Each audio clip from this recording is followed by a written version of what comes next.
Hey, Timothy. Oh, hold on. An event has already completed on the 28th of the 10th, 2020. But apparently we're live, so that's good. Good evening, people. Coming up, election coverage. Election special, Billy Bonus, REDWAVE, whatnot, splash, something like that. Here we go. Let's do it.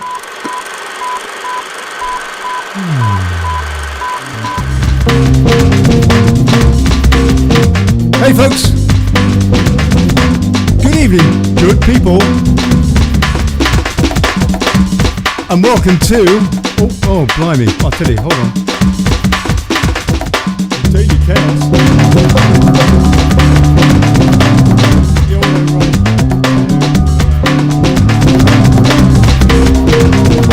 Is it going to be chaos today in the States as the polls are closed? Closing across the United States, USA. Who knows? Well, we are going to consider the matter throughout the night.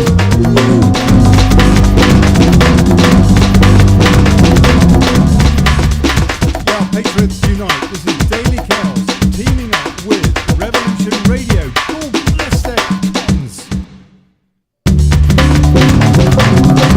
freedomslips.com. You can check out Daily Chaos on dailychaos.news. And you can also check us out at wakeupuk.net. That's right, US, UK, Patriots, unite tonight for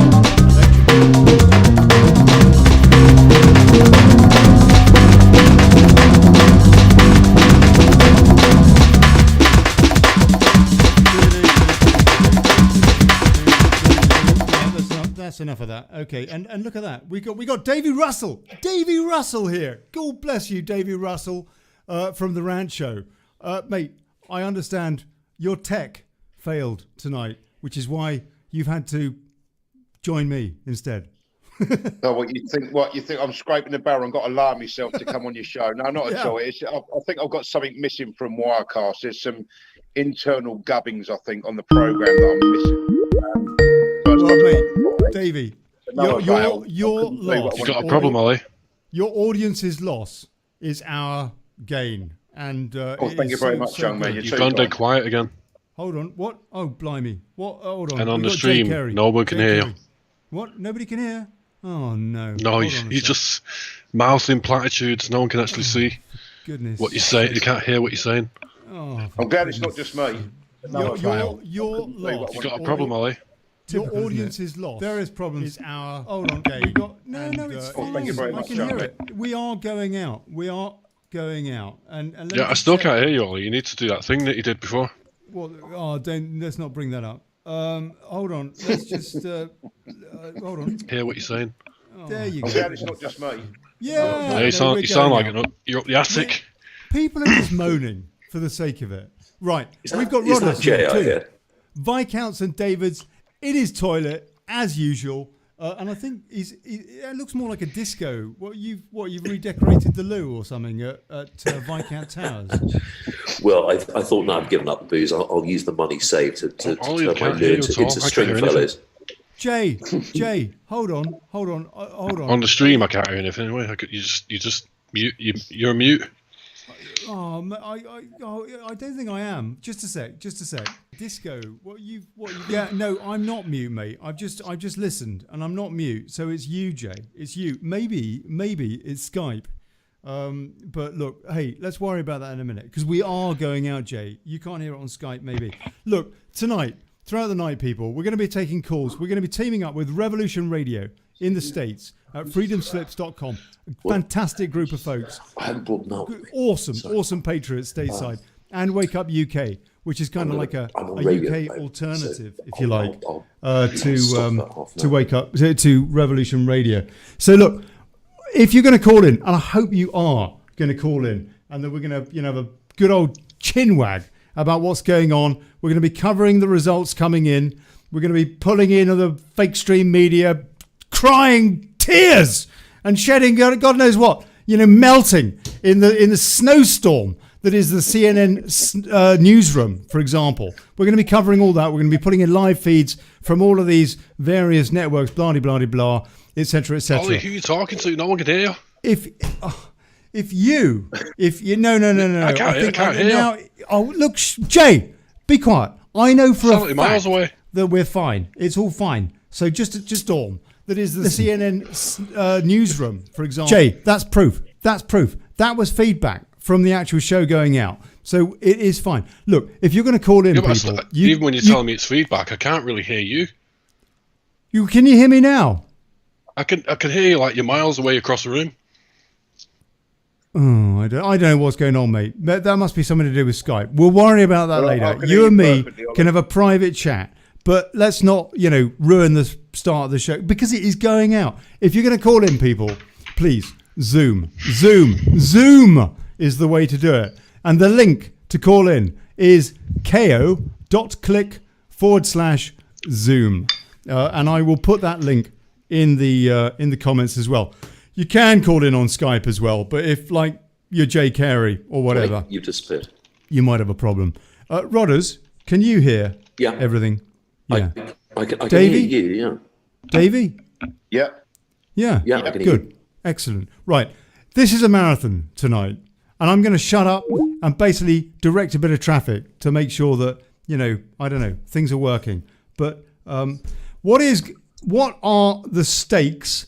Where are we so far? As I understand it, gentlemen, Florida is taken by Trump, and that is the news so far. Well, it's not. I don't think it is, actually. I mean, in theory, the indicators are pointing that way, but it hasn't actually declared yet. No.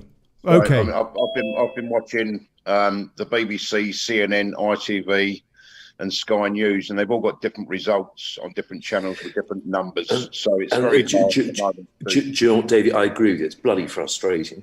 It really is. In Texas, they're saying that there's a sort of, on one channel it's 51% have been counted, on another it's 38. It's just bloody nonsense. And then you've got this map on the BBC, which is sort of written in red or blue, states that have been taken. Which in actual fact haven't declared. You're talking about the results all being different. I know what you mean, because Fox has 129 to 94 for Biden, C-SPAN has 119 to 92 for Biden, People's Pundit Daily has 115 to 120 for Trump, ABC has 89 to 63 for Biden, and CNN has 89 to 54 for Biden. Well, it's just bloody appalling. Sorry, it's just rotten reporting by the channels, because it's inconsistent. And what they're doing is misleadingly giving projections versus things. What has actually happened. But there we go. But that's always the way. You couldn't have them just say Biden's got it or Trump's got it. It has to be an all-night thing. Everybody's got to stay up. Let's see how many people we can keep awake with this absolute rubbish reporting that they're doing at the moment. We're looking at. I was hoping over the 300s, obviously on the Electoral College. I think 302. He was 306 last time. I was hoping he might gain on that, so I was being conservative in my estimation. But look, we're going to keep watching the stats, and I kept posting them out and just gave up after a while because people were posting photographs up of Rebel News that were way in front. Sky News were way in front of CNN and the BBC at one point, and now CNN and the BBC are in front of Sky. It's ridiculous. It's just ridiculous. This election, as much as anything, first of all, these results, these kind of there ought to be sort of figures coming in at the moment. Party just premises. A sec, you can see weeping Democrats and wild Republicans. Sorry, you're going to have to turn yourself up, Ollie. You've gone very quiet for a moment, which is unusual. Oh, blimey. I don't know what it is with that. This first of all, these results that are coming in so far, they're mostly projected results. Some of the results, for example, on CNN, they've only taken so far 1% of the vote. And so, it's way early, but we should know that. That's the way it is with US politics. That's why this show is starting at this time, by the way, because an hour from now, we will know one or two states and the true results, as opposed to just projections. But this election, This projection. Better than that. The BBC was showing 0% of the vote counted, and already handed it to Biden on a projected. How can that happen when no votes have come in yet? It's ridiculous. It really is. It's laughable. You actually predicted my question, really, because it seems to me that this election, as much as anything, is an election on the mainstream media. No? Well, do you know? I mean, Trump, in my view, is in. I've been reading between all the rubbish that's been I mean, the media, in actual fact, should have been reformed 50 years ago. And I'm praying that high on Trump's agenda is a wholesale reform of the media, with introducing criminal liability for willful and deliberate misreporting. I hope so, but I hope it's also not just to get the IHRA in America. What's the IHRA, by the way? It's the definition that Israel put forward for anti-Semitism. Okay. Basically, you can't criticise anyone or anything without a prison sentence. It's like Germany. You know, in Germany, if you talk about the Holocaust. It's a bit like Britain, actually. If you recall, I got a 12-week prison sentence for expressing my distaste of Gina Miller. So we yeah, but try Germany's 2 years for talking about the Holocaust. Well, do you know what the interesting thing is? That we've had Black Lives Matter all wanting reparation for some event that occurred 400-500 years ago, which of course Britain was not involved in. Now, what reparations have Germany actually paid for something that they did 70 years ago? Nothing. The reparations, the war reparations, in actual fact, were handed back to them when East Germany reunited with West, and it was it? Oh God, what's he called again? Who was the foreign secretary in 1992-93? William Hague? No, oh God, no. No, he's an old duffer. His name began with C. I'm tempted to say not Cunningham or Chamberlain. No, it was during the unification or reunification of Germany, and he said, "Oh, tell you what, we'll forgive the Germans their war debts." To help them pay for reunification. And, had the Jewish community gone after Germany with the equivalent of Jewish Lives Matter, saying, we demand reparation for what you did to us. It makes an absolute mockery. But of course, hammering free speech will cause a problem with traditionalists on the Supreme Court, because free speech is sort of top of the Constitution, which we don't have the same here in the UK. Free speech is essentially what the prosecutors deem it to be. In America, it is written in stone. Banning free speech is I think, going to be an uphill struggle. And of course, you've got a very traditional Supreme Court, including that rather nice lady who's just been installed last week. Oh yes, Amy Coney Barrett. Yeah, I think she's very easy on the eye, and I think she's jolly good news. She's damn bright. And actually, I mean, this is pivotal, isn't it? Let's just consider that for a second, because now please tell me, because I sound, to me, really loud and against everybody else, people. So if I am, please tell me and I'll adjust the levels. Your volume is absolutely perfect. Okay, thank you. This Amy Coney Barrett confirmation for the Supreme Court, Trump's pick for US Justice in the Supreme Court, that is huge, isn't it? Because the Supreme Court effectively was 4-4. It was supposed to be 5-3, but one of the Republicans always votes with the Democrats, Justice Roberts. Some people would speculate because he's on the flight logs of the Lolita Express going out to Jeffrey Epstein's Pedo Island. I couldn't possibly comment. But whatever the reason, now finally there is a Supreme Court which actually is in the Republicans' favour, or rather in Trump's favour, and that could be pivotal, could it not, for the result of this election? Ollie, I think you'll find that in actual fact the reason that the Democrats are so uptight is that in actual fact the Supreme Court, for the first time in a long time, sits on the side of decency. Morality. What's interesting, these in the run-up to the election, these accusations that Trump is he's corrupt, he's not he's cheated on his taxes, he hasn't done this, he hasn't done that. The question should be asked, which the Democrats are loath to do, is, with Trump, you've got a businessman who was a millionaire who then entered politics. On the Democrat side, most of the Democrats are politicians who've become millionaires and have been unaccountable for where they've got their millions from. So who would you rather see the tax returns of? Well, do you know what? It's going to be interesting. I would love to know how President Obama paid $12 million for a beach house on a public servant's pay. And maybe we should ask Hunter Biden and look into his laptop, because I've got no doubt at all it's going to go a lot deeper. Yeah, but Davey, there's a more fundamental point. Hunter Biden is not answerable to the public. He's not a public servant. Hillary and Bill Clinton are public servants. They had no discernible big income during their time in politics, yet they become millionaires. The public haven't asked, how do you go from a salary of $150,000 a year to an ostensible net worth of $250 million? Trump has come from a business career where he can substantiate where he made his money. And then he's gone into public life. The Democrats have a consistent habit of going into politics and somehow becoming millionaires in public life. And the Democrats are loath to ask how and why. Where did Obama get the $12 million for his beach house? And this is not a conspiracy theory. He said, yes, I paid $12 million for this. Where did he get $12 million from? He's never earned it on public record.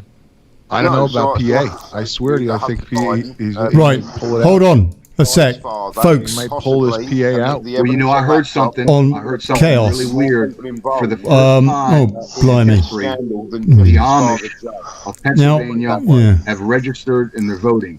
Hold on. This is the link up, people. This is the link up, the hookup between Daily Chaos and Wake Up UK and with Revolution Radio stateside. God bless them. Mitchell Buck. Interesting. Mitchell, kind of line can you hear me? Some of these other states, so that might be final after. So look. What we're doing, people, the Daily Chaos Wake Up UK lot, is we're teaming up with Revolution Radio tonight. So let's have a little bit of a listen to their output over the next few minutes, and we will progress over the next several hours over many bottles of wine and whiskey and I don't know, whatever you take your bit. Hunter Biden's probably cracking out a crack pipe. I don't know, whatever your fancy is. Track of what's going on. They even when Junior tweeted about Florida, they were right on it. So what we know now is they want to keep it close. They want to keep it contested. It does look like it is turning for Trump. Maybe somebody behind the scenes. So, but the very fact is that they got a contested election. They got their violence if they wanted it. That's for sure. It's not going to be no landslide for either side. Absolutely not. It's contested. So here we go. Good Lord. Hell ride. Next 2 months. It does so feel it looks like Fox is now flipped and is showing Trump with the popular vote lead. Mitchell Buck, can you hear me, sir? Biden 51-46 right now. What's the percentage of votes? You got a contested election. They got their violence. See, where are these numbers coming from? You got to mute. Exactly. That's not. I want to say real quick, guys. I just looked up one of them live feeds from off of YouTube, and things are getting pretty damn active in the streets across the nation. It looks like. According to Newsmax, Trump just took Illinois. You're kidding. Illinois. Wow. You're kidding me. Switch second. I hope so. I'll be all right. Yeah. Are you joking? That doesn't make sense because the no, things are saying I'm reading it. I'm watching it right now. That would truly That'd be awesome. I don't know. You got 59%. Tones, check that out. What's that? Could have been a percent. Right, just so that everybody knows, doing a hookup with Revolution Radio tonight, this is a first for, well, me at least, and so it may not be entirely without creases. Yeah, so we're just trying to work out how we can hear each other. We've got Winston McKenzie, mayoral candidate for London, who's popped in. Winston, can you hear us, sir? How we doing, Winnie? Go, Winston. Or he needs to unmute or something, or wake up. Right, let's see. On C-SPAN, it says that Joe Biden's the winner for Illinois. See, this is madness. You're going to watch all different channels and get all different things. I mean, I'm on CNN at the moment. They're not really showing us a lot. I'm going to go back to the BBC, and the BBC News are telling us that it's 89 Biden, 72 Trump.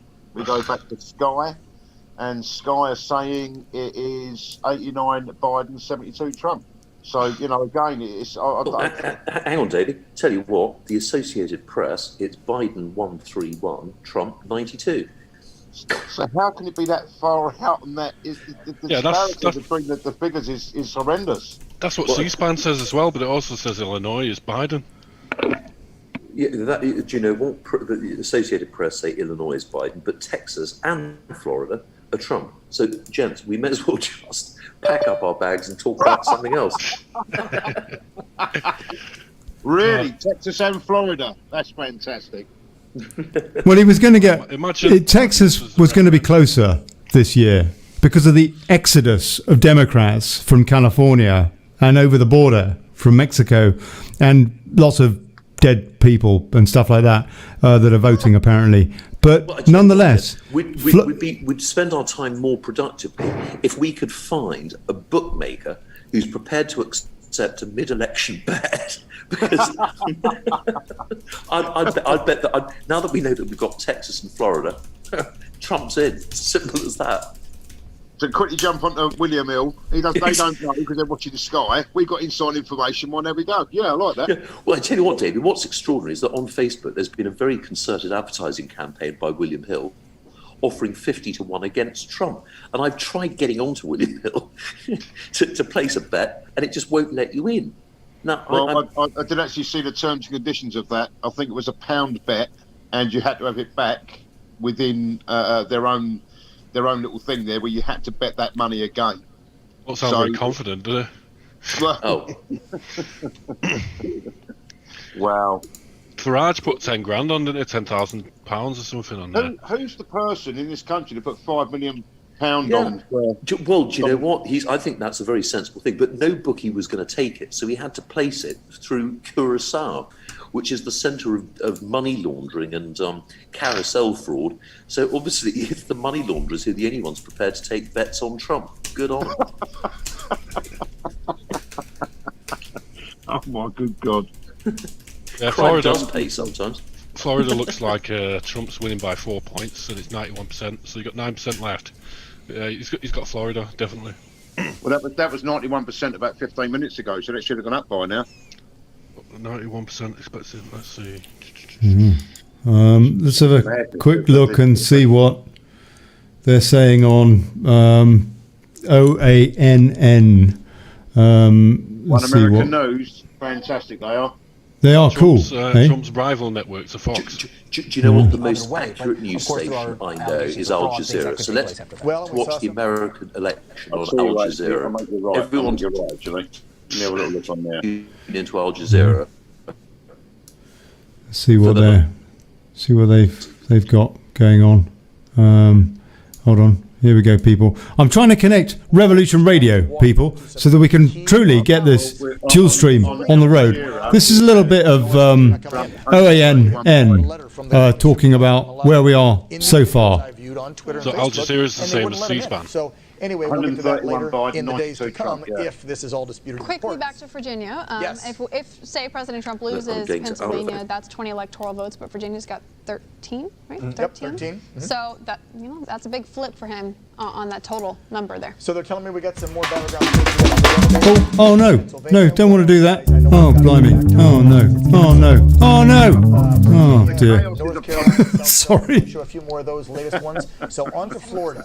97 now. 400,000 votes. It just got bigger. See, because the Panhandle numbers came in. Let's be real. Panhandle folks are conservative. Come on now. So he's up almost 400,000 votes with 97%. I don't know if it's the liberal biased media. That's Florida. That is a much bigger margin than in 2016. He's got about 2% more on what he got in 2016. It was about 1% in it in Florida then. That's a good indicator. Stands out to mind that I was just thinking of right now. Here we have North Carolina. Wow. It's very tight. Now hold on. What's the count so far? 75.77% of the precincts counting for that, which means that will turn and Trump will win North Carolina almost certainly because Republicans vote on the day. On top of that, I mean, here we have the Trump campaign boasting about the fact that they've had their canvassing operation on the ground there in Florida for the past year, knocking on doors, and there was some concern right. the coronavirus. Quite exciting. Quite exciting. Sorry, Jay. Go on. 87% of North Carolina, Joe Biden leads by 0.2 points. So I don't C-SPAN. I don't know which one to follow. Yeah. I don't even think I'm gonna bother looking now. To be honest, I think I'm just gonna stick with one channel and just see where it goes. And whoever's watching something else, we'll obviously have a little go at the tallies as we go. But I keep swapping channels, and it's just so different on every channel. I think ABC and I think they're scared to declare. Maybe, but then obviously other channels aren't too scared to declare, and they're declaring prematurely, which is then putting the figures up and down all over the place, I think. So, it's... I trusted Sky first off because Sky were doing... they were in front and quite quick with what was going on. It all seems sort of evenly killed now. It's on an even kill. So, I don't think there's any point in swapping and changing channels. We have to wait and see. I mean, if the Americans know something we don't, then they need to tell us. But, to watch CNN in this country, there can't be that much of a delay from ours to theirs. So they're possibly only going to know what we know. Well, I think some of these news editors are actually quite cruel and sadistic in that what they're doing is they're giving false hope to the Democrats.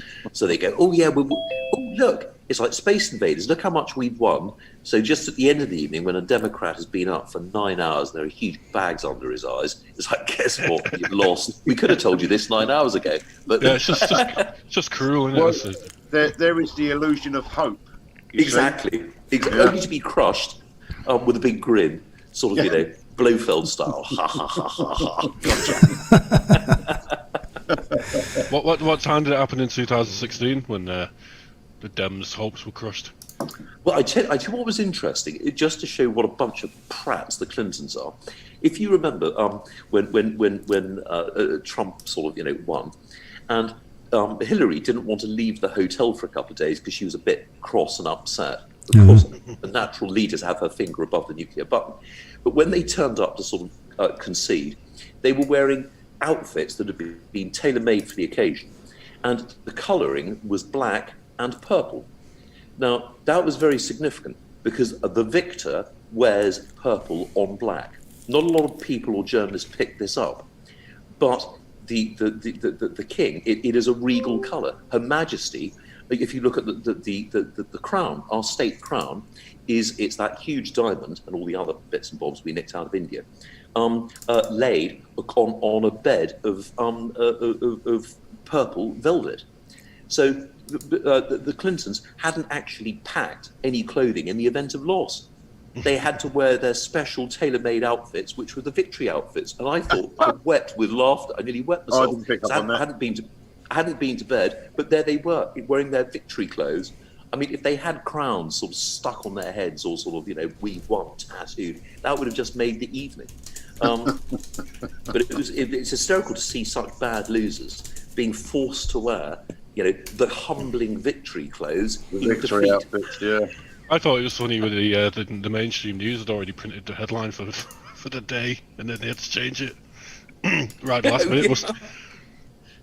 Well, I love that headline that was done as a bit of a spoof. Donald Trump got a real deal buying the liberal the Democrats' stock of fireworks at half price.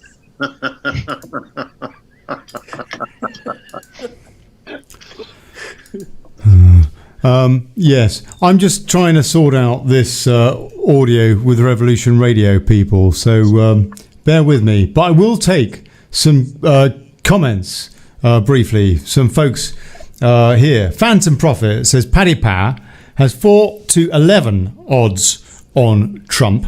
Clear favourite. Our fan Tom, is it? Eh? Our fan Tom Prophet. Yes. Good evening to you. No, that's David Russell. David Russell. We've got David Russell here. Viscount St David's. We've got Jay Carey. God bless him. And Jeremy Poole. Jeremy Poole. Good evening, sir. From Wake Up UK. Can you hear me? He's fiddling with his knob. And we've got David Laddie. And we've got, we did have Winston McKenzie, but I think he's given up or something. I don't know where he is now, but hopefully we'll catch up with him a bit later when things maybe calm down and sort out the tech. But yes, so Paul Reesham says Florida is 95% counted with Trump leading. He's won that. He's won that by the looks of it by 3%. That's a good sign, that margin, because Florida is very tight. Hold on. Who's that? Who's that? Who can we hear? I'm just wondering if we can hear Revolution Radio, but apparently not. Truth Seeker says Biden's odds have gone from 1.5 to 4.3. Trump's winning. I'm amazed. Now, guys, Viscount, I understand you know a bit about what's been going on in the betting market. We would have made a lot of money between us had we put money on Trump. No, I'm not a betting man personally, but were I a betting man, I would have put money on Trump. I mean, it seems to me the bookies have just been mad. I can't believe that. I can understand why the mainstream media would lie about the polls, but I can't understand why bookies would want to lose money. Well, the thing is, are they prepared to accept the bet? I mean, my wife got odds. This is shortly after, funny enough, this is 2017, and she still got the betting slip. And I think the odds she got were basically even on Trump being re-elected. You know, it's what they're prepared to accept. You know, as Davies pointed out, you know, the 50 to 1 offer, you can only bet £1, and then you've got to leave the money with William Hill, and you're forced then to sort of spend it on one of their crooked roulette wheels, which is sort of, you know, the numbers are electronically generated by some sort of toothless dwarf in the cellar. Yes. You know, who's not regulated, and you can only count to 10. So if you're playing roulette, you know, you're kind of stuffed out of the trap. Right. Now, look, we're beginning to get there. We're beginning to get there with the tech. Where are you going? I'm gonna pull in a bit of Revolution Radio, and hopefully we can join forces here. Let me get the audio up, and then I'll get their video up as well. They've got some great video here showing some of the results coming in. So let me do that. Oh, we want to see that video. He's taking a commanding lead now. 729 to 683 with 20% in. For a reason. Hell, you got. Look, you see, if I was the editor for CNN, I'd be putting out to the rallies. Everybody's all the rallies. This is 94% and just pour out more onto than the the rallies. street It with was the fact Winchesters that, and number one, Colts. Look, Rodders, hold on. Can you not hear that? Can you not hear that in the background? Biden's just a clown. Yeah, I can hear. We can't look. Okay. Hold on. One sec. Let me just say. The time he showed up. This. The other time. Look, tonight. I think it's fair to say that we're all a bit excited. You know what I mean? But we can't talk over each other, and we can't talk over. So please. I'm not going to hug the mic. Yeah, I don't want to hog the mic tonight, but I do want people to just, you know, try and allow for the audio. So let's try and get Revolution Radio involved here, because I tell you what, I want to hear UK folks, patriots, talking to US patriots. That is really the main purpose of this show, to talk about the parallels between, for example, Brexit and Trump. And so I want to get Revolution Radio involved here. So let's just have a listen, and hopefully they will realise that we've joined forces, and then we'll deign to talk to us as well. So this is their video. I'm going to put it up. Yep. We still not, regardless of our confidence level here, we still got to ride it out because there's a lot of dirty tricks out there still. So we don't jinx things by like declaring anything. Well, yeah, well, Brew, everybody else, fellas, listen. There's no ladies on the call, right? Listen, Biden is not going to concede. Texas 50% Trump. Well, here's the thing: they're still calling Virginia for Joe Biden, and Donald Trump is a couple of 100,000 points ahead. Well, they just said, they announced it on what I'm watching, that they're going to look at it again, that the state board of elections is going to go over it. Well, Northern Virginia hasn't weighed in yet. Northern Virginia weighs in late, and that's why they're calling it for Virginia. I know about Virginia. I grew up. I know a lot about Virginia. All right. Shocker. It's going to go on for weeks. Well, we still got a whole night and a couple months ahead of us here. Look, we're going to have the halftime show. Oh, come on, Brew. A couple of months, you think? Lawsuits, recounts? No, Mechanic's right. What are we talking about? No, Mechanic is right. We're on the verge of a landslide. We're talking maybe 350. Look, nothing's going to be counted. It ain't going to beat 1984, but it's going to get up there. Yeah, that's what it's looking like. Today, we're all saying Trump was getting around 3 to 320 electoral votes. Look, their plan is not. Is it true that MSNBC their plan said is they to clear themselves regardless of. Okay, they're excited too. Guess what? And so they should be. Go on, guys. UK lot. So basically, what Revolution Radio is doing is they're pulling up CNN. Goodness knows why. I will probably pull up Fox in a minute, which is about the most average, like the most. I mean, this is a peculiar thing to say, but it seems to me that of all the stateside networks and UK, by the way, the most balanced of the lot is Fox, because Fox has got a few people that are genuinely Trumpers. And a lot of people that are Biden camp. And so actually, you could argue they're the most balanced of the lot. CNN is it's like the BBC. It's absolute dross. But nonetheless, Davy Russell, they are good. CNN are good with these electoral maps, aren't they? Well, you know, it's almost as good as Chris Whitty with his next slide, please. You know, listen, you got to give it to the guy. He's doing a good job. He's pressing lots of buttons on the touchscreen and showing you red and blue. You know, yeah. It's fantastic. Yeah, he's good at that. John Whatnot. He's very good at that. He's obviously been in school for that. He's got a diploma and a degree in that, and he's doing very, very well. But I've got to say again, you know, I'll just switch between 3 different channels again. They're sort of caught up with each other now. Nothing else is happening. They're just talking dribble, really. So, you know, again, it would be nice for them to say, right, okay, look, here's the news. Oh, we just got a result in. Trump's won this. That'd be great, wouldn't it? Or Biden's won that. Or, you know, not have the celebrities on yet. All of this, you know, they're switching and switching and switching. Don't worry. There's only 1% of the vote. We're going to project that in actual fact Biden's won it. But come back in an hour, and when it gets to 70%, it could have changed.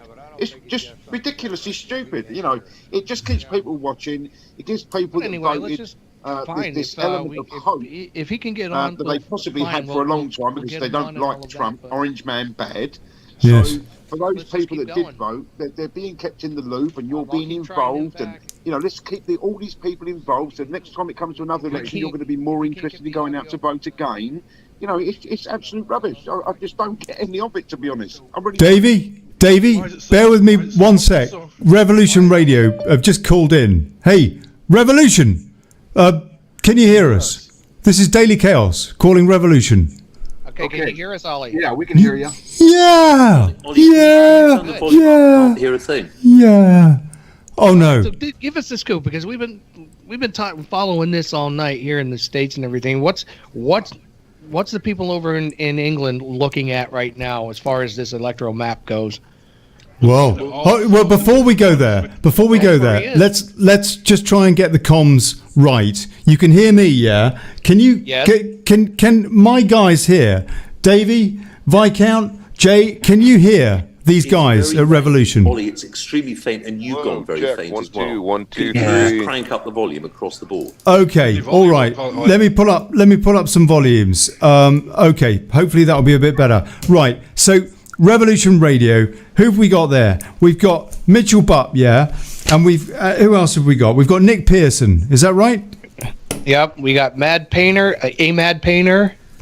Mad we got Painter. John Wayne, Chicago Brew. Hey, Brew. Yes. Okay. There's a couple of them here that are just a string of numbers, so I'm not sure exactly who they are. Oh well, God bless you lot. It's so good, so good to team up with you guys. You stalwart patriots over in stateside with us patriots. You guys for Trump, us for Brexit, and all of us for sovereignty on other side of the ponds and all the rest of it. It's fantastic to be. And our take, well, I don't know about that. We'll find out what these guys have to say. We've got Viscounts and Davids here in Viscount Towers, sat in his loo. And we've got Jay Carey, God bless him, who helps so much with the dailychaos.news website. We've got Davey Russell from The Rant Show, God bless him. And we've got Jeremy Paul from Wake Up UK. And we've got Winston McKenzie, who is running for London Mayor. So we've got quite a diversity between us to have a bit of a chat. I'll tell you what, we are so excited in the UK. Anybody that has a rough idea of what the stakes are, i.e. it's liberty or tyranny, we're excited. We're very excited. We're very excited. Have talk so we can see if we can hear them. Right. Yeah. See if we can get the audio turned out so we can hear them as well. I'd like to say, we do have a brotherhood. We do have a big bond between countries, even Australia. Australia, the United Kingdom, and the United States. We've all stood beside each other in trenches to preserve our freedom and the way of life for our countrymen. And it's nice to know that we still stand on that same firm ground with each other and know that we're not enemies, but we are all equally friends in this fight against tyranny. Big time. Absolutely. That's right. That's right. And it's not just us. It's not just us here on this radio station. I was at a rally last night because there was a local city council that wanted to do their own mandatory mask ordinance, and in this small Wisconsin town, I mean it's big compared to where I live, but on the city steps more than 200 people showed up, and we're demanding that the city council did not go through with what they wanted to do, and they ended up not doing it. But they know because these people out in these areas, they know what the stakes are on this election. They know what the stakes are even on the local and state elections, not just the national ones. That's Nick, isn't it? Nick Pearson. Nick, what are the stakes? The stakes is, if people have been watching and paying attention, is we could lose our country. They have these people who are in the Democrat Party have absolutely no qualms whatsoever about undermining the Constitution of the United States. They're going after their guns. They've gone after the First Amendment. They've gone after the freedom to practice religion here in this country, especially if you belong to a Christian church. They've gone after due process. They've gone after all of it, and they keep pushing the goalposts down the field more and more. And these Republicans that we have in office really don't put up much of a fight to it until we got Donald Trump in office. And then the pushback started coming. Then we had actually somebody in Washington, D.C. who was actually pushing for us. So, we know exactly what the stakes are on this. Viscount. Well, the stakes, whatever happens into America, what are at stake? I trace my lineage back to just a sec, Brew. And my family landed in Virginia in 1673, and we fought in every conflict. I don't know if we can hear each other. Brew? Is that Brew? We can hear you. Okay. Yeah. All right. Sorry. No, we can hear you, Ollie, but I haven't heard any of your guests. You can't hear any of them? You're joking. No. Well, you can hear from me if you'd like to now. I keep hearing my bloody breakfast. That's Jeremy Paul. You can't. I left it on the floor. You can't hear any of these folks. English. We can barely hear you now. You're breaking up every other word. Yeah, you're fading in and out. Okay, I will try changing a setting. Revolution Radio, let's reconvene in 5 minutes or so. I'll try changing a setting to get this right, because tonight is a marathon, and so we need to get the tech right for the longevity of the show.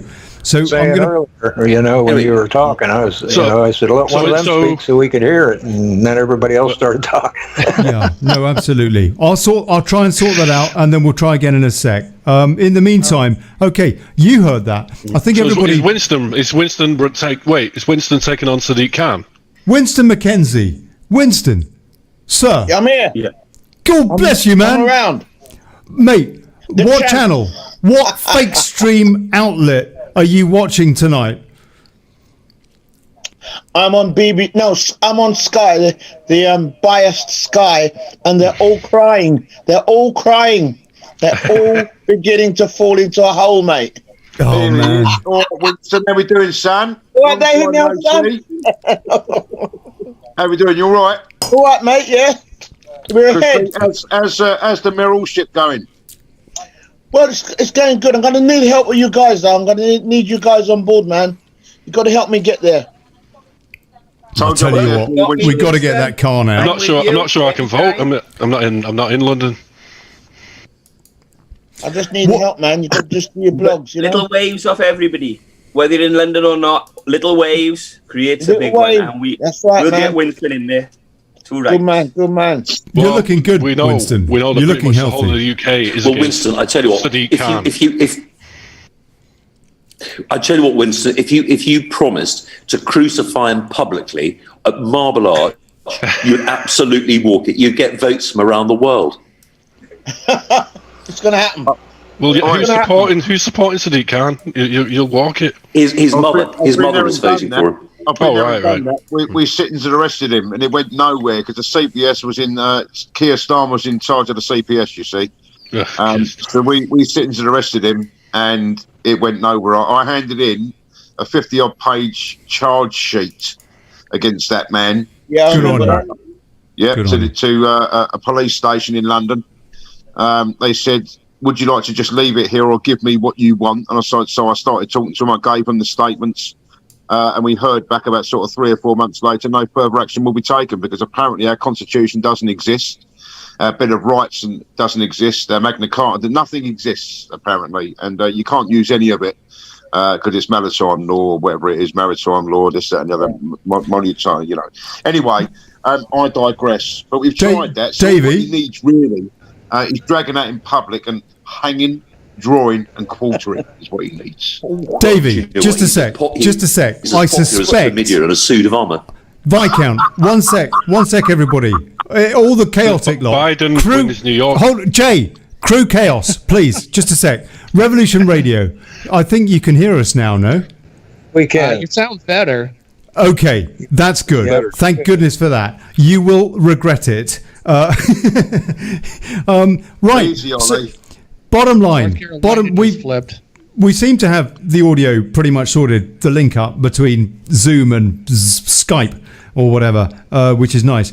You were telling us what it meant, what the stakes were stateside. Did everybody hear that? What I said or no? Yes, but I want you to hear. I want you to hear from some of these guys in the UK what it means for us too, because I mean. Anyway, so who wants to kick off? Please, Davey, what does it mean? Why should we care if this, orange bloke gets elected as opposed to this, I don't know, Chicom? I'll tell you why it's important. It's important because this is the last bastion. This is the last bastion for freedom in the West, because if Trump falls, America falls, and everyone else falls with it. Yeah. We have got a man there standing up and standing for the American people against the establishment that are well-seated and well-rooted within inside of America, inside of a bubble that they all live in, that they make money from. They don't care about the people. Democrat-run states are some of the most poorly run states in America. I don't know a lot about America, ladies and gentlemen, but I do know from what I've researched so far that the black people are kept down. I do watch Candace Owens. I watch the Hodge twins. I watch a lot of people. And they call it the Democrat plantation. Now, what I'm going to say is this. We've got the deep state. I wouldn't put it past, and this is just me, obviously. I believe the deep state to have colluded with China to release this virus, to undermine, at the moment, what's gone on with Donald Trump. Everything's been about corona. I wouldn't put it past any of these people to be involved within the Hunter Biden scam, the scandal that's about to unfold. I think Donald Trump, from being in Walter Reed Hospital, knows that the coronavirus possibly isn't what they say it is.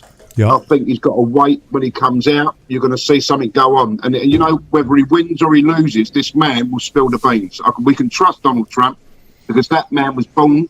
He was a businessman. He became a politician. He wasn't an institutionalized politician to become a president. And that's a completely different thing. And he's running America like a business, which is what any decent man looking after the people of a country should be doing, and not for the gain, monetary, financially, you know, all of the perks and stuff that goes with it. You know, we've got politicians in our own country at the moment. They get a healthy salary. They keep giving themselves pay rises of £3,000 a year whilst neglecting our nurses, our doctors, our police force, our fire brigade. They're constantly giving our money, the taxpayers' money, to other countries in foreign aid, but it should be spent in our own country. We've got homeless veterans, we've got homeless people. The list goes on and on.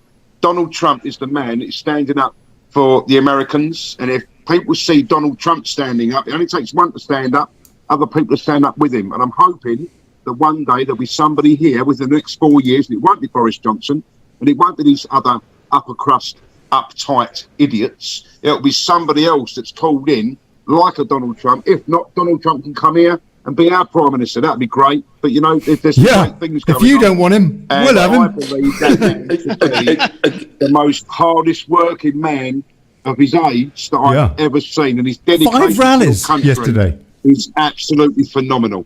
Yeah. Well, gents, from first of all, I don't subscribe to conspiracy theories. However, I do believe that the person who had the most to gain by creating the COVID virus and unleashing it was Jeff Bezos at Amazon.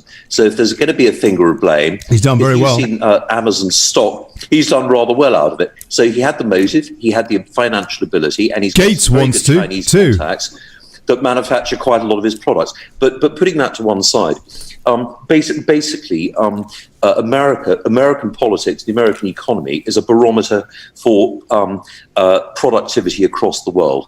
And for America to fail politically is basically, it's the flag of surrender for decency and democracy globally. And without Donald Trump, who has uncovered what is endemic political corruption, the last 50 years, you would have thought, with better communications, a degree of globalization, would have had a more transparent, there would have been a greater effect of transparency.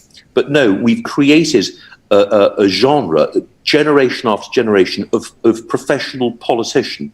Politics used to be an act of conscience. It was a vocation, i.e. you had a good career, 30, 40 years doing something, whether you're a doctor, you're a vet, you're a farmer, and then you became a politician. Now you come straight out of university, and I attended the University of Chicago, by the way, which, as you know, is a very liberal university, and I did not like the politics. And I made a point of not holding back and explaining to these liberals who wanted to believe in socialism, in actual fact, the folly that has been experienced in Europe. You only have to look at European politics and military history of the last 250 years to realize that professional politics doesn't work. Socialism is basically empowering the poor to remain poor. It's absolute nonsense. And I think having a complete outsider like Trump, who can do things out of conscience, he doesn't need someone else's money. As Davey said, you know, he's come from business and he's gone into public life. What appalls me, And I think a lot of people who look into it, how do people go into public life and become millionaires? Why has Obama not been questioned for how he spent $12 million on a beach house? He never earned that in public life. How could he have earned it in the course of 14 months outside of public life? How did the Clintons go from being career lawyers, never having earned more than $150,000 in salary? How all of a sudden do they consider themselves centimillionaires? And why hasn't America asked those questions? Well, how has America become so numb to obvious corruption? Okay, Viscount. Yeah. But I just want these guys to hear a hodgepodge from everybody. Thank you, sir. God bless you, Viscount St David's. Jeremy Paul from Wake Up UK, who we're teaming up with tonight, along with Revolution Radio. Jeremy, Welsh bloke living in Barcelona in Spain, and incidentally, I'm in Spain too, Valencia. So we got a bit of a European hodgepodge over here. Jeremy, sir, good afternoon. What does this mean? This Trump versus Biden. What are the stakes, so far as you're concerned? Well, it's to put an end. Everything that Davey said, everything that the Viscount said. That's what I would say. But it's to put an end to the sort of globalist, totalitarian wet dream. It's to end this takeover by Bezos. No, but everybody noted that when we were locked down over here in Spain, the only thing that was traveling from town to town nationally was Amazon packages. Nothing else. We were stuck in our houses, weren't allowed to leave, but Amazon packages could go anywhere. So it's to end the obvious dichotomy between the people and the top. I don't want to create Animal Farm, which is what they seem to want to create. Yes. Everybody equal, but some more equal than others. I think this is as Davey said, this is the bastion. We are at it's 1453. We're at Constantinople. This time, we're not going to lose. We're going to hold those walls, but we're going to take the fight back to them. As soon as Trump wins, we're back out. I cannot see any good channels. I'm down in the cellar here, but I'm still hopeful that he's gonna. You're in the basement, like Joe. I'm down in my cell. I am. Let's throw back. I'm actually a good friend of Biden's. Wait, one more thing. When Brexit was I was actually in Valencia when Brexit was announced, near you, Ollie. I wish I'd known you was there at the time. I would have visited you. Yeah. And that's it. It's just, I agree with Davey 100%. This is our last stand. This is it. This is where we live or die. This is where nationalism and pride, pride as in, not as in coloured pride, pride stands. No, pride from the heart, cultural pride. Towards your countrymen and your country. Patriotism has got a bad rap. Anyone that's a patriot now, you're a racist, you're an Islamophobe, you're a bigot, you're a fascist, and the left are using these words. And let's face it, gentlemen and ladies, anyone that's listening, these words that are being used at the moment are just tools of silence.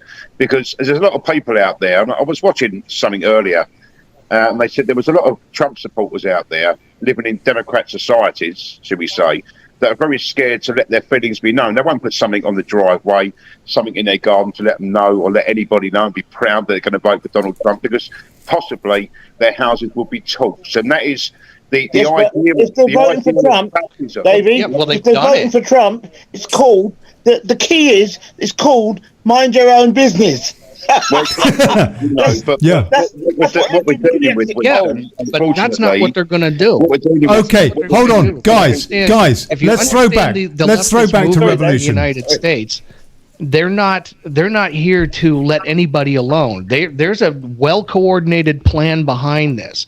If you ever read Saul Alinsky's book, Rules for Radicals, they're following that playbook to the letter.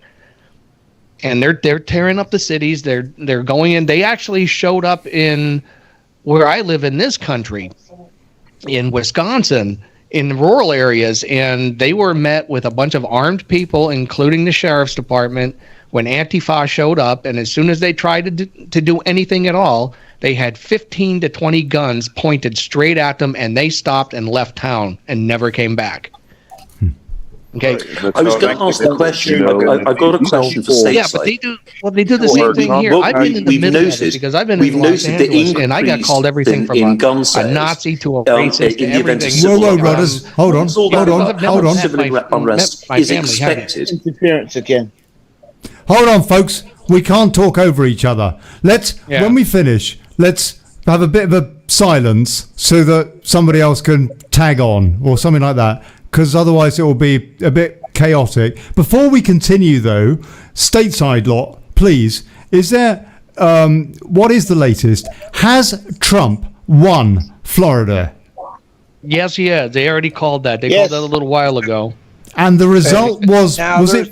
Here's the state studies one so far. This is the ones that they've called for Donald Trump, not even the gray areas where they're still counting votes. He's got South Carolina, Florida, Alabama, Tennessee, Kentucky, Indiana, Mississippi, Louisiana, Arkansas, Missouri, Oklahoma, Kansas, Nebraska, South Dakota, North Dakota, and Wyoming. And there's a couple more in here that are still counting votes right now. And none of those closer than I'd like them to be, except for Michigan, which has got a nice spread on it. Maine's got a.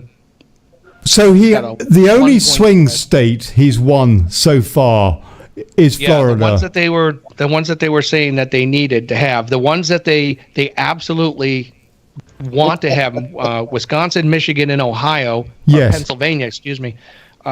Yes. That's the ones that the Joe Biden camp needs to have, and those are leaning red right now. Sorry. What about Texas? Texas is red. They're almost finished counting votes, and it's 51-47 right now. Oh, nice. So that is good. That was a gimme. Texas was not going to turn blue. Yeah, but the margin is good, and the margin on Florida is improved on 2016. Are those not good omens? Those are great omens, actually. I was listening to Steven Crowder earlier, and he was going back over 2016 and 2018 voting data. Yes. And he said the margins that from 2016 and 2018, when they went into the voting, in 2020, those margins were closer than they were back then. So Donald Trump made up a lot of space in the last 4 years. It's important. 4,000. The Senate. Can we ask about the Senate? Yes. The House. It depends on who's running, but we're really hoping that we don't lose any seats, because that would be absolutely disastrous. If the Democrats retain the House and then they take over the Senate, Donald Trump is history, because they will impeach him again, and they will have the votes in the Senate to get rid of him. And they're not kidding when they're saying they want to get rid of that guy. Yeah, they've got 100. Got 104 at the moment, 104 to 80 on the House. And they need 3 on the Senate to pass the Democrats at the moment. So Revolution Radio, is there anywhere in particular that you would recommend that we pull up so that I can shove the graphic on the screen of the results coming in? Or There's this. Go into Google and look under DecisionDeskHQ.com, and it'll give you a pretty good feel for what's going on. They update it like every few minutes. Lovely. Good man. Thank you. We've got Chris Boozy popping in. Chris Boozy is an old Brit who, I say old, he's younger than me. Everybody's younger than me these days. And he is living in California. He's living in California with a lovely woman, American woman. And he is a vicar. And he packs a gun. And he is totally fitted in stateside. Chris Boozy, good evening. Can you hear us, sir? Good evening. How are you doing? Yeah, good. You're carrying a gun in California? Rejoicing, delighted. Have you shot anyone today? No. Oh. What, you just woken up? No, he's been at work. Woken up. I'm at work. He's at work now. Anyone, then? Boozy, we are online with Wake Up UK. Jeremy Paul is here in the room representing Wake Up UK. This is Daily Chaos, dailychaos.news. Go there and register, people, please. And with Revolution Radio, freedomslips.com. You have a choice of 3 places to watch or listen to this show tonight. And you know what? Just check them all out. Boozy, Revolution Radio are probably a bit curious about you. I understand that you've been studying the law and all the rest of it stateside in deepest libtardia, California, and are yourself, well, you pack a gun. You've had an interesting experience, no, in California. Yeah. Wait, before you go into that, Boozy, I think C-SPAN are a bit scared to announce Florida because it's 108 to Trump, but that link you just gave us to the decision desk is 144 to Trump. It's a what? So I think I don't think they're declaring Florida on C-SPAN. See, that's C-SPAN. This place, I've already looked at a couple of different sites, except for Fox. But no, they've already. It's a Donald Trump state. He's already won it. Well, 50, yeah, we know 51 that, but to 47. seems to want to declare it. Even Junior tweeted about it. Actually, I know a little bit about that. Go on. I've been listening to Dan Bongino a fair bit recently, and he's actually lives in Florida, and he lives in Martin County, which voted heavily for Hillary. And he's basically saying the most heavy Democrat areas are not showing out for the Democrats, which is a good thing, because if the heavy areas aren't showing out, then they're not going to take the states. What happened was that they pushed everybody into doing the early voting. And the interesting thing I also heard, the interesting thing I heard was that the Biden campaign, even before the votes, the polls closed, said they still have a way to victory without Florida and Pennsylvania. Yeah, that's a very last ditch effort to say that we've lost the election. We don't need those states. What they're saying is they're not expecting to win Florida or Pennsylvania when they say something like that. It's all about trying to keep their base from completely imploding when they see things that they're not expecting to see. Well, they're going to. The left are going to explode just like they did in 2016. And the way I look at it, for the most part, it's like it's a lot of free entertainment over the next 4 years, because watching them lose their minds on these YouTube videos is actually a lot of fun.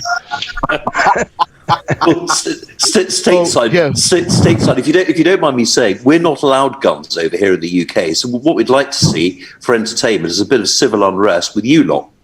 And Chris, quick question for you: why are you wearing a bulletproof vest? I'm not. Really? That's one hell of a puffer.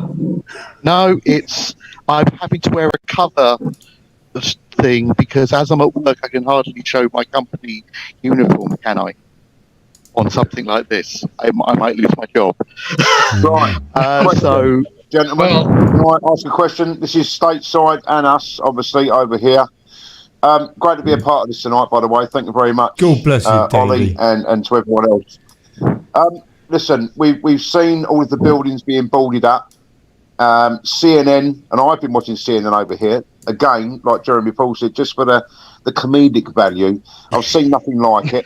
We do watch the BBC and ITV to get our news, and obviously I do radio shows as well, so I have to keep up on what's going on and what I then research against what they're saying.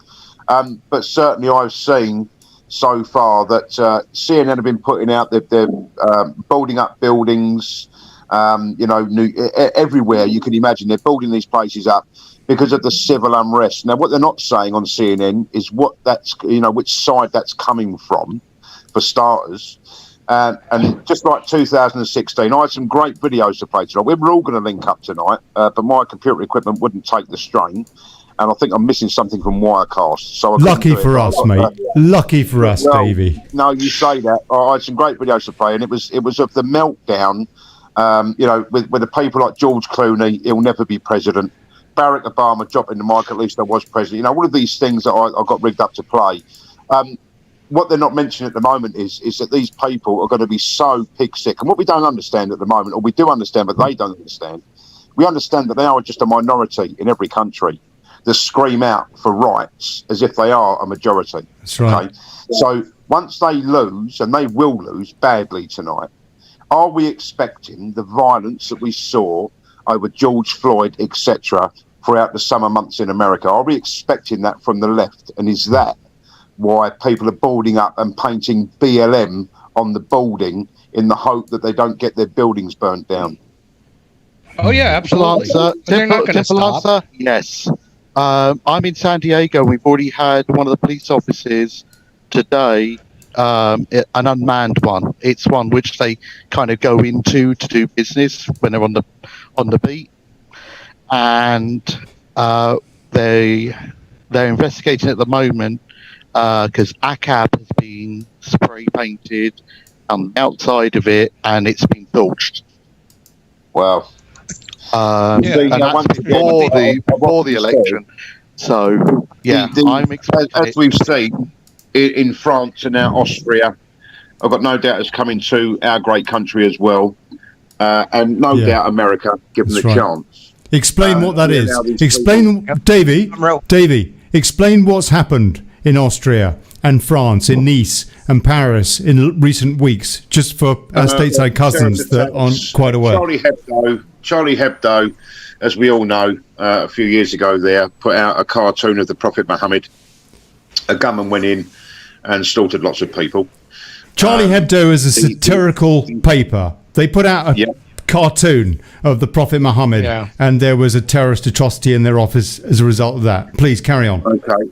So we had, on an anniversary of for freedom of speech and for the championing of freedom of speech, a school teacher showed some children another cartoon that Charlie Hebdo put out, and for any Islamists within inside that classroom were told to leave if it would offend them. Let me just interject. This is the hijacker.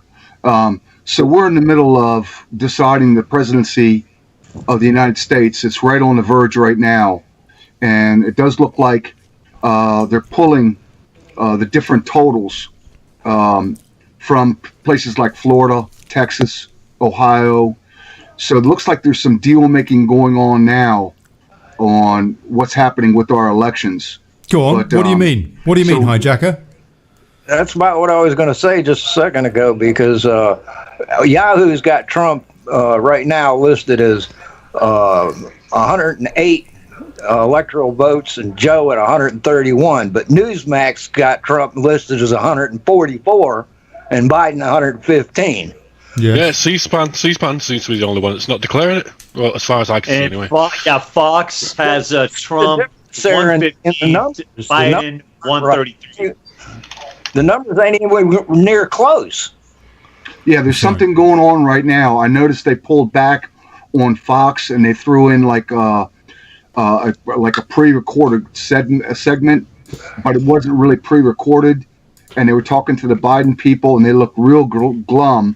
And they go, "Well, how did Joe lose the black vote? How did Joe lose the Hispanic vote?" And so there seems to be something slowing down right now with all the networks, where nobody's calling really anything. So Fox has it at 133 to 115. Numbers. Yeah, Trump already said he's going to be giving a speech at the White House this evening. We've got Fox putting Biden on 133 and Trump on 115, as opposed to. Well, the key thing is our states, gentlemen. What we're looking at is we're looking at Ohio, Pennsylvania, North Carolina. That's going to determine the election. We don't need to look any further than that. All these other numbers don't make any difference. Those are the numbers we look at. And all three are in Trump's favour at the moment. Listen, look, what you can't do in an election of this magnitude, shall we say, what you can't do is just have someone completely just win. The news companies must show some form of hope to the people that are losing by giving you, I saw something earlier on the BBC and it said no votes counted, 0 votes counted, but they predicted that Joe Biden was going to win and there was no votes counted. So it's almost like this, look, better luck next time, but just to keep you happy, what we're going to do is put it up in front. And then it's going to switch and it's going to change and it's going to switch because when you understand it's only 17% of the vote, it's 40% of the vote and Biden's in front, you're only halfway through. It's giving people this hope that, okay, you voted for the Democrats, you voted for the Republicans, do better next time. Let's get more people out. I don't know. It just seems very strange at the moment that. On the other side of that, these states that have like almost every single vote counted, they still won't call it. Yeah, you see, again, it seems very strange to me that what they'd rather do is leave Biden ahead for the moment. Right. Well, now what they're doing, Trump ahead for the moment, even though some of them haven't been called and some of them have got a lower percentage of votes counted. It just looks like they're trying to keep both sides happy for the moment to keep this ongoing, if I can say that. Yeah, what's going on? Well, do you know what? Go ahead. If one was being sensible, the news, the broadcasters should just say, "Look, Trump's won. What we'll do to keep you entertained is to show a show reel of the Mike Tyson greatest knockouts, followed by the Wizard of Oz. Enjoy the evening." But what they're doing now is they're negotiating. All the networks Joe Biden are on one of his rallies, with the campaigns. Hold on, whoa, Davey, just a sec. Hold on. Sorry, go on. Stateside. Yeah, what I'm saying is that we're getting a pause. It seems to be concerted. It seems to be all of them are going along with it, which means they already know. And so now they're working out when Trump is going to speak, what Biden's going to do, who's doing what before they release the rest of it. But there's something that's got a block right now. Oh, well, okay. I understand that now. Sorry. I don't understand it, to be honest. I don't understand that. What you're saying is that basically the media, Fox is colluding with the deep state to somehow extend this election beyond tonight. No? Well, you have to remember something. Whoa. One at a time. When Rupert Murdoch let go of control of Fox News and gave it to his kids, they went far left. They pushed left. Right. But that's not what I'm talking about. What I'm talking about is right now, all of the network heads are on a Zoom call with both the Biden campaign and the Trump. They already know how the numbers are shaking out.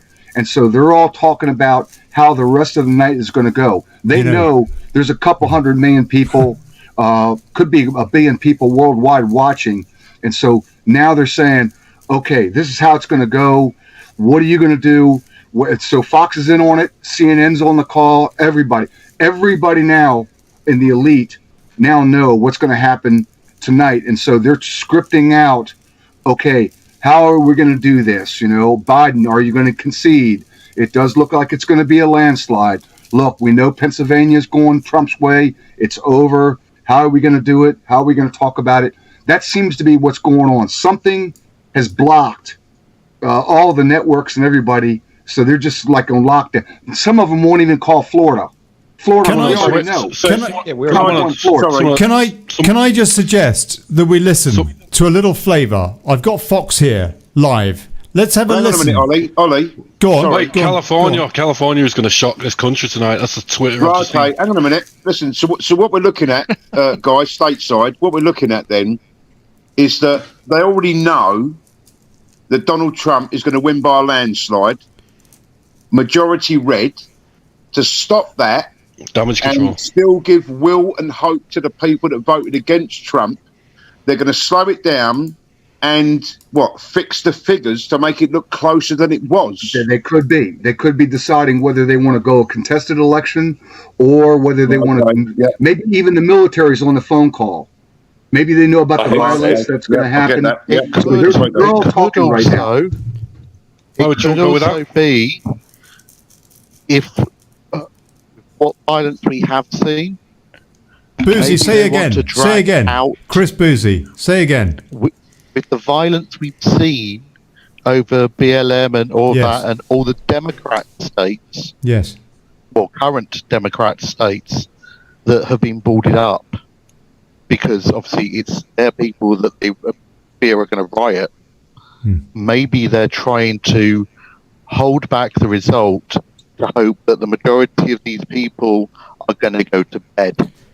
You know what? As well, that could be honest, and then they can put the things in place for the morning when they wake up and find out the result, rather than having to try and deal with it. Point. So it could be immediately. They're saying, okay, they're saying, okay, Trump is going to win. So they're talking to Trump campaign and saying, look, let's drag this out. Let's do it late at night. You did win, and then let's get on the other side of tonight. Let's make it a little closer. If you got to give us a couple of states to make it closer, to give the other people hope or whatever, let's do that. So they're negotiating right now. That's what it looks like to me. Go ahead. You know what? I can completely and utterly understand and back you up on that, and I'll tell you for why. Like I said earlier, the left are a minority. If Trump wins by that much of a landslide, and Trump is called a racist and his supporters are called a racist, then the whole country being shown to support Trump would be very, very bad for the left and their ideals and the parties involved, wouldn't it? Well, hang on a sec. So hang on. If the boot was on the other foot. Instead of winning by landslide, he tells the Biden people, look, it's going to be close, but then you concede and you say something like Al Gore said to G.W. Bush, he is my president, that type of thing to prevent widespread craziness from going on. There's something going on. That's all I just. Can I suggest, Viscount, I want you to get your points in first, but I think we should just have a listen to the flavour from Fox to see how they're presenting this, because tonight we're not just covering the election, we're covering the coverage of the election. But Viscount, before I do, what were you going to say? What I wanted to say is, do you know what? Why treat the left like babies, children that need to be mollycoddled? I guarantee you, they're the ones asking for a nanny. Hang on, treat them like adults. They would be gloating. It's very fitting if you ask this guy. Yeah. Well, yes.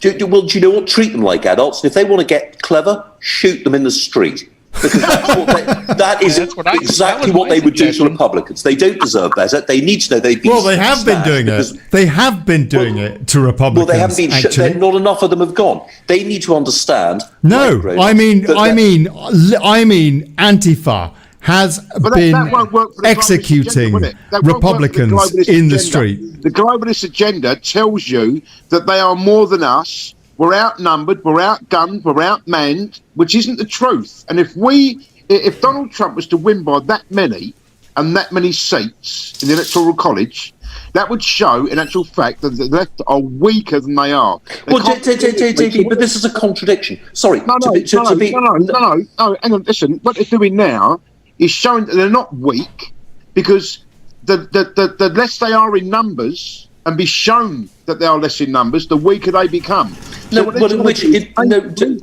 Credibility is what I believe. And if they're doing a deal, which is what they're saying stateside, something's going on, because the numbers have stopped here. I've been going from BBC to Sky to CNN. And the principle is that the winner doesn't have to do a deal with anyone. The world works, young man. Well, look, not in my world, not the world that my family. Not in my world, but in their world, it certainly does. Well, and that is the problem. That's the reason we have the world the way that it is now, because the victor is the one that writes history. We ought to ram it down the left's throat. Guess what? You're burnt, guys. you're completely finished, and we're going to humiliate, and we're going to humiliate children to bed. And think about this. Think about this for 1 second. Pennsylvania. Hold on. Jay, have you got a result? How I've got a count. are we Pennsylvania, really, 50% in. For 4 years, we have been threatened with violence over and over again. They've burned the cities. They've taken over parts. They've murdered people in the streets. They've burnt police cars. They've attacked the police. They've, all of this stuff that's going on. But we're still going to put that guy in the White House anyway, in spite of what they did. Yep.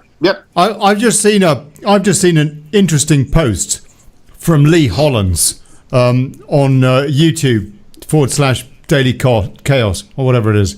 The Chinese yuan is tanking. Yeah, that was me. It dropped. That's a good sign. That's a good sign. If Chinese currency is tanking, that means a Trump victory. Because sorry, Hunter. Sorry, mate. If their placeman was winning the election. Yeah, that happened half an hour ago, and that's funnily enough the same time when this reporting stops. Do us a favour. Can we all say China? China. Right. Look, I just want to interject. If anybody wants to call in, at Revolution Radio, please do. You know how to do that, you Revolution lot. Please do. If you want to call in on Daily Chaos, it's in the comments somewhere. But basically, get Zoom because it's best. And then it's ko.click/Zoom. And if you want to use Skype, you can do that too. It's in the comments. I'll put a comment. So, but there you go. Right. So get involved. Pennsylvania 14% ahead for Trump. Can I just say that just flipped? Matter of fact, it just went blue and then it flipped right back again. Yeah, I'm seeing garbage.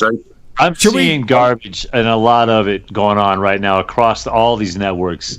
Go on. How you fellas doing, everybody? How you doing? Thanks for having me on the show. I appreciate God bless it. you. Consistent. What would you like to say? What do you mean? Everything's being flipped. Well, it's just they're going from one stat to another where you're watching a state go red, then blue, then red.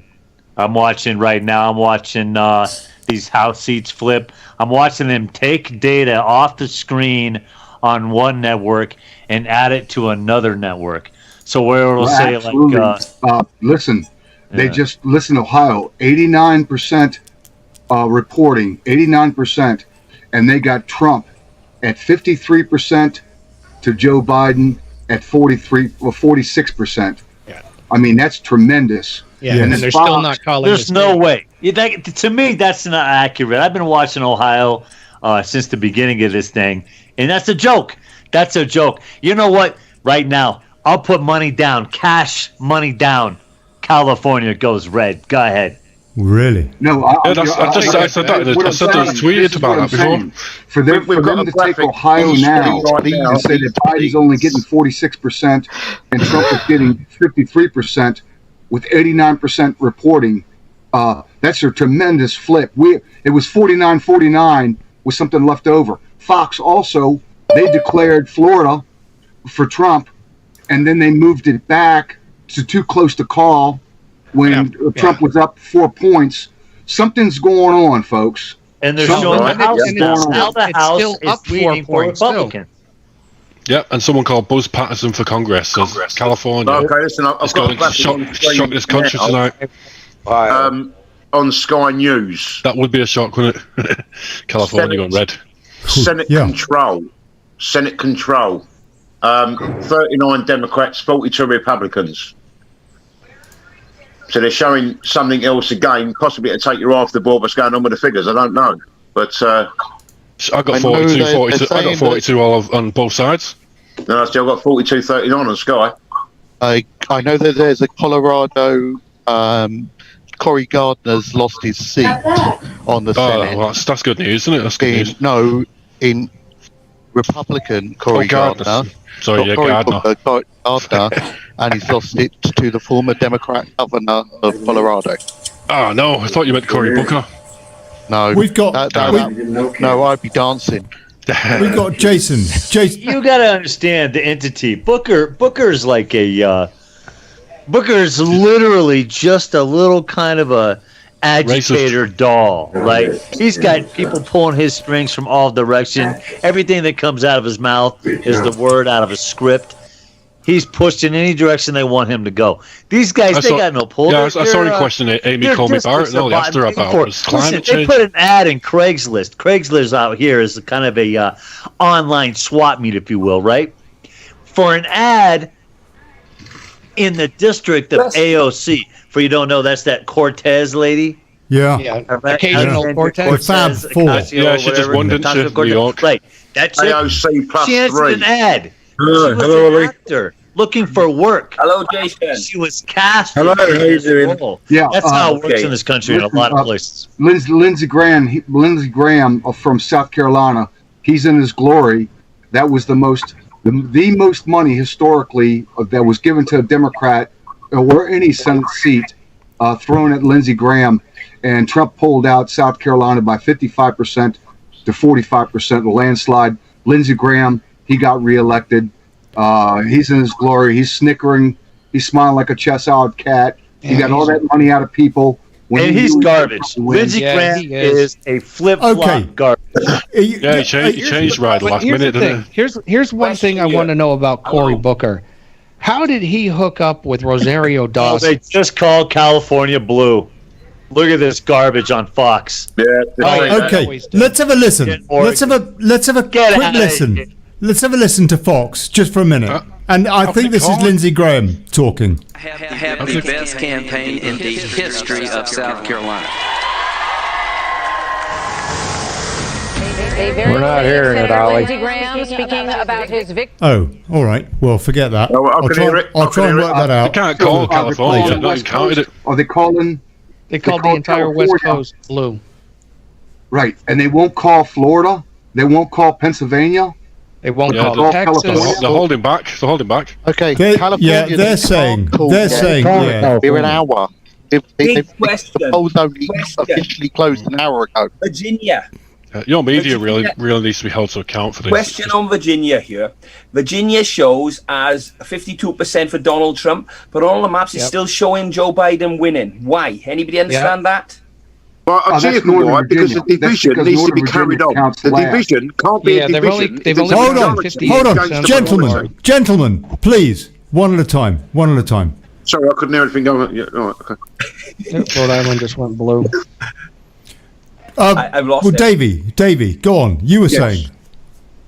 Well, sorry, I didn't mean to cut into anyone. It's very hard when someone stops and then someone starts and it's a delay. So everybody's very excited. This illusion, illusion of democracy.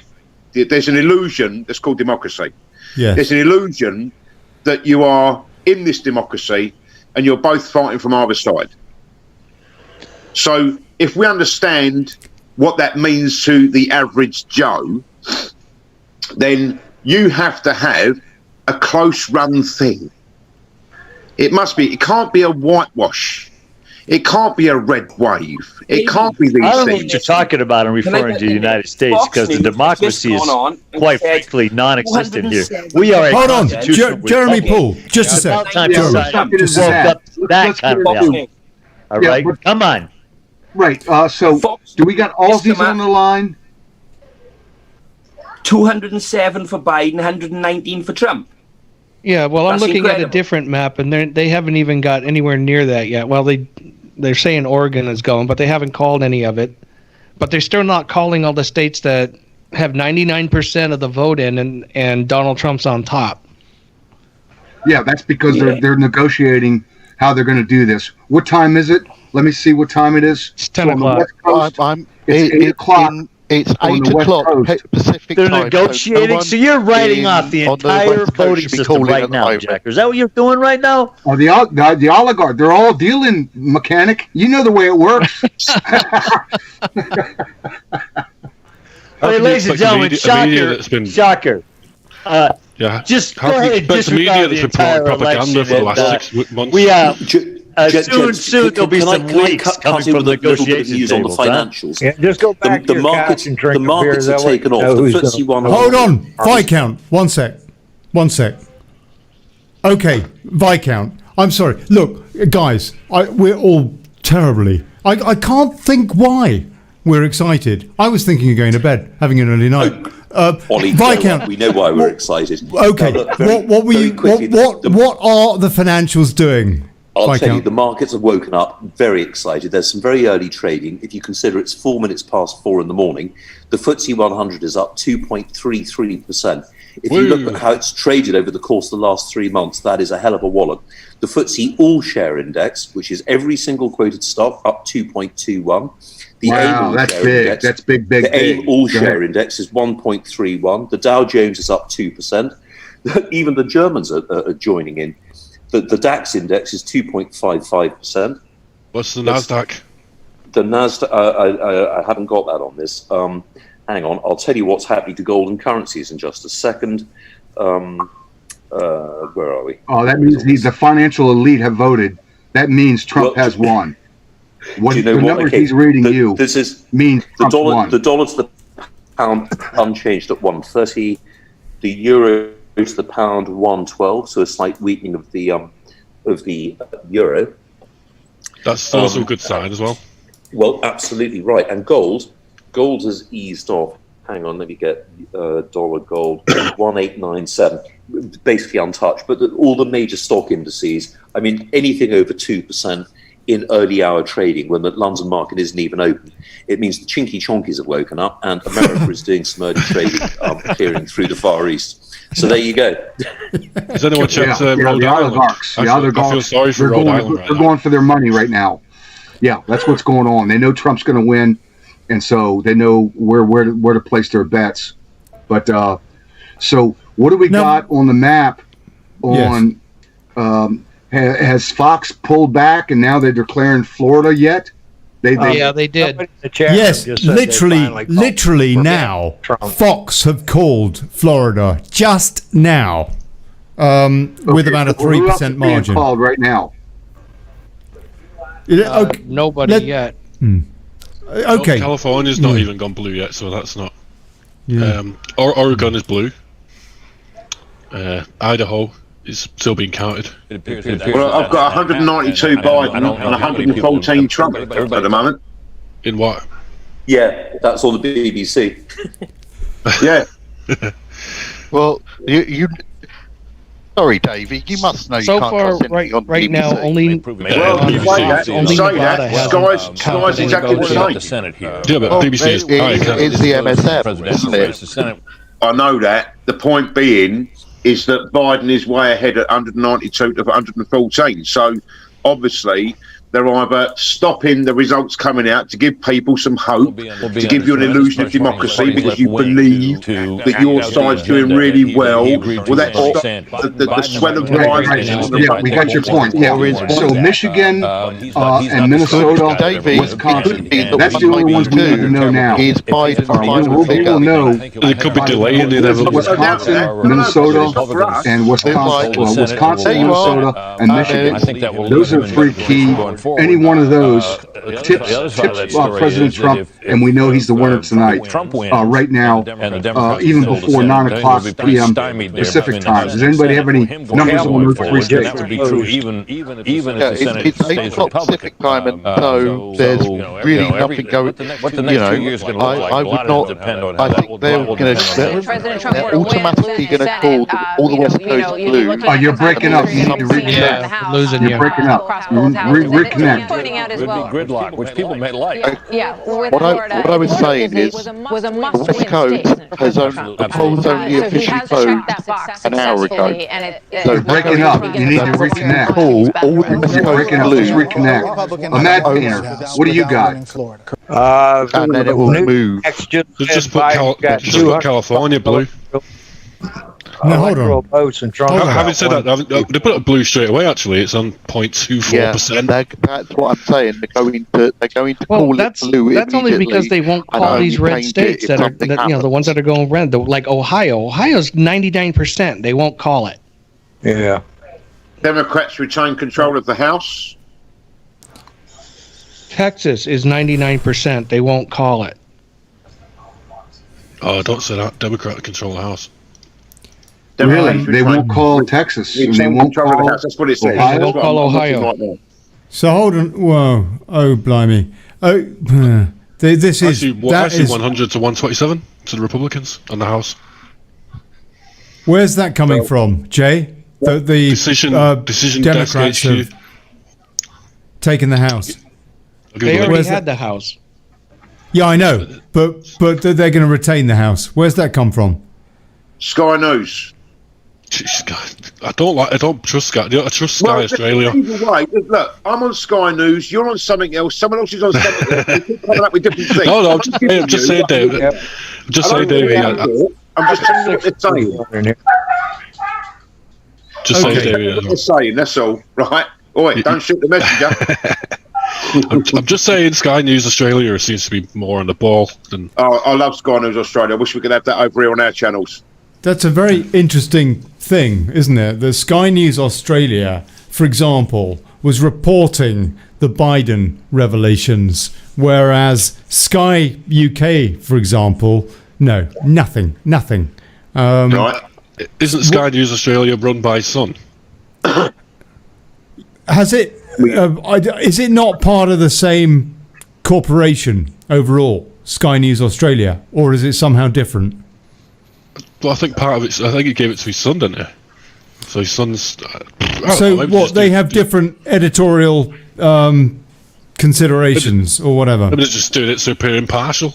I really want to pull in a bit of video from the web, because as the night progresses, we're going to want it more. And let me just see if I can get this out that people can hear it and it not echo. So let me try this. This is Fox.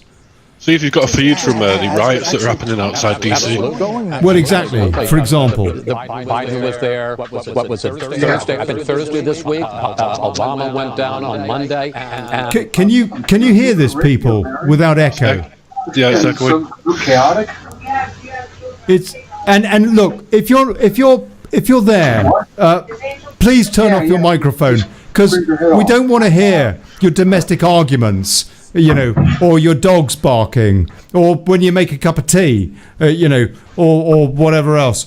Don't do that kind of thing. Bless you.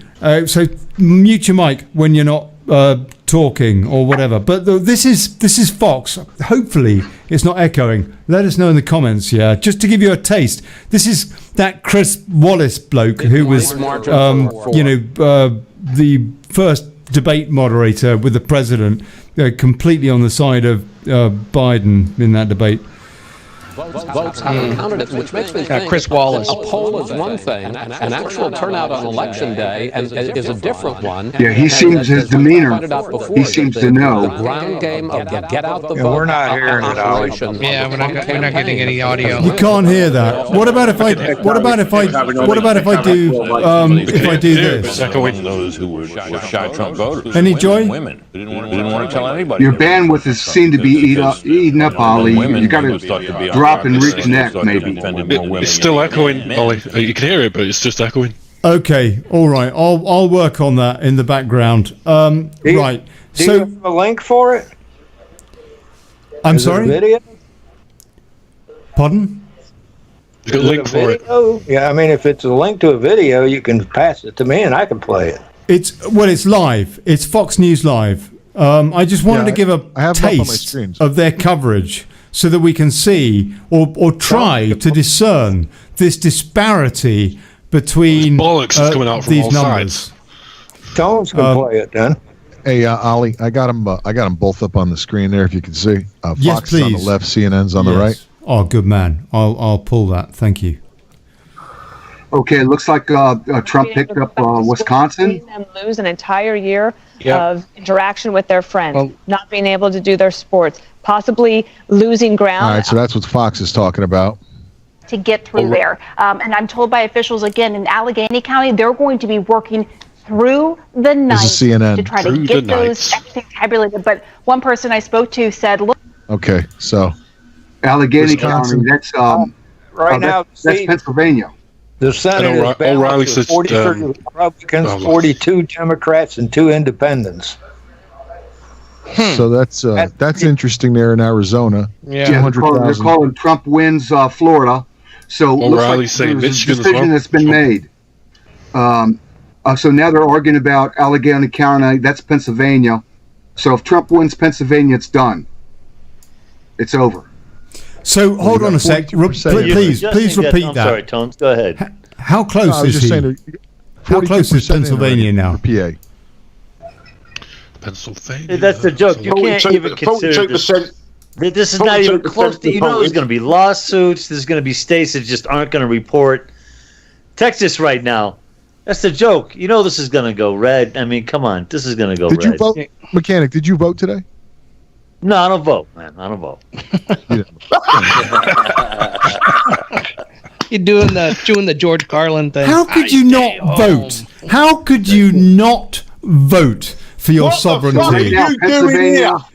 Trump. Well, quite frankly, I don't think that's like watching a referendum. No, hold on. One at a time. One at a time, please. If you quite frankly want to know. Well, you're gonna go. I mean, so okay. I mean, don't get me wrong. We're talking real information, not personal stuff. So Trump, the last I saw in Pennsylvania, he's up 56% to 44% for Biden, and if he gets Pennsylvania, it's a done deal. You got 43% PA, 43% in 1.7. I've got at the moment 42% reported. We've got 56.2 to Trump, 42.4 to Biden.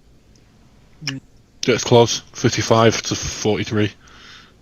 On 270,000 vote lead. DDHG. So, now, Tones, use your IT skills. You should start to see movement in the White House. Cars starting to line up to go to their. Wait a minute, they're going to actually do their acceptance speech at the White House, so nobody's going to move at all. Yeah. Oh no, they're not. That's right. There. Yeah. No, you're right. Yeah, they're already there. So, right. So it will be. They apparently they said it's not possible for him to call it until at least 3 a.m. Eastern time, as in DC time. But so when do we all pull our trousers down and moon and post and tag the CNN, MSNBC, fucking you know, this and that. No. In 3 hours and 42 minutes. Love it. Hello, gentlemen. How you doing? I heard that MSNBC. Can I just say to the Viscount, you're looking very healthy and well, mate. We got to switch. In Alabama Senate seat. So an Alabama Senate seat went from Democrat to Republican. He won that. Wow. That's good. That Sessions seat. That's the old Sessions seat. Yeah. Oh, good. Hold on. What? Jeff Sessions? It's a landslide. Mechanic, you were right. It's a Trump landslide. Wow. Where's that? Well, if these Alabama? Louisiana. No. Alabama. Okay. So one of the more predominantly black states, Mississippi, is flipping the Democrat seats are flipping Democrat to Republican. This is that. They don't want to call it. They just don't want to call it. They're waiting. That fits with the narrative that there's a 30 to 40% black vote moved to 30 to 40% black vote from a 10. Yeah, that's from the winner. And at the end of the day, it looks like President Trump got the African American vote and he got the Latino vote and he crushed their skull. That's what it's looking like more and more. If the Democrat vote, I was reading some when I was doing my politics class, they actually said the Democrat vote is made up, relies on a 90% black vote and a 75% Hispanic vote. And as such, if those numbers drop, so if they start losing in those key demographics, they haven't got a road to victory.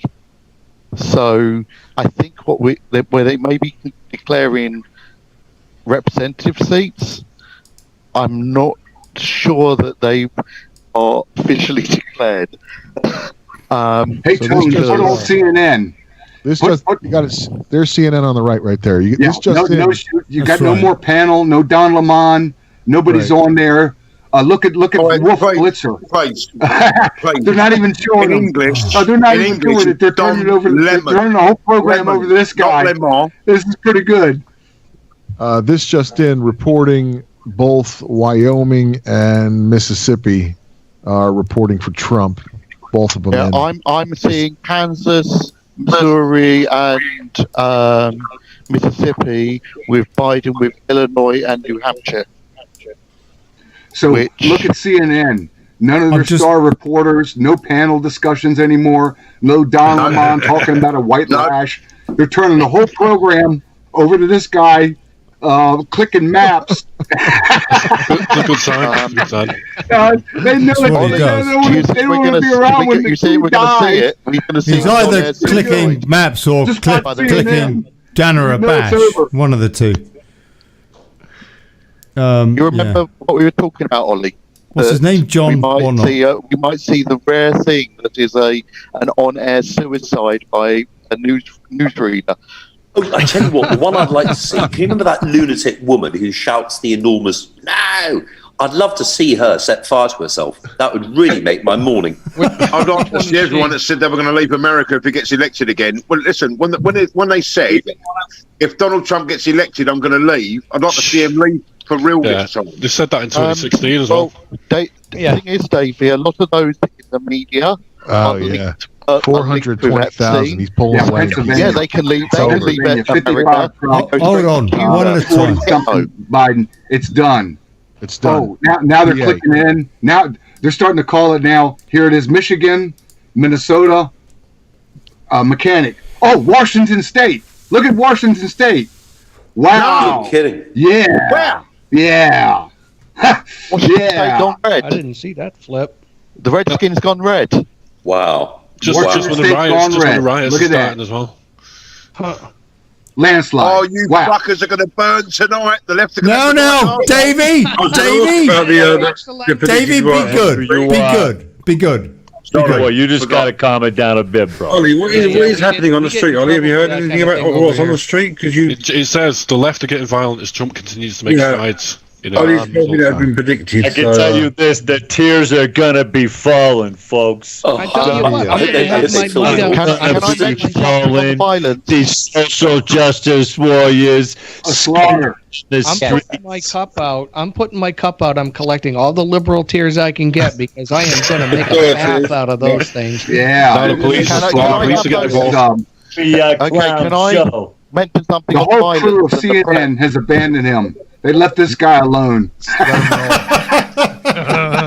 Let him roll. There he is. Yeah. Funny. The crypto market is also going off too, which is a significant sign here. What are they up to? That was up to 14, 13.7. Here we go. Bitcoin 13.75 up 3%. Ethereum up 3%, 384.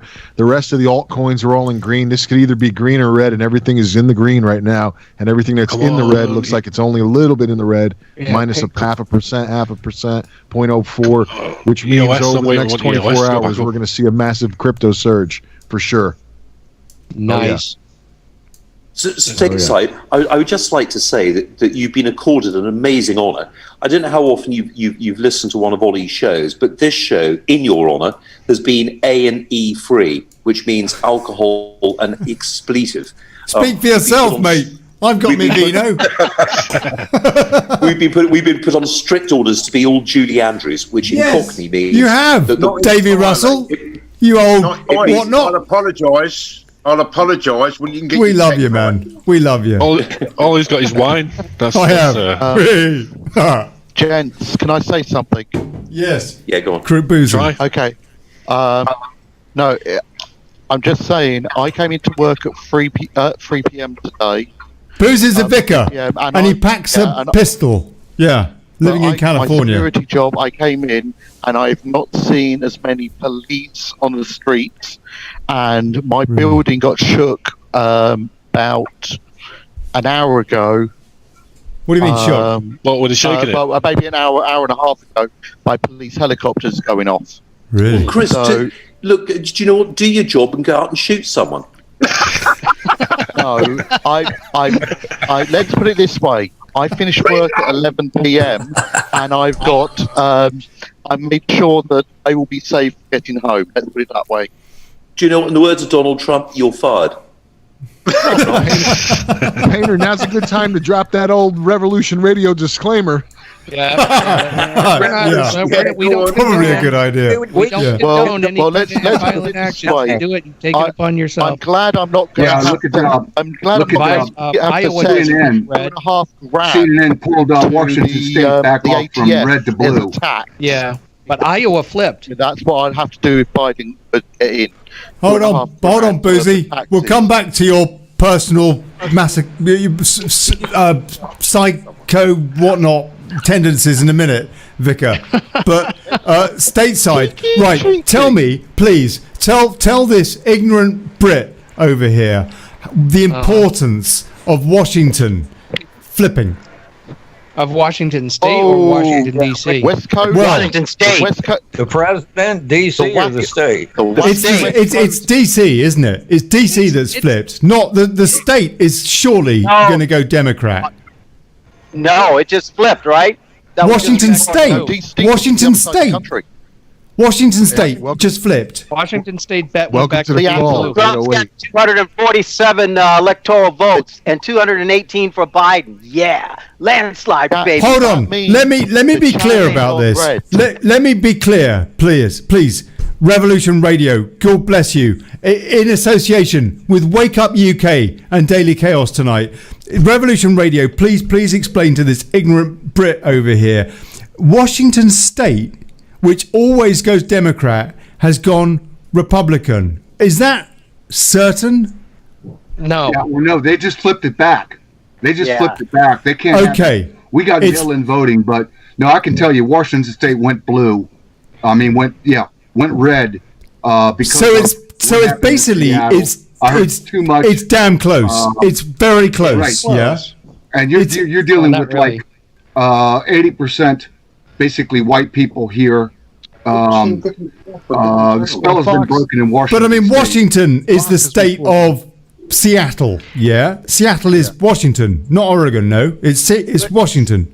Yeah, Portland is in Oregon. Portland is in Oregon. Biden in Washington State, 34.1 Trump in Washington State.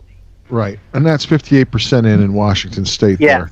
And allowing for the fact that Republicans tend to vote today, and therefore the red wave scenario, it actually really could turn Trumpian tonight. You're saying?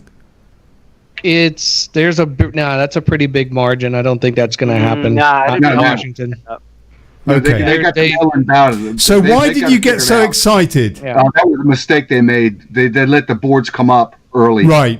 But astronaut Mark Kelly took the Senate there in Arizona. Oh God! After Gabby Giffords, don't forget, she got shot, didn't she, in the head? Yeah, she got shot in the head a long time ago. Yeah, probably because what he saw up in space, and they said, if you open your mouth, this is what's going to happen. And now they got him on the hook because now he's right in the position they want him in. There you go for Arizona. Right. So Iowa, they're negotiating the Senate now. It looks like they're negotiating the Senate because we're seeing some definite flips, which shouldn't happen. Why do you say that? Arizona is closer than Ohio, and they have less votes reporting in, but they still won't call Ohio. Yeah, well, that's the ball game. Yeah. So look what they're doing as far as in the Senate. They're flipping people that shouldn't be flipped. So there's a trading of the Senate. Oh, I see. Looks like there was a deal made with Trump. Let's see. This is Pennsylvania. Yeah. 56% Trump. 56% Trump. Yeah. 42% Biden. Yep. In Wisconsin, 51% Trump. So Pennsylvania, that's 4 points. It's over. That's Michigan awesome. Michigan is for the Senate. That is usually a hard blue state, and it's almost 54.5 Trump and 43% landslide. McKenna, you were right. Wow.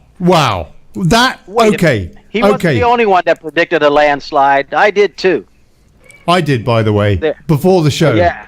When I was private chat. People are aware what a landslide I did actually. Wait a minute. Wait, here's the electoral college. Capper. Look at 375. Capper. Look at his face. I want to see what the Young Turks are doing. No, look at Dick Tapper. Oh, this guy's crushing to him. Revolution Radio, I'm relying on you to sort out the pictures, and I'll just keep framing them here.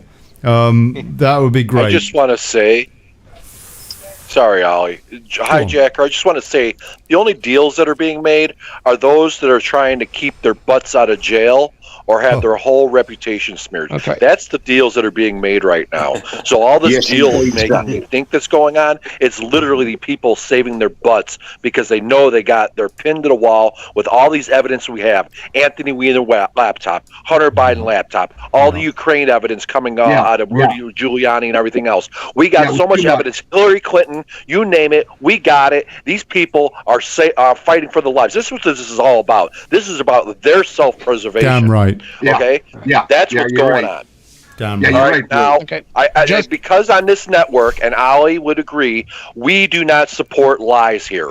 We do not tell lies. We do not further lies. And when it comes to Gifford, we have evidences that says that Gifford shooting was in itself another one of those hoaxes made for TV movies. So we can get it at another time, but we do not support the lies. No more. Not again. It's done. This is a new era, and we're moving on. Go ahead. Yeah. Okay.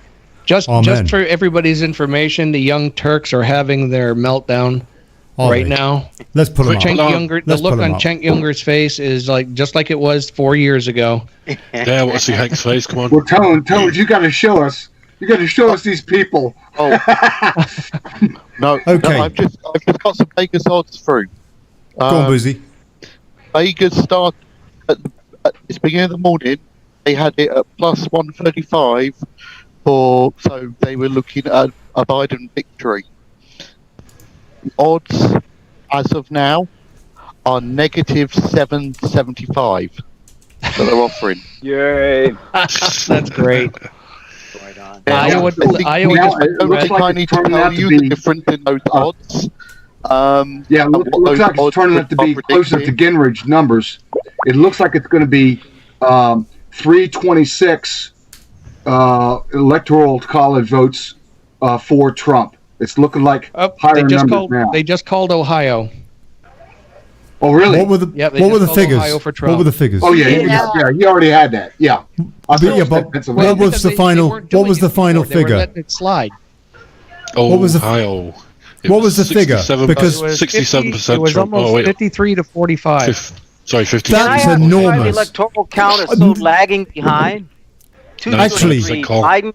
Afraid of wait, they're making deals. I think they're making deals for Senate seats. One of the networks are different. Ohio, that is an 8% difference, and actually, that was his margin last time, was it not? Can I just in 2016? Interject just for a second. Damage limitation. Damage control. Risk management. Yeah. All of that. Yes. No. This is a big one. Senator Doug Jones, Democrat senator for Alabama, has lost his seat to Republican Tommy Tuberville. Good. Good. Yes.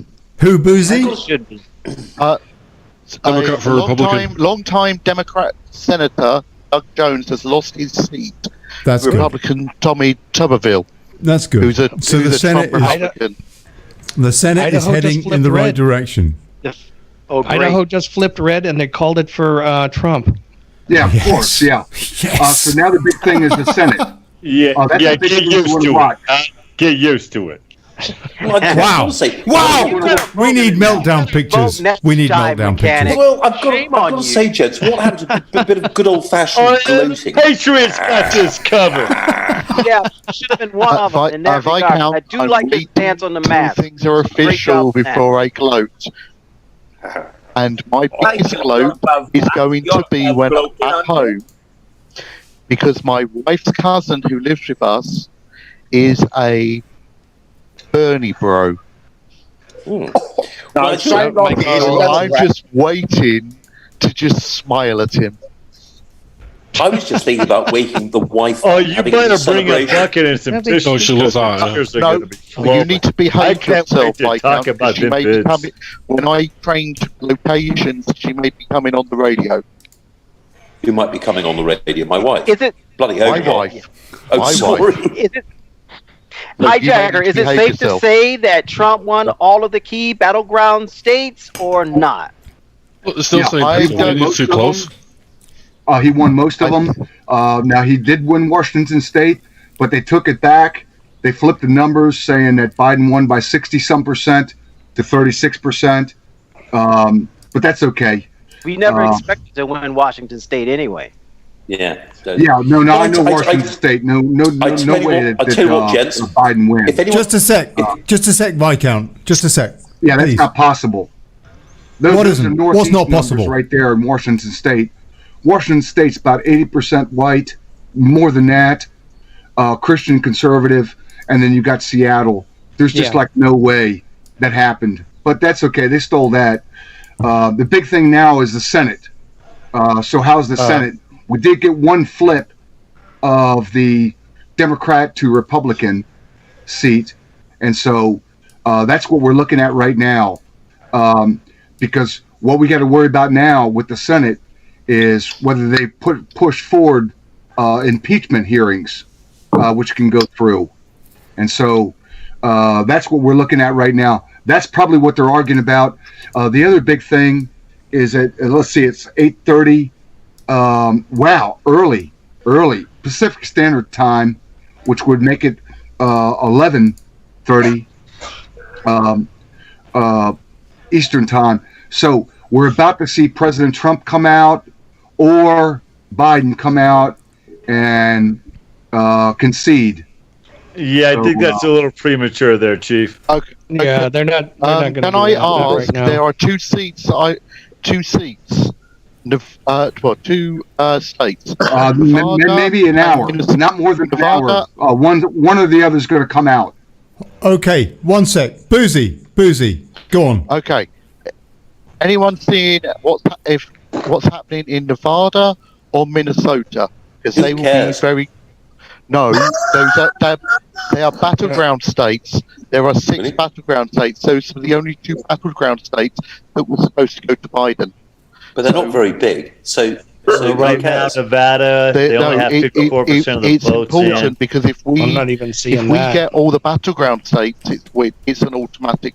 I think mathematically, if you take the ones which are expected, even with those 2, if they go blue, where we stand right now, Biden has lost. Full stop. If they took those 2, it'd be 16. Well, you know what? I'm just asking. Welcome to the party, Chief. Because it would be a good indicator because it showed they were actually quite the Trafalgar group was showing them as who lean heavily towards Trump was showing them as favourable. Well, hang on a sec. So well, I tell you what, Chris. Why don't you just add up how many electoral seats Trump currently has? Well, no. We already got it figured out. Trump did win. Now what we're watching for is whether a deal has been made between the campaigns where Biden is going to come out and he's going to actually concede before Trump comes out. If that's a good sign.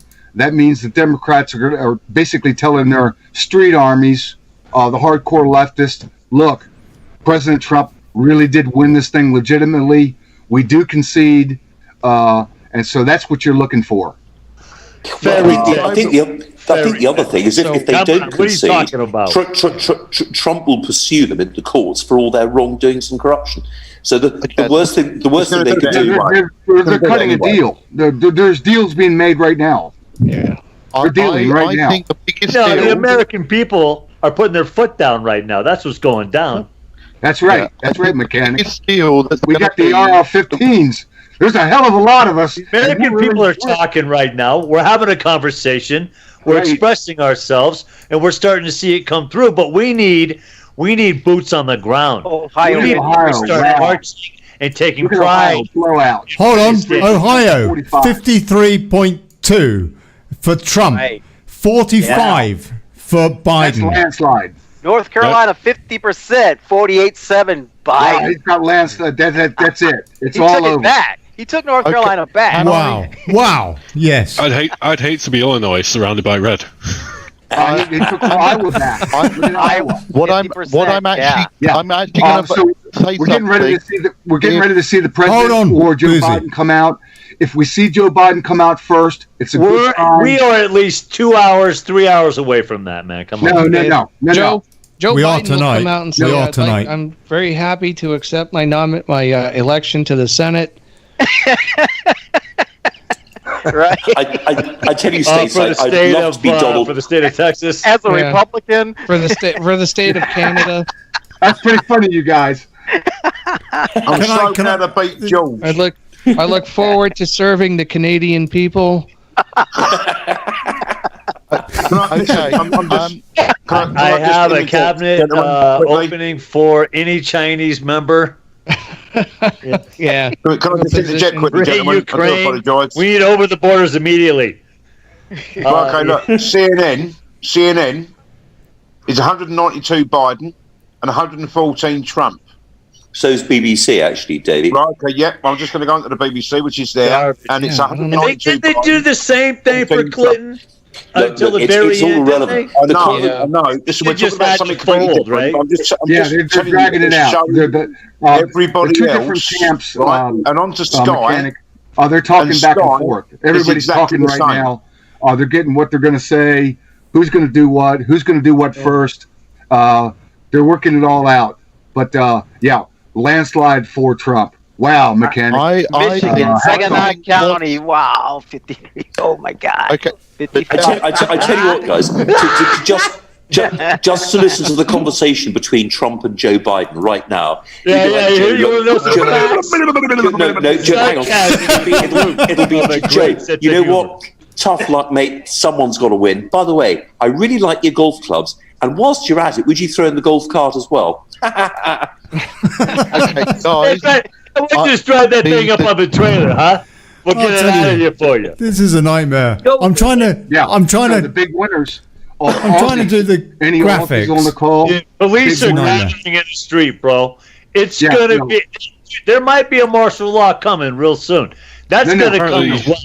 Apparently, Trump is winning by over 500,000 in Pennsylvania with 51% reporting. Oh, blimey! Right. What I say the big winners? Full-scale lockdown.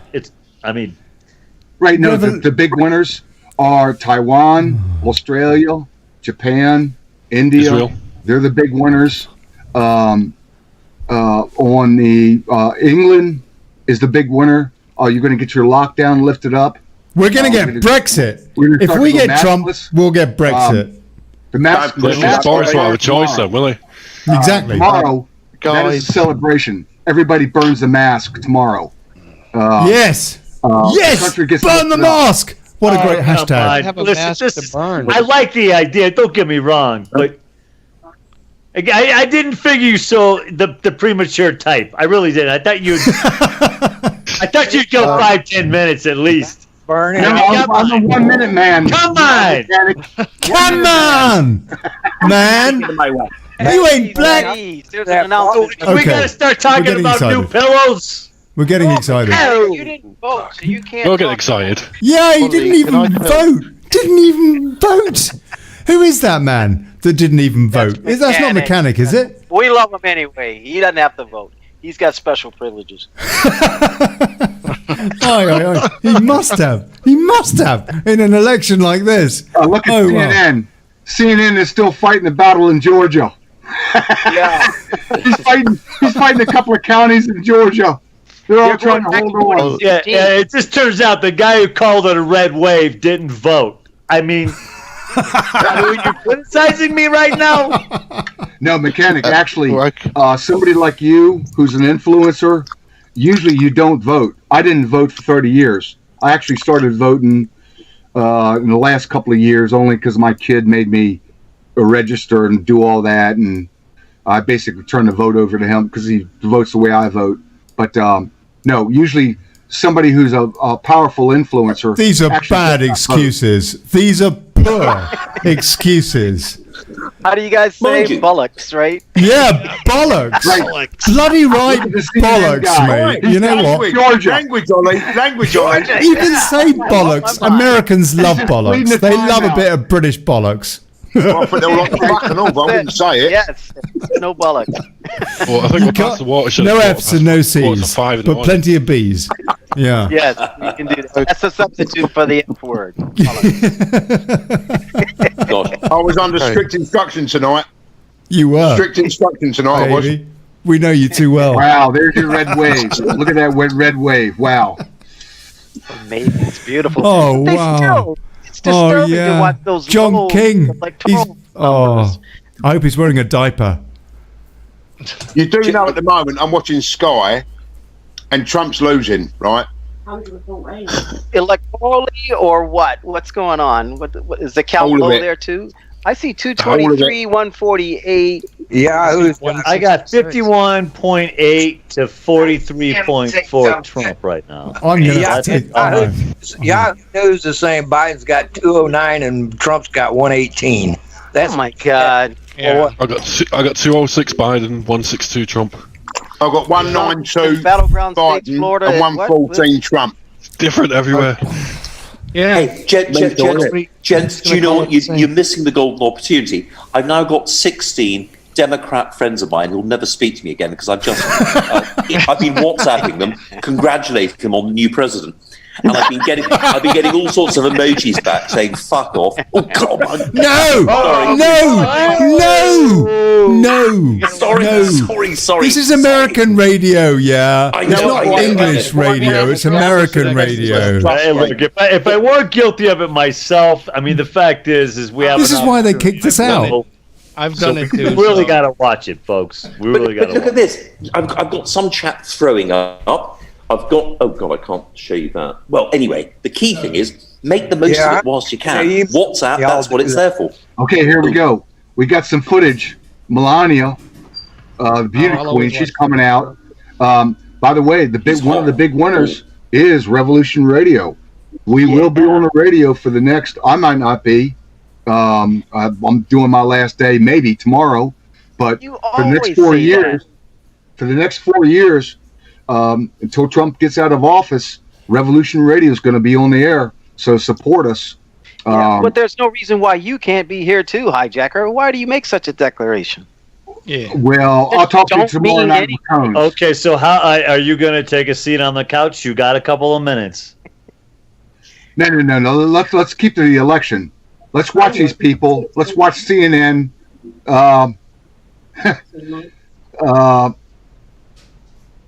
So Virginia. What was it? Virginia? Let's see. Virginia. Biden took Virginia 52 to 46. Yeah, Northern Virginia came in. That's all the bureaucrats. That's the deep state. That's Washington. Yeah, that's the. Yeah, Northern Virginia is the deep state. DMV. Yeah. They control Virginia. And that's D.C., Maryland, Virginia. For you folks who don't know, that's that triad. Right. So that was expected. Do you think he's going to get over 300 here? Oh yeah. No, he's going to get close to what Gingrich talked about. You're talking 326. Yes. From what I've seen, right. It's 326, maybe. I'm showing right now 340 over here. What happened with the? What was that? What was the Melania? 347. Was that Malia Obama you mentioned? She came out. Cutting coke. What was she doing? She's just basically walking out, showing her pair of girls. Right. Yeah. Or Melania. Right. Yeah. She's the least convincing female impersonator next to Nicola Sturgeon. Nicola Sturgeon is the first minister of Scotland. Texas, for anybody that didn't know. Wow. And she's Trump bloody awful. Biden 46. Texas. Wow. It was a landslide. Hold on. Damn. Oh, blimey. Oh, no. I can't keep up with the graphics. Entire South went to Trump. Yeah. Most of the middle parts of the country and the easternly lying western states, Idaho, Wyoming, and looks like Utah. Pennsylvania. Yes, Montana's looking red right That now. whole They've West still got some counting to do. Yeah. Yeah, no kill shot. So they're just tying up the votes right now. Everybody's getting their speeches ready. I think they're going to let Biden come out early. Biden to save his ass. Let me congratulate Nick. Nick, your state went for Trump, so congratulations. That's Wisconsin. Still, he's got a little bit of counting to do, but I think there's a wide enough margin there that it's not going to be an issue. Ladies and gentlemen, this just in: Nevada going red, Chief. Yes! Nevada, baby. Boom! Hey, I'm talking. Where is this? Where is this? I don't see that.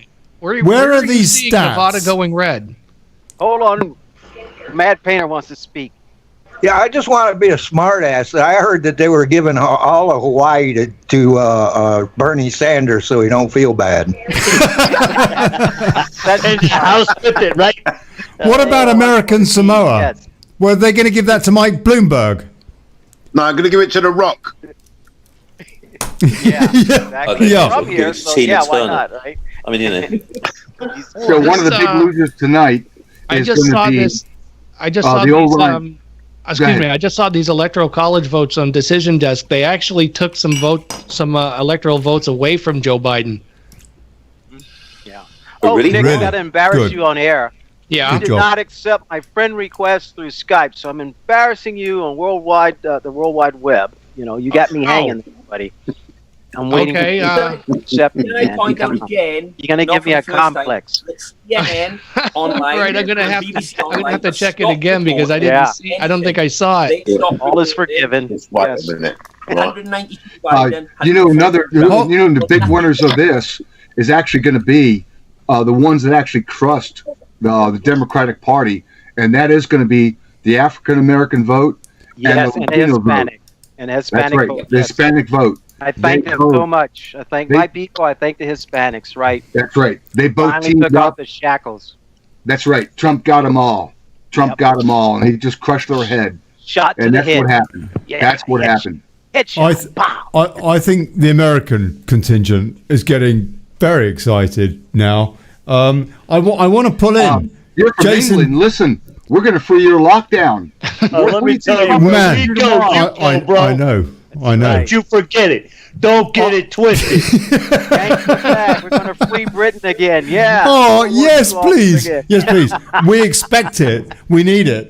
But you are our last hope. I don't know. Mercy bars and nylons. Yeah. I don't know if, the Jason bad thing is that it looks like we got a war with China coming up.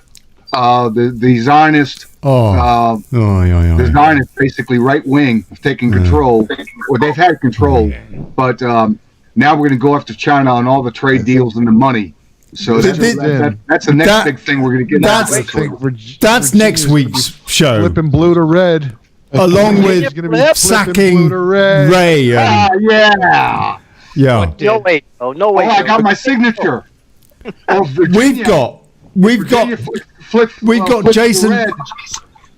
Let me, guys, stateside. Hold on a sec. I just want to pull in Jason Tyler, if I may. If you've just tuned in, or you've tuned in the last, I don't know, 5 years or something. This is Daily Chaos, Revolution Radio, and Wake Up UK in concert, in organized chaos, exacerbating or whatever on the US election. REDWAVE, but the figures are skew with. Anyway, Wake Up UK's Jason Tyler is here as well. Jason, what is your take on this, and are you impressed with my attention to graphics?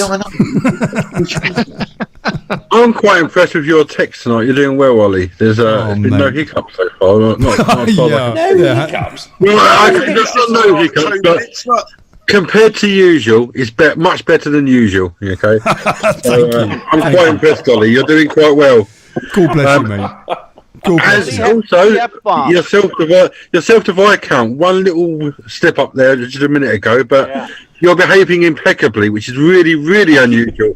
So whatever you've done lately, whatever you've been doing to yourself lately, you're looking well and you're behaving well. So I was in rehab, and it's clearly done well for you.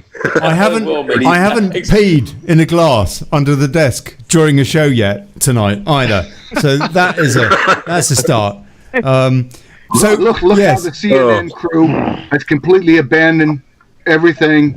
They're left it up to the charts. So the next thing we're going to see, we should see Biden come out and acknowledge President Trump is the victor before Trump comes out. If he's a gentleman, I think they're going to do that. Somebody, we're not going to say something on that, which I've been trying to say for the past. I need you to explain somebody, please. There's not going to be anything else. How many crime families do you know were gentlemen? Well, no, he's going to do it because Don Corleone's gentleman, right? Godfather. Could I ask you, you guys stateside? My wife has just got out of bed. Has you sat her and gone, oh my God, he's losing. People in England, you got a big break tonight. You got a big break tonight. Hey, let him finish. Go ahead. Your wife just got out of bed. Please, anybody stateside, explain to my lovely wife why Donald Trump isn't losing when she's seen the stats on the telly and the telly are telling her that Donald Trump's lost, basically, at the moment. Good question.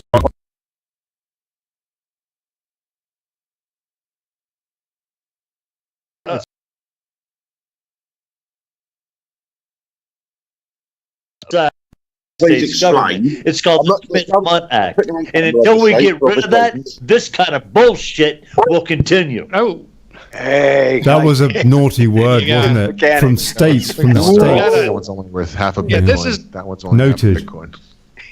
Yeah, they definitely they manipulate the news here a lot, and this is why they're going to say, well, Donald Trump's really not winning by every measure that you can possibly go by. He is. Right. Is this what they call perception management? CNN went on a commercial break. Yeah, it is, isn't it? Yeah, it is perception management. Trump won Texas, so everybody's getting their speeches ready. They already know. They're in the last negotiations. Wait a minute. Let's see this. Michigan. Oh, wow. The black guy picked up. We got another U.S. senator. Wow. Yes. You're talking about John, no? John Jones. John James. Collins won. Yes. Wow. We're not so good at this. Who are you talking about? Michigan. We also have our first transgender, not our first, second maybe, transgender sheriff. Well, get rid of that. That's no good. Okay. That's right. Well, I'm looking at a map here, and the map is on the BBC, so not that reliable, but it's showing that the central states are lighting up red, but not the west or the east. Is there a reason why that would be the case? I don't know.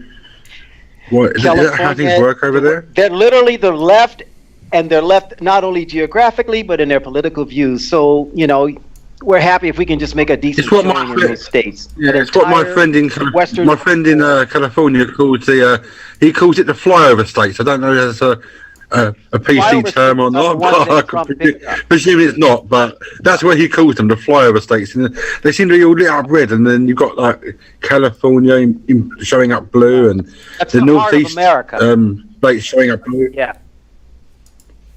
Did you get an answer to your question? May I jump in here, please? Yes. Who's that? This is Stardust Man, Daryl. I just wanted to give you a little reminder of earlier, if Trump just sweeps it away. Remember I told you, if you get beyond a certain margin, they do not have to count those mail-in ballots and stuff, and therefore they don't have to count all those ballots, all the people that passed away, the dead people. They don't have to count their ballots either. Over. Well, isn't that kind of unfair to the dead people? Okay, the electoral count 223 Biden, 204 Trump. So far. Yeah. So okay, They're I still don't not- know. Oh, Texas just went solid blue, so they just called Texas. You mean red? Yeah, Well, solid red. solid red. Yeah. Sorry, I went colorblind there for a second. Excuse you. Come on.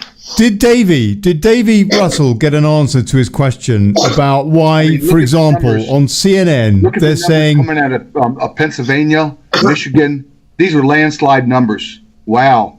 Listen, The reason hold on, is listen, landslide numbers. gentlemen. Those Gentlemen. those mega states carry more electoral votes. And That's they're right. Having Gentlemen, Oh, that's so right. once they Although we call know those officials, this, once they and call I those know official this, states, and you know this. his number 204 will shoot up. Right. Yeah. They're doing it deliberately. What's happening is the Biden campaign is now talking to the Trump campaign on how they're going to give the speeches. They're going to try to keep the violence down. It does look like the deep state made sure that Trump was going to win a landslide, and so they're going to try to mitigate this.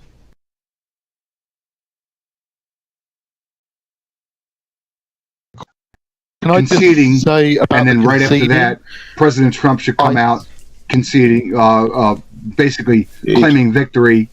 So yeah, it's And done. Here's Done. the thing too. If Biden comes out and concedes, it doesn't matter what the outcome of the election, and it's over.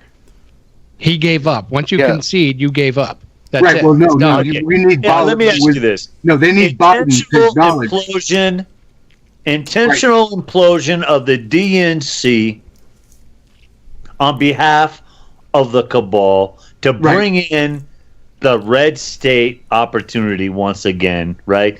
Because without a red state here in America, No, we you're got not to getting think a true controller, mechanic. We got to think bigger than that. What do the controllers basically want? They don't want a city. They don't want a country that's burned up and bombed, rioted, looting, and so they need Biden to come out and saying, "Everybody, calm down. The Republicans beat me fair and square. Don't riot. Don't burn. No, come on. Don't They're do gonna that." burn. They're gonna burn, bro, for at least Thanksgiving. They're gonna No, I burn. don't And think all so. these, I don't think all so. these pansies with their phones in their back pockets, kicking No, I down think the Biden's front gonna come doors out and of he's gonna stop small it. businesses. They're all gonna be picked up. And you know what? I tell you what. I hear the rumor. All these FEMA camps are open, right? Well, Obama opened FEMA camps for patriots. Trump, he's got them FEMA camps open for all ACAB, Antifa, BLM, these Marxist hosts. No, mechanic. They're going to tell their armies to stand down and to wait, because there's another wave coming. The other wave coming right after President Trump gets elected is the economic collapse, the evictions, the food starvage, and so that's where they're going to pick up all their energy from the left wing. This is thought out. This is very complex. He wins. He fires Fauci. You're going to see some big changes real quick. But here's the And thing: you're not going to see a lot of that. Want to participate in this garbage anymore? Yeah, but you're not going to see a lot of that happen on the federal level. You're going to see it happen through the state governments, the Democrat ones, like Michigan. I guarantee you, Gretchen Whitmer is fuming right now. Oh, it's not looking good for her at all. I'm pretty sure that my governor here in Wisconsin, his camp is probably going off the rails at this point, because it looks like Donald Trump is going to take Wisconsin. Mm-hmm. Okay. So that was premature. They haven't won it yet. Just a sec, Boozy. You sound as though you've got something worth saying. Yeah. Not that you guys didn't. Don't get me wrong, but Boozy, he's got this intellectual bent. Go on. Biden, under no uncertain terms, not to concede. However, I think there is one way that he may. I don't know. He's not coming through. Can't hear Boozy. No, in his own personal interest. Obviously, with all the Obamagate No, we got nothing. Oh, hold on. Whoa. You can't hear Boozy. What's going on up in Maine right now, folks? Up in Maine. split. Okay, It's a with split. One each. Obamagate, Look at this. Biden is implicated with Obama. Yeah, that's some very interesting things going down right now, gentlemen. And sedition conspiracy. I think Nebraska's the same way. Hold on a sec. Hold on. Let me just make sure. Boozy, you can't hear Chris Boozy, guys. Is that right? Yeah, Nebraska's the same thing. It's two electors for Donald Trump and one for Joe Biden. Hold on. They seem to just be going on and not hearing us. Oh no. I can hear you. Dear. I don't know what just happened. Boozy, go on. Okay. What I was saying is, I'll tell you what's going to happen. There's going to be a suicide hotline number popping up on every. I'm talking about these. Look, hold on, guys. Pipeline right now. I just want to get the comms right, yeah, because my headset just buggered up, and I don't know if it's affected the sound card or what. I just want to make sure you can hear the guys on Zoom and vice versa. Could you hear Chris just a second ago, Chris Boozy? No. You couldn't hear him? We did not hear Chris Boozy. We heard you, or we hear you. Yeah, we could, but not him. Oh no! What a pain. Does anybody else got this 343 number? It's hovering around 343 right now for the last 10 minutes. On what? A projection to what the final numbers here is going to be. This is I'm looking at this. I've got at live the moment, election night map on the BBC number story on YouTube here, and I got it broadcasting on the mechanic knows, by the way. And right now, the projection up top here, it's showing this red. You kind of say to them, British speaking, he's done, so they can then jump back in. Boozy. That way, over. They can. Tell you what, I don't know what happened there. I mean, my what a pain. You know what? So my cans, my headphone things ran out of battery, and I had to put these on. And then it breaks up the comms between Skype and Zoom, which is not conducive to a conversation. Ollie, you ain't done bad, son. I've got to tell you, with all the shenanigans and the shit that's been in front of you, you might as well have been a Democrat. Oh, mate. You ain't done bad, mate. No. Don't say that. Don't say that. Right, I don't know what to do. Have hysterics. Let me just try playing with a few buttons. Right, okay. Tell us, what were you saying about the numbers? Davey, you had a great point. Because, for example, when I look at CNN's coverage, they're saying Biden's on 205 and Trump's on 132. So that's it. Exactly what I've got here. That is a problem, isn't it? Because it is. I think one of the guys, I don't know, mechanic or what, said stateside, it is controlled perception. And what is the reality? What is the reality? I'm looking at the Fox feed as well. Ollie, should we go back to Chris Boozy to see what he was saying? Because I missed what he was saying. Go on. If we can, yeah. Yeah. Hopefully it's more useful. The DNC has told Biden not to concede under any circumstances. Yes. However, I believe that there is a way that he may concede.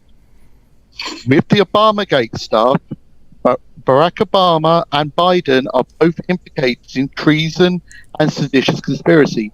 Add to that these emails from Hunter Biden, which basically implicates Biden in further treason by being financially in the pocket of an enemy of America, and therefore acting against the interests of America.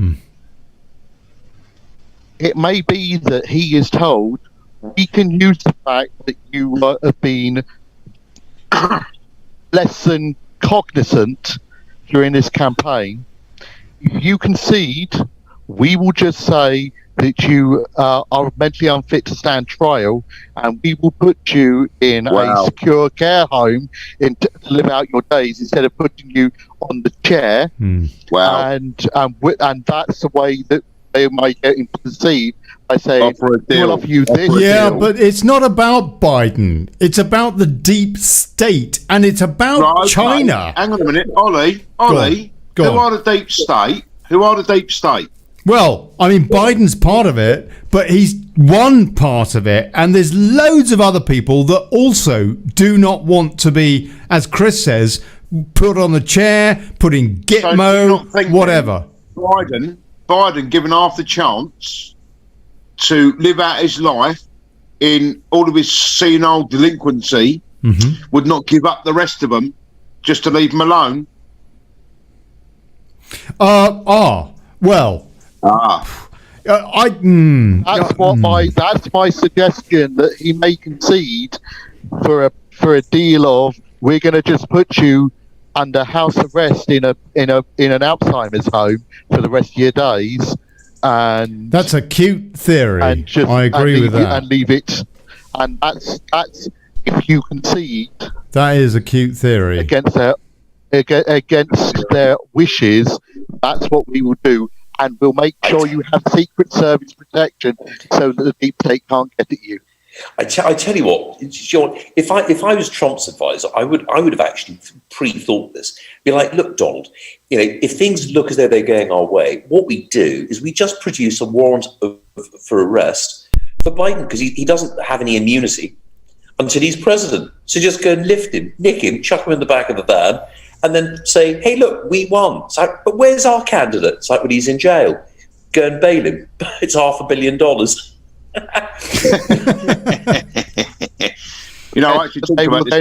They will then say he's interfering with a free and fair election. I actually talked about this last Saturday, and I talked to Ed in America, and I said, what happens if Joe Biden was picked and nominated to be president? Yeah. He's running as president. Kamala Harris is running as his running mate. If he gets taken out of the game, I'm sure, under American law, that because Kamala Harris is running as vice president and was elected to do so by her party, she can't just step into his shoes because he isn't president. Well, no, that would leave the Democrats. Yeah. That would leave the Democrats wide open with no one to pop up for the presidency. In which case, then Trump wins by default, doesn't he? Actually, there is a thing, Davey, because similar things. There's actually been someone who has been elected and died before the Electoral College was able to declare the winner. And there's actually but you just said he was elected. Before he was inaugurated. No, sorry, I misspoke. The election had been held. His party had been the victor. There'd been enough, but the Electoral College elects the president, not the people. So the Electoral College, because they don't do it on tonight. That's what we're doing. We're getting the number of electors. So what effectively happened is the guy died between November 3rd and the Electoral College actually making their decision. So what happened is the other party said, well, we've got our vice president. And what they actually said is, yes, but your vice president wasn't on the ballot. Right. So the people did not vote for that vice president. They voted for but people did vote for this guy. So the person who came second was actually put on the in the presidency because the VP couldn't. Now some states might direct their electors to vote to say, okay, well, we voted Democrat, so you've got to go for the Democrat VP. Some might just leave it up to the electors. The electors are not required to do anything normally than actually give it to the person who's got the most votes that's on. So it's showing at the moment Biden or Trump. So they would literally, those are the options they have. Ollie, very quickly, I've just noted the time. Now, believe it or not, I'm currently staying in a hotel with my daughter who I have to take to school in about 45 minutes. So I hope you'll forgive me if I dash. No, and I'll come and join you. I'll come and join you later on. Very welcome. Very welcome. And message for stateside. What a lot of fun to share with you. They can't hear. They can't hear, mate. I've had to divide the feed temporarily. Oh, well, look, send them my regards and say, jolly happy to have shared. They'll be back with us later, or us with them. I'm echoing, aren't I? Can you hear me echoing? I think I'm echoing. It's all right. No echo. Okay. Excellent. All right, gents. God bless you, Rodders. Lovely to make your acquaintance, my friend. Likewise. Make your acquaintance. Lovely to speak to you. Top man. Thank you. See you later. Cheers. Okay. Bye, folks. Cheers. Drive carefully. Yeah. Okay, thanks. With no sleep. With no sleep, yeah, exactly. At least I'm not drunk. Could be trying to say. Sober as an All right. Sober as a judge. Sober as a judge. About as sober as Joe Biden and Nancy Pelosi. Should we take some comments? See what people got to say. Do as you please, brother. It's your show. You know what goes on. It's our show. It's everybody's show. The entire civilized world's show. If you believe in sovereignty, this is your show. And if you don't, well, I hope you're learning something. No name Hos Logan says, wow, Pennsylvania, Trump 57, Biden 52, landslide. But Pennsylvania, that is key. And that's incredible. Florida, brother. That in Florida. Yeah. Yes. Well, Pennsylvania more so, Davey. But Pennsylvania, they said that they were going to continue counting. The governor said, we're going to continue counting for about 3 extra days or something like that. And so I don't know that absolutely has been called, has it? I don't know. Can I say this to you, Ollie? You know what? Look, the argument that CNN and others were putting out is that Donald Trump is going to come in with lawyers if you start counting votes after the 3rd. That wasn't entirely the case. Donald Trump said there's a deadline. It's the 3rd. You had months to get your mail-in voting in, your absentee voting in. With coronavirus, COVID, whatever you want to call it, with the postal service, whatever you're doing, you should still get your ballot in on that day. Mm-hmm. Now, if ballots are going to be counted after that, that's a normal thing. That's quite normal in America. Mm-hmm. Mm-hmm. There could be 10 million votes that haven't been counted yet. So past the date on the 3rd, people will start counting the votes and carry on counting the votes, and these results will keep coming in. What he didn't want is what the Democrats wanted. And the Democrats said and stated that what they wanted was that anyone that sent something in the day before or on the 3rd can still be accepted after the 3rd to then be counted. That's right. That was what the Pennsylvania Supreme Court said, huh? Right. And the Supreme Court found with the Pennsylvania the US Supreme Court found with the Pennsylvania Supreme Court. Right. But with a different case because it had gone through the federal. This was pre-Coney Barrett. About a few days before she was brought onto the Supreme Court, they found that because of that Roberts bloke who was on Epstein's pedo plane. Yeah, Chris, please. And this is the interesting thing. From what I'm hearing, is there is intent if Trump wins to get rid of Roberts. Yes. By indicting him, and because he's indicted, he has to stand down because he effectively could hear his own appeal. Yeah, and that genuinely then would be a landslide Conservative SCOTUS, which at the moment it isn't, is it? It's what they're talking about is putting Clarence Thomas as the Supreme Court Justice, if that happens. You see, once again... Clarence Thomas as the Supreme Court Justice. Think about that. But there's also... once again, look, it's the news the American people are getting from CNN. Yeah. And I've got to say to you, you've lived in America, Boosie, right? Yeah, you know what too. goes on. I never watched CNN until about probably 6 weeks ago. And I've been watching it, and the first time I ever watched it, I stood back. I was shocked. Yeah. I was aghast. Yeah. Watching it with a vomit bag. Yeah. It's like the BBC, just more blatantly honest about its bias. Listen, the BBC are a kindergarten. No, they're not. Yes, they're more snide and Ollie. sly than CNN, Ollie. but they're equally partisan. Ollie, listen. I've never seen anybody yet. Go on. Listen, every 5 minutes the name Trump's mentioned, and anything, if they drop a pen, it's Trump's fault.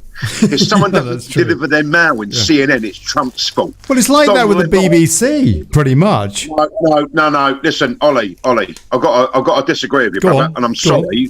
But no, you are disagree. right. CNN is I watch more. the BBC. Listen, over the shows that we do, Yeah. I have to keep up to date with ongoing news articles, etc. So what I will do is keep an eye on the internet. I'll keep an eye on the papers, the online publications. I will look again at the TV publications through the media, and I've found CNN to be possibly the worst thing I've ever seen in my. Now, as an outsider looking in for the first timer, I asked someone the other day, do some homework, son, and go and look at CNN. I asked him weeks ago, he hasn't done it yet. He watched 2 hours of it on Sunday, and he sent me a message. He went, I don't know how you can watch it. It's disgusting. It is. Now, when you understand how badly they treat Trump and how badly that man's been treated over the last 4 years so far, where any one of us would have gone, you know what, I'm going to throw in the towel, I'm not doing this anymore. When you're going to start bringing my children and my wife and my ex-wife and my other children into this debacle because I'm now president and you don't like it, you'd have gone home. You'd have given up. Okay, let me ask you a question. What is worse, a news network that pretends to be balanced or a news network that is obviously not balanced? Well, it all depends on where you live and how far you've been indoctrinated by that news channel. True. Yeah. Is what I will say. So in America, you've grown up. People have grown up. The CNN were the first cable news network in America. When cable went out in America, they were the first news network ever. Yep, they were. The first 24-hour. Don Lemon. I'm not going to call him Lemon because it's lemon. It's lemon. Right? It's a lemon. Yeah. Don Lemon, 20 years ago, when he was on CNN, 15 years ago when he was on CNN, was a conservative. Yep. And I've seen videos of Don Lemon saying things that he would never, ever say now.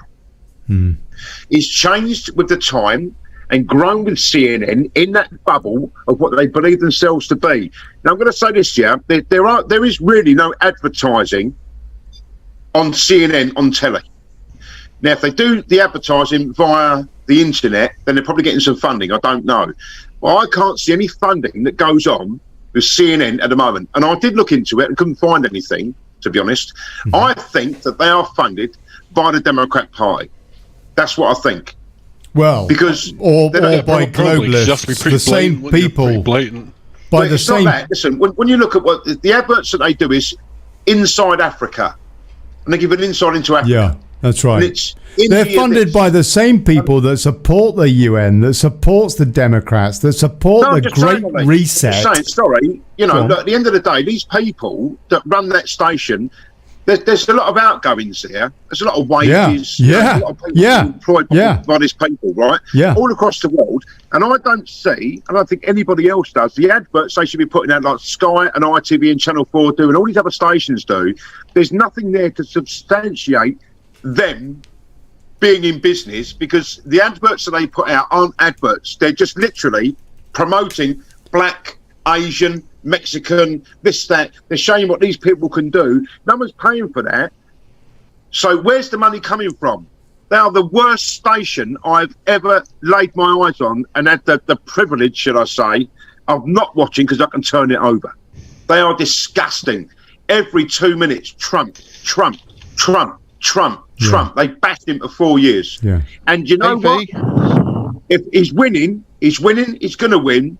And even over their efforts to demean, demoralise, vinify, and literally wreck that man and his family, the people still voted for him. Yeah. Beautiful. Dave, I think one of the important things to remember is what actually happened in when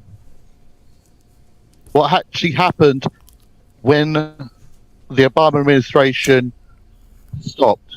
A lot of the people that worked for the Obama administration, both elected people and all that, they moved into the media. That's right. Straight away, so they sideways moved. Further than that, a lot of the people that worked in the Biden administration, their husbands and wives were already in the media. That's correct. So what that means is you've got... Well, so these people are effectively, it's a shadow presidency where he is using all of his old lackeys to push a narrative. Yeah, no, I get that, but who's funding it? Who's funding it, Bose? Who's funding it, brother? It doesn't. The funding it's not less than the funding. It's more the fact that they are so incestuous that word. I like that. Yeah, the political class and the media class are so incestuous that you used it again. That's why they're doing that. It's less about who's funding, and it's about all the people who've been involved in all the crooked stuff of the past administration. Last thing they want is this president out in all their dirty laundry.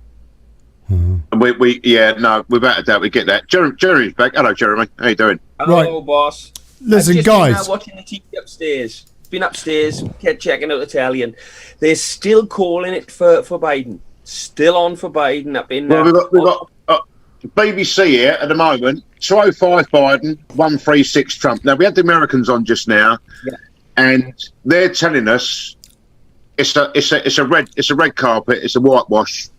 We've done it. Trump's done it. It's not showing up on the TV. They're doing deals. They're doing this. They're doing that. When are we going to see this go up then? Because I'm not trusting this at the moment, to be honest. I'm not trusting it.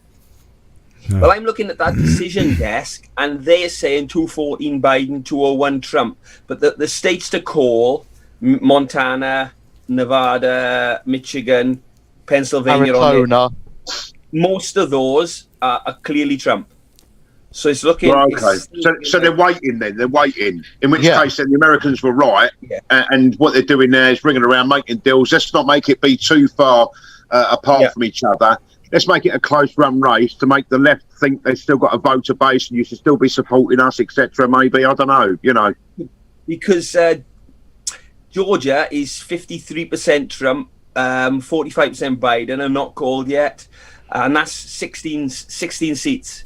Alabama, 9 seats, 62% Trump. And, hold on, it's not coming up. North Carolina, 15 seats, and that's just swimming towards Trump at the moment. So those 3 seats would cover it almost completely. But nothing's been called yet. And that's without Wisconsin or Pennsylvania. Yeah, Pennsylvania quite clearly Trump. But not coming guys, I don't know if you're seeing the decision desk thing for the House. Currently, the Republicans are in the lead on the House. What, the Senate? House. The House? It's even Stevens on the Senate, but it's red for the House. Republicans so this could be actually then.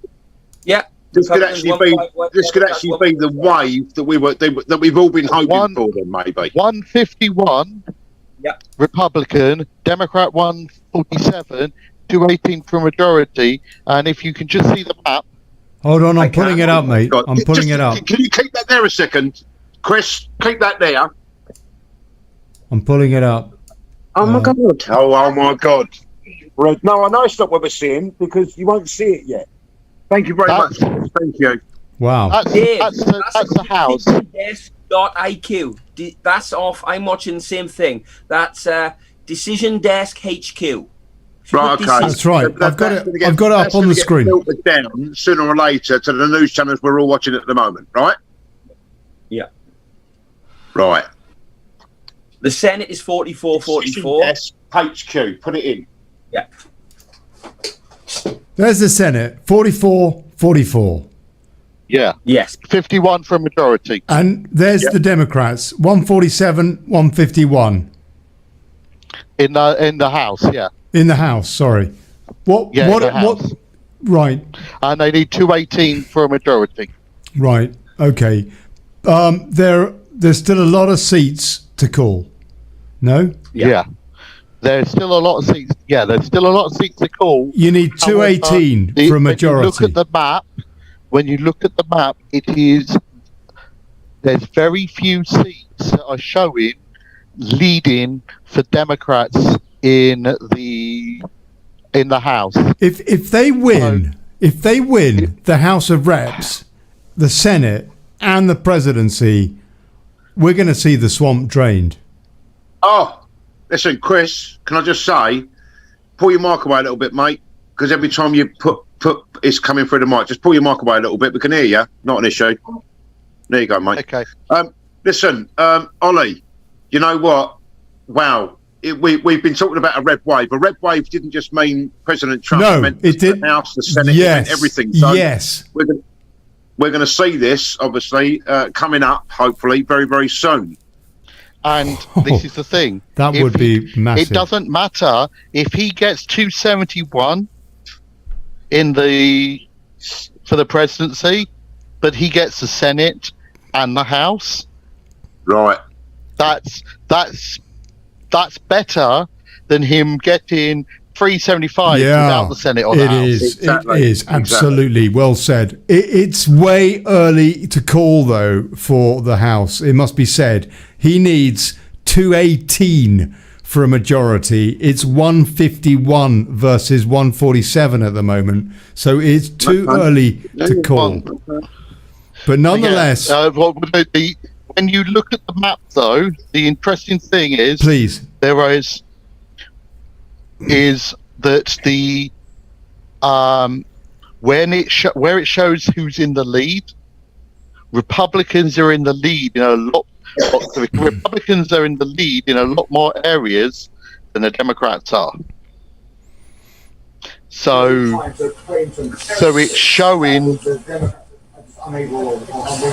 there's very little chance. Dave Laddie, hold on, I'm going to mute him.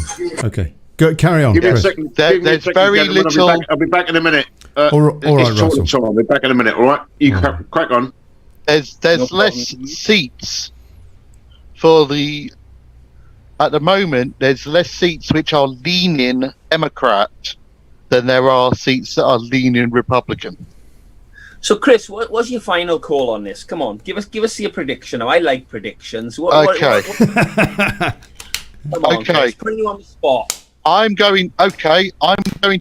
Oh, bloody hell! What? No, I've just seen a seat go red. Congressional seat go red in Southern California.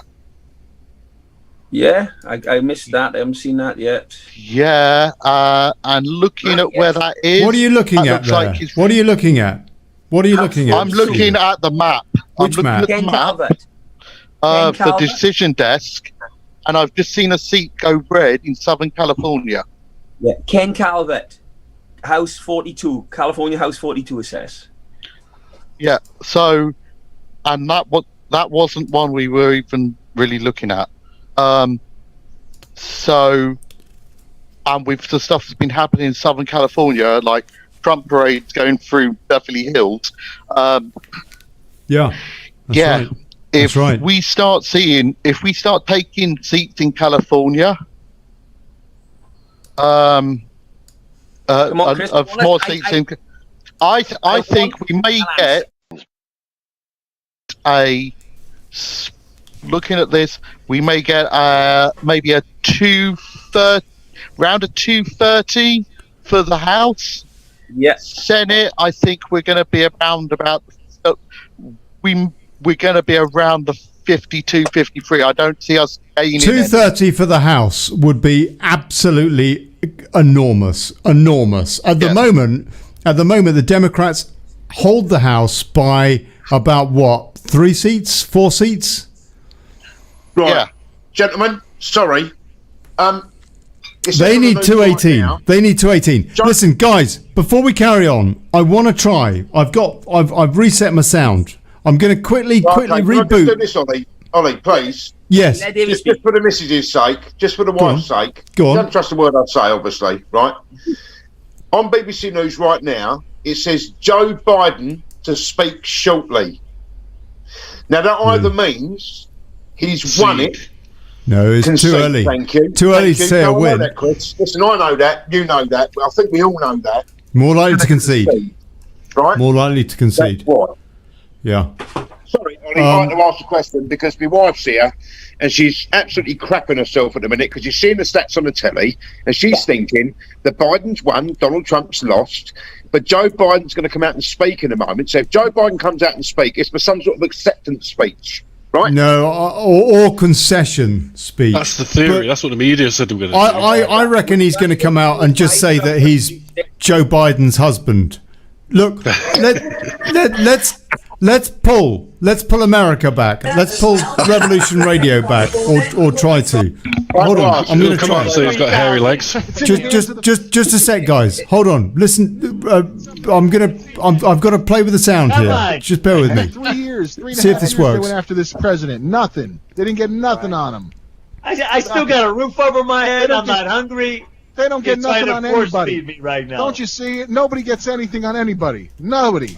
Right. Yeah, they never. Everybody gets away with never everything. going to hold anybody accountable. Revolution Radio. People aren't going to do a perp walk. I called this months ago on the show. Looks like It's Ollie's just trying to gonna get happen. through. Hillary Clinton in a perp walk? No way. Yeah, No way. Yeah, They will die, disappear, heart attack, suicided, whatever. They'll Okay, here we never go. be a perp. CNN. Yeah, but Here we go. CNN. Yeah. I got this on InfoWars. Revolution Radio. stop and think of it. Stop and think of it. If this scenario had happened like Ronald Reagan made in that speech, if something really serious hits the fan, we'll all come together, right? Yeah, I don't think we can hear you, Ollie. 56% to 44%. It's a done deal. Yeah, that's over. Yeah. No. Yep. Even if they cut a deal and they walk still away, won't call it. like you're They talking still about. won't give me- What do you mean cut a deal, Michigan's at bro? There's no 53, deal, 44. Chief. There's no deal, bro. Just because you could talk about voting doesn't mean you actually went and voted. Okay. Right. Well, no. The big takeaway is I've been America fully asking- transparent. I refuse to vote. What do you Yeah, want? sir. What do you want? Now, Let me talk, sir. look. We know Let me you're just useless when it comes to voting. The big takeaway tonight is the American people won. We bought time. It doesn't look like we're going to go through all kinds of havoc. And bloodshed and rioting. This guy, he's been on CNN now for like 4 hours.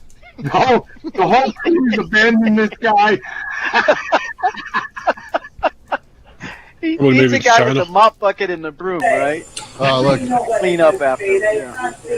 BBC's still spinning They it. got the podiums and everything set up. For Look at this. Look at this. How they just want to keep leading everybody on Minnesota here. Look at this. Electoral numbers. Oh, come on. They won't add up. Minnesota's already called for Trump. Okay, everyone's talking over everybody else. Look, hopefully we can restore some kind of order. I mean, such as it is, everybody's excited. They're getting their statements together. In fact, probably Biden didn't have any concession speech, and now you probably got Trump people. By the way, this has been the hardest show I've ever produced. Not least of all because David Laddie keeps coming on and not saying a thing, but putting his telly on or something. Go on. Ollie. Yes. Yeah. BBC is still spinning it. Who's that? That's me. David Laddie said something. My God, ye gods! David Laddie, good evening, sir. How are you? What do you mean, the BBC? What are they saying now? What are they saying? What they usually say, they're spinning it still. Biden 215, Trump 136. Even declared Florida. They're so full of it, aren't they? It's been stuck, hasn't it? It's stagnated, hasn't it? It's stagnated. So we know what's going on, I think. And the Americans said it very, very well. What they're doing at the moment is damage limitation. They can't have the right winning over the left on a massive scale, right? Because then they'll lose all the support on the left then. It would show that the Democrats haven't got a voter base. You might as well give up and go home. They must have it closer. I just said to me, why? It's like driving around a track in a BMW and winning a race against a Metro. There'd be no point in going and watching that race against a Metro on a BMW because the BMW is going to win. It needs to be closer. So it'll be a 6R4 Metro, wouldn't it? Yeah. Right?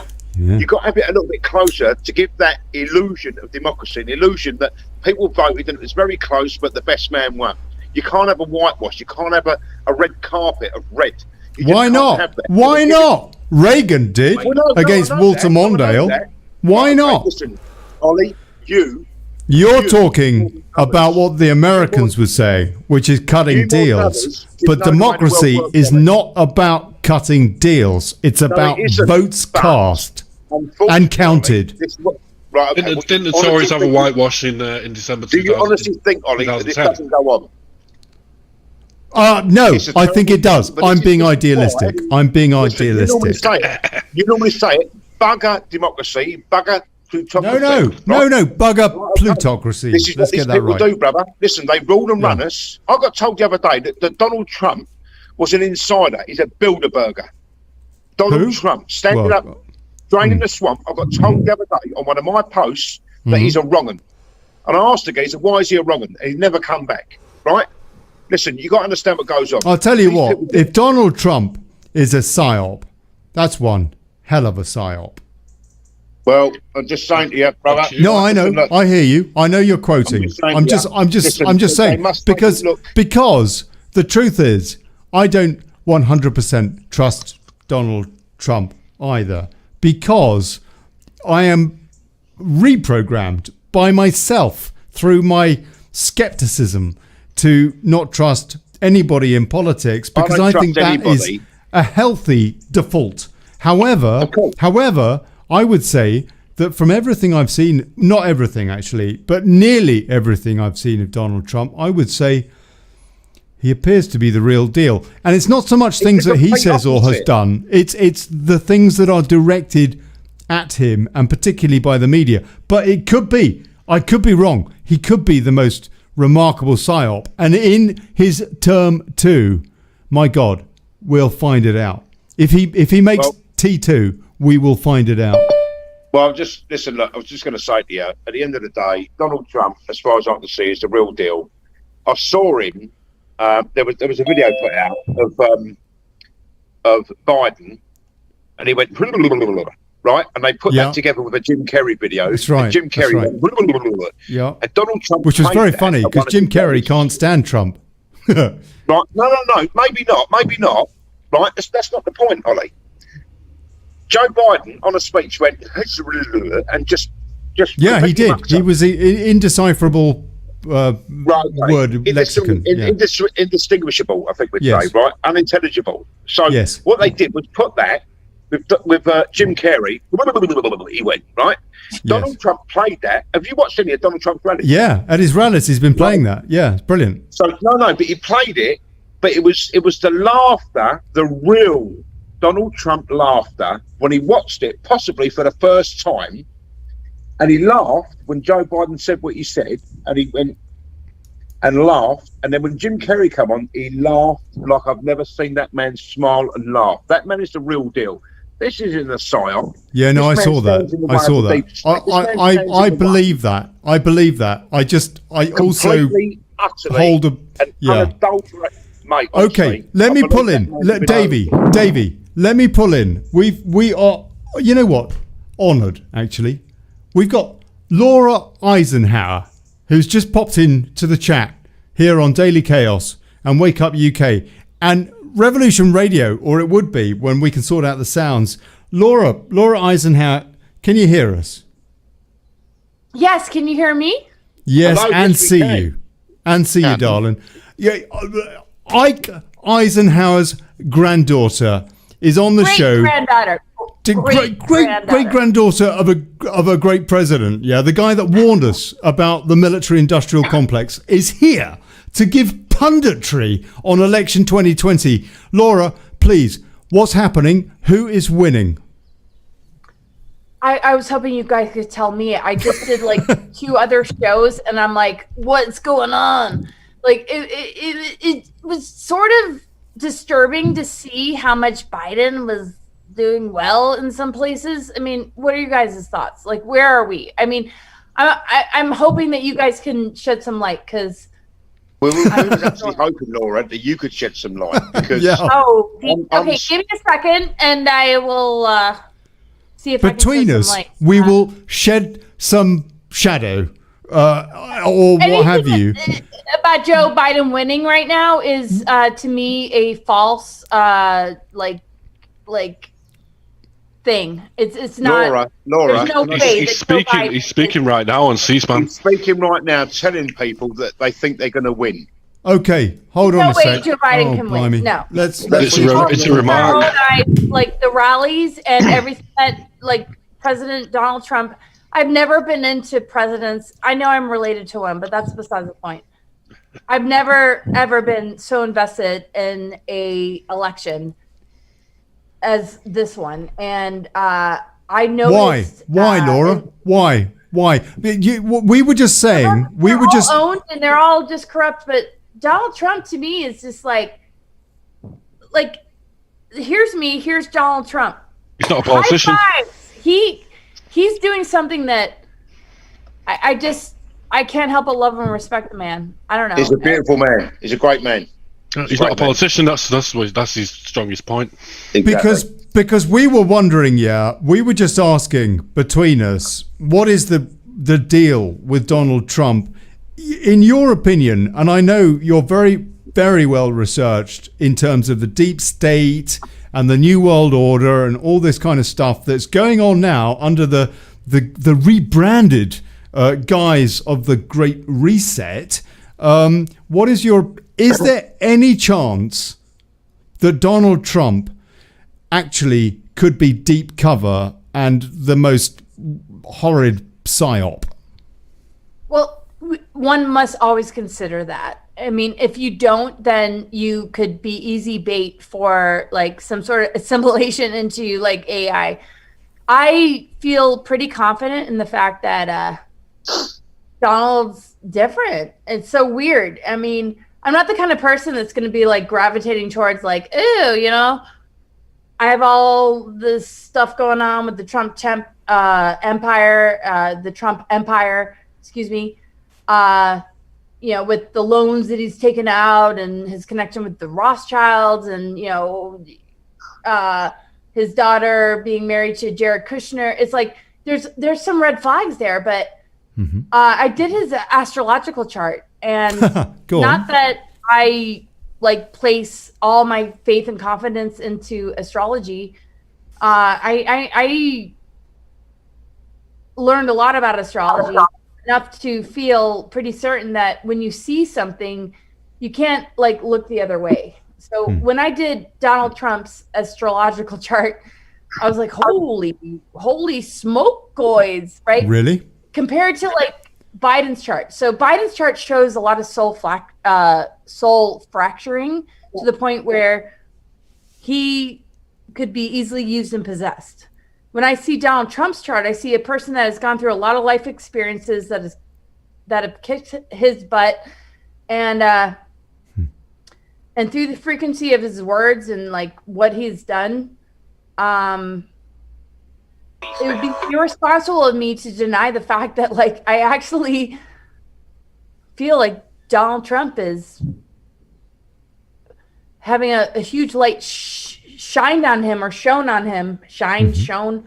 Yeah. Sean. Where I am amazed at how confident I feel about this person. Like, I've never voted.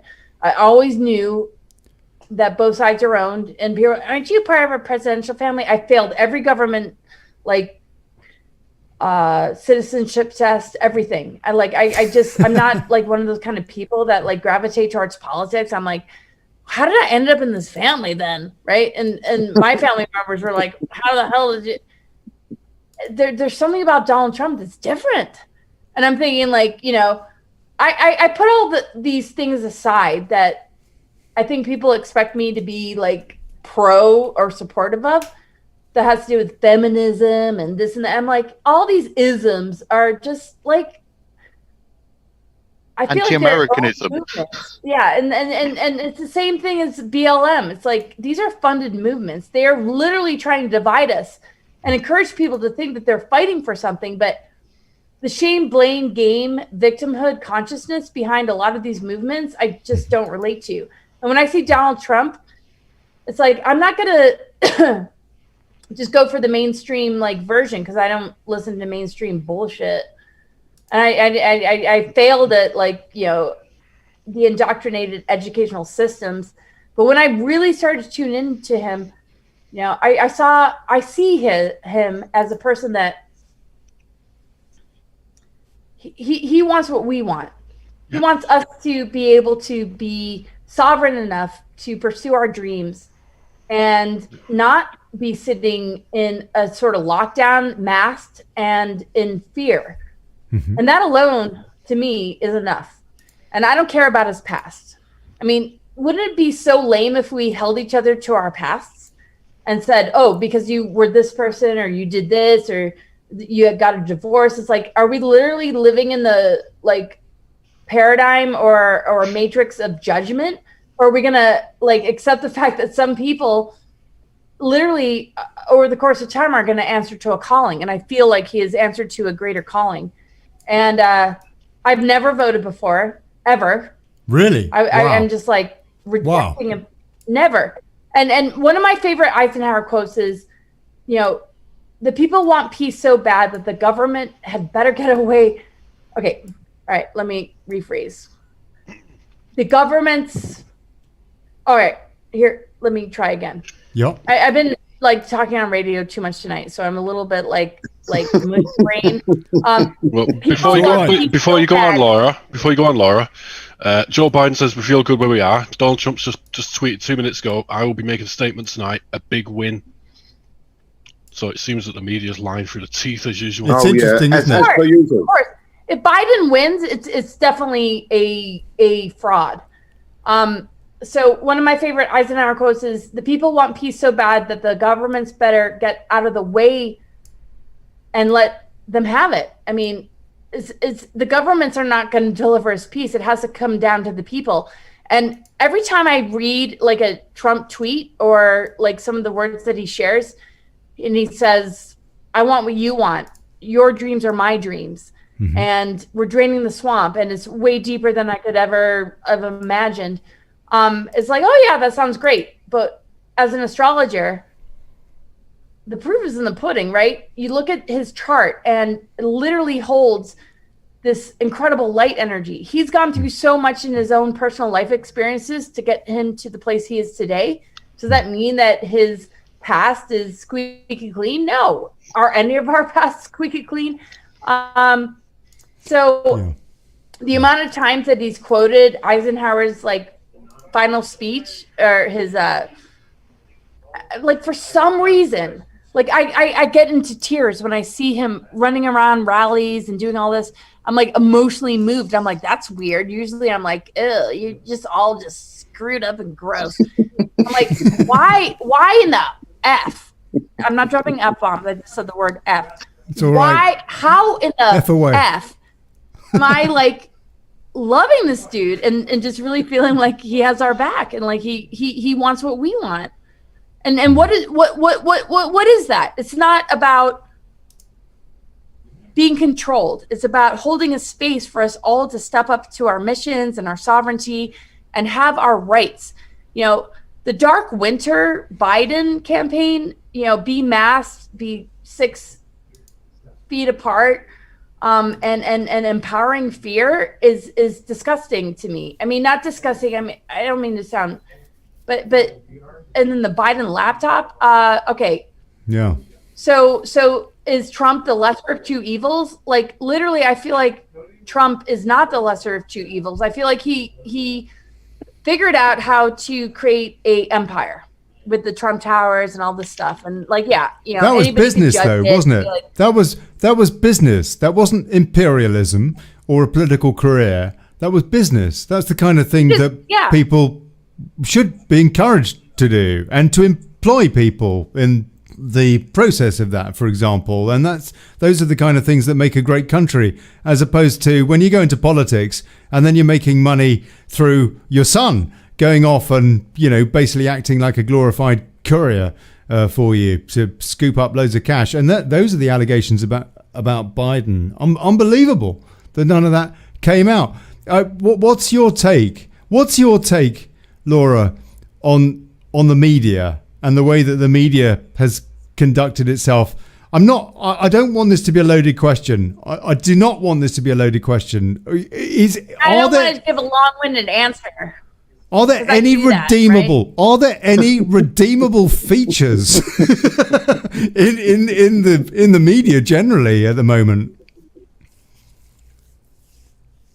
Well, there are redeemable aspects. I mean, you get your moments in Fox News. Not to say that it's not compromised, but you know, when somebody literally is being so attacked and undermined by the mainstream narrative to the point where people are empowering some level of indoctrination that goes all the way back to Project Paperclip and Mockingbird. Yes. The military industrial complex is really streaming through these power structures that he is not aligned with. And so I got to give him a lot of respect to a certain degree. Is that some sort of show? Well, I don't know. So I investigated further. I'm like, all right, you know, is this just some tool and it's just to, you know, be the controlled opposition, and is he owned? I'm like, wow, but he's never really been a politician. I mean, he just ended up. You're talking about Trump wanting to prove to his father that, like, hey, I can take things to the next level than you did as a builder, as a contractor, as somebody that like is building these structures and creating like unbelievable things. Yeah, there's a connection to the Rothschild. Yeah, there's a connection to these other things. But being raised in the family that I was raised in, you know, and seeing like how Eisenhower was being sort of like manipulated, and then I went through that myself when they wanted to recruit me off and to go off onto another planet. I mean, what is awakening? What are we up against here? You know, it doesn't matter if you take a picture with like somebody from the dark side. I mean, I can't tell you how many parties I've been to where I'm like, ooh, I don't want to hang out with those people anymore. I mean, I studied his chart. I studied his astrological chart. And I'm not the kind of person that is like, oh, you know, it's the rule, but it's mathematical, and these energies and alignments, they don't really lie. And Trump has gotten his butt kicked. He in his chart shows that he got really, really hurt and backstabbed by a lot of the people that he thought were his friends when he started to want to pursue the presidential position.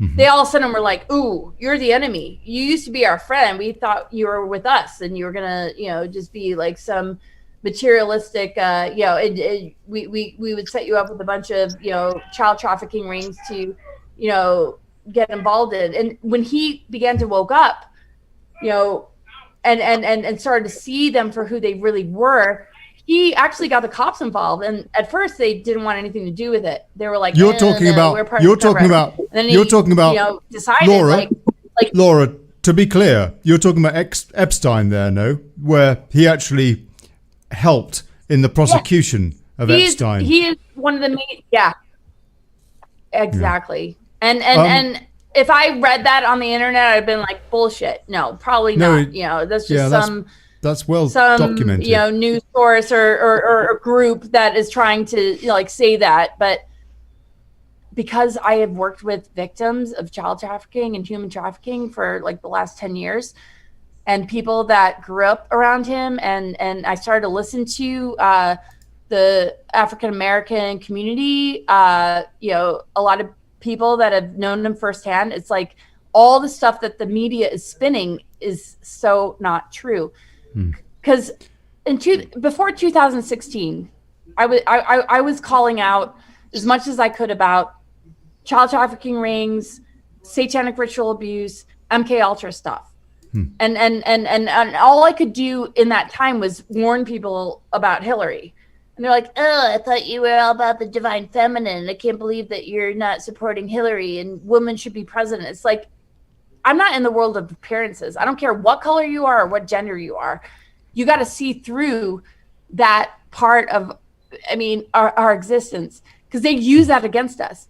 And so, yeah, like an orange guy, who's probably sitting in tanning salons all the time that has all the wealth that anybody could think of. Yeah, he probably is one of them. And then I was like, wait a second, drop your projection, really get to know, maybe what this man really represents. And when I gave it all a chance, because if I don't, then who the fuck am I? No. I was wow. We're being good. Look, I want to. That's all right. Look, I just want to cover a couple of things. First of all, Biden How can has I come out. support somebody like him? Oh, sorry. Go ahead. Completely. Biden has come out and he's basically given a bit of a spiel, saying nothing, but not conceding and setting things up for a long wait. And so he is working on, if you like, the globalist script, the kind of thing that Hillary Clinton said on video. He must not concede the election under any circumstances, and he isn't.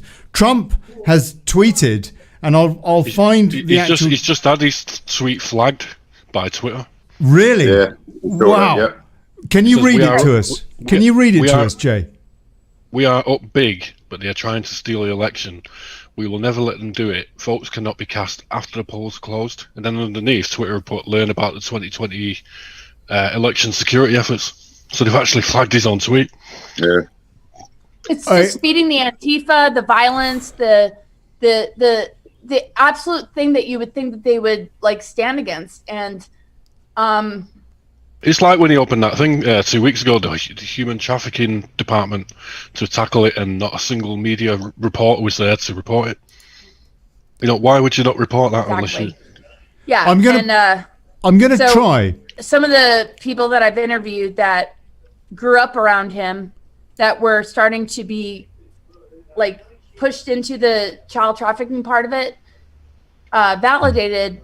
And they didn't reach out to me like, oh yeah, I'm just some false person that wants to, create some sort of political campaign. I saw their comments under certain posts, and I was like, can you get me in touch with this person? Can I interview them?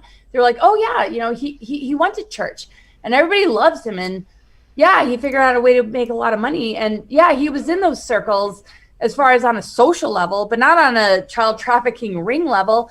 And so she was starting to get pushed into, because she wanted to be a model, and then it ended up being invite her to Epstein Island, and it was Biden, Clinton, freaking Obama rings, and I was like, okay, she wasn't looking for any public attention, and I kind of pursued her. I was like, but no pressure, and I gave an interview. I took it down because they're purging everybody, and so off social media, but she was like, he actually helped me get therapy and recover from this. And I've talked to other people that were like, and look at his children. They all even though some of their stuff that they're involved in isn't ideal. I don't like the fact that some of the Trump children, go off and, kill certain animals that, are just for the trophy part of it. It's like, okay, that's kind of twisted. But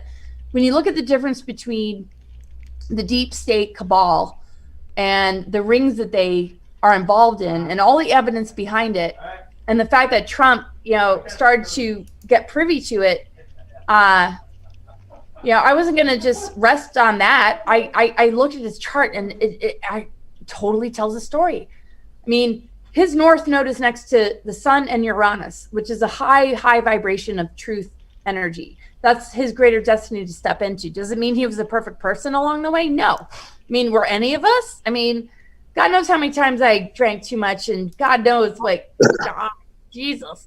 But it's a whole different thing. Like you look at Biden's chart and it shows a soul fracturing where literally, even if he was the greatest guy on earth, like something splintered him and he's not fully in possession of himself. So I'm just looking. I'm the last person to like support somebody who might be misogynist. I'm the last person that would support somebody who is obsessed with wealth. But I have learned, and I let go of like all my superficial sort of like reactions to certain personality types, and I said, we're done with the matrix of personality. We need to look at something way deeper. And I'm like the last person that would end up, I feel, to be like freaking Trump. I'm just putting a tweet up on the screen there. Joe Biden's just tweeted a few minutes ago, "Keep the faith, guys. We're gonna win this." And that's where they are on this at the moment. I want to try and pull in our stateside cousins to Revolution Radio. Let's see if I can do this, because I want to get their take on what they think about the latest events. Hopefully they're going to be able to hear us, and vice versa. I've just put the data that we've got so far into 27 to win, 270 to win. I've just put that in with the light, that please. dude is that dude's told the line. He was given a couple of notes. Go out there and say this. We're going to throw it in court. He's got to go to bed in Arizona. He took Revolution Radio. Oh, can you hear us? Can you hear us? It's like California garbage. There's no way the fix is in with California. Revolution Radio. Can't hear you. Revolution Radio. So where's Trump? Listen, So guys. Trump should come out pretty soon. Tones, have you got that video feed? No, one of these stations are going to flip to it right away. Can you hear? I think the Trump campaign's in shock. Can you hear us, guys? I got the feed right here. We could flip to it in a heartbeat. Don't worry about it. Nice. Also, John has joined us from our Oz correspondence down there. John, you there? Yeah, dude. I was just about to type in the chat saying I hear you, LOL. Not suggest I agree, but yeah. Congratulations. Australia, America. Congratulations that to lady you. sings, man, and she ain't on stage. No, we sing all these numbers. No, John. Congratulations to you. Australia tonight, because Trump victory, Australia survives. Yeah, but he hasn't got a victory yet. Dude, he hasn't got a victory. Yeah, it's going to take a while because of all the mail-in ballots. And knowledge. I don't think they can hear us. You know what? I so want the best for the United States, but the God's honest truth is that there is no victory until there is a concession. This is the way it works in American politics, no? You have to have one of these two characters concede. And until that happens, and unless that happens, it will end up in the courts. And actually, if the Electoral College makes a declaration, if they were to make a declaration of a victor, the only time it would end up in the courts is if it could end up in the courts with them challenging the Electoral College, but the Electoral College can make the decision, can't they? They can make the decision, and this is where it's really important with what I've just done. I've taken the data that we've got. We're showing the stuff on Decision Desk, and what I'm showing here, based on put anything that is undecided as leans whichever colour they're saying, and I'm showing 301 to Trump to Biden 219 with 18 as a toss-up. Wait. So who's in the lead? Trump. Now this is recording. Can I just interject, guys? I'm just watching Sky News at the moment, and Donald Trump's put out a tweet Some or all of the content shared in this tweet is disputed and might be misleading about an election or other civic process. Learn more. Now, when you're dealing with a big tech company, that can silence and censor the president of the United States, you know you're in trouble. Yes. And the tweet is, we are up big, but they are trying to steal the election. We will never let them do it. Votes cannot be cast after the polls are closed. Now, we touched upon this earlier. If there's a deadline, there's a deadline.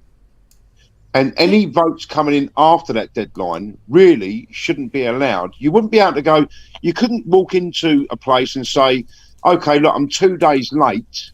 Can you open up the polling station for me, please? I need to cast my vote. Okay? So, and Twitter has deemed that as being against their community standards about an election or other civic process. And that is the president of the United States. So what hope then, ladies and gentlemen, have we got with big tech? So you guys are mostly like Trump supporters here, or? All Trump supporters. I don't think you know what the biggest thing that like pushed me over the edge to know that this administration is crucial is because he doesn't support us being in prison in our homes. He doesn't like enforce masks. He is talking therapeutics. Whether it's a false flag in a good way as far as his COVID-19 diagnosis, he's going around and riling up the light armies with his rallies. I mean, he's not standing for this fear and dark winter stuff. I mean, that alone, I don't care like what he did in his past. I mean, well, what did he do? What did he do? I agree, women, Laura. You know, and a lot of men do. The big thing for me, as a Brit who's now living in Gomorrah, otherwise known as California, is the human trafficking. Yeah. His work against human trafficking, he has done more arrests and more stuff and saved more people. And also said presidents. And rescinded. Sorry, ladies and gents, I'm watching the news. For the first time in I don't know how many hours, Donald Trump is 209 and Biden is 205. Wow. What is that? BBC? That's on Sky News. Sly News. That is now. Listen, look, I'm not being funny. We saw from the American guys what was going on. We've been on websites. My wife's seen it. There's a carpet of red. We know that, but at the moment, we're looking at mainstream media because that is what people are watching. Yes, they're not going to websites; they're watching mainstream media. And this is the first time Trump has been in the lead for many, many hours. We know that, yes. On decision desk HQ.com that Jay's been looking at, for example, they now have Biden on 215 electoral votes as opposed to Trump on 210. That's in the presidential. That was different earlier, though, wasn't it, Ollie? It was just a minute ago. That's just changed. The Senate. The Senate. They've got a seat and they've got two seats in the Senate as well. The Senate has just a sec. The Senate has the Democrats on 44, the Republicans on 46, and so that is so far roughly what it was in 2016, albeit that one or two Republicans have taken seats from the Democrats. So we can expect maybe the Senate to be slightly stronger for the Republicans. The House. Just finish this quickly. I'll just finish this quickly. The House of Representatives has, according to Decision Desk HQ, the Democrats on 156 and the Republicans on 163. They need 218 for a majority. One of those sides for that. And they've gained one seat, and Democrats have lost a seat. Hopefully that's Pelosi's seat. That'd be good, wouldn't it? Well, that'd be lovely, wouldn't it? But I'll tell you what, look, Sky News, it just flipped. We're 209 Biden and 212 Trump. So it just changed again in a few seconds that we were just talking. It's just changed again. Yeah, it's a realization now, isn't it? One thing real quick, and then I'll shut up and listen. But I was just on an interview before this one where I was like, okay, it was mostly showing blue states like taking over. And then all of a sudden it started to flip. And I asked John D'Souza and the others that I was talking to, John D'Souza, former FBI agent, you know, who has been supporting this administration. Mm-hmm. What like flipped the switch? And he explained it. And it's like behind the scenes, you can imagine where the fraud part of it is fighting for dominion, and the truth part of it is saying, no, it's not possible that you can get away with this. And so there's some sort of like inner, obviously, like just like with intel groups or like that the black hats or the white hats are like duking it out in some sort of chessboard game. Is it leading to violence? Not necessarily, but it's the preparedness and the plan, or whatever plan has been around since Eisenhower's administration. He helped to set it up. So they've known and understood like what they're capable of and have some way to override it to the point where we might actually get an honest election. And I'll shut up now. And thank you so much for having me. And I didn't mean to like interrupt anybody. No, Laura, you're not. No, you don't apologise. It's good to actually have someone. Can I just say? My wife's mum voted for your great grandfather, and my wife sat here just now. Listen, she knows what I do. I do a radio show. We all do. We try to bring some sort of truth and enlightenment to people, and it brought my wife to tears knowing that I'm online with a lot of great guys and Laura Eisenhower. And my wife said, just imagine if my mum was sitting here now, how proud she would be for me to be talking to you.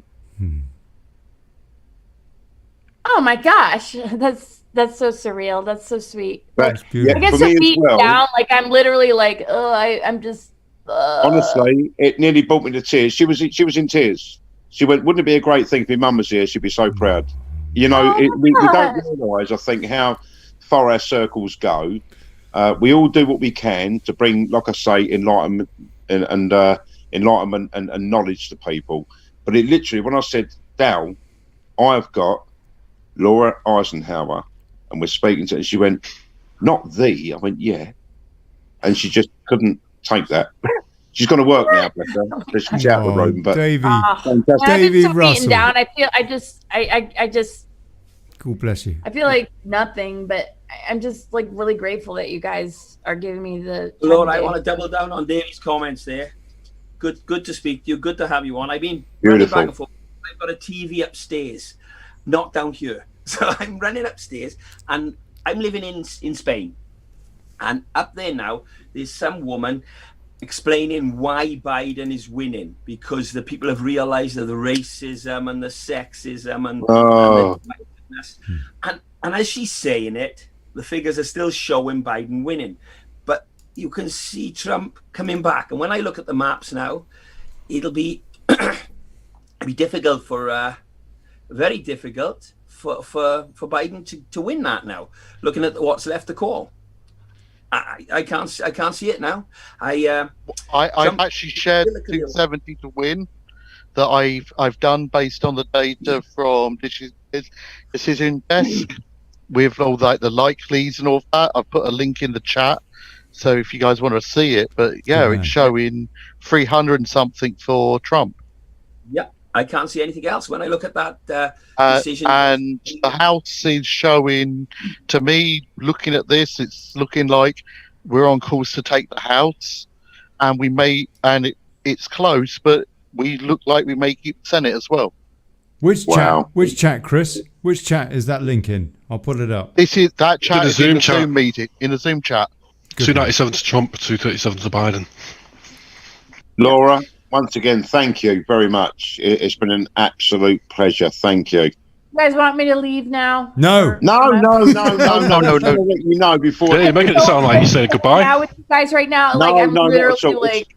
I know how Zoom works, and we all talk over each other. I will sit back and like I don't want to. Please don't think that. No, please don't think that. Oh no! I mean, even if that was the case, I would understand. It's like no. You are welcome to stay here. We're all on the freaking same page. Thank you so much for inviting me. It's like, well, honestly, Laura, I'm going to speak on Olly's behalf.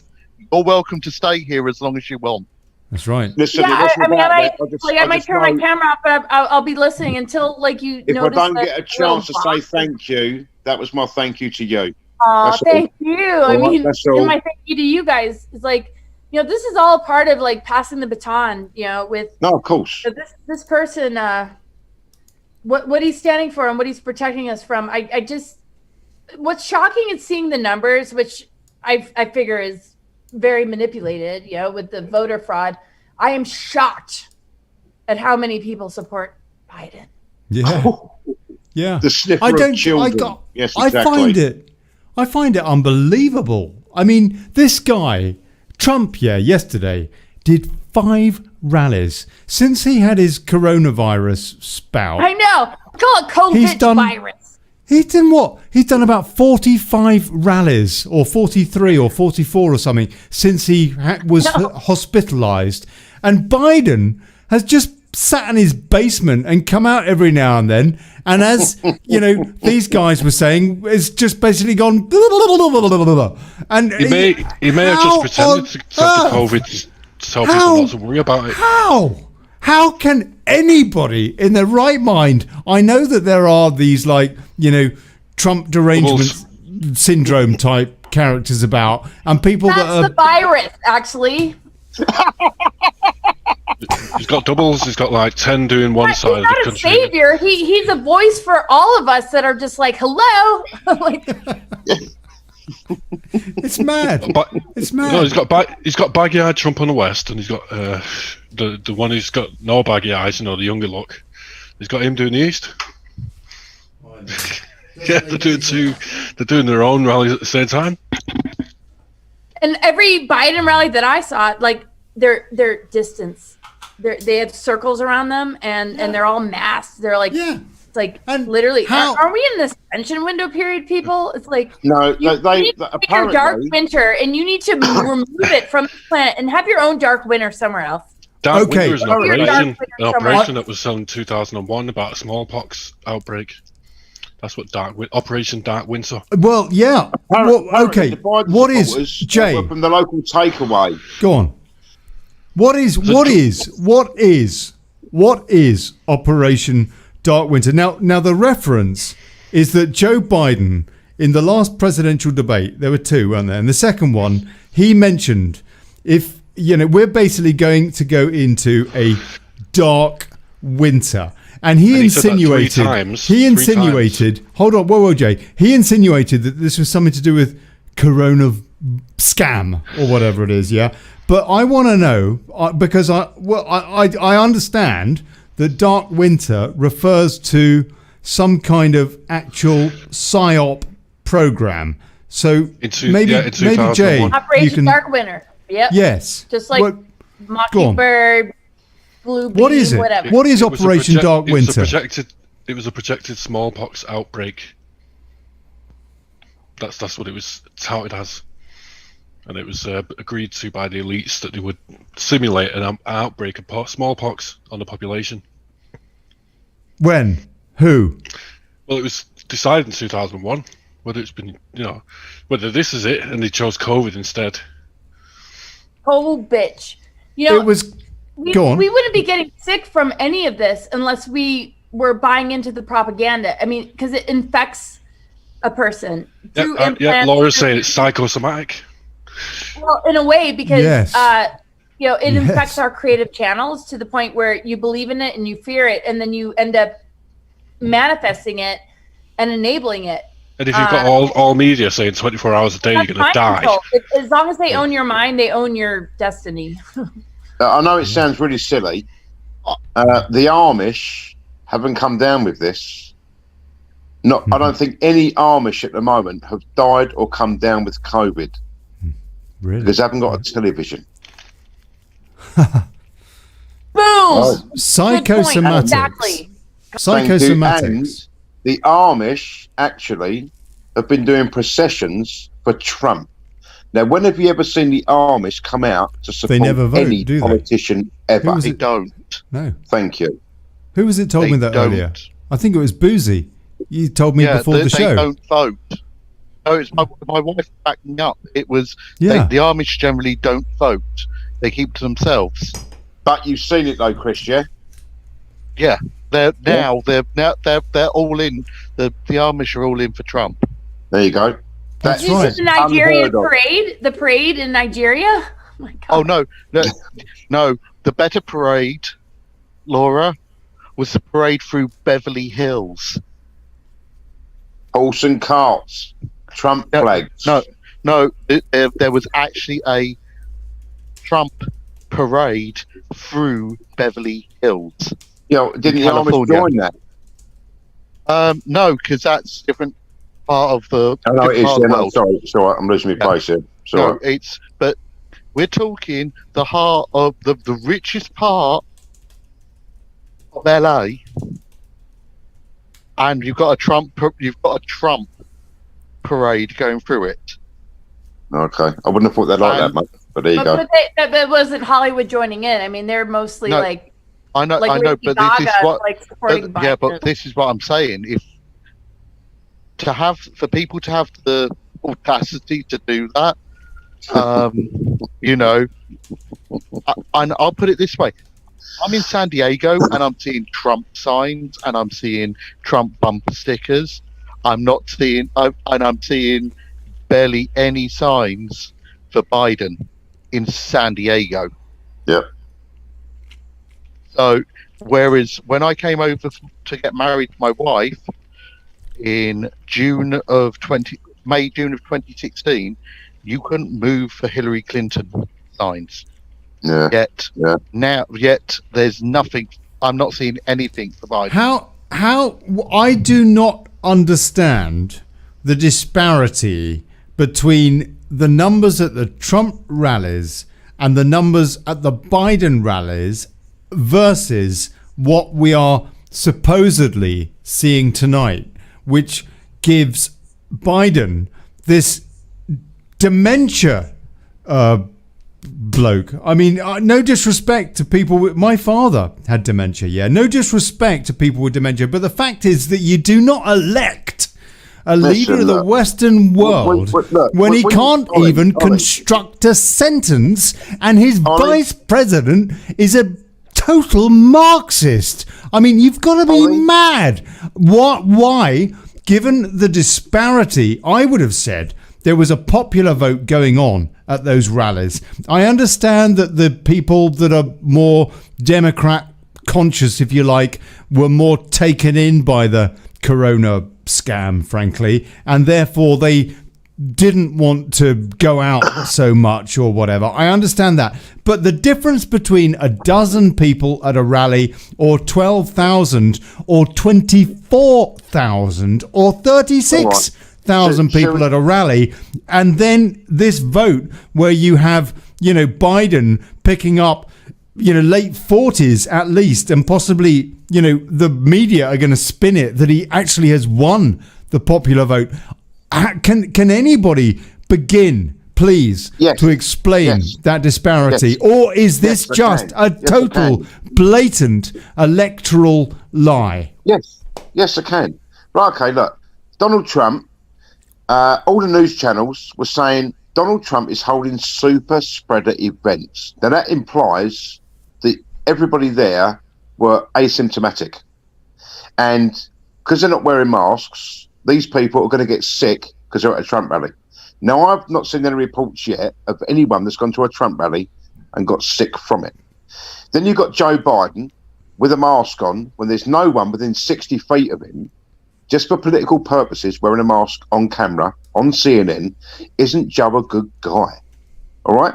And then when you see that there's a small amount of people sitting on chairs in circles, socially distancing, or with masks on, and Joe comes running down, then there's 20 people there, the news will say Joe's more responsible than Donald Trump. It isn't about the size of the crowd. It's about how much Joe cares for you.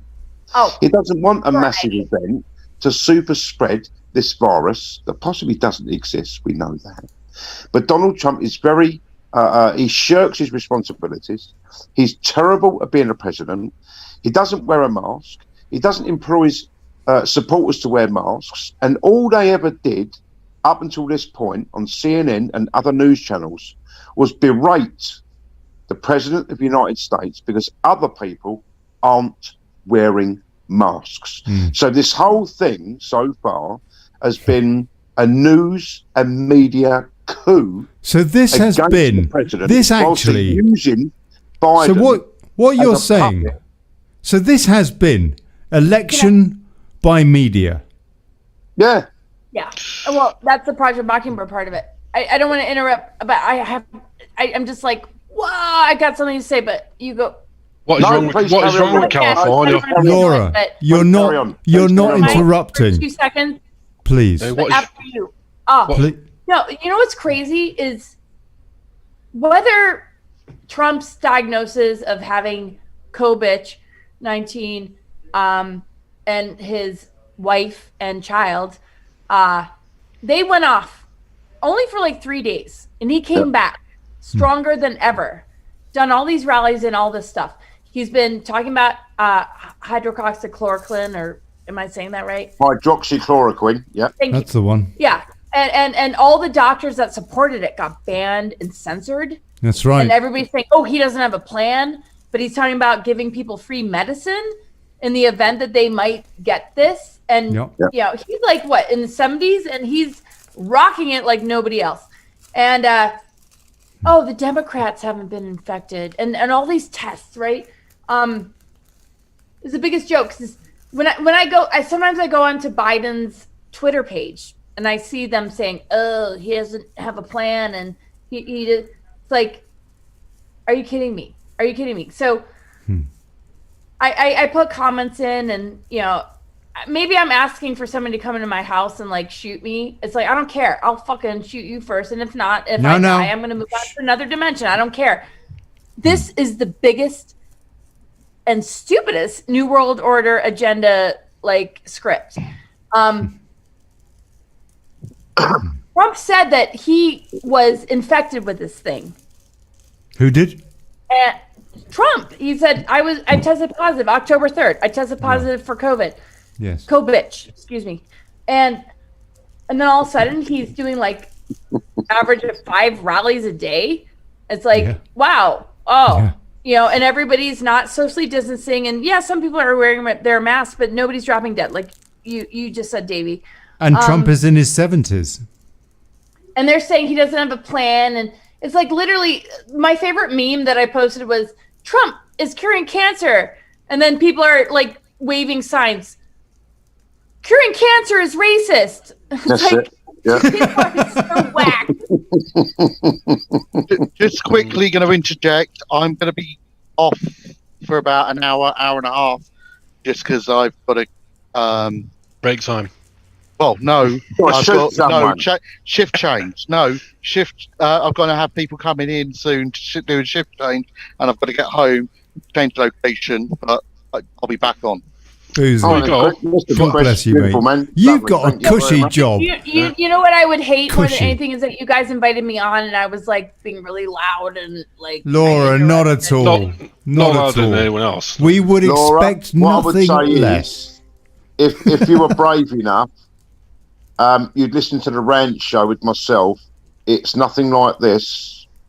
I'm being very conservative tonight, but I think we'd say. So. You know, swear words and this, that, and that. I'm on the best. You'll get on very well, you two. Right, but I pissed you off. We're still cool, right? Oh yeah. Oh wow. Listen, Laura. Do you know what? I'm gonna have to have you a guest on Motivate. I'm gonna have to have you as a guest on Motivate Radio. You must go, Laura. You must do it. Before you go on, you must do it. Yep, get in. Get stuck in there. F-bombs, but like after Get like stuck 9 in my there. time, it's like the sailor mouth takes over. I'm sorry. Listen, I normally my vocabulary holds 4 words, and 3 of them are swear words, so I won't worry too much. Right? I'm in my best behaviour tonight because I've been told to be by Ollie, and I have been, and Ollie. That's right. You've been awesome, mate. You've been awesome. That Laura Eisenhower, on the other hand, very potty mouth, Terrible. very naughty, very naughty. Radio. She's terrible. Anyway, I said California. Guys, What is wrong with California? You guys can uninvite me. Like, do you think I should go now? No, we think you should stay till breakfast. No. Like, what am I gonna do? Sit in bed and just like Twitter, like weird stuff. Like, it's so hard to hang out with you guys. The fact is, Laura, we need the female company because this chat room has been far too testosterone driven, and we've got no name Nos Logan here in the comments. He's asked me, please, to ask, is Laura single? You, darling? Oh, no, I'm married. You know, I love hanging out with the male energy, and I'm sure it pisses off my husband. He's like, you just like hang out with all these dudes all the time. No, I'm married. Sorry, no name. Sorry, my no husband name. pretty much saved my life, but I'm not like a damsel in distress. He just, I was like, well, look, I was giving up, and he just got this feeling like I need to. It's like, Laura Eisenhower, like, you've been around for a long time. Don't you have like a big community and people that are supporting you? I'm like, no. I mean, I'm a public person and I'm like help people, but like I'm drowning. I'm like gonna freaking die, and we appreciate the female company. Too much information. We appreciate the female. My husband's an angel. No, I'm happily married, and it's so sweet that anybody would be like, "Oh, are you single?" Oh, like, no, well, no. you all are Sorry, eligible mate. bachelors. I mean, are you guys all married? I mean, you guys are the coolest. Yeah, fucking 30 kids. years this year. 30 years this year. Aw, nice. So family man, 6 kids. Yeah. No I've just come way. back now. Yeah, 7. been watching- Always got one back. You guys have all these children? That's so cool. That's such good news. I raised twin boys by myself. It was 3 children that weren't mine, 3 children that are mine, and then a mixed race boy that we fostered for 7 years. So yeah. No way. That's major. Oh my gosh. I mean, you guys like beyond walk the talk. You're just like saints. Just I'd rather have had a TV because I've had One no second. money all my life. One second. Just gone upstairs to watch the national TV here in Catalonia, and 20 minutes ago, Biden clear winner. They went to a break, come back, and and then they said, there's some momentum and possibly Trump is look like he's going to win. The opinion's changed. We went to a break, come back, Really? opinion changed. Trump is going to win. Really? You know what, Jeremy? Also, I've just come out to the kitchen, so I can't see what's going on the telly. I keep flipping between the channels, but we've got to understand that. Wait, hold on a sec, Dave, before you jump to that. Maxine Waters got a re-election. What is wrong with California? Oh no, they're nuts. They're nuts. On decision desk. Maxine Waters, is that the one that looks like the Predator? She's that black woman who's always shouting for people to kill each other over race. You know. Yeah. She's and she doesn't even live in her own districts. You know, listen, I've got to say, if people learn the truth that the majority of most countries, when they vote a certain way, shows you the majority do vote that way because they feel a certain way and want to vote for somebody that uphold their values and their traditions, their customs, etc., or are going to look after their traditions and customs. I think you'll find that the left are just a very small minority. And although they kick off and they riot and they burn, they loot, they rob, you know, Black Lives Matter, complete Marxist organisation. We know what goes on. We know that Act Blue, when you donate to Black Lives Matter, we know that Act Blue then sends that over to the Democrat nominees. We know what goes on.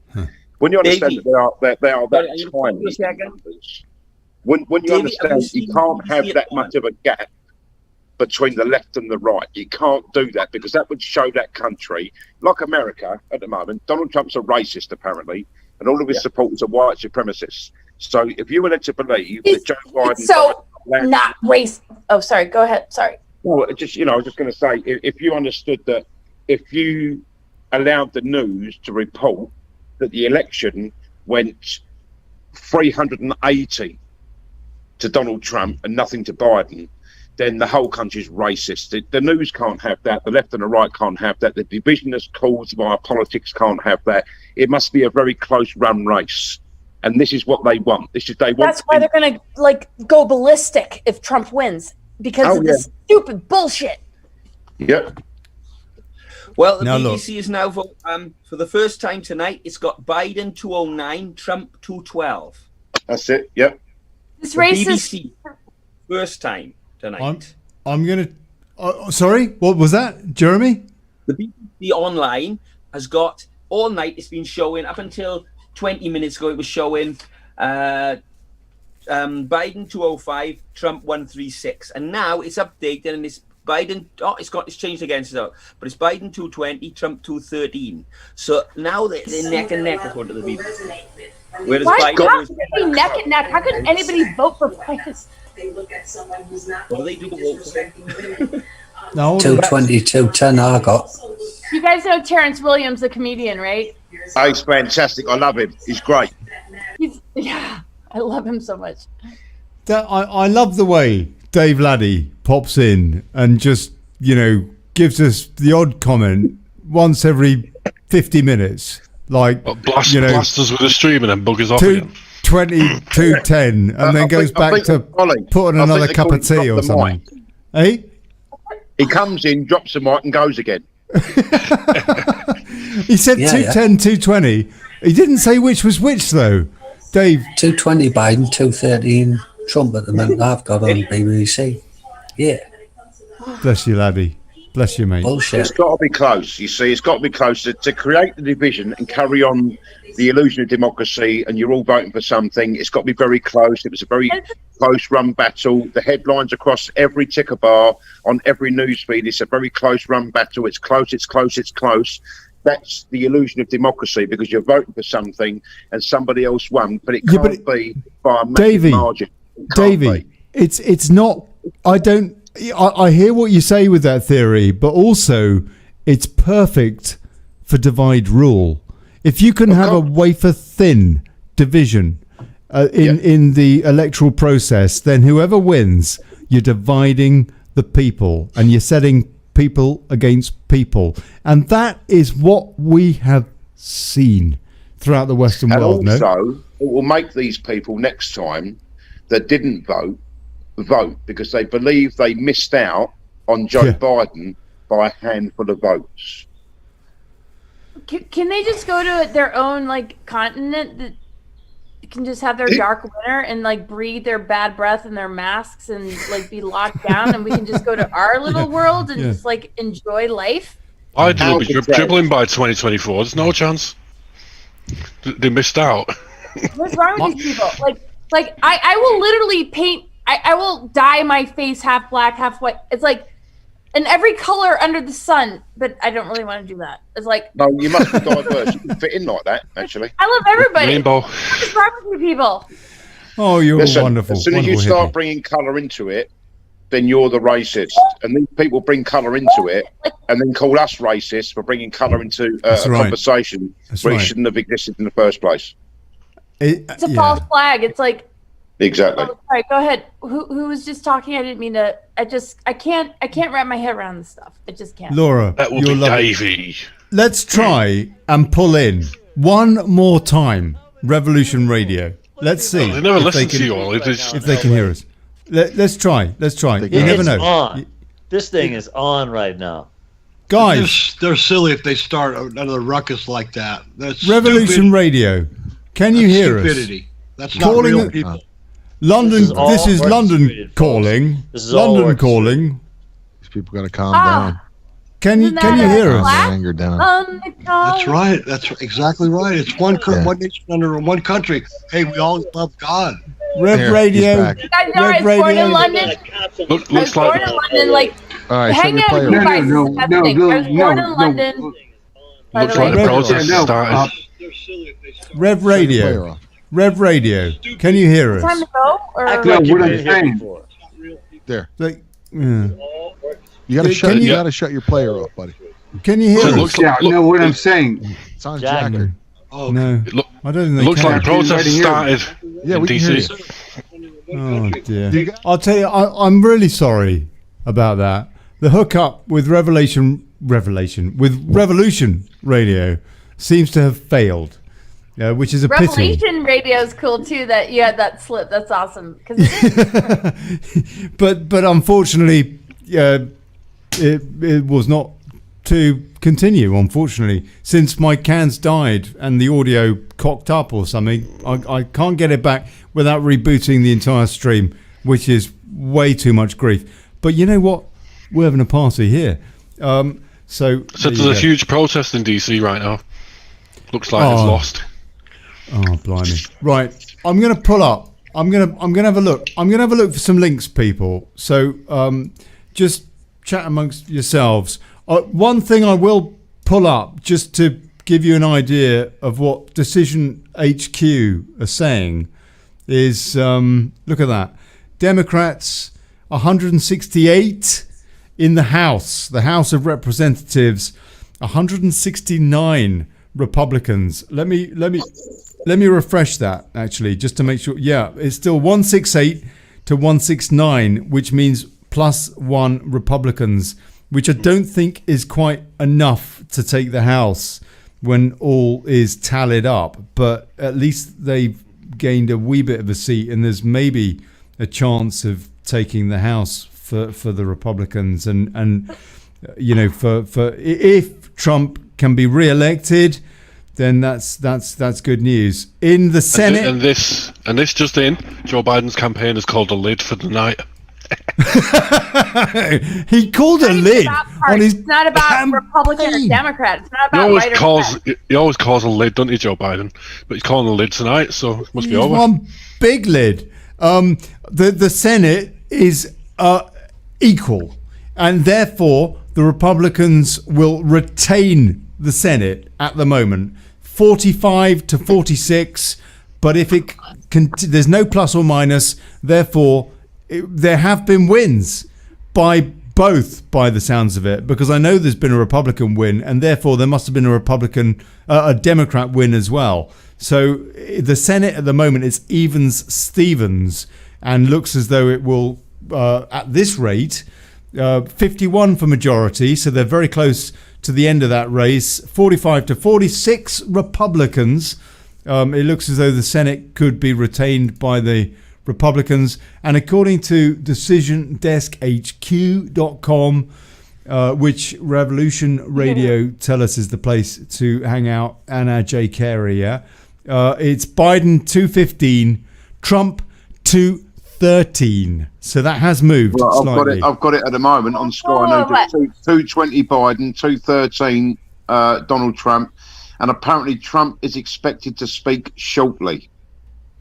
We'll see I will find That's not even really truly Republican. Like, the Republican Party has turned into a portal or an opening to something far greater, and the Democratic side has turned into like a cesspool of like deep state bullshit. It's like there's a lot of Republicans that are the same as well. A lot of Republicans are on that side as well. Not one side. I always sided more with like the liberal kind of attitude, and I would never vote Republican because I'm a Republican. I'm looking at like you guys, right? I mean, isn't there a vast difference with this election? It's not like Republican or Democrat. It's like deep state versus liberation. And it's good and bad against right and wrong. It's good and bad. It's like, why did the Republicans like digress into this? I mean, it's media versus free speech. Yes, indeed. Because that's what's happening. You can see the media have completely screwed this up. Yep. Not a single one of them reporting the same number. No. All projections via these media companies that can't stick to the same script, apparently. And wherever you are in the world, you're going to see something different to make you think something different. They're good at that, aren't they? I think we should retire polling because it's useless now. I mean, 2016 proved that. They're still saying completely and utterly useless, to be honest. You know, like you just said, from 2016 onwards. If CNN do a poll, we do know the people that watch CNN are mainly leftist driven. So the people that take part in the polls for CNN are mostly leftist driven. So the polls will reflect the leftist ideals and values and not the other people. So the polls are irrelevant, to be honest. And sometimes when they can't find a poll, they just call it an internal poll. Well, yeah, there is that. Well, okay, yeah, look, BBC. So it's 220 Biden, 213 Trump. We go on to CNN. But Biden's ahead. You just said in the BBC, yeah, but earlier, but it's still no. That's no, that's the BBC. Don't worry about that. It's just. Well, it's the same. I don't want to get so. It's the same figures on CNN. Sorry. CNN and BBC are the same. Well, I'm just saying, but look what the general public pick up on. That we normally say, we'll go and look at something else. We've had other stats up. We've seen a complete red wave on another site, but this is what they're showing to the people. People don't listen. Look, there's a lot of people out there that trust these people on the news, on the biggest screen they can buy, in their front rooms. They go to work, they come home, they sit with the kids for a couple of hours, they give them dinner, they sit in front of the news, they watch a film, they go to bed. They do the same thing the next day, and they believe everything that comes out of it. All right. It's only people like ourselves that do a little bit of research and go a little bit deeper inside and behind the scenes, be it social media, whatever goes on, to find out the truth behind what these people are putting out. Other people believe that 100%. And for these people to be doing what they're doing at the moment over the statistics of the presidential election, you've got people out there going, oh my God, biting their nails down to their bones. Oh my God, Trump's losing. It's a farce. It's disgusting. Well, that's the mainstream media for you, though, isn't it? I mean, some people consider themselves informed just because they watch the 6 o'clock news every day. Yeah. When I talk to you, I'm like, your brain is literally a box, is this portal darkness. I mean, I didn't mean to cut you off. But I do have a question for you guys. But I will wait for my Laura. Ask the question. I'm finished now. How do you guys stay grounded and balanced in the face of this? I mean, that's a good question. Because we don't watch mainstream news that much. No, I mean, even though you don't, which is the whole point. When you feel into it all. We don't watch it seriously. That's the one. I watch CNN for comedy. How? Exactly that. I watch every news channel for comedy. I'll go looking elsewhere. Did you get really angry to have an outlet you punch bags or? No. The giveaway for me was 2016 during the referendum. I followed every single news channel and every newspaper, and they were all saying something different. And even the campaigns were saying something different. So I decided to just leave them behind and completely research the whole thing myself. Knowing that it's still it was completely different. How do you maintain your neutrality? Because you guys seem a lot more stable. I'm freaking out. I'm crying happy tears and I'm listen, Laura, inside the female body. And the media perception is not the same as what's on the street. It just isn't. I have faith, Laura. I have faith. I have blind faith because I have no reason to have faith. Because there's no reason to believe a book which was written by a bunch of men and then edited and compiled by a bunch of Roman politicians, for example. But I do have faith, and and that's it. That is what sustains me. I'm not what I would call a Christian or any other religion. I can't stand religion actually, but beautiful answer. But faith, you guys all have blind, very blind, very blind. Don't think I don't have faith. No, that's so brilliant and beautiful, and all of you guys, I figure you're on the same page, and I need to shut up because I want to listen to you guys, but no, you don't need to shut up. I don't know why I'm being dragged into these ups and downs. It's I don't know. Is that imagine this scenario just for a minute? Nuclear war. Everyone's dead, all bar a few. This little congregation of people have children, they inbreed, they do things, they lose history. They don't know what God is. There's no Bibles, there's nothing. They forage, they live off the land. And then one day, someone finds a Mr. Men book. Mr. Men! I grew up in England, by the way. I was born in England. Right. Mr. Men were my favorite. Especially the one with the chaos around them, the scramble. I love the Mr. Men books. For argument's sake, Laura, for argument's sake, These people that have had no Bible, no anything, nothing to believe in, the sun rises, the sun sets, the moon comes, the moon goes, they forage, they eat, they know nothing different. And then one day, somebody digs up a Mr. Men book and it's called Mr. Tickle. Would you then have the big long arms? I had almost every Mr. Men Joe book. Biden. Joe Biden. In England. Oh, he was Mr. By the way, I Mr. just Sniff. had an American accent. Ew. Ollie, you would be Mr. Chaos, definitely. You would be Mr. Chaos, Ollie. And the Mr. wall Chaos. of Wimbledon. Yeah, I would. All that What I should have said was Monty Mr. Sniff, right? Right, okay, so listen. So imagine you've lived for hundreds of years, foraging, eating, sun goes up, sun goes down, moon comes up, moon goes down. You forage, you eat, you have families, you grow your little, I don't know, your congregation, your little village there, you grow up after you're inbreeding, you're doing this, and you're the last people on earth, right? And then someone somewhere through the rubble finds a book called Mr. Tickle. Would you then take that? I had that book though. That's crazy. Would you take that book, Mr. Tickle, as a religion and run around tickling people? No, hell no. Right, okay, well, there's your stupidity with religion. No, right? Mr. Tickle could have been like the guru of, like, he might have been the fucking, like, second coming of Christ. Mr. Tickle's coming in, people. I would have used the Wizard of Oz.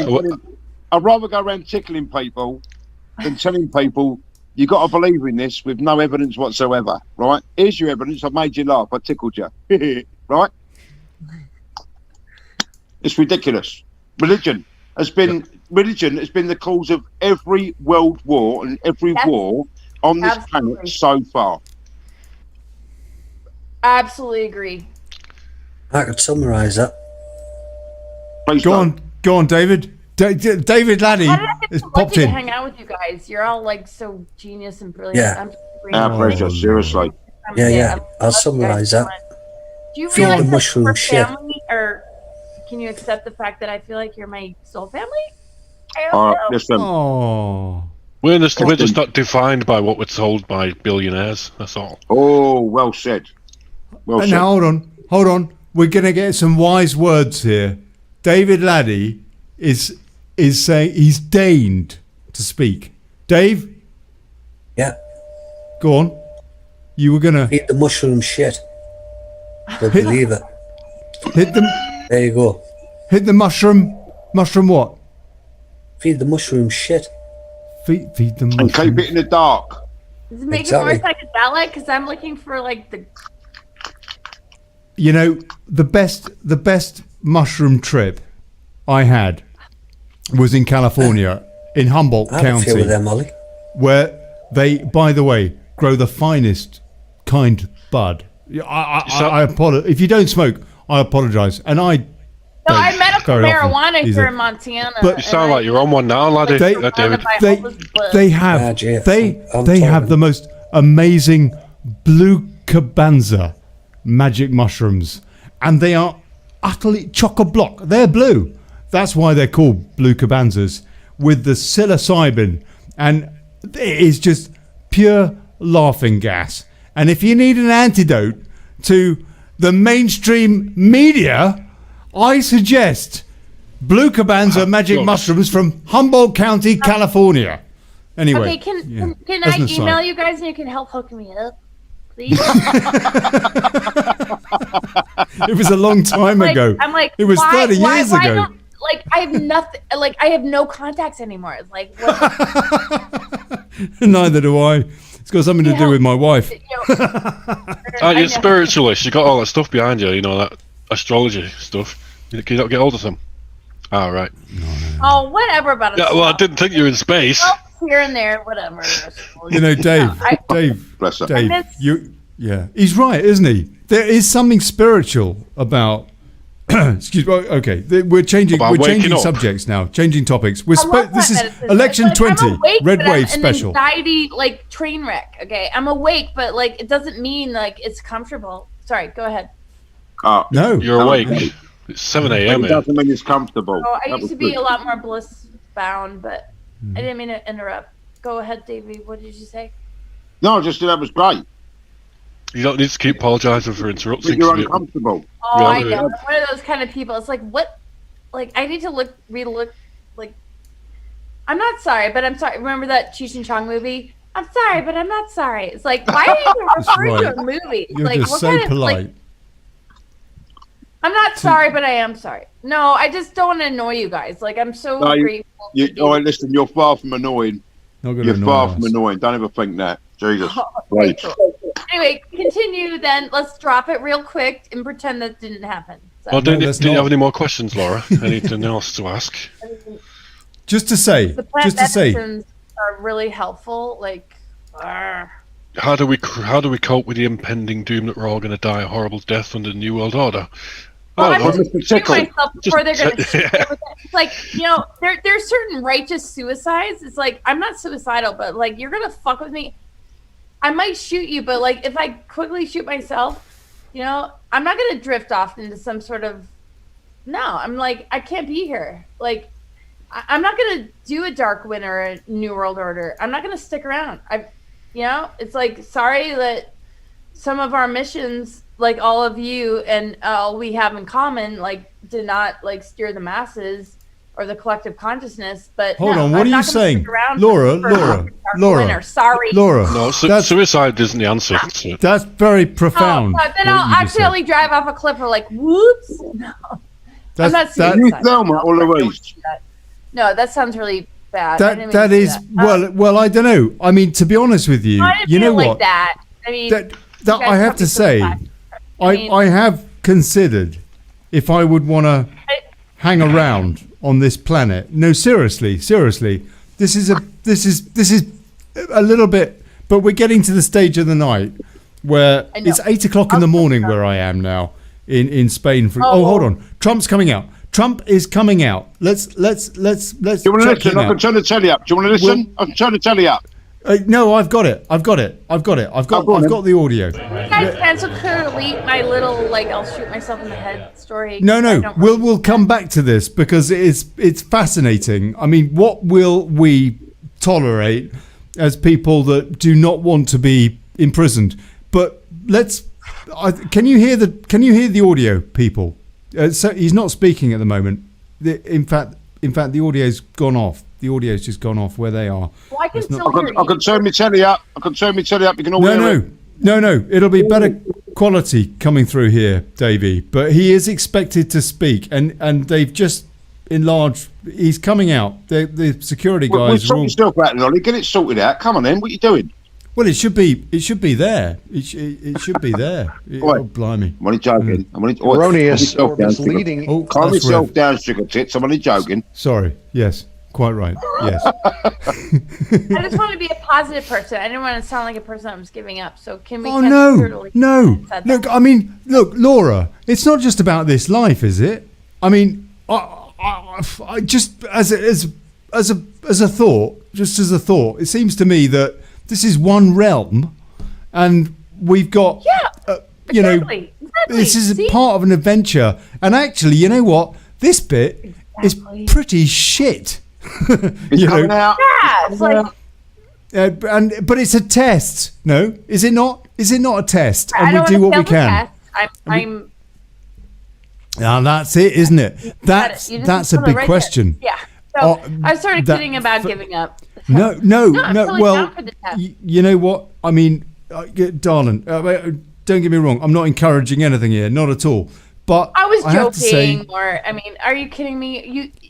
I wouldn't be here if that was like the easy way out. I mean, no, it was just a really bad joke.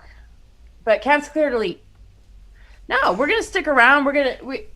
We have to fight.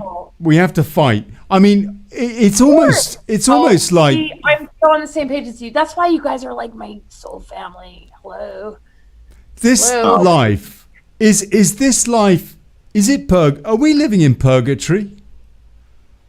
No, we're living in the Matrix. A little bit of hell, a little bit of heaven. So when you mix it together, like in a recipe, it's kind of purgatory-ish. It's kind of weird. Sorry, Davey, you're going to say something? Hey, do you fear death, Laura? I've died so many times. It's like I can't even believe I'm still here. So I feel like more connected to the afterlife than being in. Well, if you're more connected to the afterlife, why are you afraid of everything that's happening now? I'm not afraid of anything. I mean, I really am not. Well, there you go then. The only thing I'm afraid of is what am I afraid of? I can't even think. Mr. of it. Tickle. As soon as go Trump ahead, comes fight me. on, Go eat He's out on. my flesh and like make me fucking Murder hornets, plague of locusts. No, sorry.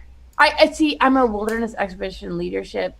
Like that's what I got degrees in, right? So we have to deal with all this stuff, and we were surrounded by all these creatures, scorpions, like brown recluse, like black widows, and I was a landscaper for a long time.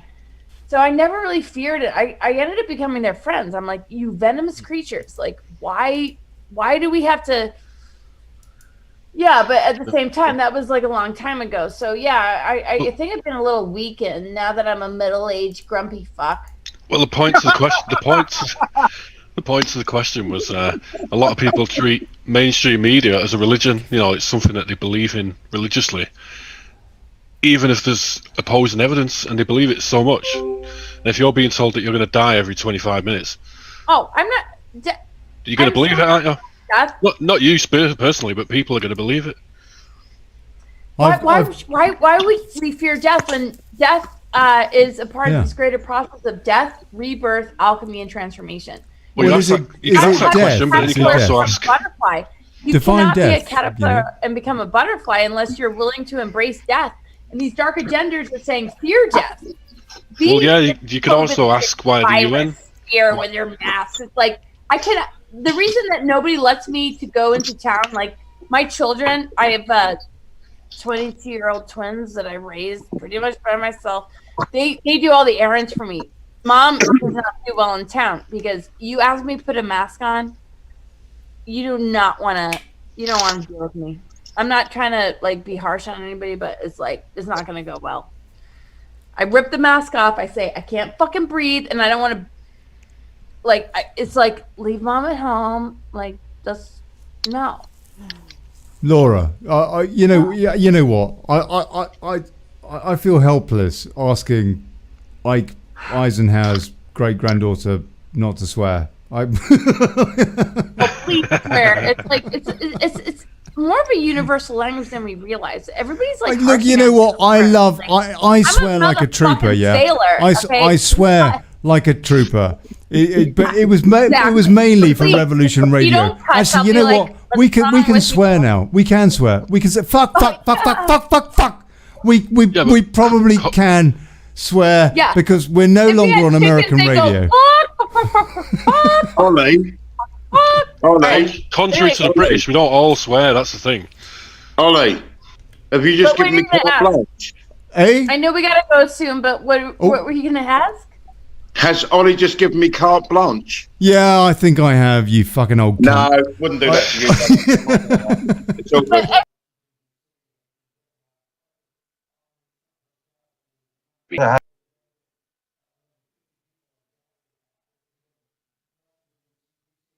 Yeah.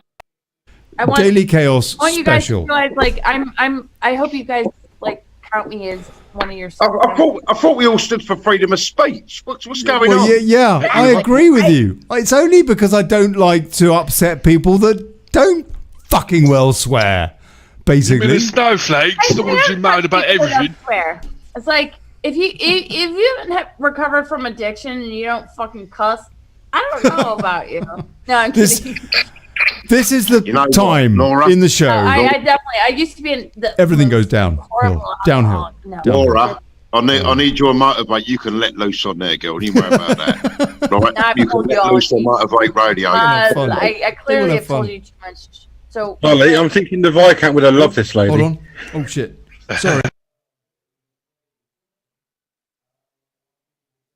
I mean, I might smoke a cigarette. I'm celebrating. I mean, good. Every once in a while, some tobacco, you know. So anyway, you had a question, and I want to, and then we can go. And I don't want to keep you guys here, I have one question. What the hell's happening with this decision desk HQ? Nothing's changed. Yeah. Not changed on the nose either now.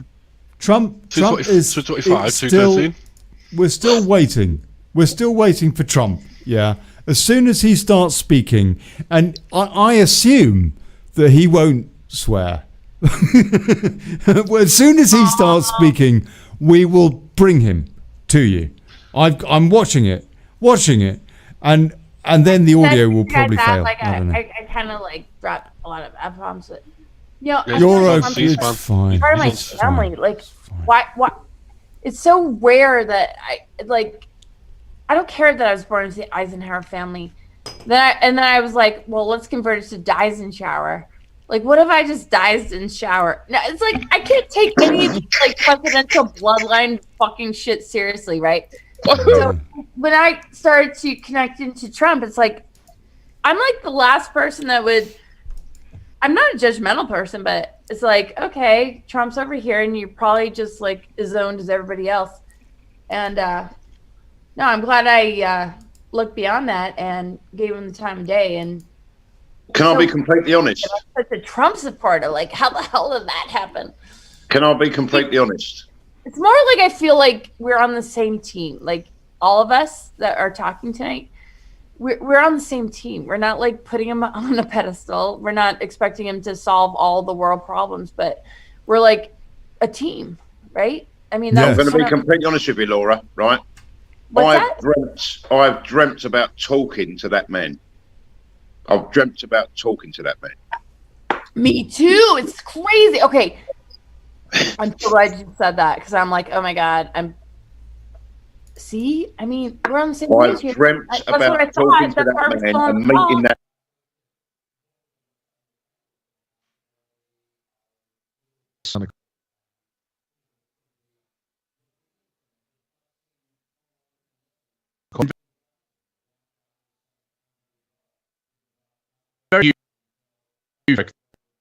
Then he realized and he admitted it that it didn't buy him happiness. And that's why, he realized like his greater happiness was to, turn it all around. And like, I'm like so impressed by this person. Like somebody might say, oh, love feminist. It's like, I'm not a fucking feminist. I'm into truth. I'm into unity consciousness. I don't care if it, I can't believe like Trump is fucking cool as motherfucker. And you guys are my fucking soul family. I mean, can you? Oh shit! I didn't mean to. See, after a certain hour, I turned sailor mouth. But you guys, all right. And then my abandonment issues will kind of come in. I'll be like, do you guys want to like stick around and be my friends for? And yeah, we're on the same team, are we not? Oh yes, same Trump. I just can't believe I've never voted for anybody, and I'm in a presidential family. I failed every government test and everything, and like, aren't you related to a president and you've never voted? But for some reason, it's like Trump got my attention, and I was like, I always was calling out the dark cabal like for a long time, like Hillary Clinton, like all that. And then when Trump came into the scene, it was like, oh, thank God. But I wasn't ready to vote because I didn't want to, sign a contract with anything. And then I just went into a place where I wasn't overwhelming myself with trying to figure out everything about him, but I had this need and desire, like a lot of us, like you guys probably too, where it's like, okay, what the F is up with this dude? And yeah, it's like, okay, hold on, this is it. This is it, people. I'm sorry, I'm overly talking, no, but this is it. This is it. Trump's coming out. He's coming out. Oh, go on. Well, here we go. Hold on. He's such a fucking shit. Ooh. He's about to do it. He's on C-SPAN. He's about to do it. Here we go. Freaking bro. Here we go. I'll tell you, the audio I better bloody work. Right, what's the latest numbers, you guys? If the audio doesn't work, I think I'm going to cry. 213 still. 225, 213. It's not changed for hours. Where's the audio on this thing? It should be there. It will be there. It bloody better be there. Hold on. I'm going to get rid of that and turn the volume up on this. And anyway, it should be fine. Yeah. Come on, Trumper.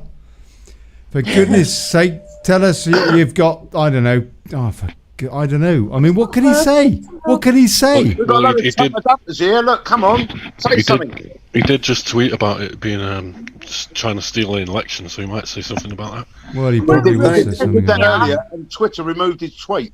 That's Twitter, though, isn't it? This is C-SPAN.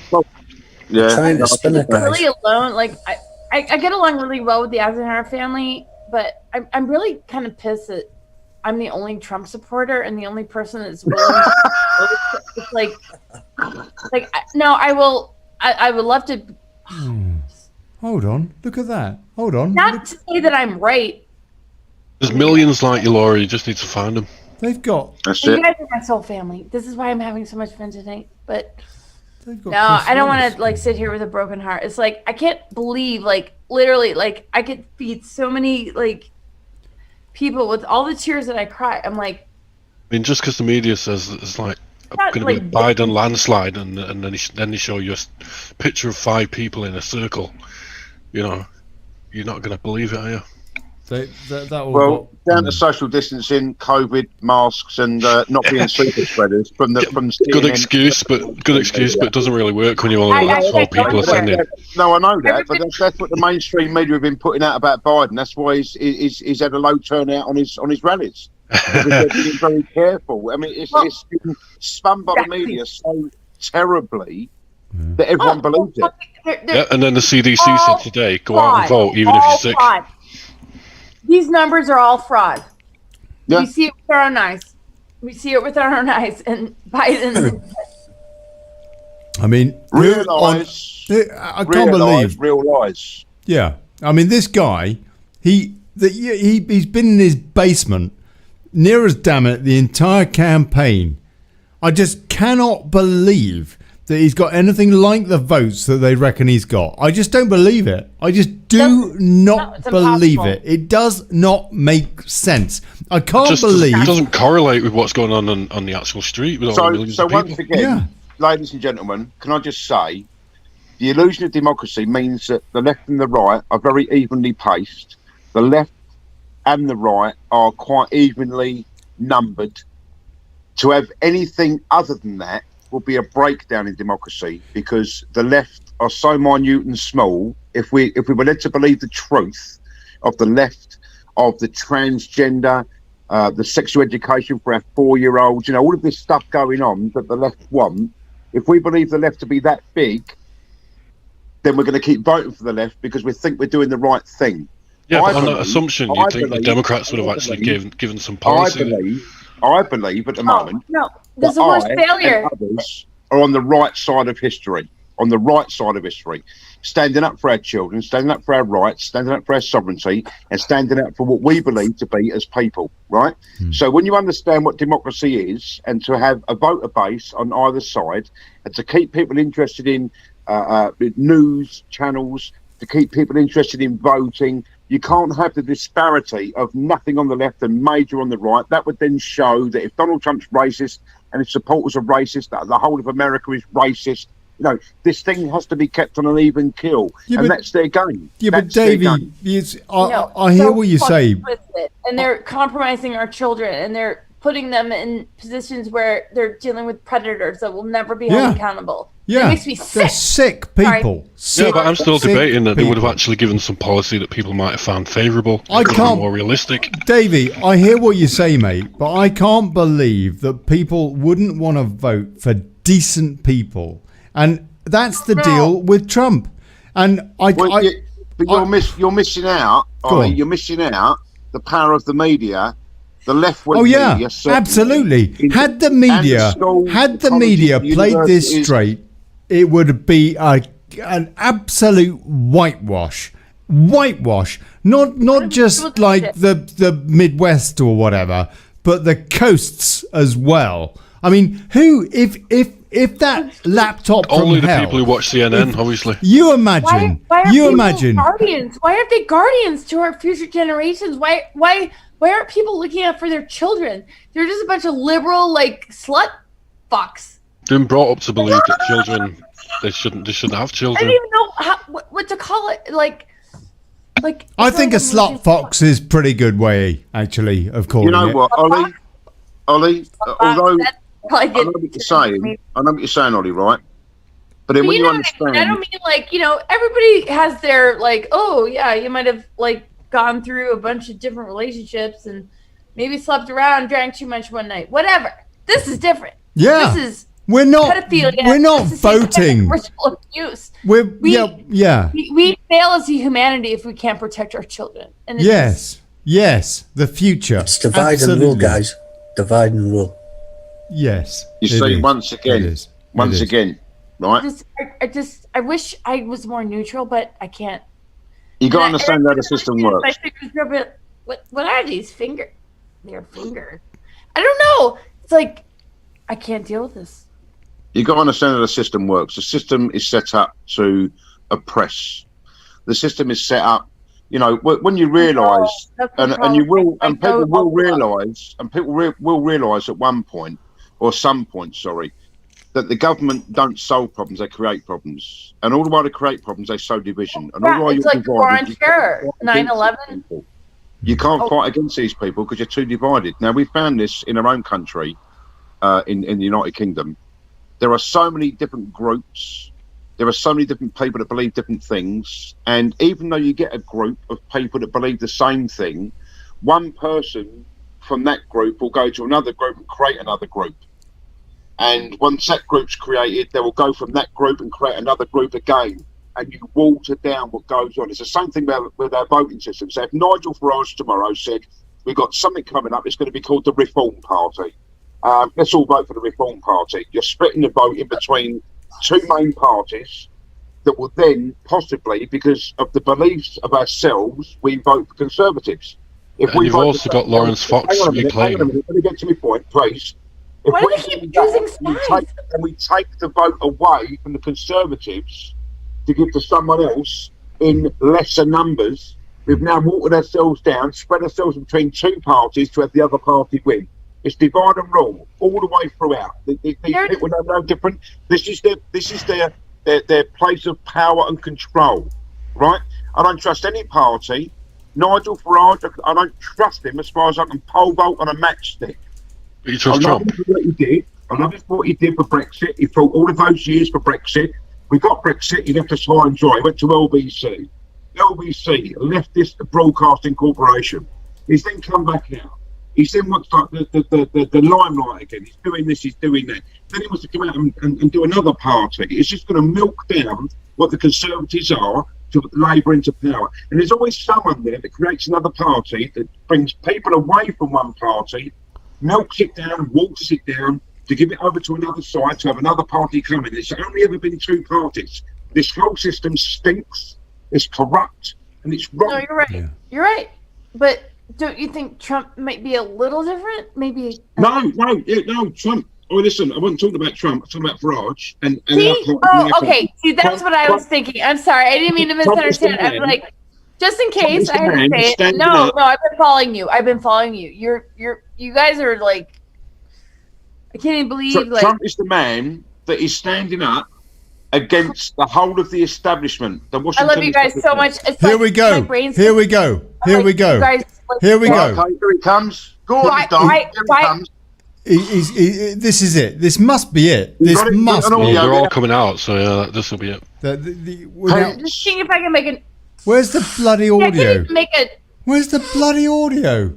Oh, if there's no audio here, like the coolest people I've ever known. I'm going to cry. Like, so grateful. I know you guys got to go.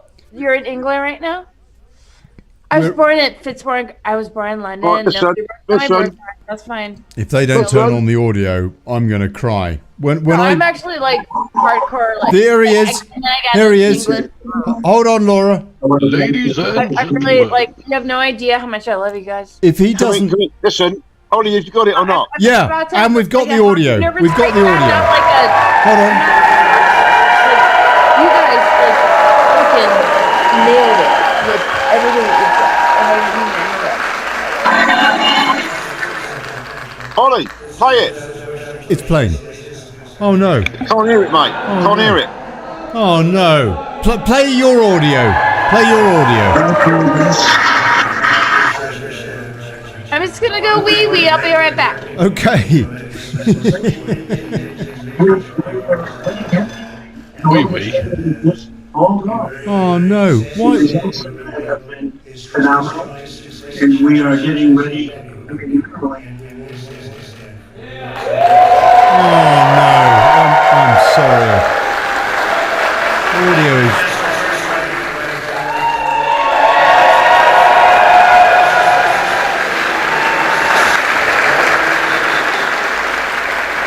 It's their audio, not mine.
Likewise, we've clearly won North Carolina.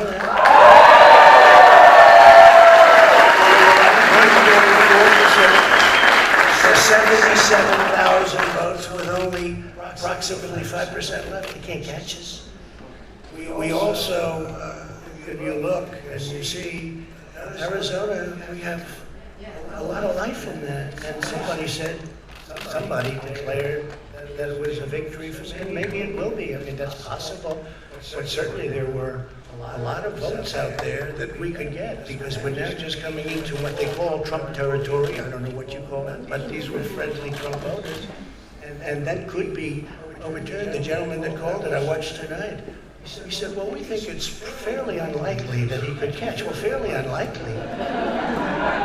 And we don't even need it. We don't need that. That was just a state that if we would have gotten it, it would have been nice, Arizona. But there's a possibility, maybe even a good possibility. In fact, since I saw that originally, it's been changed and the numbers have substantially come down just in a small amount of votes. So we want that obviously to stay in play. Most importantly, we're winning Pennsylvania by a huge margin in Pennsylvania. Yes.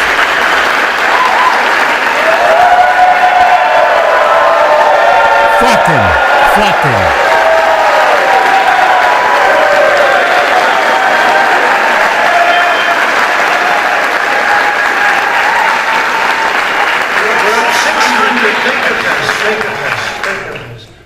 We're up 690,000 votes. These aren't even close. It's not like, it's close. With 64% of the vote in, it's going to be almost impossible to catch. And we're coming into good Pennsylvania areas where they happen to like your president.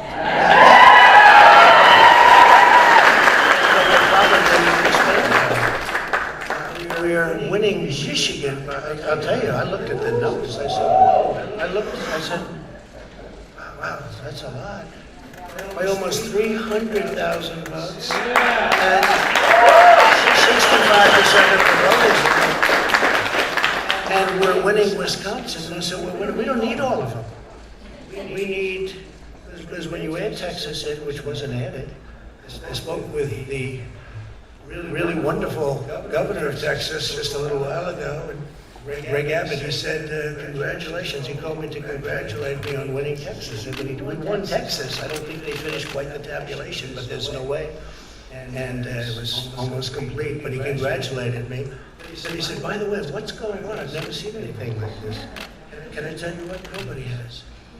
So we won by 107,000 votes with 81% of the vote. That's Michigan.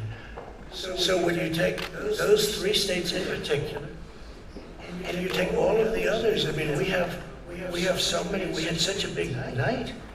You just take a look at all of these states that we've won tonight, and then you take a look at the kind of margins that we've won them by. And all of a sudden, it's not like we're up 12 votes and we have 60% left. We won states, and all of a sudden, I said, what happened to the election? It's off.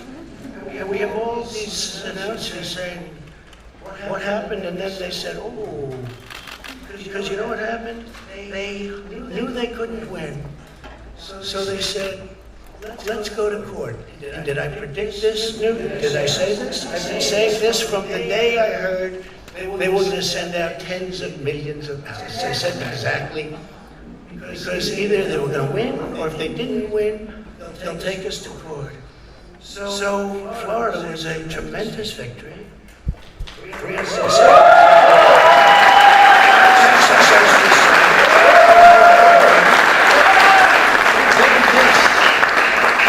Ohio, a tremendous state, a big state. I love Ohio. We won by 8.1%. Almost 500,000 votes. North Carolina, big victory with North Carolina.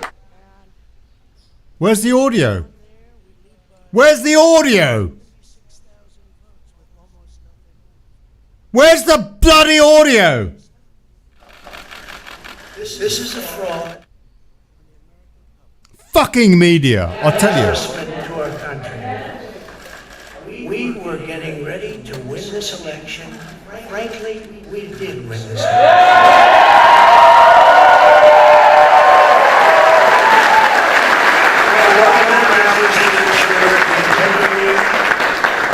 For the good of this nation, this is a very big moment. This is a major fraud in our nation. We want the law to be used in a proper manner.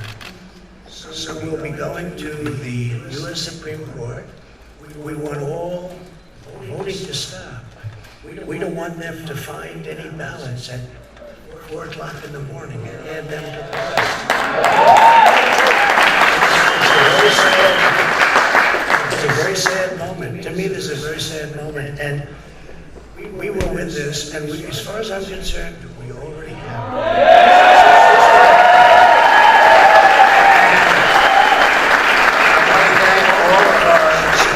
I want to thank all of the people that worked with us, and Mr. Vice President.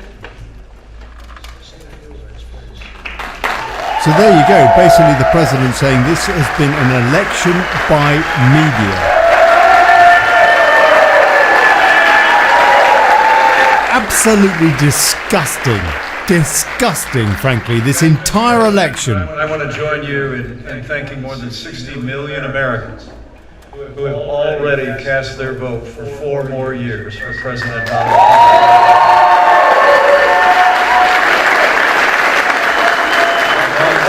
Continue to be counted. We're going to remain vigilant, as the President said. The right to vote has been at the center of our democracy since the founding of this nation, and we're going to protect the integrity of the vote. And I really believe with all of my heart, with the extraordinary margins, Mr. President, that you've inspired in the states that you just described, and the way that you launched this movement across the country to make America great again, I truly do believe, as you do, that we are on the road to victory, and we will make. And that, ladies and gentlemen, is why the nomination and election of Amy Coney Barrett to the Supreme Court was absolutely crucial.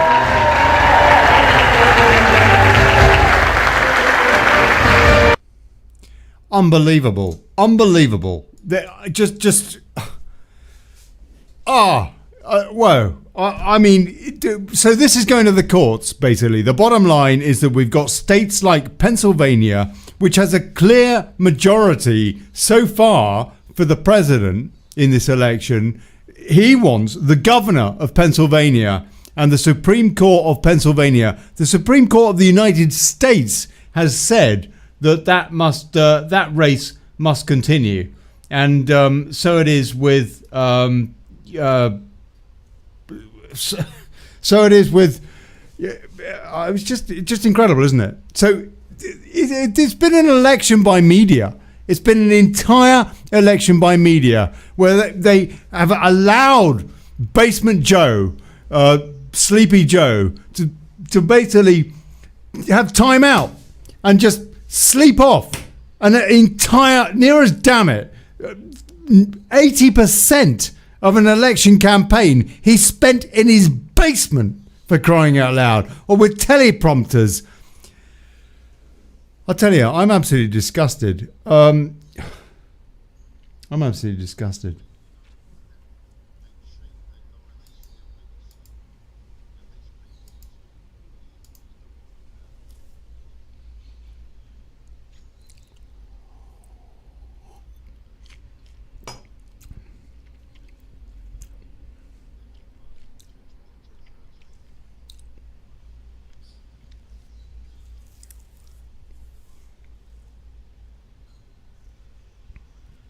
Yeah.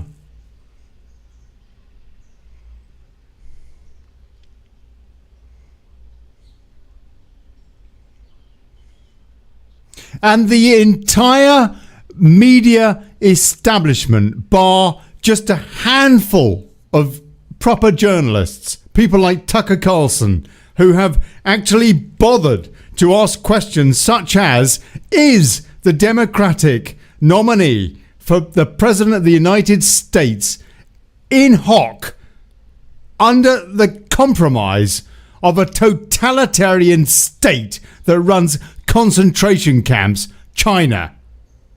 I mean, it's absolutely surreal, unbelievable that the leader of the Western world, or potential leader, isn't scrutinized by the media. It tells you all you need to know about the mainstream media. And it brings me back to my common thread in this whole thing with Brexit, with Trump, with basically civilization and decent common values.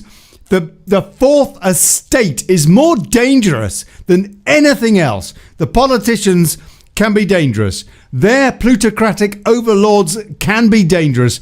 But the tongue of that head, of that snake, the media that sells us, that conditions us, that tells us what to think, that doesn't bother to ask the salient questions, is utterly immoral and the worst of the worst, the scum of the scum, the swampiest of the swamp. It really that's the reason, by the way, I no longer work for the BBC. it just makes me sick to the pits of my stomach. The call, and then he hung up. Right. And hung up the whole call. We've got Revolution Radio have just called us the whole back. Thing actually, bless them. Recording, so that's going to be interesting. Revolution Radio. Can you hear us? Jay Bear, and I'll hand you the talking stick. We can hear you. Joe hung up at the call and hung up the call, and so we've restarted again. I apologize to the 80,000 people that I'm calling right now because they just called it right back. For those who have joined, thank you very much, and for those who ignore me, thank you very much. It's not my fault. It's my first day. So that's where we're at, and we're going to continue on. It's Planet Collingwood, so yeah, serious stuff with a comic bent. J-Bag, go ahead. You've got a question. My question was, do you guys think that Trump was the first one to spread that news that it's been stopped? I was wondering, or did CNN or any of those funky fake news cast the news? I just don't know. They didn't say that they stopped it. What the mainstream media has been saying is like, well, it's either too close to call, so we can't call it. Even though, of course, it's too close to call, because they didn't ask the questions that really matter. Okay, Revolution Radio have called us and want to join back with us, which is wonderful, and we want to patch that. But in the meantime, yes, Davey, what are your thoughts on what Donald Trump just said?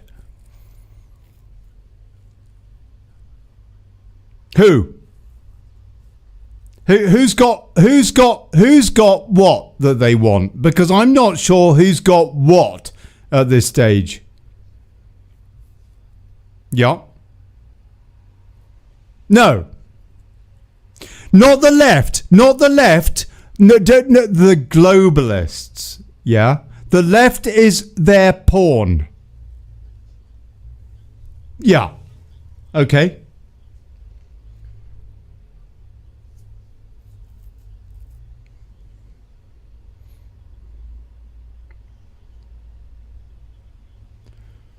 The military-industrial complex that Laura Eisenhower's great-grandfather warned us about.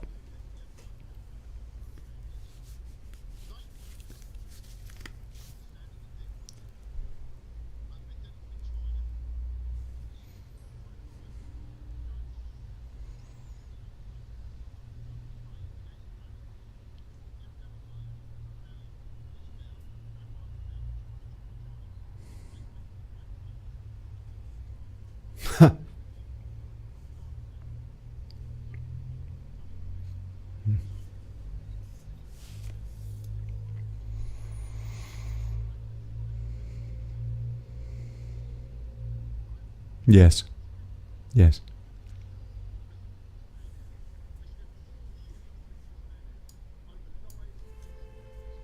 Yes. Yes. Yes.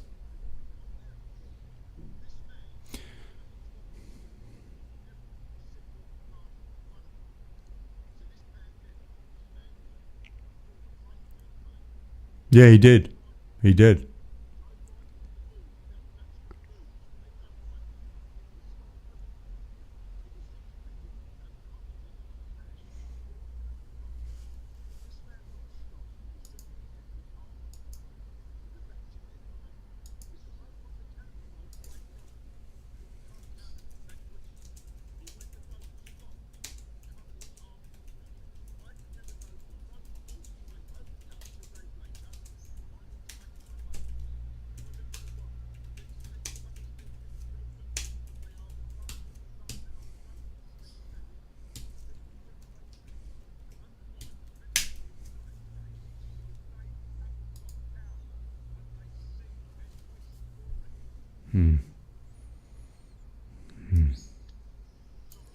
That's all right. I just saw a quote. I just saw a tweet from Laura Kuenssberg.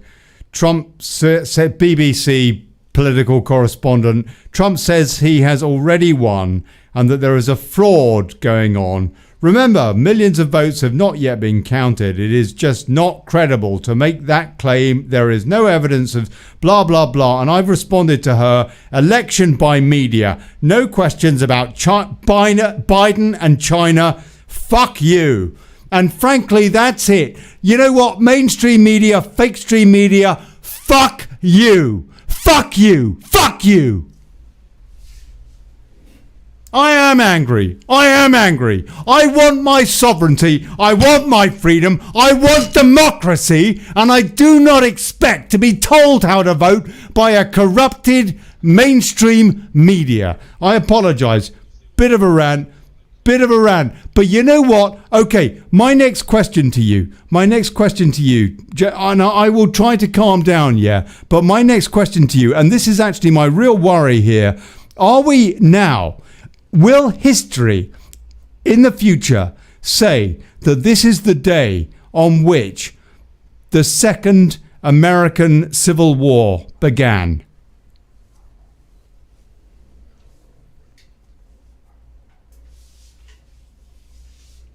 I'll tell you what, it's got potential. It's got potential. And there should be no potential. None. And there would be no potential whatsoever had the media been honest and just been balanced and asked questions. I don't care about the orange guy or the bloke in the basement. I care about honesty, facts. What is that guy actually done? Nothing. 3.5, 4 years about Russians, reams of newsprint, rainforests cut down to shove out those spurious lies, as Davy Russell just said. And on the other hand, this guy, nothing. They found nothing. Mueller found nothing. The impeachment was political. It was thrown out by the Senate. It was all down party lines. It was a political impeachment. We saw the same conversely with Biden. With the laptop, the media asks nothing. What does that tell you about the kind of world? If we can't, this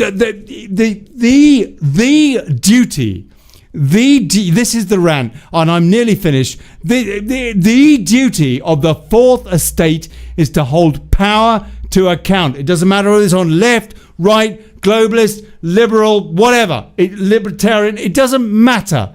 You hold power to account. And what we've seen in this election is basically one big let-off for one side, the guy that they know will keep them out of jail, and the other guy who actually, look at the record. You tell me this guy is sexist or racist. You tell me there is nothing in context that can show that that is the case. Nothing. Believe you me, I've studied it. It's just been one big sham. And that is why now we are going to see this election decided in the Supreme Court. And it's a huge embarrassment to Western democracy. China's laughing. China is laughing. Russia's laughing. The North Koreas, the Irans, they are laughing. I'm angry. I'm angry. I am angry. And I'll have a laugh now. I'll have a laugh. Yes, it is.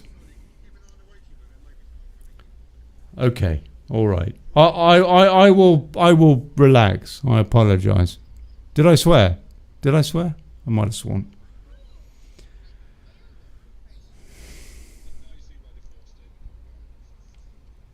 Yes. God bless that decision. Thank goodness. But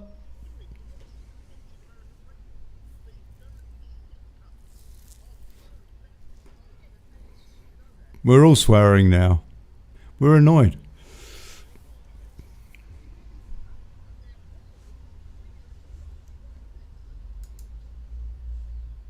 Yeah. I mean, you know, yeah, I mean, really, this is pure Chaucer. This is the Chaucer element of the show where we talk about fucking and cunts, you know.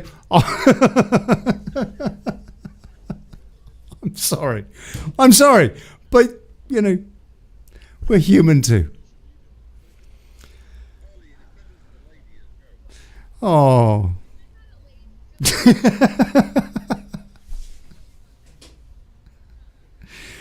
Oh, Laura, you're lovely. I want to. Oh dear.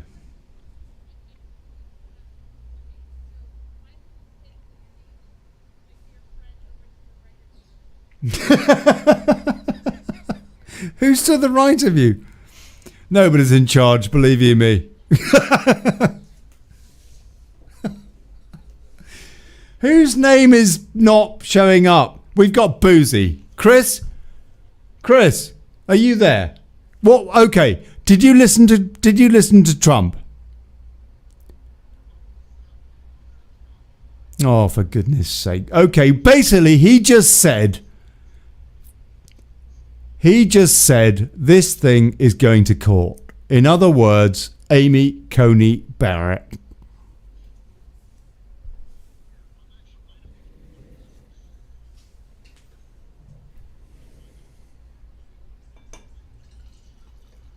Yeah.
Hold on. Oh no. No, they can't hear you. They can't hear the guests. Oh no. Hey, we're going home. They didn't say that. They called lid. They called lid. Well, we've got a seat in California, the 50th congressional district, that is it's a toss-up at the moment. Listen, nobody at those centres went, I'm going home now, I've counted enough. No, It's no one's gone home. An hour beforehand, and then Trump's had to come out and say it's been called off, it's been stopped. Because it has been stopped, the counting stopped, because they knew that they were going to lose on the night. Trump would have said, right, I'll pronounce myself the President of the United States. Whether the count's coming later on, we'll keep an eye on it. But they couldn't have him do that, because everyone was expecting that. They didn't want that. So they stopped it dead. Job done. Like you said, Ollie, media. Makes a lot of sense, though. Actually, totally makes a lot of sense. The thing that really freaks me out is that, we just can't collapse this whole thing and just rebuild based on, these greater principles. And there are some people that are seriously they seem like entity possessed by the left, and I never been right or left or political. It's so obvious. It's what the fuck is going on here? And I'm not Republican, and all of you guys that are talking about Republican, you're not either. You know that that's a portal into the rays of something better because of what this person is opening up. What I'm getting or picking up from you guys is you're maybe sort of like me, but if I'm projecting, you can, if you have a BB gun, you can shoot me in the temple and I'll be out in 2 seconds and wake up somewhere else. But it's the Republican Party is not the Democratic Party is not what it used to be. It's not about politics anymore. It's literally people have gravitated to their, do you know what I mean? It's I don't even know. I failed every test about government, Republican or Democrat. I can't wrap my head around it. But I realized that Donald Trump aligned with the Republican Party after all right, well, I don't want to sound like I'm oh, Donald Trump. All I know is he holds space for us all to have the ability to live our missions. And when you look at the other side of it, it's lockdown, fear.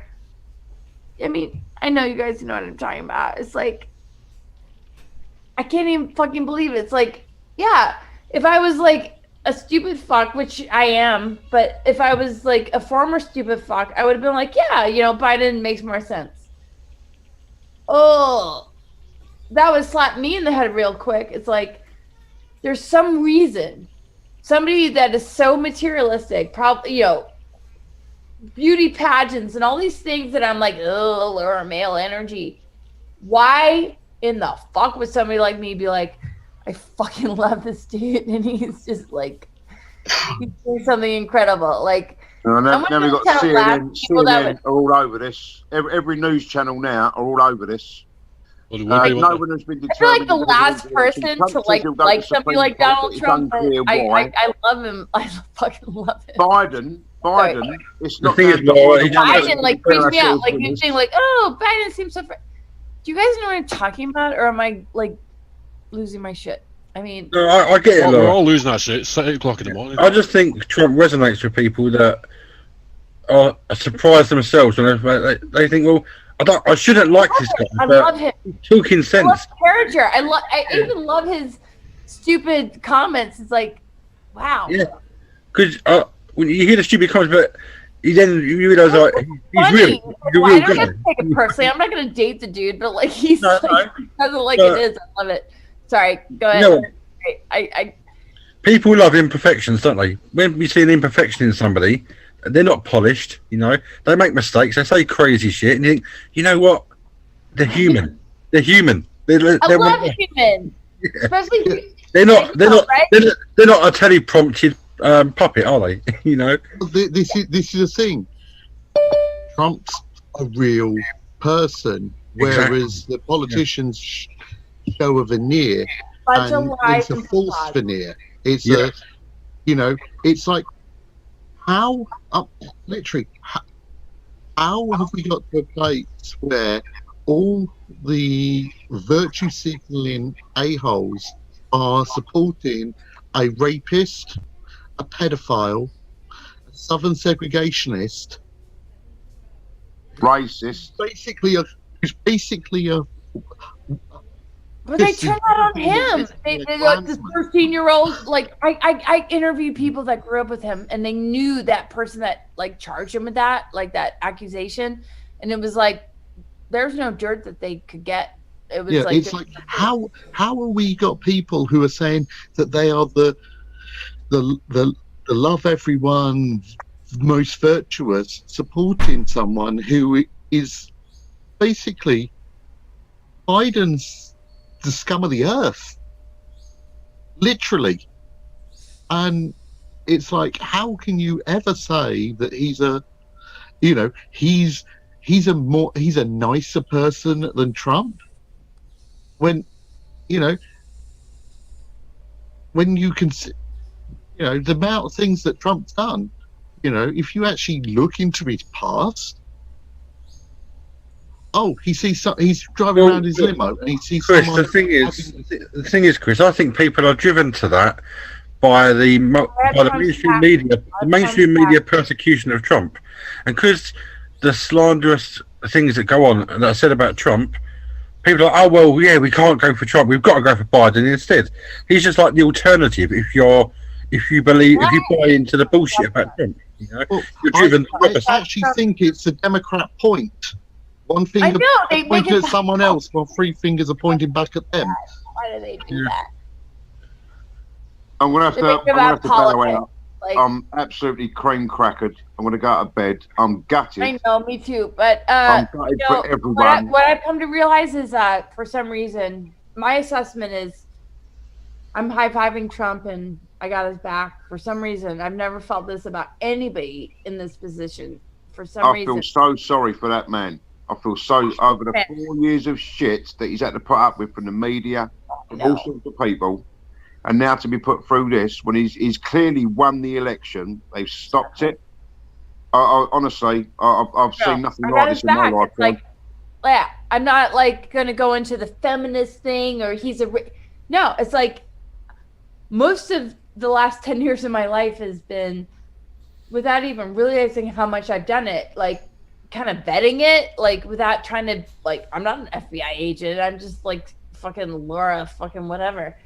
And I'm just, you know, my heart is aligned with him. And if that means I'm mind controlled and I'm mistaken, so be it. It's worth the risk, you know? It's worth the risk. And 90% of the votes have been counted. 90%. So it's going to take another couple of weeks to count 10%. Is it? This is.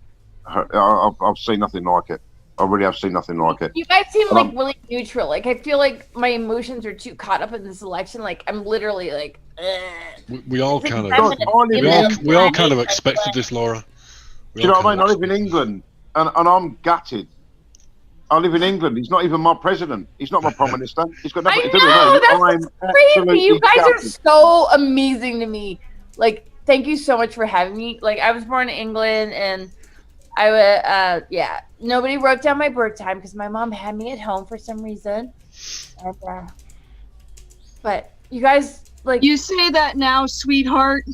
I've listened to this one go on and on and on every single week. Trust me, it loses the appeal real fast. This is Briar. This is Briar, everybody. That's true, my Chris. friend, or did I do my wife something? hates me now. Briar, as in Briar Rabbit. That is Chris Booz's wife. You guys don't like She is the reason that Chris left Listen, I'm the going to bow UK. out. Look, it's been an absolute pleasure meeting you. Davey, no way, man. No way. Too early. We've got 2 hours left. I'd be grandchild today. Run fucking rings around me. Oh, you guys. I didn't get any sleep last night.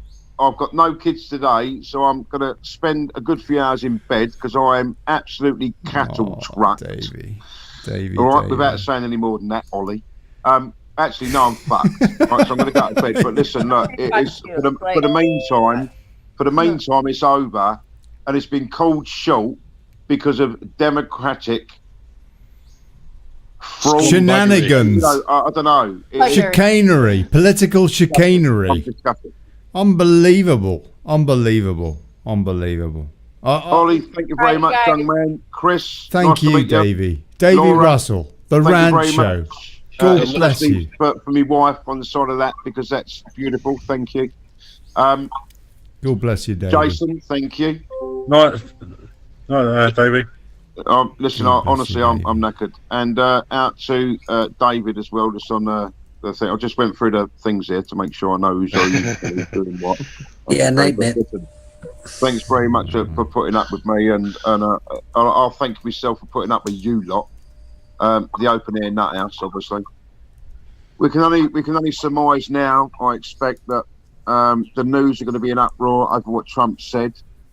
We're going to have to wait now for. Already is NPR have already said Trump has falsely claimed he's won the election. Yeah, I'm watching the news now. I'm gonna turn the telly off. I'm going to bed. But listen, thank you very much. It's been a spectacular time spent with you guys. I do appreciate it. I appreciate every one of you. Keep on doing what you're doing. All right, all of you. You beautiful people. Yeah, we'll see you. David Russell, thank you, sir. David Russell, the Rand Show. God bless you, man. Before you go, Davey, I'm sure Ollie wouldn't mind you giving a plug for your rant show. My rant show. I hope you do. Yeah, Ollie, we got to let him plug his rant show. I hope he does. And by the way, Laura, we've lost Laura. Yeah, where's she gone? Laura's gone. Where's she? She's a wild one, isn't she? She's a very wild one. Oh, look, she's like really wild. I will hook you guys up, Davey, so that she and you can swear to your heart's content. Oh, don't do that. Sounds like a porn film. We'll put a link to it in the Daily Chaos site. Yeah. Oh, bless you. Oh, mate. Well, listen, look, any of you lot want to jump on with me or do whatever, it's entirely up to you. We do it on a Saturday night, normally live on Facebook. I've got to put a phone number out. You can call me. We don't do Zoom and Google and this and the other because it gets a bit confusing. I don't like it, to be honest, but I'll go along with what goes on. So, but listen, once again, a fantastic evening. It's a shame it ended up how it ended up. I think more than No. I mean, it's ended up the way really we expected. And the main thing is that it's not a Biden win. It's going to go to SCOTUS, and Trump's got the SCOTUS. It's just annoying. I mean, we thought you'd actually get 270 and they wouldn't have to bother with the post. Well, it's not actually over yet, is it? It's not actually over. We've still got a little while to go. But hey, guys, it ain't over till the fat lady sings. David Russell, God bless you, mate. You just said your latest. God bless you lot. Keep up the good fight, you lot. I've got to go. I'm fucking knackered, so I'm off. But listen, keep the faith. I've got no doubt at all when this all comes to fruition. Hold up, who's that? Is that Luke? That's Luke. No, he comes on, I'm fucking off. Look, you better stick around for a chat now, Davey. Now we've got Luke on board. It's only because of his beard, it scares me. That and his fucking cigar. Yeah. You're only jealous, Davey, because you wish your beard was the same colour as Luke's. Oh, fuck off, you. Mine's on the way out. Look, mine's on the way out. Can you, Davey? Oi, I look more distinguished, so he just looks like a fucking bearded ruffian, doesn't he? Look at him, look. You ain't wrong. How you doing, Luke? Yeah, I'm See you good. later, you lot. Love ya. See you later, guys. Night. Bye-bye. What a lightweight. The master of ceremonies here is our Olly Connelly. So, hello, Ollie. Well, look, I just want to say thank you for watching, first of all. Thank you for being interested, actually, more to the point, in our sovereignty. And that David Russell is a lightweight. I mean, we've got at least 2 hours to go, yeah? 2 hours to go of this show. And he's buggered off. He's only been here for about 7 hours. It's not good enough. But anyway, there you go. We've got Luke Uncaged has popped in. Luke, good evening, sir. Oh, let me just say briefly, very quickly. So this is Daily Chaos, dailychaos.news. Please register. Yeah, if you're going to get kicked off Facebook, and we're probably all going to get. I'm about to say Trump won, and so I'll probably get kicked off Facebook. We'll all get kicked off Facebook before you know it. Dailychaos.news, please. It's your site. It's our site. Use it. There's a messenger thing and all the rest of it. You can talk to people. It's HTTPS or whatever. Use it. Also been streaming tonight, not at the moment because we had audio problems, but nonetheless, awesome lot. Revolution Radio at freedomslips.com. US Patriots, awesome lot, fantastic bunch of folks, really old school hippies, frankly, who just care about decent common values, yeah? And wakeupuk.net. wakeupuk.net. This is an opportunity, is it not, Jason Tyler? Not just for talking about the results coming in and covering the fake stream media's coverage of this outrageous election, which has been election by media, but also it's been an opportunity on a night like this, and hopefully more and more for patriots just to unite, because my God, we need to. We are so on the cusp. We are a cigarette paper away from the Great Reset, and that is what this election's been about. It's been about vote liberty or vote UN China-style totalitarianism. Absolutely. And we hang out and support each other and cover each other's backs, or we're going to end up, meeting each other in a queue for gruel in some bloody gulag, yeah? And I don't really fancy that. But anyway, Tyler. Jason Tyler. I ain't going to no gulag. I'll go down in a blaze of fire before I go to a gulag. That's our Boozy, yeah? Our Chris Boozy, UK lad, blighty bloke, who's now in California. He packs a pistol and he's a vicar. He's my kind of vicar. Anyway, right, I'm going to get my coffee. Ollie, it's good that we can all link up like this, because we need to support alternative platforms apart from Facebook and YouTube, because they are becoming slowly the new mainstream, and the censorship is outrageous on there, So people should look at other platforms like yours, like mine, like Restoration Radio. Have you got your own website? Revolution Radio. They're not. Revolution Radio. Have you got your own thing going on, Luke, as well now? Have you broken away from the YouTube and Facebook thing? Yeah, basically. I know you've got your Telegram, haven't you? Which is a good platform. We've got like a thing where it links to Twitch, to DLive, to all this. So you're already putting eggs in different baskets because you need to. Yeah. So it'll stream to them all, because YouTube banned me for no fucking reason, really. Yeah. Sorry, my language. But no better, is it? We're late in the night. We're well into Chaucer stakes here. I'm going to grab my coffee and join you back. So, guys, carry on, please. Yeah. And I've got a banging headache, man. Is that a hangover, Luke? Yeah, I drank a load of Kentucky bourbon last night, and I was. I think it wasn't a school night then. Yeah, and you ain't got to go work, have you? No, I ain't. That's a good one. So I had my Trump ducky out, and I was just on a live stream for hours and hours and hours. You need a full English breakfast. That'll sort you out. Bit of egg on bacon, some bacon, mushrooms. That'll sort you out. That's a good idea. That'll cure the hangover. That or hair of the dog, which means another drink. Oh, well, I ain't doing that no way. Well, I'm just. I don't want to look at another drink. You'll be getting told off by the missus. She's already told me off. She said, You came in last night. You woke me up. You're a prick. And I was like, I probably wanted a bit, didn't I? I was, you have a drink and get the libido on. Yeah, but that never goes down well when you come in rolling drunk. Yeah. Like, it's off. Leave me alone. Stinking of booze. coming towards her with my little thingy hanging out. Not happening. Not happening. You're not attractive when you're drunk. You think you are, but you're not. Of course, yeah. Yeah, you think you're 10 foot tall and like Tom Cruise, don't you? Yeah.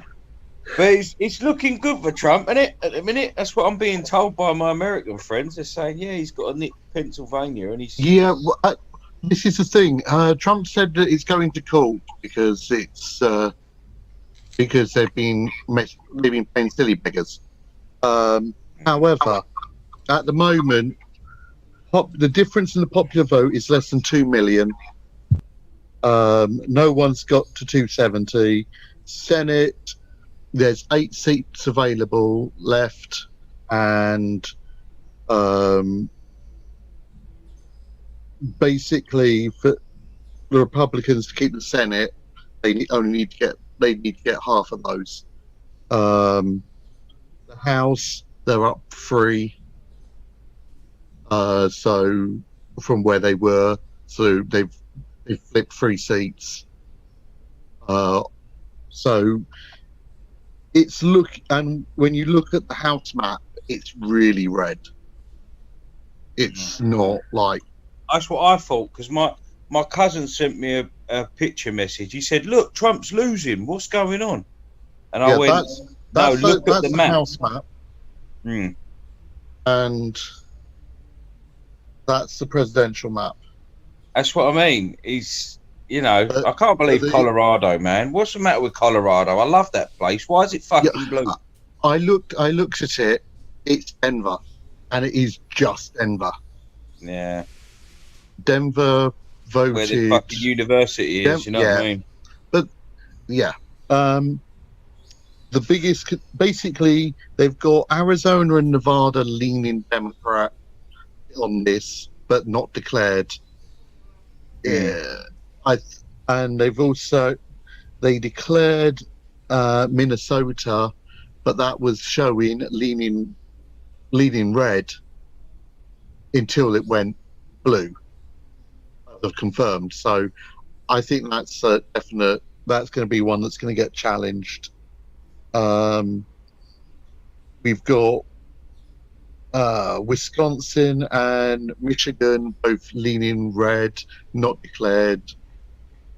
Georgia leading red. North Carolina leaning red. But looks like we're going to get one of Maine's seats because they do a different. Them and Nebraska do their own special thing about the seats. So they award. One has 4 seats and one has 3 seats, and they award 2 to the overall, and then they split. Then they have 2 districts, and the leader in those districts gets a seat. So it's kind of weird, but from what I'm looking at, it's over. If everything that's seen in red stays red, it's over. And the bet's changed as well, Boosie, to 1-2 now. 1-2. Donald Trump. Which one? Or 2-1, should I say? Okay, it's not 1-2. No, 1-2. 2-1, yeah. 2-1 for odds favourite. What was that before? It was like 17 or something. Yeah. No, what I'm looking at is the. Biden's 15-8. I was just looking at. I'm looking at these, and I'd say if all the states are leaning Republican, stay Republican. They've done enough. I personally would like to see Nevada or Arizona or both. Or Pennsylvania. If he nicks Pennsylvania, then he's got it. It's already done. No, it's not. It's not done. It's not definite. 14%. It should be done. It should be done. I was just watching CN Puke, and the thing about Philadelphia is that Trump's in the lead by about 680,000 votes, give or take. But there's about 1.4 million votes outstanding. Now, in other words, according to them, the Biden would have to take something like 75% or something of the outstanding votes to win, which sounds like a stretch, and it is a stretch, but they want to count them, and it is quite a lot of outstanding votes. There's about 76% so far counted, and this governor, he decreed that Pennsylvania would carry on counting for 3 days. They would count it's not all the governor, it's the Attorney and General. this is where the postal ballots come into their own. This is where the fraudulent postal ballots come into their own, and we know they've been thrown in ditches when they've had Trump's name on them or whatever. We've seen the stories, and it could come down to that. It could actually come down to Pennsylvania, and the fact that Pennsylvania, when this was tested in the courts by the Trump campaign, the Supreme Court of the United States, a few days before Amy Coney Barrett was nominated and elected to be on the SCOTUS, on the Supreme Court, that Supreme Court then, including Justice Roberts, a guy who apparently is compromised because he flew on Epstein's Pedo Express, the Lolita Express, to Pedo Island, voted 4-4. You would have expected, it to have gone that, no, you're not going to extend the count in a way that's never been seen before in US political history. No, we're not going to do something different this year just because you don't want Trump governor Pennsylvania. Instead of that, it looks as though they're going to carry that count. And, I don't know. I've no idea. I imagine, Boozy, I think you're quite good with constitutional history in the United States. I don't think there is any precedent here. What can the SCOTUS call on to decide what is right and what is wrong here? If it came down to Pennsylvania, there's a lot of stuff that's been done in this these rules and stuff like that have been ignored. Electoral law that's been thrown out the window. It is state by state law, is it not? Which is an important check and balance in the US electoral system. While it is state law, it impacts on federal law. Yes. So if they are required by federal law to safeguard the electoral process in their own state. And if they don't do it, that's when the feds can get involved. They have to kind of do it on it has to be proven that they've not done it. Now, this is a situation where it would be proven that they've not done it. And if they've not obeyed the rules, this is when things get... It's a mess, isn't it? These types I was hoping this wouldn't happen. These types of ballots are going to be okay. These any ballots that haven't got a matched signature are going to get chucked out, or any ballots that weren't postmarked will get chucked out. If they're postmarked after a date, they're going to get chucked out, and it's going to go. They're going to have the. They have to have been received, don't they? And then it will just go and they'll go through each of these ballots. And see which ones are going to be kept, which ones aren't, and it literally would go down. And then it's a question of so what do they do? What do they do? Ultimately, they need to check every single postal ballot to see if the voter is actually even alive. I mean, really, it comes down to that, does it not? In a situation like this, as pivotal. Disgusting. To the Western world. Yes, it does. But if there is question over the ballots in a particular area, whatever vote that state wants, keep. So if they want to say it's for Biden, and then but they've not done everything right, then it's presumed that Trump is more likely to be the winner. So they go through everything to check whether he actually is. So they're not, if there's a problem with the ballots, they're actually looking at it that we're going to assume that there's something wrong here. Whereas if it looks like they've adhered to electoral law, then there won't be any contest. But if they think that there is, they're going to go through everything with such a fine-tooth comb. However, the interesting thing is, look at how many states the Republicans have the majority in the House. Yeah. So if it can't be decided by the Supreme Court and it goes to the House, those people who've just been elected, and bear in mind we're seeing that it's leaning Republican.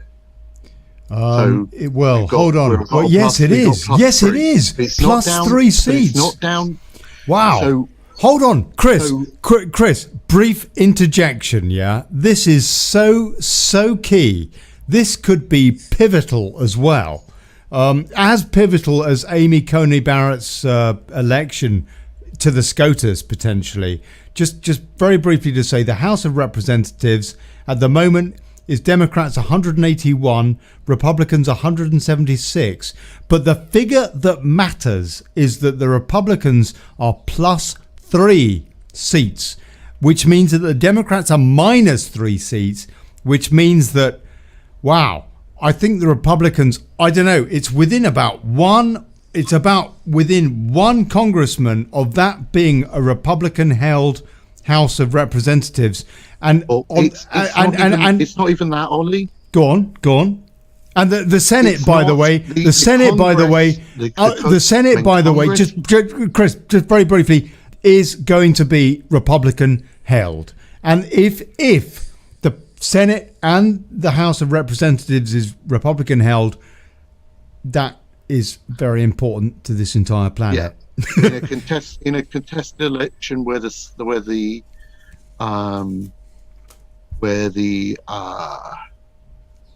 Congress is going to choose,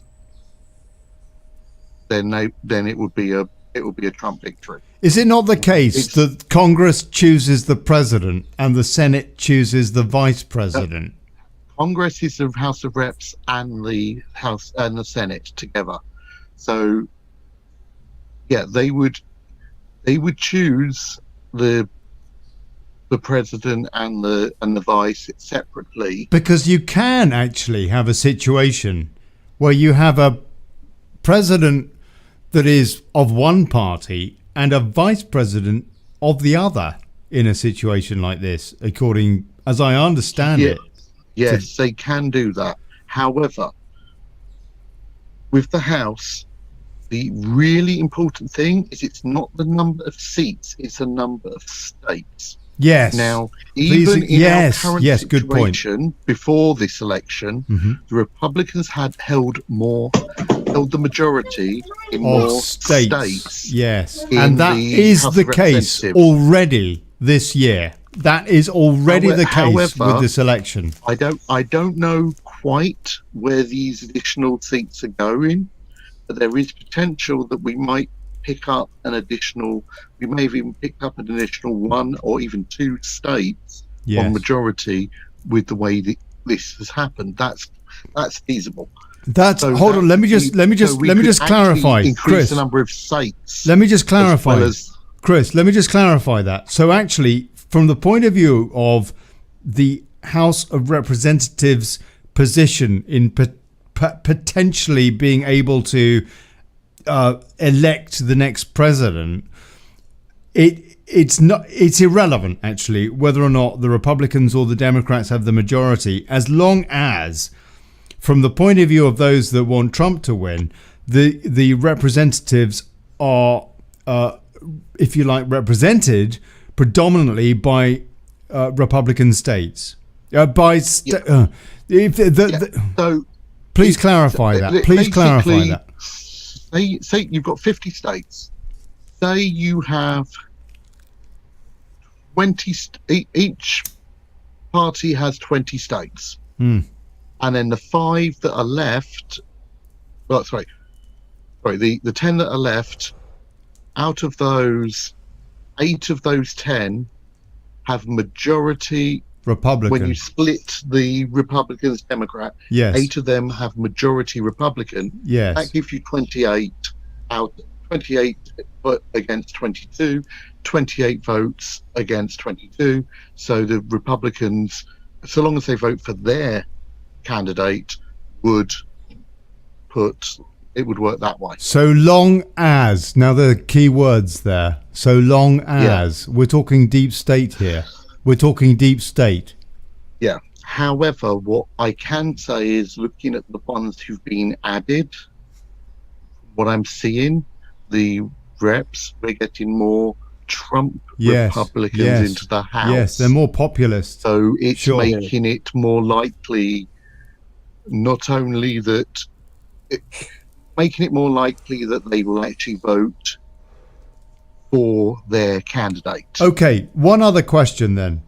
When would this be decided by the House of Representatives and the Senate?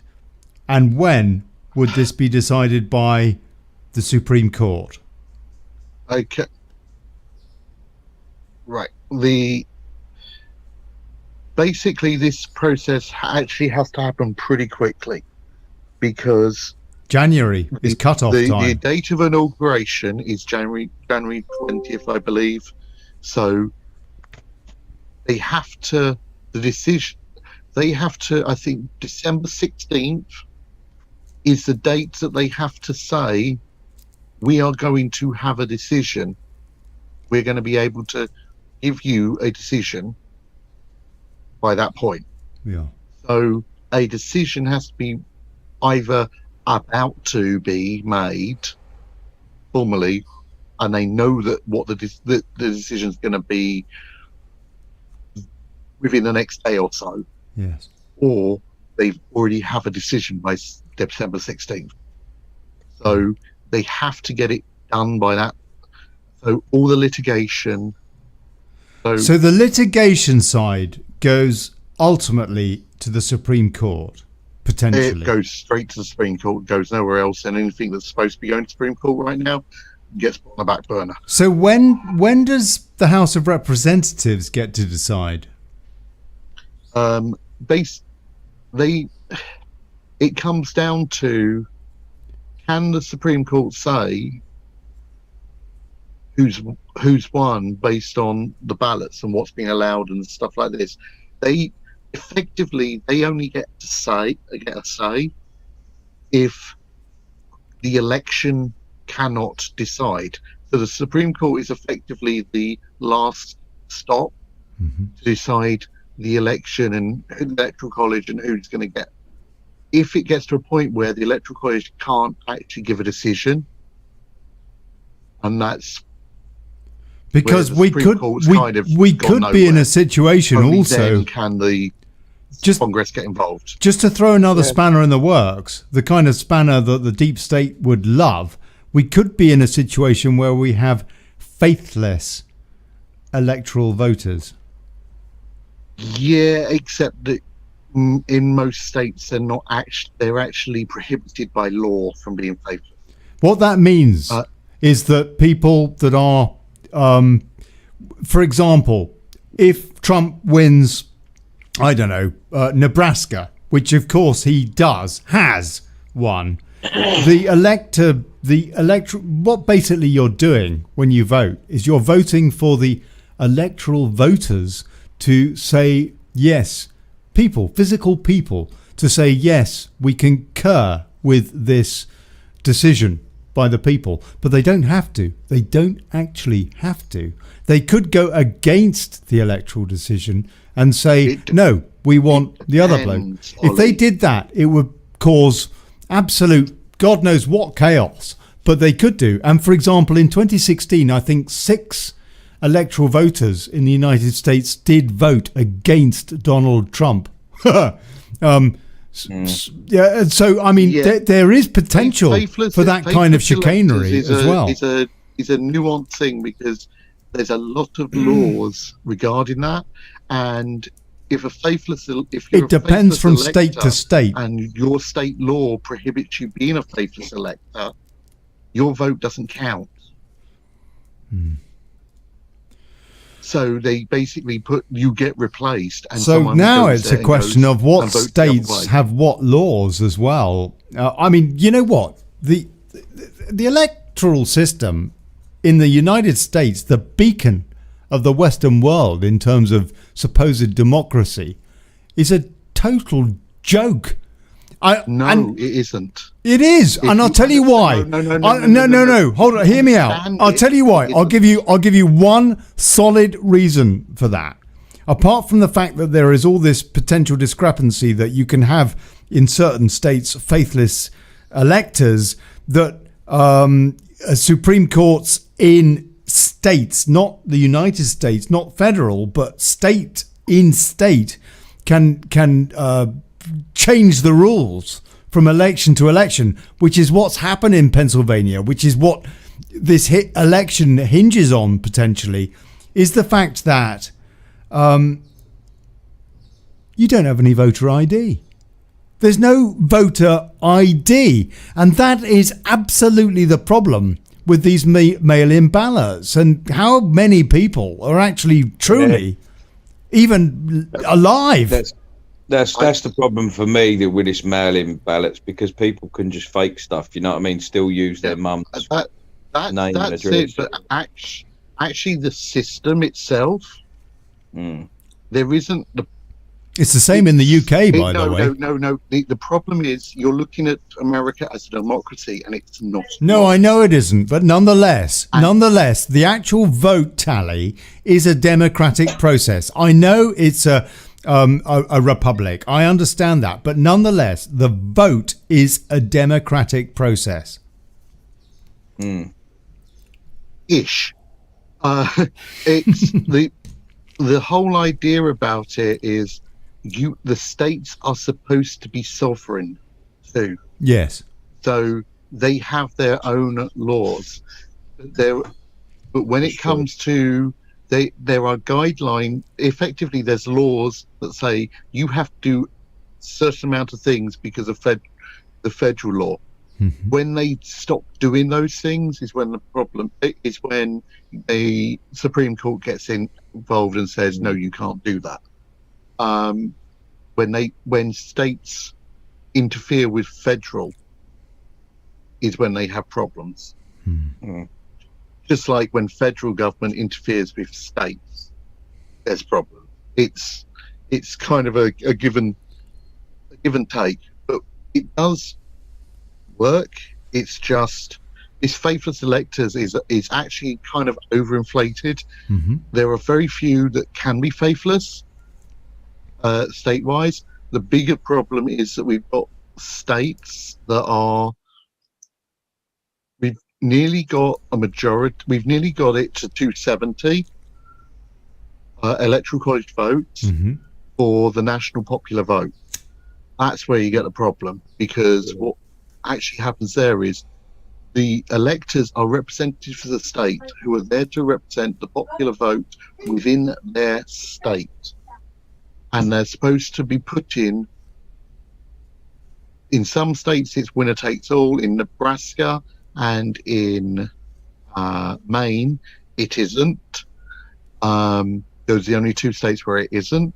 However, there are some states that have put in laws saying that we don't care what our voters vote, it will go by the national popular vote. Now, the national popular vote on this has been Biden currently. So you could have people on those states which actually have gone for Trump, but they've passed laws that say that no, national popular vote was for Biden, so all of our voters are going to change. The issue comes there that isn't constitutional, and the amendments to do that have to be done in a constitutional way. If that hasn't happened, the Supreme Court can say, no, you're not allowed to vote that way. We don't care. It's not the law. And that's where you're going to get a lot of decisions being made where things like the national popular vote has been argued. People are trying to say, oh, we're going to vote with the national popular vote. Well, no, you're not. And it's complicated, that, isn't it? It's a tricky one. So yeah, it's. Okay. I think it might come down to the electoral colleges again. By looking at this at the minute, I'm looking at this, and I think, from what I'm seeing, I'm looking at the presidential map. I'm looking at the Senate and the House, how they're leaning, and also looking at it. If the ones that we've currently got, we've got Wisconsin, Minnesota, Pennsylvania, North Carolina, and Georgia all leaning Republican. Providing we don't need Pennsylvania if we get the other 4. What it's looking like, if we get 4 out of those 5, Trump's won. Doesn't matter which ones it is. If we get 4 out of the 5, being that Pennsylvania is the one with the most votes, we can get all 4 of those. We can get the 4 that are leaning and not get Pennsylvania in, and we are 275. So as long as we get 4 of those 5 that are leaning, we're good. If the ones that are leaning Democrat, there are 7 to go. Yeah, there's Nevada, Georgia, North Carolina, Pennsylvania, Michigan, and Wisconsin. Yeah. So if we get Wisconsin, Michigan, Georgia, and North Carolina, but don't get Pennsylvania, Trump still wins. Yeah, I think he's got. I would say he's got North Carolina. He's probably got Pennsylvania, but what I'm saying is, if we get Pennsylvania is very likely to go to the Supreme Court.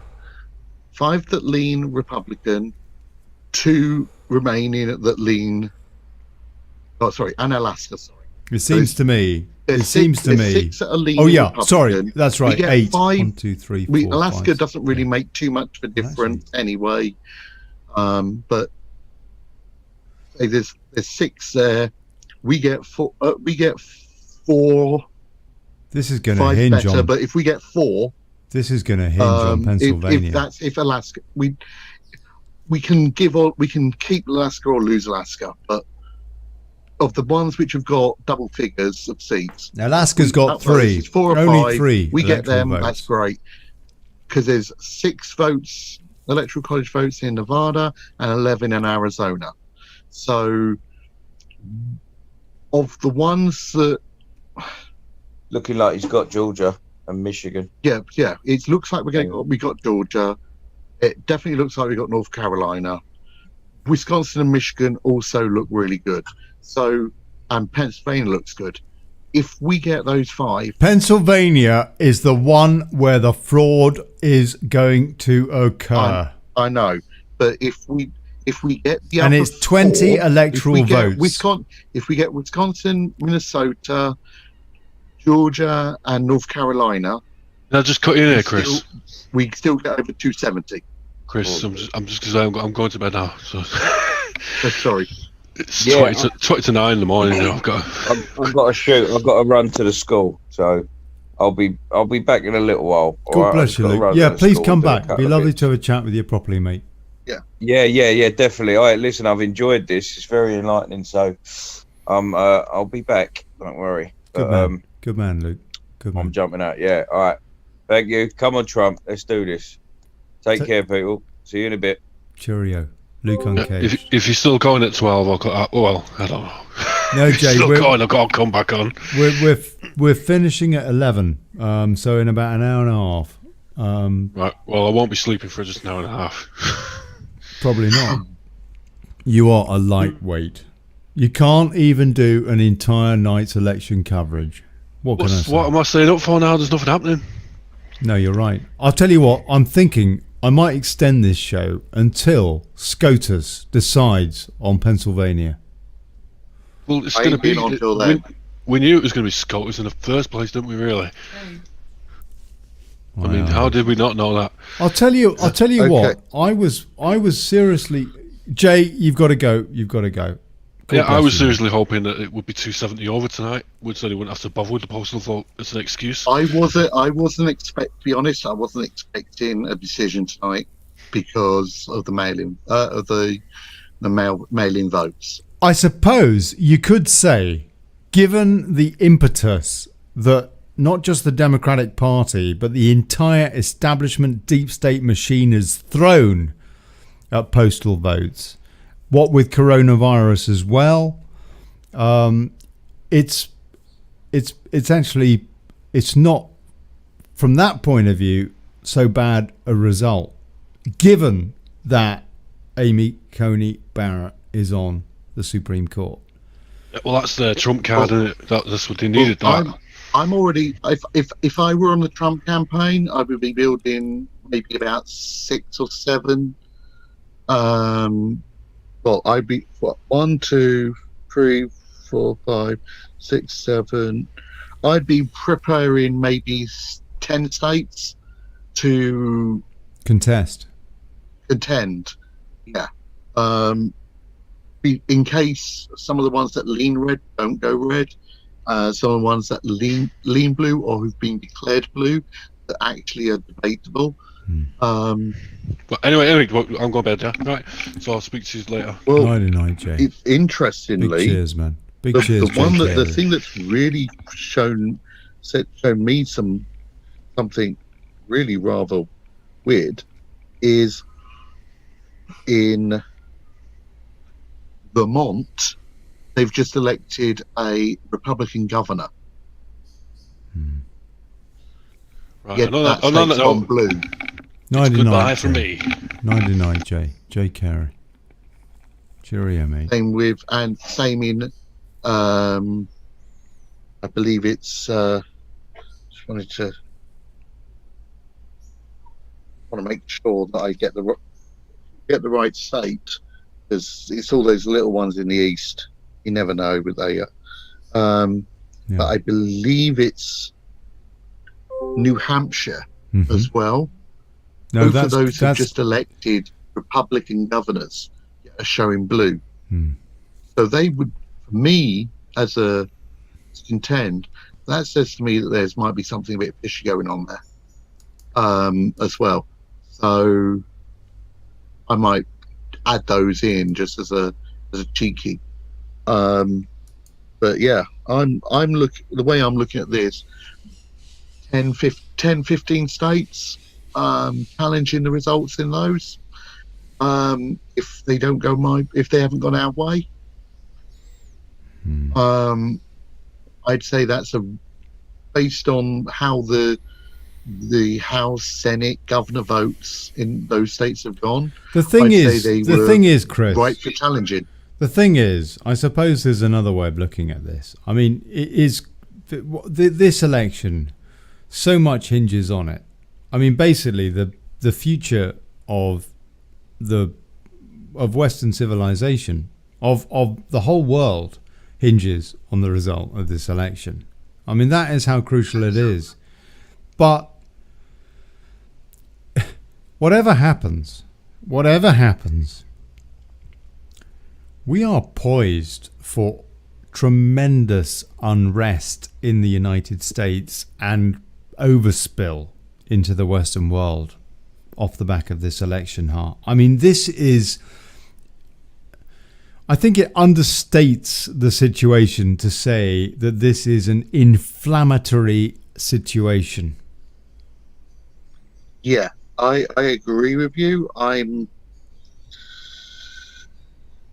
looking at this myself and I'm going... I'll tell you, the media has got so much to answer for not discussing that Biden laptop, for not asking about was the vice president using his high office as a means for a personal racketeering scam and being in collusion with China, offloading American jobs to China in exchange for kickbacks.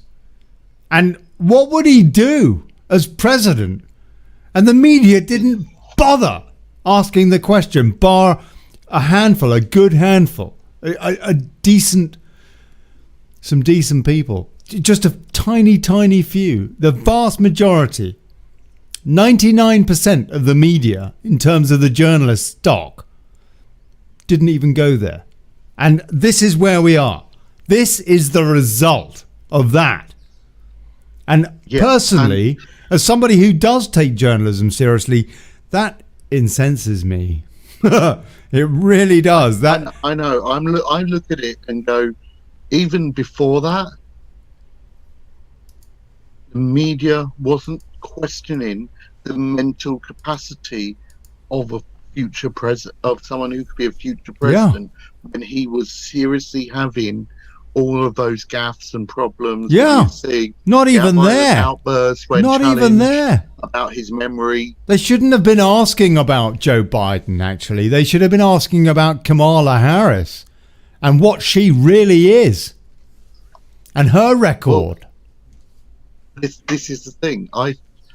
The media, the fourth estate, absolutely. I mean, it makes me want to projectile vomit. I mean, it really has. Their conduct in this campaign is atrocious, evil. Frankly, evil in terms of the ramifications to the entirety of our humanity. It just cannot be understated how terrible, how deplorable has been their conduct. I cannot say that enough, and I've said it quite a bit with some quite rude words, but.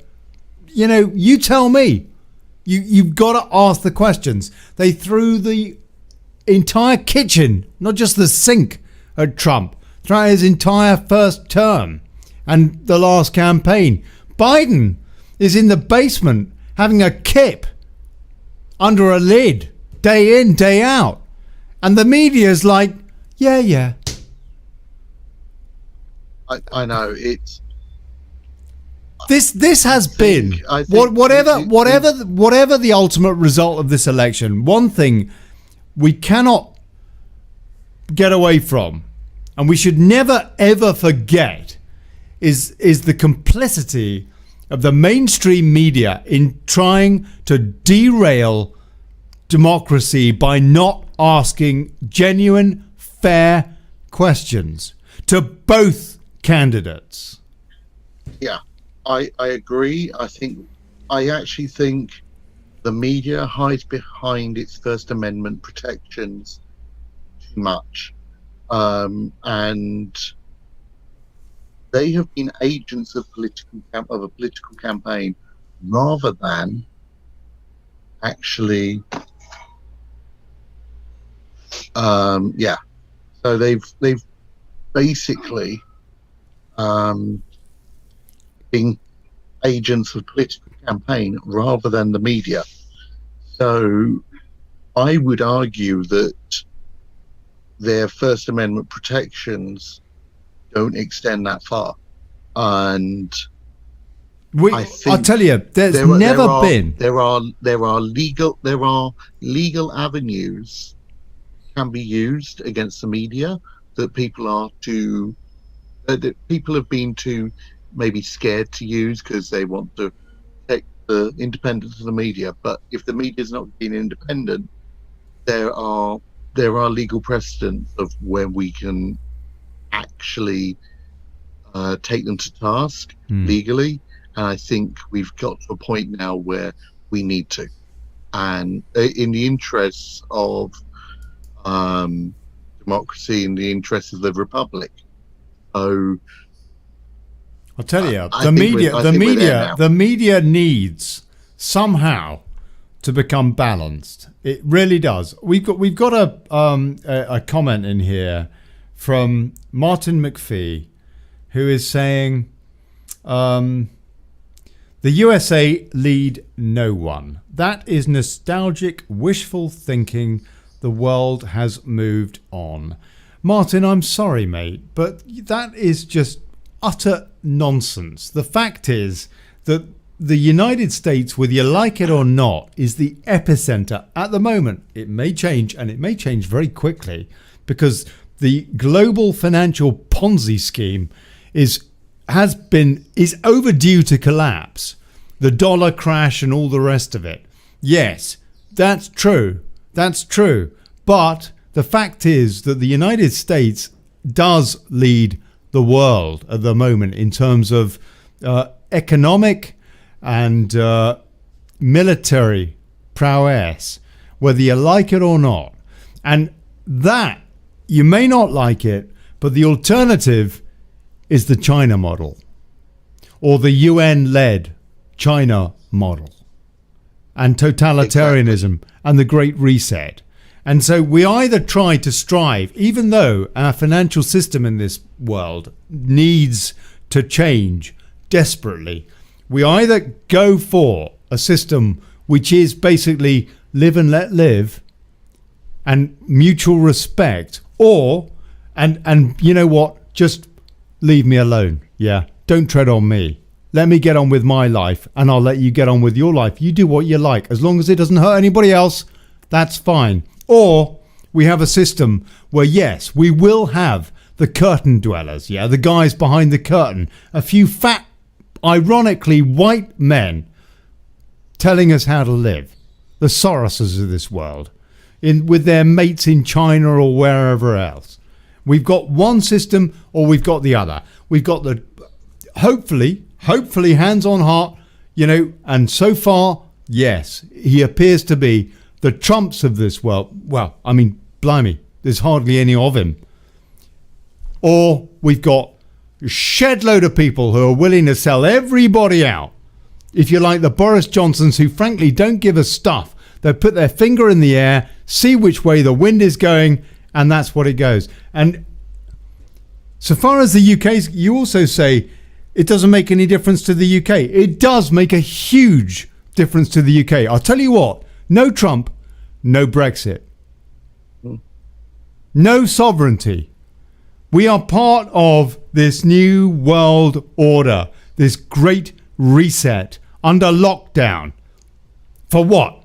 For something which equates, according to the WHO, which equates at the level of regular flu, and we're under lockdown for it. Or we could have our liberty and be able to build our own lives, get on with our businesses, employing people, creating opportunity, owning our own children as opposed to the state owning our children and us. Yeah. That's the difference. That is the difference. And yes, the US is the hinge to this. That is why it is so crucial, this election. And it is coming right down, apparently, to the wire, to the point that it is coming down to one or two corrupt people in Pennsylvania and their dodgy postal ballots. It's just incredible. And the mainstream media having completely lied about this entire process. China is laughing today. Laughing. They are so much stronger. And it's a totalitarian state that operates concentration camps, the likes of which people like me, yeah, may well end up in, because you know what? We just bother to ask questions that journalists don't bother to ask. So you know what, Mr. McPhee? You're just so wrong. And frankly, you really need to think is the hard. Last bastion of the freedoms guaranteed by things such as freedoms of old, guaranteed by things like Magna Carta and constitutional God-given natural-born rights. That is what America. There used to be a load of countries that did this. America is the last bastion of it and the strongest bastion of it. As such, if America falls, the world falls, and that's what people don't seem to realise. That's absolutely right. I've had so many arguments with people because I'm not going to pull any punches. I have outright said to people that if they view it, that the Democrat Party, to vote for them is to vote to burn the Constitution and your rights with it. That is literally what the vote is. So if you don't want to be a free person with rights, civil liberties, Democrat. That's right. That's right. You want civil liberties, if you want rights, if you don't want the government to basically be your slave master, you got to vote Republican at the moment, and that's what the situation is. So let's have a look. I'd like to point out that he's using very clean language on air. He's being He very usually good. uses different language when explaining this to people. I bet he doesn't in class, Brian. Yeah, well, I can't help that I live in a state where the vast majority of people are morally repugnant and mentally retarded. But, you know. I'm just looking at some of the... supposed to love my cousin anyway. Oh, yeah, At least that's what my parents say. No, let's put it this way. We have a civil war, your cousins first. So there's... I'm looking at some of the threads, around and about online. And things like... well, ladies and gentlemen, this is the part where Trump declares himself the winner and all hell breaks loose. And yeah, there's probably some of that going on right now, Antifa and all that.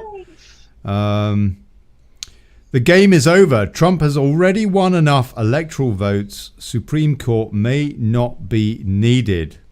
Well, we don't actually know that yet because the media is so corrupted that and various electoral officials are so corrupted that it's impossible to say, unfortunately. And maybe he has, or maybe he hasn't. It would just be nice to know the truth. It would have been nice to have had an honest election campaign as well. Sorry, Chris? Yeah, I'm just looking at this and going, there are enough places that are leaning red that if they go red, it's done. When are we going to know? Because, for example, Pennsylvania, North Carolina, Georgia, Michigan, surely, and Wisconsin, they should have called by now. Nevada, I can understand. It's the other side of the country, 3 hours behind. Same with Alaska, albeit only 3 electoral votes in Alaska. I can understand why they, maybe have a, 1 or 2 things to work out still. But the east side of the states, the central to east side of the states, in the case of Wisconsin, they should have called by now. I mean, everybody else has. Maryland, Rhode Island, Connecticut, New Jersey. I know they're fairly small. Virginia, Ohio, Kentucky, Alabama, South Carolina, Florida. I mean, all of these places have called. New York, they've all called. Why? What is the difference? What is the difference? I think that this is more. It's not necessarily that they're not. It's curious. It's curious, Chris. Is it not? That the states that have not called are the states that are, if you like, the Rust Belt, the blue line. It's curious, is it not, that these are states that traditionally their political systems are embedded in democratic politics. How the hell has that gone? Sorry, I've just seen something. Go on. That it's just now showing a state going yellow. So for the Libertarian Party. Maybe it was won by Ross Perot. No. Holy shit! Which one is it? I'll tell you I think Ross that is wouldn't be so bad. Wisconsin. No, that's Except he's Wisconsin, dead. He's probably voted. He probably voted. Yeah, that's Wisconsin. What? No, Wisconsin hasn't gone yet. Yeah, I think that's a. I think Decisions Desk is having a fritz. Wisconsin's gone pink at the moment. Let me see that. It's Let me see that. leaning Let me see red. that. Yeah. Pennsylvania I think leaning that- I red. think that's a North fritz Carolina more than anything. leaning red. Georgia leaning red. Nevada leaning red. No, Nevada looks to have gone. Oh no, hold on. I'm looking at the wrong map there. I'm looking at the wrong map. I think what actually happened is in these states there is a how can I put it? They have got a sizable Democratic machine. So I think this is more. These are close races, and the Democrats are just refusing to concede, and people are asking them to recount. And I think that's all it is. It's no, we want this recounted. We want this seat. Because it won't be the whole state. It'll be these individual counts where they're going, no, you need to recount that. No, you need to recount that, because it's so close at state level, and they're just going. At some point, the electoral count is going to have to say, you've had enough recounts, it's Republican, and that, or you've had enough recounts, it's Democrat, and it would just be like that. Now that one that was yellow, and it was yellow, yes, I pulled it up on the screen. I looked at it. It's now gone red. That was indeed Wisconsin. That was leaning yellow. It is now leaning red. Yes, that's right. I think that was a. Yeah. I think that's a fritz. Maybe that was a blip However, on the webmaster. Hey, if it's flipping between yellow and red, I prefer yellow and red flip than a red and blue flip. Yes. Yeah. So we've got Wisconsin leading red. I mean, really, it could still end up with Pennsylvania, couldn't it? Wisconsin. Well, if we get Georgia, North Carolina, Wisconsin, and Michigan, if we get those four, it's done. That's 275. Yeah. We don't need anything. We don't need. Well, actually, sorry. If we don't get Alaska, is 272. So literally, it would be scraping. But nonetheless, enough. But it would be over 270. And in the meantime, the Senate is now 47 Republicans to 45 Democrats. Even Stevens. And there's 8 seats to there's 8 seats to declare, and it's most importantly, looking at it, it's 2 states. So looking at the states, Senate votes, Minnesota was close, so it may be leaning blue, but apparently that was Kanye West actually prevented the president. Really? Really? Yeah. So that ploy actually didn't work. Maybe no, his ploy was to take votes from Biden. It may be that it didn't work well enough, because it could just be that he took people that were never going to vote Republican anyway. I did think that Kanye West's candidacy was a big gimmick, really. Okay, we've got Arizona. But in the Senate, at the moment, the way things are going, it looks as though the Senate will be Republican held. And so far as the House of Representatives is concerned, it looks as though it's really tight, tight. Hard, too close to call. At the moment, it's 176 seats for the Republicans and 181 for the Democrats, but they need a 218 majority. So neither of them are they're getting there, but they're not quite close yet. the important stat really is that the Republicans have taken 3 seats from the Democrats for the House of for the House of Representatives, and so if the projection continued along those lines, I think that would be a Republican-held House of Representatives, no, Chris, which potentially could see the big 3. Close. If Trump, for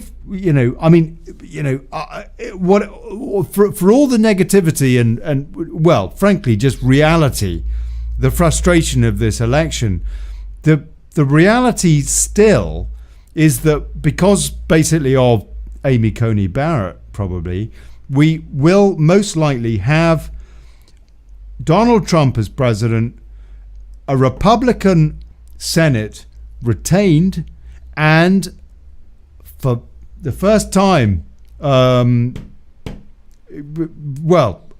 now also the Republicans take the House of Representatives, which would mean I think we need to win 6. So Trump would have a lot of power potentially, and could actually make real inroads to drain that swamp. Chris, sorry, go on. Yeah, I think we need to win 6 more seats to flip the House. But in terms of we need to take how many more seats would need to be flipped? Because they flipped 3. 6. We need to effectively flip 9. In total, really? That's 9, I didn't. Up 9. I didn't think the majority was that big. Is it that big? Was it that big? It's 232 to 197. Okay. Because you had a libertarian who was originally Republican. Okay, so that's almost certainly going to continue to be a Democrat, right? So yeah, we need about. We need to get to 218. We need to get to 218. Right. So actually, and we were 197 when we went in, so that's right.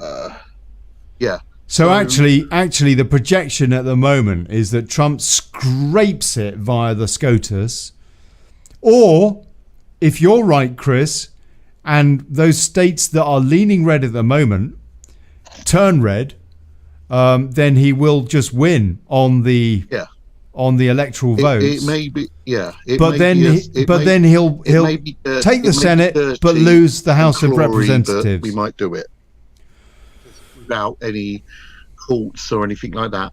However, I would still potentially take some case, because the Democrats, I can know for a fact, take some stuff to court if we get over the 270. They're still going to take stuff to court. So we still need to take the ones we need to prepare the ones which we took and to try and defend those ones. And we also need to challenge ones that the Democrats had won in the courts. Right. So we need to do a bit of lawfare here.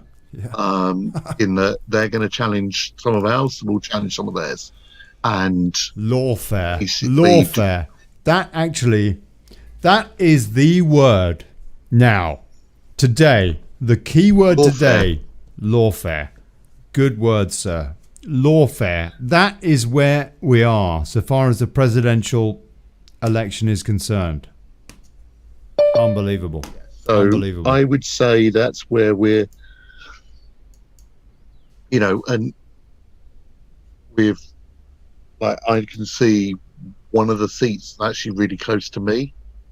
I'm in the 52nd, but I believe there's in the 50th, it's so close that it's like 0.1% between.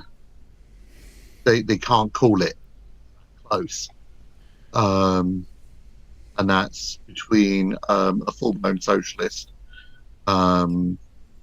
and Issa, who's the Republican, and it's Hunter's old seat, the one that got in trouble for misusing campaign funds. Went to prison. So it's a Republican seat that flipped Democrat, but it looks like it's flipping back Republican. Chris, oh man, I really, really appreciate your detail tonight. Thank you. We've got Odell who's popped in. I don't know if you can hear us, Odell. Yep, I can. I'm one of Jason's crew. I see Jason's thing down here. Yeah, it's been interesting, hasn't it? The swing votes have been interesting. Unbelievable. I am going to have to go because my wife wants to go to bed. Fair play, Boozy. Doing this keeps her up. No worries. Could you do me a favor? Could you just continue with Odell just for a minute while I take a very quick pee break? Yeah. And I'll be back. We're on for another 50 minutes, people. Hopefully seeing some of these states come through and maybe getting a result, which was kind of the idea. If we're really, really close potentially to getting a result, then I'll extend the show. But I don't know. It's kind of very questionable, huh? Anyway, look, Chris, sir, hold the show just for a sec. I'm just going to, call of nature. Thank you. That's fine. I get you were saying, sorry, I interrupted you, Adele. No, you're fine. I was just saying, it's gonna be. I knew this was gonna be close, but I've got, like I said, I had a feeling. It's the electoral college will quite like they did last time, but I know it's gonna be close. But I've got a I've got a feeling that they'll play their trump card. I've got a feeling he's gonna do it. I don't know why. I've got a feeling he's gonna do it. I know there's a lot of kerfuffling going on and a lot of corruption with the Democrats, but I've just got a feeling Trump will come through and he'll get it somehow. Yeah, and interesting. I'm seeing some very interesting stuff on the West Coast. In that there are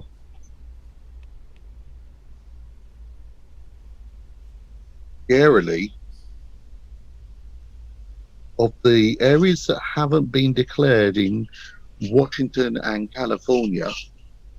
Yeah. The only seats that haven't been declared in Washington and California are all only one of them is leaning Democrat. The rest are all leaning Republican. Right.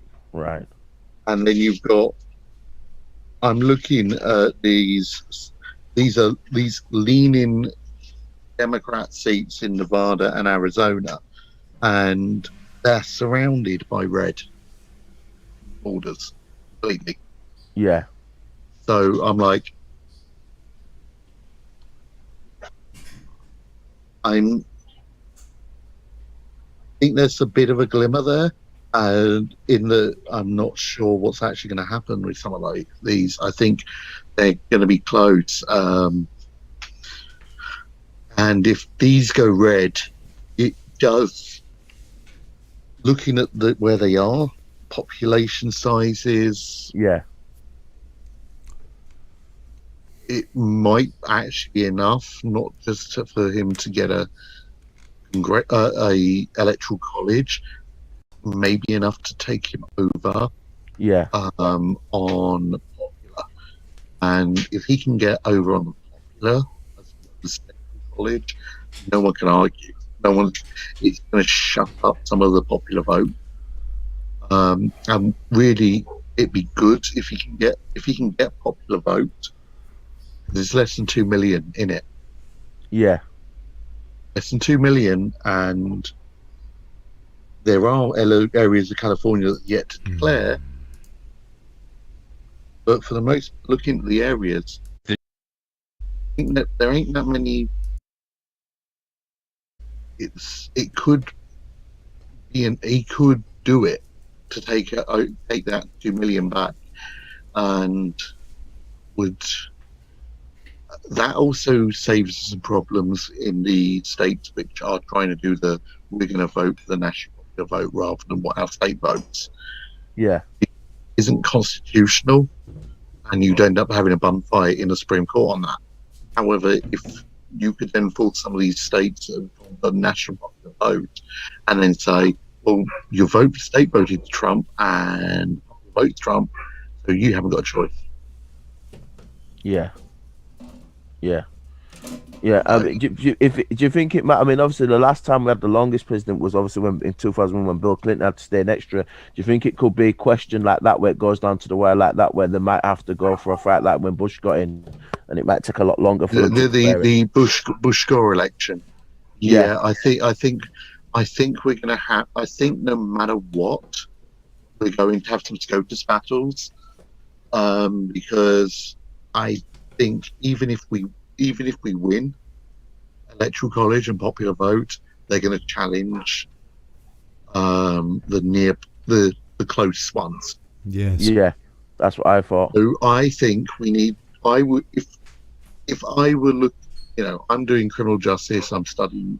Some of my classes involved. I actually have to do a lot of study. Yeah. These classes. I'm looking at that and going, how would I, if I were working that campaign, would I be looking to prepare legal cases? Yes, I'd be preparing the cases. I'd be looking to challenge anything that's gone blue that was close. Yeah. At the same point, be challenging, looking at how I can defend every single state that's gone red. And that would be, because I think that's the whole thing. I think, and I did say something earlier, I don't know if you heard it, but I do think there's also the element of, if we get a win, that it's a win, we may be able to get Biden to concede, even though he doesn't, even though Democrats don't want him to concede. No. By basically offering him a thing of, we've got all this dirt on you. You're going to be investigated. These other people are going to be investigated. We have to. However, you're clearly mentally incapacitated right now. So let's just we'll just say that the decision has been made that you are, we've taken medical advice from doctors. You are suffering from this mental condition, Alzheimer's, and we're just going to put you house arrest in an Alzheimer's care home for the rest of your days, and pretty much you're going to be on house arrest, and that's and we're going to put some Secret Service there to make sure that your deep state buddies don't come at you feeding, but we're just going to have you stay there, and we're not going to prosecute you. You need to concede. Yeah. And I think in that situation, he knows he's committed crimes. And he's so concerned about, he's another one of these ones concerned about his legacy. Last thing he wants is to be put in the chair for treason. So yeah, I think that's how I'd play it. I'd say, yeah, we've won. I know that your party doesn't want you to concede. However, we have all of this legal stuff against you. Yeah. We won't prosecute. We're going to put you under house arrest for the rest of your life in a care home, and you can just die in the care home when your time comes. And that would be effect. Yeah, useful. Is that you back, Ollie? Yeah, mate. Yeah, I'm back. Okay. I'm gonna leave you guys to it. So well, I'm going to jump off as well. I just came on just to have a quick chat with you both because I saw Jason with the thing, so I just came on to just say, yeah, it's getting interesting. I agree with your assessment there, and I knew it was going to be close, but obviously, you know, that like you said, you probably if he concedes, that's where it'll come down to.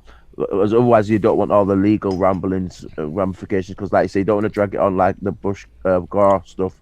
You know what I mean? You don't want that way. It takes that long to drag on, because I think that was like December or January by the time that got finished.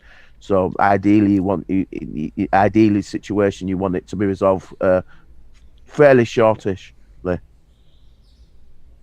But we want it resolved the right way. Yeah.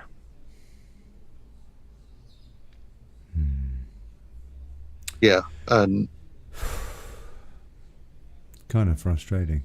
And as I was saying, Ollie, when you were away, we're less than 2 million votes in it, and there's a lot of seats in the West Coast that haven't been declared, and in California and in Washington, and only one of those seats that hasn't been declared in Washington is leaning Democrat. All the rest are leaning Republican.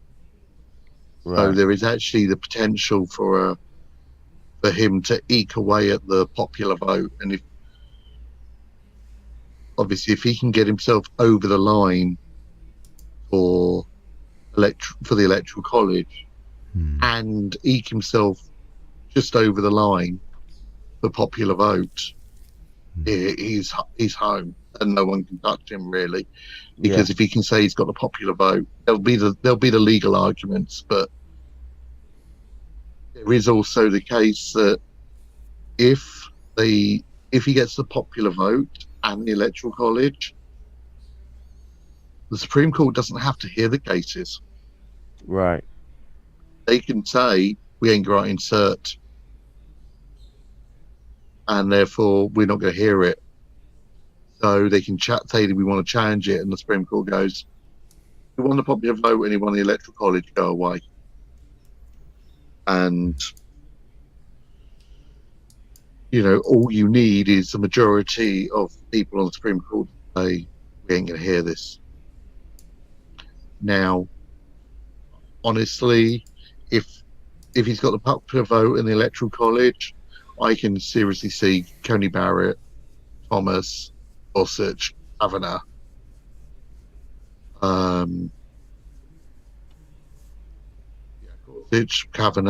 Coney Barrett, Alito, and Thomas. I can see them all saying, "Nah, he won both popular vote and the Electoral College. We're not going to hear these cases." Or, this is just you trying to play games. We're not hearing this case. We're not hearing it, and because they have to go. They don't go in this situation. They just go to the Supreme Court. They don't go to circuit courts. They don't go anywhere. So if they're not heard at the Supreme Court, as I was off, I just heard, because I had these buds in. Odell mentioned the comparison with Bush Gore, and that is this could be like Bush Gore. No. It's a superb comparison, but the fact is that this is considerably more serious than that. No, because the thing about Bush Gore was that they were basically both on the same page, i.e. both globalists, both under instruction, whereas this time only one of them is under instruction, Biden. Trump is not, and therefore this really is a fight tooth and nail. There is an absolute comparison in terms of the closeness on the face of it, but in reality, this is a very different situation. No, given the candidates. Yeah. I just think, looking at this,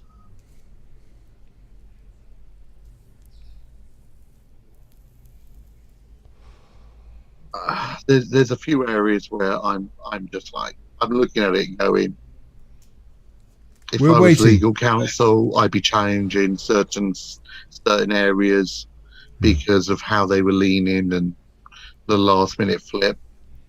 It just looks bad. The media. It smells fun. It smells funny. It stinks. So, the media is waiting. I know it's the media, but I would.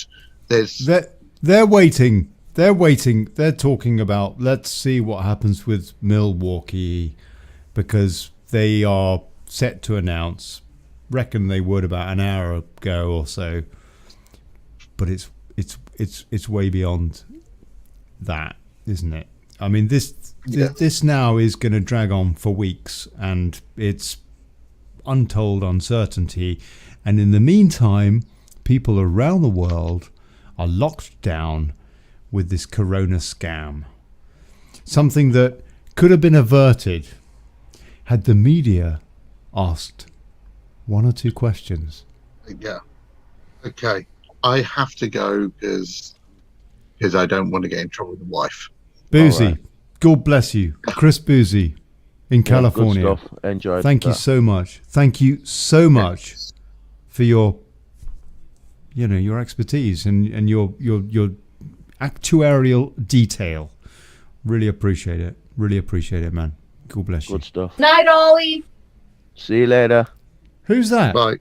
Who? That was my wife. Night. Briar. Nighty night. God bless you, Briar. God bless you. God bless the United States of America and all of us. And you know Fuck what? Yeah. Yeah. Thank you. Keep packing. Yeah, I'm going to get off a second myself, Ollie. The other thing I was going to say was, but is that to guys, the stuff with the postal voting as well. I had an issue. The postal voting is an issue as well. I do think that potentially Trump was calling an issue of potential people frauding the postal vote, and that's something that could make a difference as well. That could be an issue as well that might get brought up. Well, I mean, it's going to be brought up, isn't it? I mean, it could, I suppose, come down to, let's say, for example, Wisconsin, Pennsylvania, rather. They've got I just looked at the screen on CNN in the other room, and they still reckon they've got 26% to count. And the majority of those, or pretty much all of those, I'm guessing here, are postal votes or, mail-in ballots, And so at the moment, Trump is leading in that state. The figure hasn't changed. I don't know how, actually, but the figure hasn't changed in about 2-3 hours. He has been leading by about the same amount, about 680,000, give or take, votes. Yeah. And so Biden needs to win. There's about 1.2 million to count, apparently.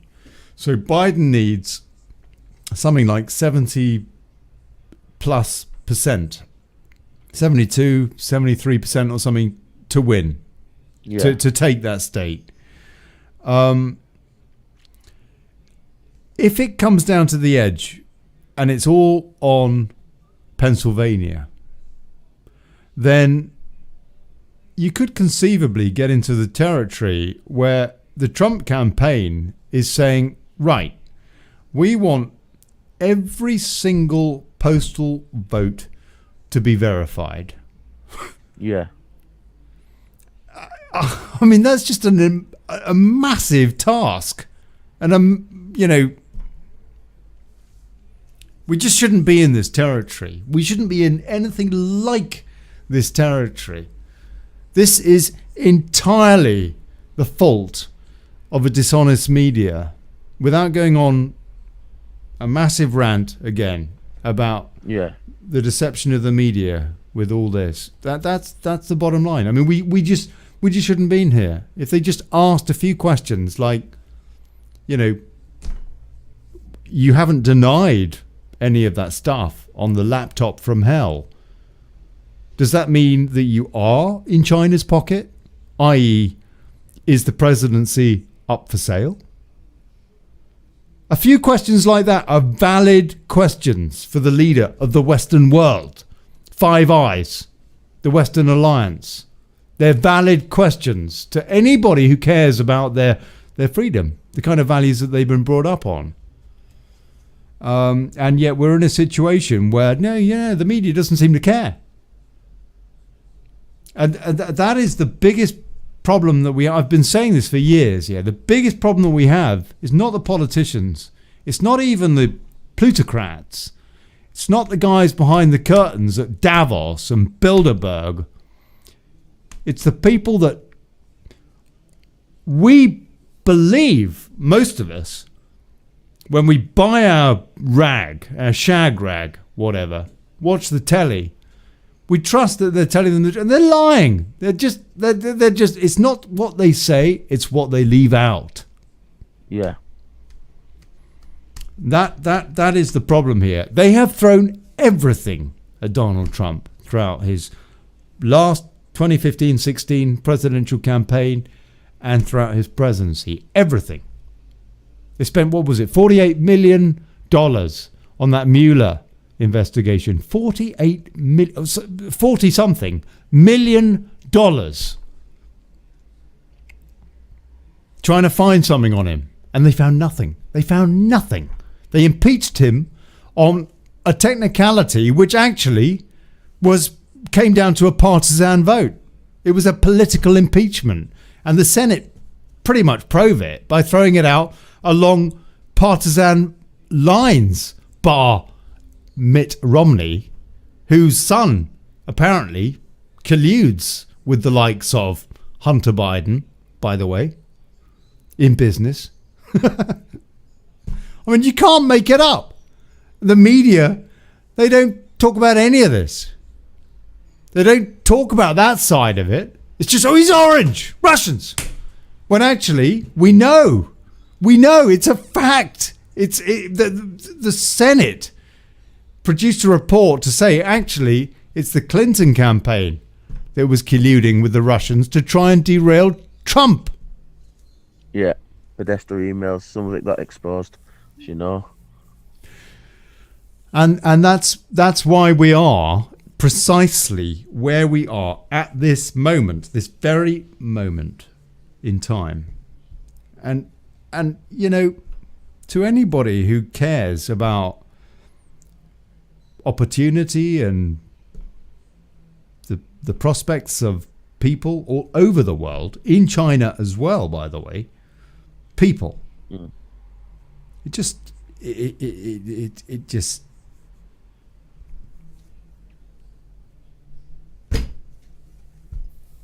awful.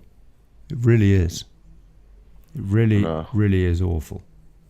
The media are having a laugh, but like I said, they're only exposing themselves bit by bit. Do you know what I mean? They're exposing themselves by just how they are. One thing I will say is most people are questioning even mainstream media now, particularly as even Trump says himself, it's all fake news. So a lot of people are not trusting the mainstream media anyway. They're going to come unstuck with all this stuff. Now, this kind of thing exposes them more and more. Less people are trusting them anyway, to be honest with you, Ollie. It's becoming more obvious that that something's not right with the mainstream media. I agree with you. I totally agree with you. But what does that really amount to? A hill of beans if we can't do anything about it? And can we do anything about it when apparently, looking at this vote, I mean, even allowing for fraudulence in the election, which could be on both sides, by the way, for all we know as well. There could be fraudulence on the Republican side as well as the Democrat side. There could be. But when you have when people, and I think, to me, hold on, We've just had a slight. Have we just had a change? No. Oh yes. Wisconsin is now leaning blue. Right. Blue. Okay. Swing states. When you have an election like this, even with, I mean, what it demonstrates to me is that there is tens or even hundreds of millions of people, certainly across the Western world, who are completely taken in. I sent a video. I did this video the other day about what this election amounts to, which isn't about Trump and isn't about Biden, actually. It's about liberty versus totalitarianism, i.e. the Great Reset, which is a rebranding of the New World Order. I sent this video to a friend of mine who is a journalist or did a degree as a journalist. And it frankly was a really good video. Some of you might have seen it. It frankly was a really good video, and it really outlined exactly what the stakes are here. And he responded to me. I just sent it to him because I know I'm in Spain. Yeah, the media in Spain is even worse than it is in the UK. Yeah. And the balance, there isn't any balance. They're just completely globalist. And he replied to me and said, I watched the first couple of minutes and it was just clearly pro-Trump, and I can never accept Trump because I care about the planet. And I didn't bother replying because there wasn't any point, because the guy's got, what is it people call it, TDS, Trump derangement syndrome, whatever, just completely conditioned by the mainstream media. Because the fact is that if you look at Trump or Biden, as far as the planet is concerned, well, Biden's the one that is in China's pocket, and China's the one that is building all the coal-fired power stations.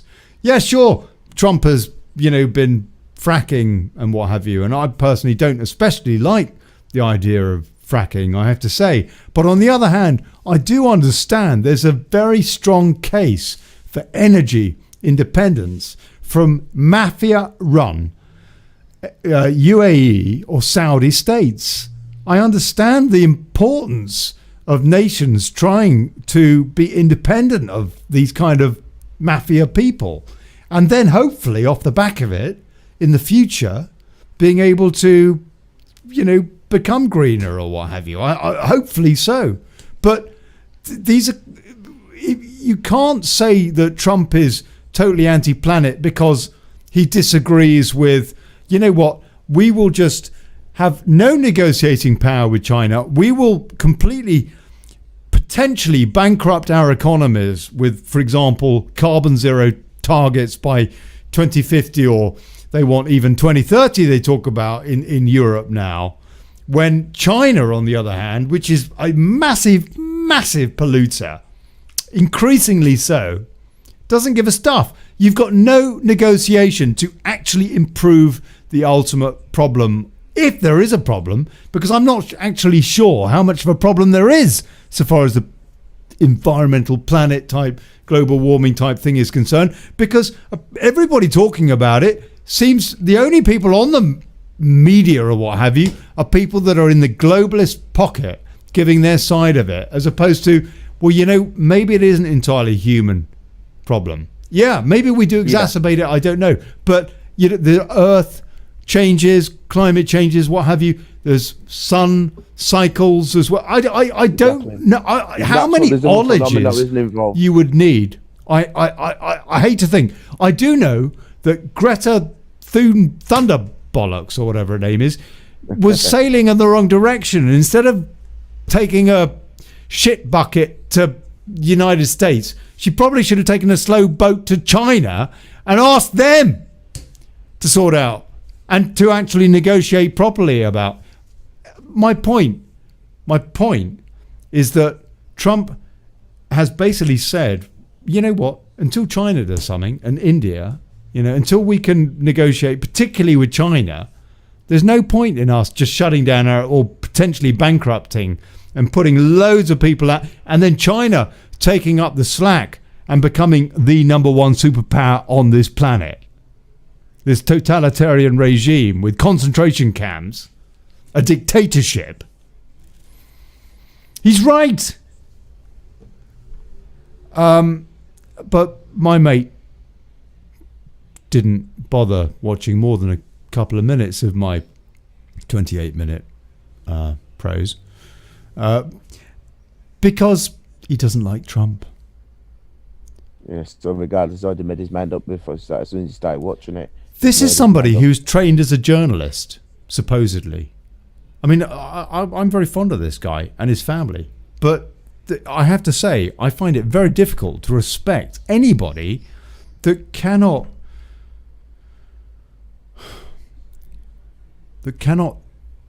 reach out for all sides of the argument when our world is so much in peril and so divided on both sides. On both sides. I'm not a Republican. I'm not a Democrat. I mean, the UK, I'm not a Tory or a Labour man. I don't frankly trust any of them. Yeah. I think that we just need to ask salient questions and also, looking at history, realise that there's a very strong case not to trust any of them by default. But this guy, Mr. Trump, they have thrown everything at him, and what have they found? He likes women. So what? You know what? So what? Like women. if men didn't like women, we wouldn't be here. Exactly. I'm not. There's a bit of barroom talk. That's it. That's the only thing they've ever had on this guy. In France, a decade or so ago, and previous to that, they wouldn't have got remotely elected had they not been misogynistic. I'm not saying that's right, but what I am saying is that this guy, actually, if you look at his record, it's been pretty damn good. The first president in my lifetime, bar Jimmy Carter, who hasn't gone to war. Oh no! Yeah. Don't like Trump. The media tells me that I don't like Trump, and therefore I don't like Trump. The media, it's just scum. It's scum. It really is scum. And so, Odell, I ask you, sir, what hope do we have when friends like my mate, who's a great bloke with a lovely family, and somebody who's trained in journalism, just is not even interested in encountering an opposite argument, Exactly. It's not, and I think there's two aspects of it. Obviously, where they've been trained in terms of where they've studied is one aspect of it, depending on what side they've been brought up on, so-called right or left. That's an aspect of it, but where they've been trained. And obviously, they're also ingrained in terms, I refer to it as them microcontrol programming, where they've just been indoctrinated, and they've got to take a certain view, like from the point of the globalist agenda. So therefore, they can't even make a decision based on evidence. They're just like, oh no, if somebody says this, that's what it is. And the only alternative you have to that is what you're doing now. You just can offer the truth. That's all we can do. Those that can make a correct observation without being unduly influenced can put a point forward and say, hang on a minute, have a look at this, hang on a minute, have a look at this. That's all you can do is what you're actually doing. Is saying, well, actually, no, there's actually a case here using evidence that we need to have a look at this. And that's all you can do is offer the truth. But what they choose to do is then up to them.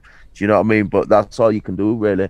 That's what I've noticed, is because you've got some people that are just so far up their own rear ends that they're going to do what they want regardless. So I just offer the truth, but I just keep going, and that's it. You get me? Because what will be regardless. You know what I mean? They couldn't find anything on Trump. They've thrown everything but the kitchen sink, and none of it stuck. He's gone around. They threw the kitchen sink in too. the UAE when he went to the UAE to help get some of the peace deals brokered. Yeah, he's done a lot more for getting peace deals brokered, even with North Korea and stuff like that. He's done a lot more to get people around the negotiating table than a lot of the other presidents done. There's a lot of things that he has done.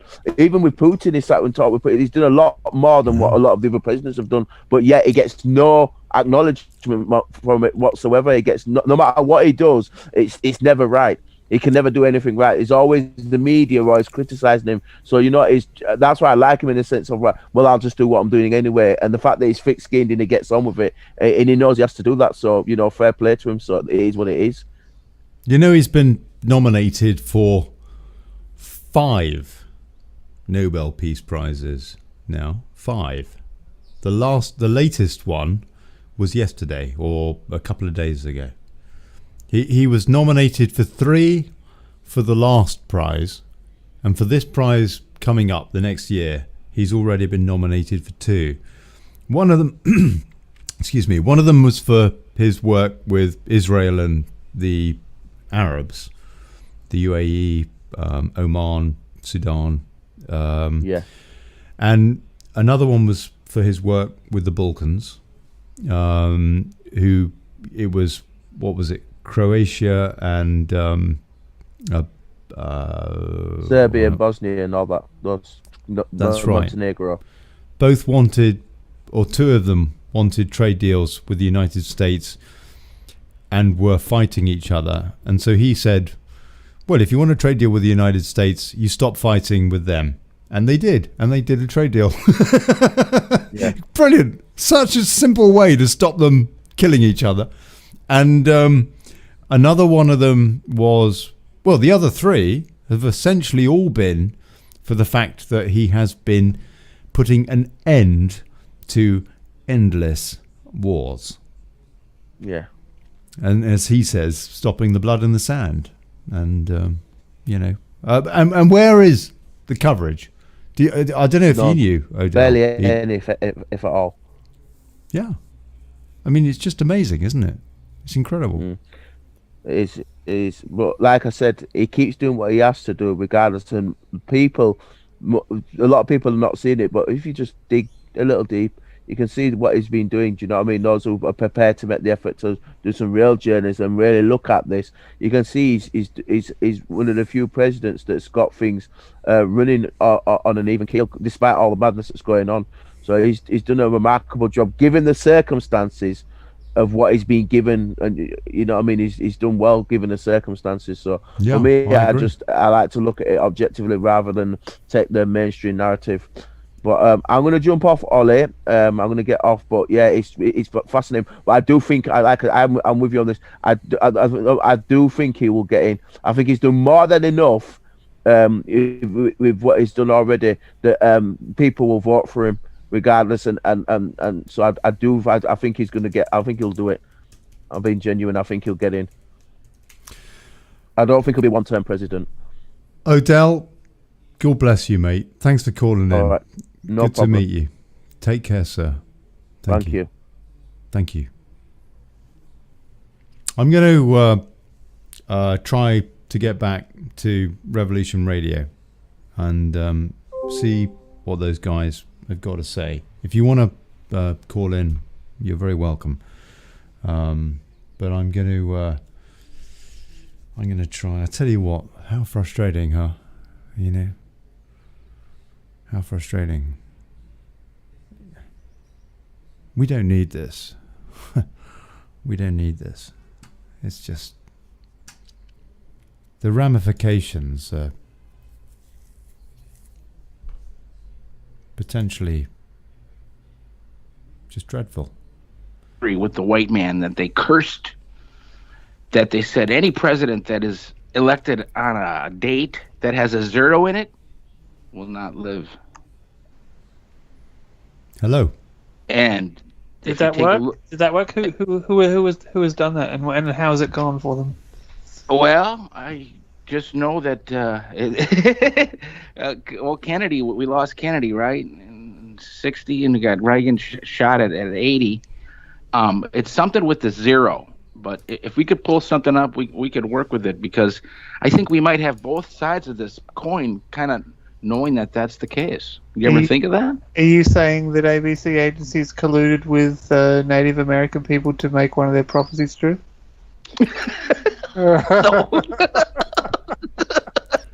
Gentlemen, we've got someone else on the call. I'm not sure who. If they want to say what's up, please do so. Ollie. Hey guys, it's Ollie. Oh, great. Hey, I thought I'd come and commiserate. Might be muted. He can pull up the cursor to Tecumseh. I'll know a little bit about it. It's TECUMSEH. Can you not hear me? You can't hear me? You can't hear me? Can you not hear me? And it was to the general. Well, cool. it's pretty cool, yeah. Interesting situation. They can't hear me. Right, okay. What I'm going to do is to, because this is a pain. That's a pain. I'll tell you, I don't know what happened with Revolution Radio tonight. I've got no idea. But what I'm going to do is to quit, because I really, really would like to get, before the show ends today, it's supposed to be finishing in about 12 minutes time. Or is it an hour and 10 minutes time? It might be an hour and 10 minutes time. I can't remember. But a little while anyway. I want to find out. I'd like to conclude this show with Revolution Radio, with whom I started the show. And so let me see if I can pull them up and have a chat with them. So, but I've had problems, haven't I? I've had problems with the sound for whatever reason. They haven't been able to hear me, or haven't been able to hear the guys on Zoom. So it didn't entirely. Hold on. It didn't entirely work. The connection between Daily Chaos, Wake Up UK, and Revolution Radio, which is a pity. We did have some good riposte earlier, but yeah, and I'll take some comments in a minute as well. But first of all, let me see if I can get these guys back. So I'm quit Skype, and I'm gonna reopen it. I hope I can reopen it. Oh, blimey. So bear with me, people. Bear with me. Because I do want to hear. I want to hear what these guys think about what's been going on tonight, through the night, and where we are. I'm looking at the map, and it hasn't changed, especially, except that. What is that? Colorado? Is that Colorado? Is now leaning blue. Wisconsin is now leaning blue. So Trump has got 1, 2, 3, 4. It's looking. This is going to court. This is not going to be decided tonight, it seems to me. We've got Biden on 227, Trump on 213.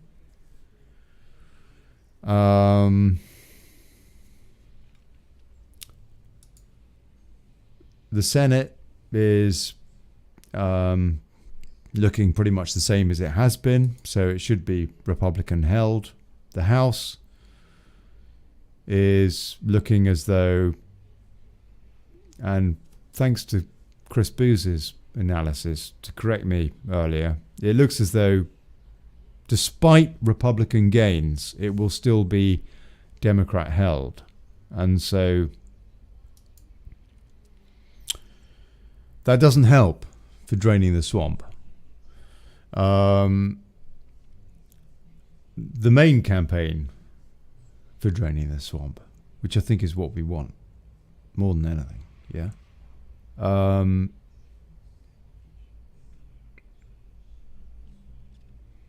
It's going to go to court. Not just court, multiple courts. That's where we're going. Let me see if I can pull up Revolution Radio. So, hold on. I need Skype.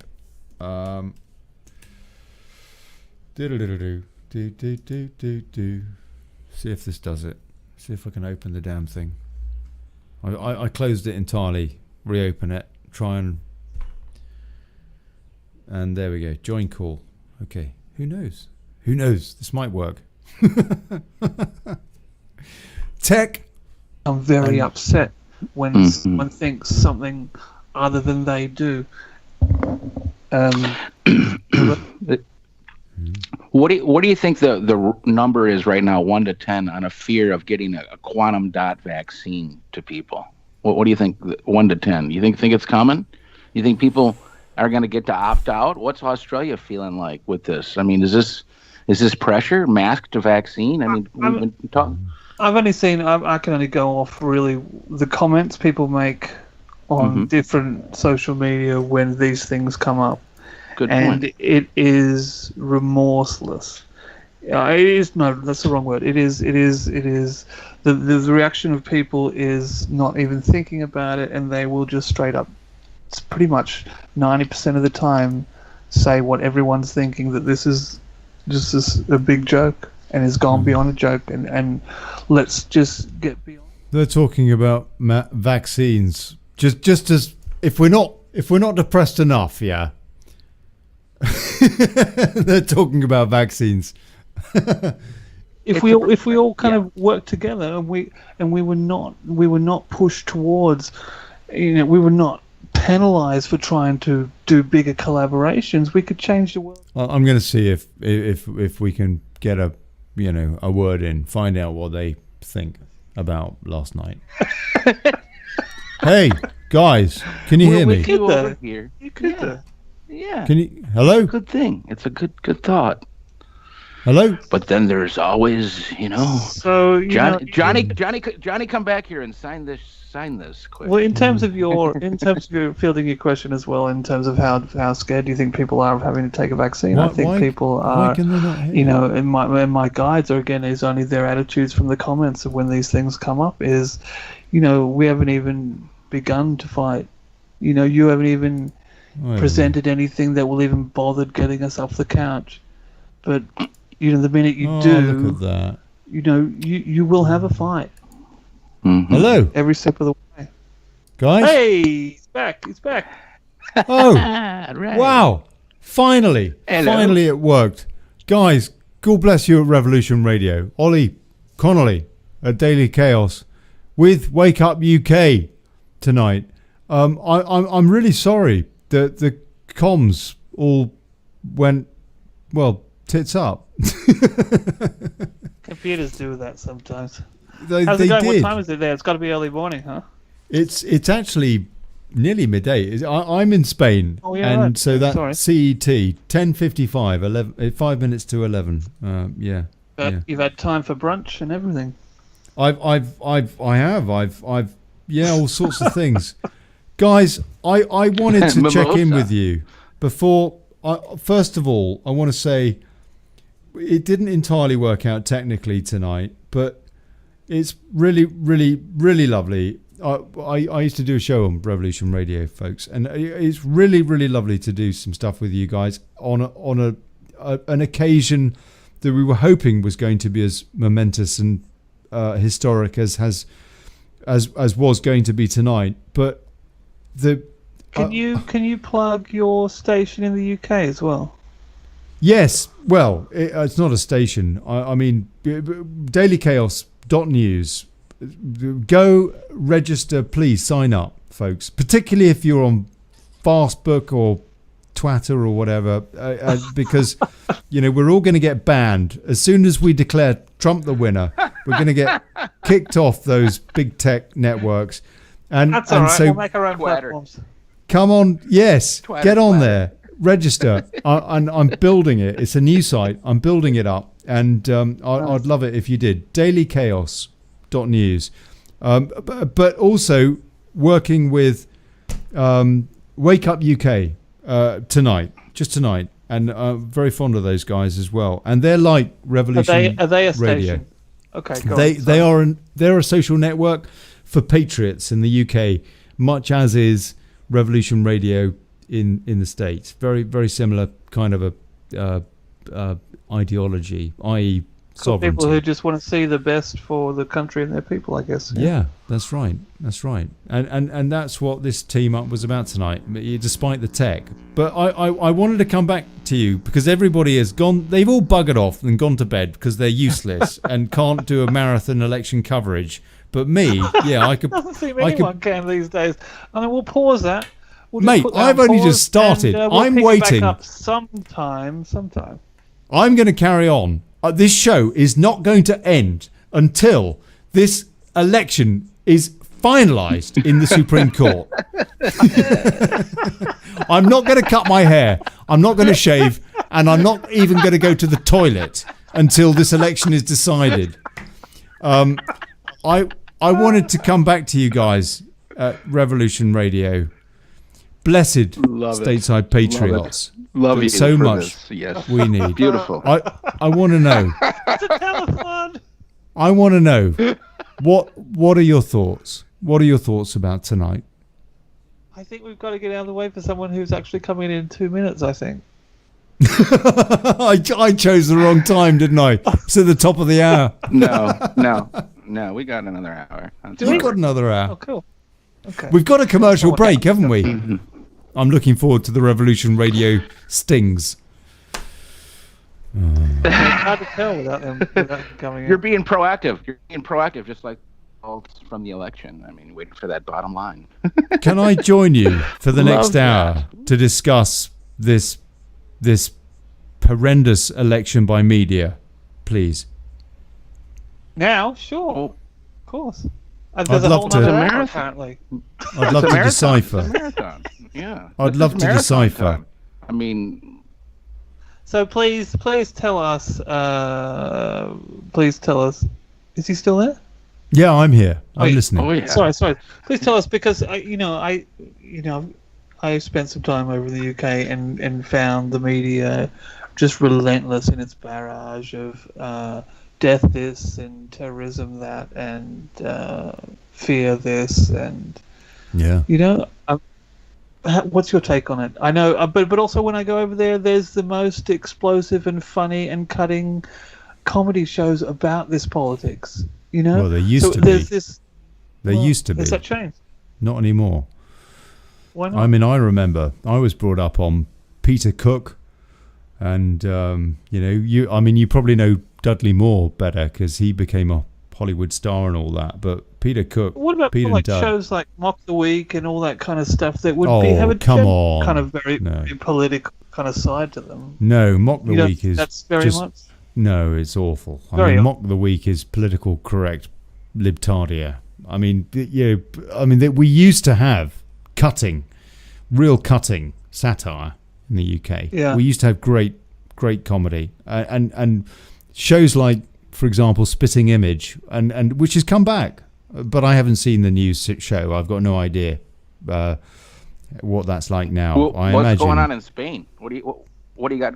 What's going on in Spain right now? Well, the media. Let us know. Well, I mean, we're under emergency rule because of this corona hoax in Spain. So much like didn't Spain Europe, not have a ruler 10 years ago? Like they about 10 years ago, they didn't have any government for a while, and everyone just did That's fine. right. And you know what? The economy thrived. Yeah. When there was no government, the country was improving. Yeah. No governor system to slow things down. No governing system. Yeah. Yeah. For about I think it was over a year. There was effectively no government. How do they weasel their way back in? Oh, because they cobbled together a coalition of, paid people willing to turn up. Great Reset lobbyists, and that's essentially what the Spanish system is, and that's essentially what the UK system is as well. They don't give a damn about. Well, I mean, that is what this election. This stateside election has been about. No, it has been about liberty or the New World Order. What about in another part of the world, they had a little interesting connection with the Green Party and the Labour Party, and I believe the Green Party won. Was that in New Zealand? Yeah, I believe so. And interesting how, two parties here in the United States have come together, the Democratic Party and the Republican Party. But was any other options presented? Think about that. How many people in the United States are there? 330 million people? Yeah. How many options did we have to run 330 million people? How many options? 2! Does that make sense? I mean, does that make sense geometrically?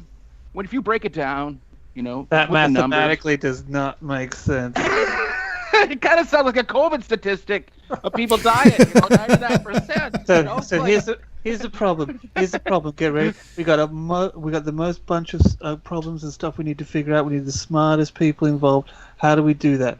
Well, we draw from the smallest pool possible of people we know to do bad in the past and their families. Sure. Okay, let's go with that. No. So hold on a sec. What happened to your commercial break at the top of the hour? It's 3 minutes past 11 now, where I am, which is about. Tones took it up. Tones took them off. So we've got to make sure that we hang up at the right time, I think. Okay. All right. So there's no commercial. So because I was just, to be honest with you, I was thinking of taking another pee, but that's not going to happen then. No, I want to make a drink as well. No, Right. It's not going to happen. You need to buckle up. Okay, buckle up. Right. So, guys, what are your thoughts? What are your thoughts about democracy? I know. It's a republic, a constitutional republic, and all that. I understand that. But what are your thoughts about, the election tonight and what has transpired? Are you happy? Well, with you're calling it an election. Yeah. Why do you call it an election? Yeah, it's not kind of cold yet. So I think anything of how we feel is a little bit premature. Well, if there's another 94 days or whatever it is of hell to go through before we even get to a point, and I think everyone has to buckle up themselves to know that this thing's going to get drawn out for that entire period. It's like 3 months of not knowing, buckle up for. Really? 3 months? That's the last time. 3 months? There's 90-something days until inauguration. Okay, that leaves a lot of time before it's in ink, basically. Yes, that's a fair point. That's right. But does it not provide the kind of uncertainty that leads to further division in an already divided country? I think at this point, a lot of the people, who would spend a lot of money trying to make different outcomes are really, really, really trying to balance the line between something and nothing. Really. What do you think about, for example, Pennsylvania, which could be the deciding state in this election as it appears? I'm looking at an electoral map at the moment. Biden 227, Trump 213. Nevada. I'm looking at figures that say Pennsylvania 55.7 to Biden 43%. Yes. 2.9 million versus 2.2 million. So Trump's got. I think you're thinking about the strategy. Right? Well, hold on. Let me finish the question. So Trump's 4% of votes counted there.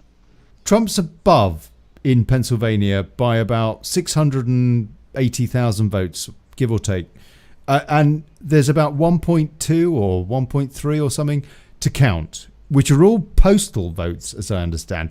Now, that figure hasn't. It says 64% votes counted in Pennsylvania, what I'm looking at. So, as I understand it, that figure hasn't actually changed in 2-3 hours, which I find incredible. I mean, what are they doing? Maybe they just turned off like the rest of the country and went, time for bed. We'll pick this up at 8:30. It's going to be three months of this, guys. We've got to kind of peter it out. We can't crunch ourselves on the first night. All right, see you tomorrow morning. Okay, take it easy. Get a good night's sleep. I mean, I've never known that to be the case before. And it never has been. That's the whole thing. There is no precedent for this kind of stuff. People stay until it gets counted out into the early hours of the morning, and we have a decision. This is. Yeah. There is no precedent. This is the precedent. This is the bit that gets people less and less interested in politics. It's a different kind of weather. I don't think. Are people disinterested in politics, or are they going to be very frustrated by this lackadaisical political chicanery? Are they going to have some kind of malaise about it? I don't think so. I think there's a lot of. Let me just say something real quick. Yeah, go on. A lot of people in this situation, when they look at their TV, they're used to looking at the weather, right? They're like, there's a map of North America, the United States. They're like, okay, we're looking for the weather. But now all we see is blue and red. There's not like clouds. There's not like, swoops of different things coming through. You'd like some prettier animations on your electoral country deciding factors. And a lot of these. Oh, look, here comes that happy cloud. There he goes. Oh, so pretty. And a lot of these weather people, that's like another job for them now. I'm also going to be a analyst for politics. I'm a political analyst, but then the next day they're right back to programming weather again. So they're used to working their maps, right? So, there's a whole other concept of what's going on from a visual point of view, and then the stimuli that takes place. Would you like international legislation that means every single time that we look at a map, it has to be pretty? Ooh. Who has that? You have that power right now. Are you going to take that vote? Interesting thought, Court. Will you be that dictator? Dictator. You have 5 seconds. 4, 3, 2, 1. Neutral vote. No vote. Default settings applied. Take it to the courts. Default settings applied. Reverting to previous configuration. Oh, see, go ahead, my friends. Good to hear you guys tonight. We're going to get to the bottom of this, aren't we? Well, I hope so. But it seems to me that the winner in this election tonight is China. How so?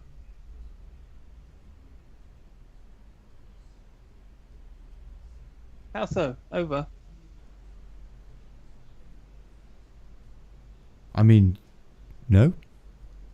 Nobody's won in the States. I'm in Australia, and I get a call from relatives in the UK saying, what about what's going on with that big Australian-China trade, stoush, and we're going, well, there's nothing going on. That's a big media beat up that you've been fed. Actually, that's not a big deal. So I wonder how much of it is just media beat up. Over. Well, put it this way. Let me put it to you another way. Okay, I thought you were in the States. You're in Australia. I know. I'm in Australia. Yeah, sorry. Okay. What time is it now in the States? It's about it's gotta be Eastern time. It's getting close to Pony's favorite time. We're almost getting 4:20 Central Time. Is that it's 4:12? Is that Dwight there? No. That is this is your old friend Robe. Yeah, Robe. Robe. Are you stateside? Yes. Are you stateside? Are you in the States, Robe? Yes, I am. Yes, Estados Unidos. Mm-hmm. Central America. Okay. Well, I've been following this campaign, this election, since the beginning of the primaries and all the rest of it. Since forever, it seems, almost. And I just think this is election by media. This has got nothing to do with reality. It's all been about getting rid of the guy that apparently, from what he says at least, and there's no proof, there are plenty of allegations maybe, but there's no proof against the fact that he's just for serving the people, as opposed to another guy who has been caught out and doesn't deny being in China's pocket. And the fact that the media has only thrown questions on one side, or not even that, because they haven't got any questions post Mueller and this phony political impeachment. They've got nothing more to throw at him. So they've just smeared, continued to say he's orange. Whereas the other guy, who actually has been caught in a lie, for example, bribing a foreign nation to sack a prosecutor that was investigating his son's business, who has been caught out in constructing deals, his family, constructing deals with China's top spy. And the media, bar Tucker Carlson, maybe one or two others, the New York Post, perhaps. That's about it.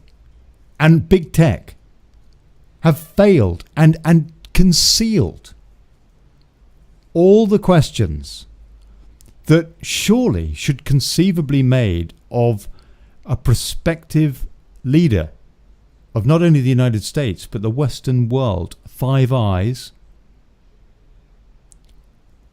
And yes, I put it to you guys that given that the election that we've seen tonight has been a complete farce, for the simple reason that the American people have been totally deceived as to the characters and the loyalties of these two individuals. And I'm personally, as a member of Western society who is directly threatened, as are we all, as a result of what could, instead of us retaining our liberty, which, my God, well, we've lost it. I mean, in the States, as I say, we're under emergency law, for example. In Spain, we're under emergency law, for example. In the UK, it's increasingly the case throughout Europe and in various states in America, such as Michigan, for example. It's that.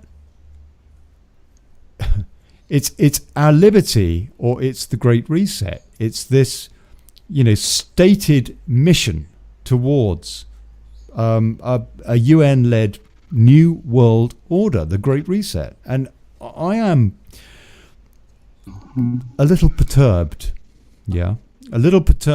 having seen the results tonight. The fact that I'm looking at a map now of the states yet to declare, and there's 1, 2, 3, 4, 5 on the East Coast, or East. I think they're all probably Eastern time. Maybe one of them is CET, Central Time.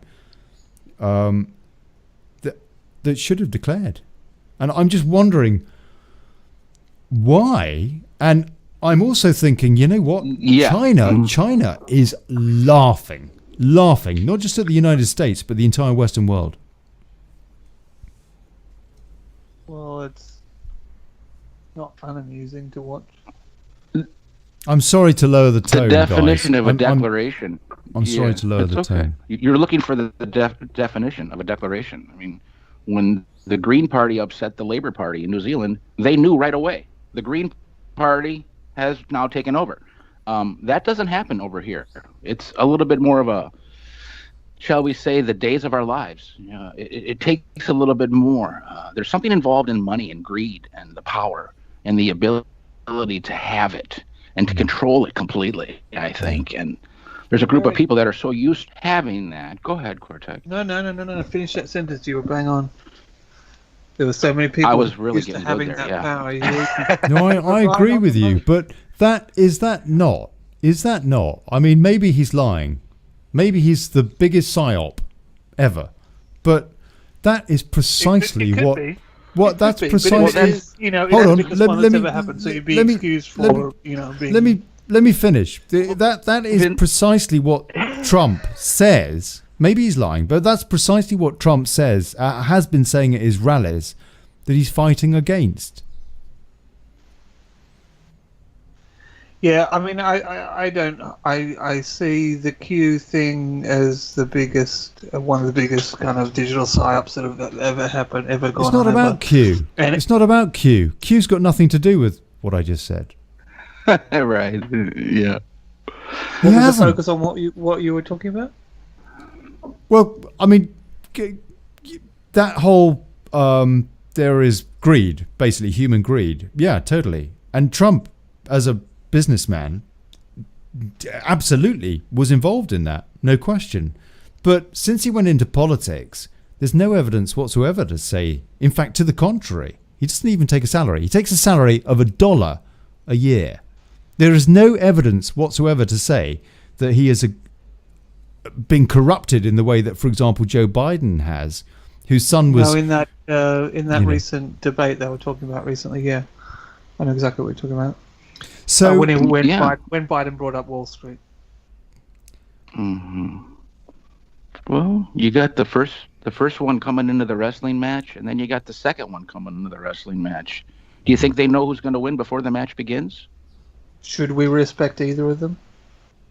They're just wrestlers. Good point. We'll talk to Vince McMahon. His wife was in the cabinet. But yeah, you guys, it's political wrestling. You guys are saying that Trump is a psyop. No. If we were saying that, we would say that directly. What I was saying was, it's my opinion that the Q thing seems to be a psyop and has been since March, and was overtaken by people who were even just doing it for their only celebrity status. But it's a fact that yeah, but I don't think Q's got anything to do with this. I don't think Q is relevant. I mean, Q is a side of what we've seen in the last few years. But I mean, personally, for example, I do follow Q, but only because I'm curious, not because I believe in Q. It's very cryptic.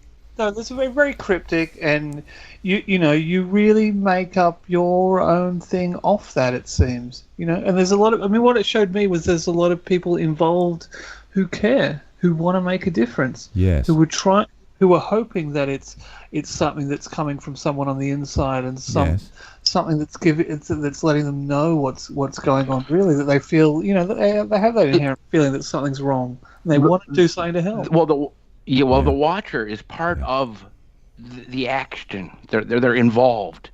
It's like it's an ongoing thing. When you see it through your 60 gig screen, your frequencies get into this. So it's like you become part of the action. So, I mean, it's almost like you go into a stripper bar, and people that go in there, guys with big egos think that stripper's going to like them. But do they? Well, right? no. Are you making an analogy between strippers and politicians? Well, and Trump, by the sounds of it. But Trump. No, I think it's important that we start looking at politicians in a different light, and not just as people from our community who are up there trying to make a difference. We need to look at them as people who have gone for the position of overseas CEO of a corporation, and if they don't do a good result, we should hang them out to dry. There you go. Is it not conceivable that Trump, whilst being extraordinarily egotistical, narcissistic, vain, all of these things, absolutely, might just also want to do something to improve his country? And of course he does. I mean, I'm just saying that he's not necessarily a stripper. No. It's that kind of that paradox of the people we love seem to have the latitude, like the people we love because they're doing good things. Well, seem to have the latitude to do whatever they want. Right. Well, Okay, so if you get this position, number one, the third of your position is to do what we say. 1/3 of it is to take what you want, and the other third is to try and do good. You work that out how you want to work it out, but that's how it's going to go down, you know? So there's a certain degree where you can't change, there's a certain degree where you can feather your nest, and there's a certain degree where it's choose your own adventure and you can make a better world if you want to, personally. You know, I don't personally love Trump, by the way. I do admire his record. I mean, he's only the second president in my lifetime who hasn't gone to war. I admire that. Mm-hmm. Good. That's an interesting precedent. Well, it's basic stuff, you would think, but unfortunately not, apparently, evidently, historically. And so that is, you know, kind of something that is maybe worth... But I don't love him. I just like the fact that he's been honest. I mean, he's done things that he said he would do, and... I didn't trust the media before, so I'm a bit wary when people start agreeing with the media, and they're not questioning it. Yeah. Over. Sorry, go on. Well, I mean, they had him filmed on television, already sad before the results came out. So there was already an emotional play played onto the people. Who was being sad? Biden or Trump? The second person you just mentioned. Trump. So yeah, I mean, there's obviously, like our friend is speaking about here, I mean, there's an emotional play. I mean, the biggest psyop onto the people. I mean, there's no doubt about it that the emotional connection that we're having with political. Go ahead. His words were almost like commentary on some kind of sporting match that was already past judgment on. You know, it was, you know, in our eyes, we pretty much won this. So, you know, if people want to press pause or, you know, pause the game at this point, you know. Yeah, that's true. That's true.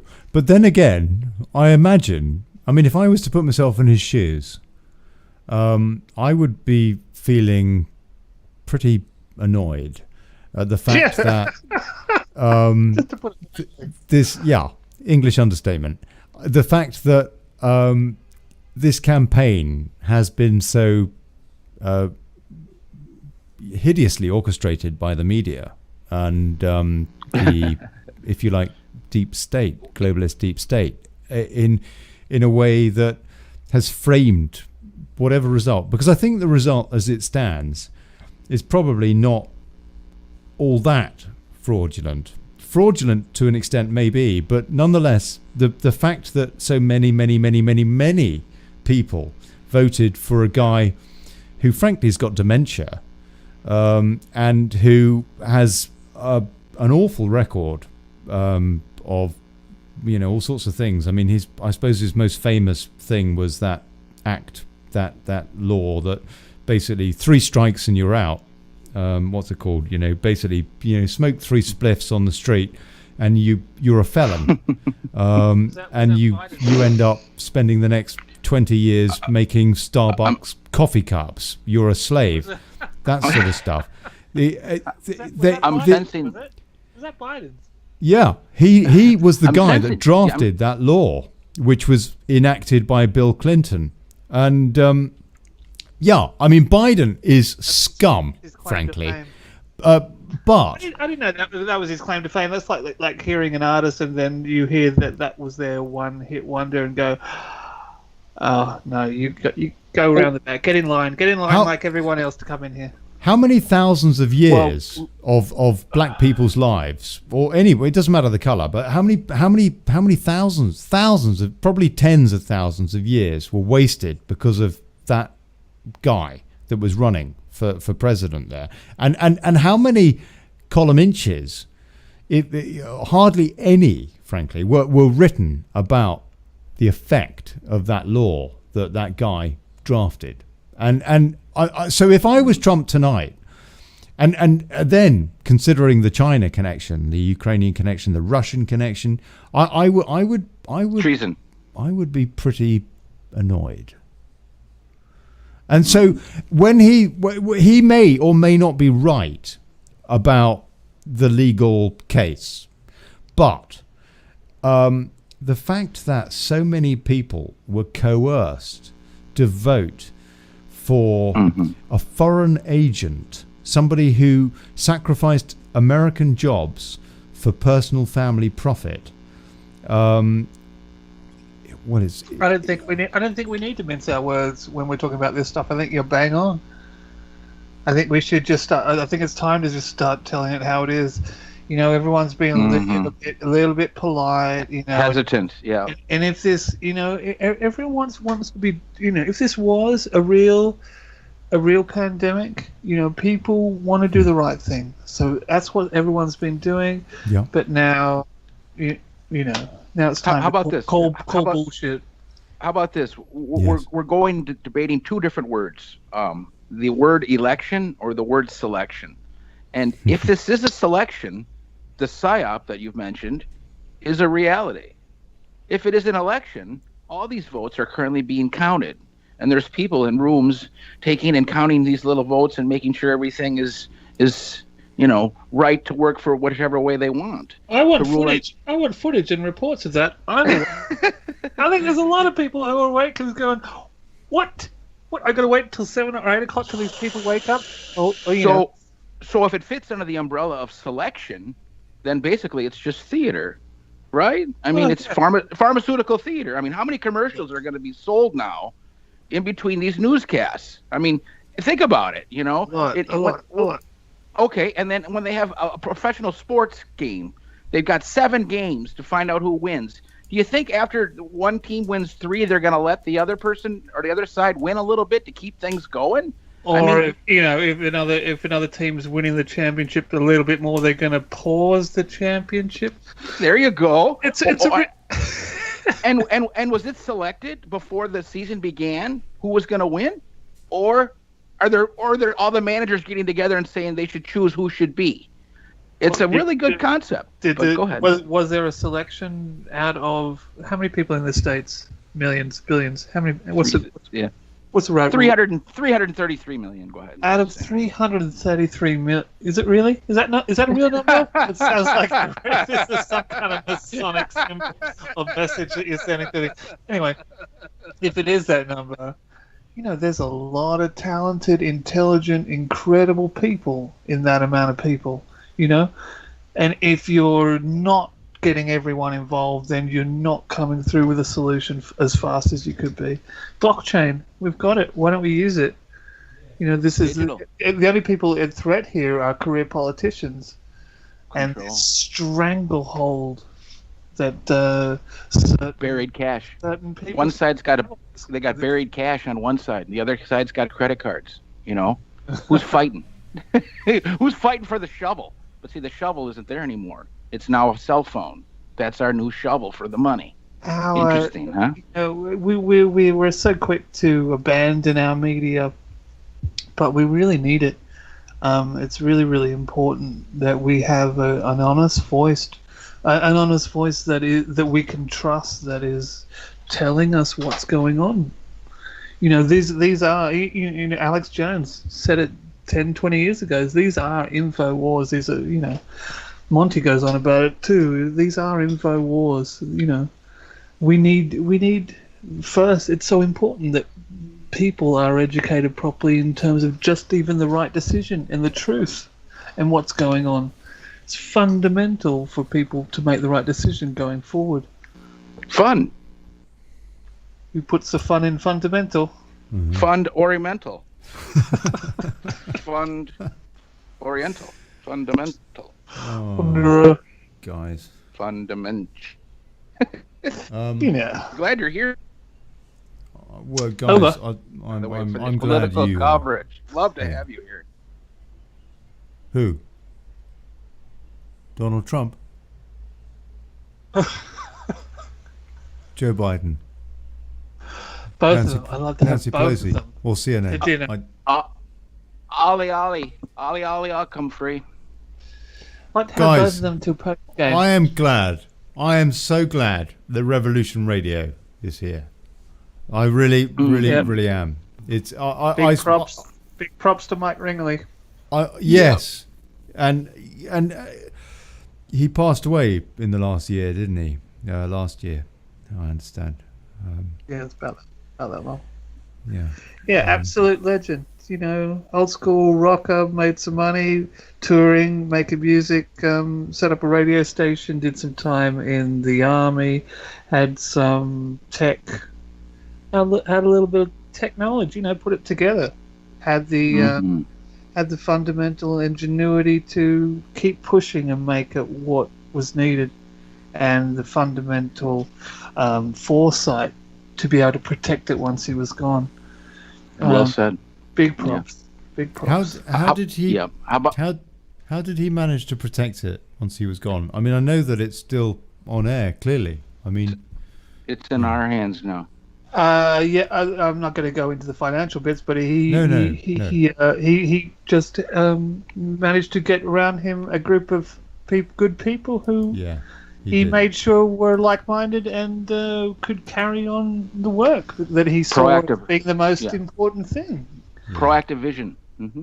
It's these people who get a window, are able to be tenacious enough to build it for other people, and have the foresight to make it last once they're not there. Which is, I mean, in the past, it would have been stonemasonry and building of temples and stone buildings. How about the First Amendment of the Constitution, allowing the voice, the creative voice, to speak, to feel as it wants to be? You know, I mean, a dying voice is in this world, and to have Mike Ringley, who did put his life out on the line for us to have this speech, you got to admit, pretty brilliant. You know, if you want to think about it, the concept of the round table, the concept of allowing people to come together and to share ideas. Yeah, completely. I mean, to be able to chat to people on 3 different continents like I'm doing now, or like one does, is incredible. To be able to get an all-round boots report about what's happening in New York, what's happening in California, what's happening in the UK, is the news. You know, the news isn't the news anymore. The news is people who aren't getting paid to tell you what's happening. Over. Just to say, just to folks that are listening on Daily Chaos or Wake Up UK, Mike Ringley, aka Nighthawk, was the founder of Revolution Radio. When did he set Revolution Radio up, guys? How long have you been running now? At least 10 years. Yeah. At least 20 years. I got drawn in after 9/11, and I was drawn in by a presenter on the station, Douglas Dwayne Dietrich. I'm not sure what he's doing now. He's probably still doing the show, for all I know. I'm not really sure. I only tune in to Monty's show kind of thing, and the timing is really, really, really weird. Lame excuse. Anyway, all right. Douglas Dwayne. His story was he was a dude who kind of worked in a military plan, and basically his job to destroy all the documents. So he got to see a lot of these documents and read them before he kind of destroyed them. And so his viewpoint was very, very, very different to what you would read in historical books, and what's told in history kind of thing. If I may. It was such a 180-degree difference in views that led me to the station. I read his articles in an Australian magazine. I forget what it's called, but it kind of deals with all that kind of stuff and esoteric stuff. And there was an article about his take on the Third Reich and what else happened after the Second World War. Yeah. And I found that really interesting because it led me on to South America, Bariloche, Antarctica. Yes, I've been there. All that kind of stuff, which is completely the most interesting stuff ever. Yeah, I was going to say Trump, Montana, Trump. I'm sorry. We're talking an election night here. I'm sorry. Go ahead. No, I just wanted to say, if I may briefly, just give a shout out to Revolution Radio for folks on Daily Chaos here and on Wake Up UK, because I'm co-streaming, guys. Yeah, I didn't just call in. I'm co-streaming. I was co-streaming with you earlier, with Mitchell and Nick Pearson and various folks covering this election, and then our comms got cut off because I mainly use Zoom and you guys use Skype. I know. I used to do a show on Revolution Radio, Jingly Jangly, with Piers Garnham a few years ago, and Jingly Jangly, which was a homage, a satirical, basically. It wasn't about walls, was it? No, it was about Jimmy Savile. Yeah, it was jingly, jewelry. It was a satirical piss take on the whole VIP pedo thing, but with a lot of humour, which is kind of surreal. But anyway, but look, I've pulled it up on the screen, people. Revolution Radio. Revolution Radio is the most beautiful, patriotic network set up by Mike Ringley, and it's at freedomslips.com. Freedom Slips, as in it slips away, or Freedom's Lips, yeah. And Revolution Radio, and there's a couple of studios, and if I show you the that was our show tonight, yeah, the 2020 presidential election thing on there, and the schedule on both of these studios is just chocker. I mean, there's hardly any gaps. I mean, this is a 24/7, 7 days a week operation, and there are some gaps on Studio B. Sure, fair enough. Maybe I should do another show with you guys. But on Studio A is totally full, and Studio B is pretty much full. And these guys, freedomslips.com, bookmark it, people. It's just awesome. It's really awesome and good guys. Can you? Because I've not. This is the first time meeting you as well. Can you plug your stations in the UK as well, so we know? Because I'm from Australia and I tune into Rev Radio and stuff like that, but I don't know what stations you're broadcasting on as well regularly, which sounds pretty cool. Well, that's lovely. Thank you. I mean, I'm kind of pretty much a lone wolf, but my show is Daily Chaos. Ordo ab KO. Ordo ab ruddy KO is the kind of, and that's where we are, and a lone wolf. yeah, me. That's my type of Latin. That goes out on YouTube until I get banned, probably tomorrow. Is that DAILYKOS.com? CHAOS, yeah. You spelt it the Latin way, CAOS, yeah, but it's CHAOS, Daily Chaos, and so you can go to youtube.com/Daily Chaos, or go to dailychaos.news, which is a news site, which is just a forum basically, where you can also see the shows. The show's streaming there at the moment. For example, the live shows stream there, but I don't really do many live shows at the moment. But what I'm building right now is a homepage for this site, which is kind of like Drudge, if you like, with alternative. Well, I say alternative. I mean actual, true news links, like news that matters. So not really alternative at all, just not on the mainstream news, and all hand-picked, where people can rate the news and add videos as well, very heavy video influence. Brilliant. As well as, and so that I'm building that at the moment. People want a source they can trust, and I think they will. I think moving forward, people would trust more sources that they're involved in themselves. Well, if people would like to register at dailychaos.news, that would be awesome. And one of the reasons that I wanted to do this election coverage with Revolution Radio tonight, because I know Willow Andreessen fairly well through my time with Rev Radio, and yeah, same here. Yeah, she's a lovely woman, and love Willow. Yeah, she's a gorgeous woman, and it was because I'm in states with basically people trying to retain their liberty and what have you, and in the UK very much the same with Brexit and trying to keep away from the globalist clutches and all that.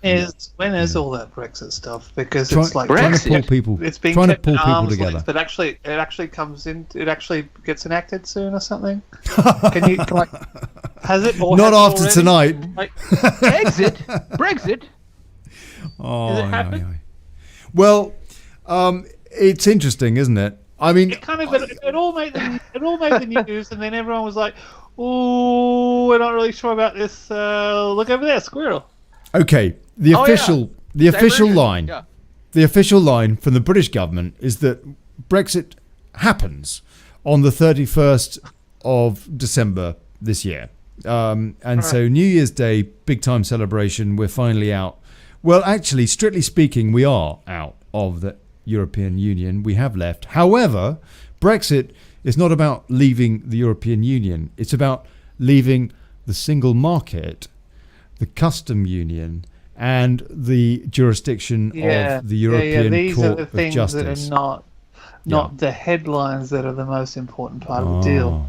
That's right. That's the spin, isn't it? And so we haven't had Brexit, despite the fact that the British Prime Minister Boris Johnson told us that in January we had Brexit when we left the European Union. The truth is that when people voted for Brexit, they were voting for getting control back of their borders, getting out of the single market, the customs union, the ECJ, the European Court of Justice, being able to control our own laws, control our own lives, being sovereign. Yeah. And so we haven't got any of that. That seems quite sensible on the surface. Well, yeah, you'd think so. Interesting correlation. Yeah. Well, but the truth is right now in the election. Yeah. Just to very quickly wrap up the deal with Brexit, the fact is that Boris Johnson is a globalist, and just like all of his predecessors, the Conservative Party, the Labour Party, the Liberal Democrats, all the rest of them, are all bought, all pawned, whatever. And the great hope for Brexit actually sits at the moment in the Oval Office in the White House. And that's why, from the point of Britain, not that I'm being selfish, because this is much, much bigger than Britain, even much bigger than the United States, this election. It seems to, in my opinion, I might be, in my opinion. But nonetheless, from the point of view of Brexit, the person that would deliver it was never going to be Boris Johnson. It is Donald Trump. And so, yeah, there you go. Over. So now Brexit is in the balance. But there has been some good news this week, though, because apparently the US ambassador to the UK has said that irrespective of the election yesterday, there will be a US-UK trade deal. And so that means that Boris Johnson... Of course there will. Well, there should be. Always. Which means Not that like the UK Boris is Johnson... Taiwan or something like that. Well, it means that Boris Johnson has no excuse but to deliver on Brexit, because we do have an ultra-powerful trading partner. In terms of go through with what everyone signed up for on the 31st of December. So let me just ask then, since we're all talking together here, what do you think about this election being caught up in court for the emotional results for the people in Britain? Obviously, this is why we're talking about this. I mean, they're carrying it on and on and on. It's like it's a chapter. It's like the next chapter. It's like it's a TV psyop. I mean, they're not giving us the results. It is a preset situation, but it's interesting. I said they were going to contest things, and before the results came, contestants and lawyers were already hired before the results even came through. Well, I think that's a given. So I don't think protecting the money, protecting the buried money, or the plastic money, or both. Both. I don't think one can be surprised. That the precedent has been set under the guise of we've got to get a good night's sleep. It's kind of believable, but also it's never been done before. There's a lot of people still waking up and waiting to see how news reports change to what's coming. even if Donald Trump loses the election, the US isn't going to heal anytime soon. You know, all this stuff that comes out in the early mornings. And we're off air. We're off air right now. Are we? Are you? Yeah. Why? Mm-hmm. What happened? We just got kicked. Did you get kicked We're off the off server? air here. We're still going out on I didn't. YouTube. No, I got been going out for 8 hours. Something. Look, I think we should have at least another 13 minutes. In the UK, they don't. The psychological damage, if you like, off the back of the US election. No, it's not there because the vast majority of people don't really think that deeply about what's going on, and are so caught up, and understandably, because there was a bit of sarcasm in my voice there, maybe, but understandably, because. Eagle, are you coming through a little bit? Yeah, we're back. We're back. Sorry about that. Sorry, Ollie, what were you saying? No, just you asked about ahead, the psychological damage of people in the UK with regards to the US election, and the truth is that the vast majority of people, hardly anybody, really think that deeply about it. Nothing like as deeply as they should. But then this is a public. This is a public that is not taught civics, nor even self-respect, far less the true values of mutual respect and things like that. So I mean, people don't really, they're pretty dumbed down, frankly. But also, in fairness to the British public, for example, they're very consumed at the moment. Some of the most beautiful people in the world. Just a sec. Big claps for rave culture.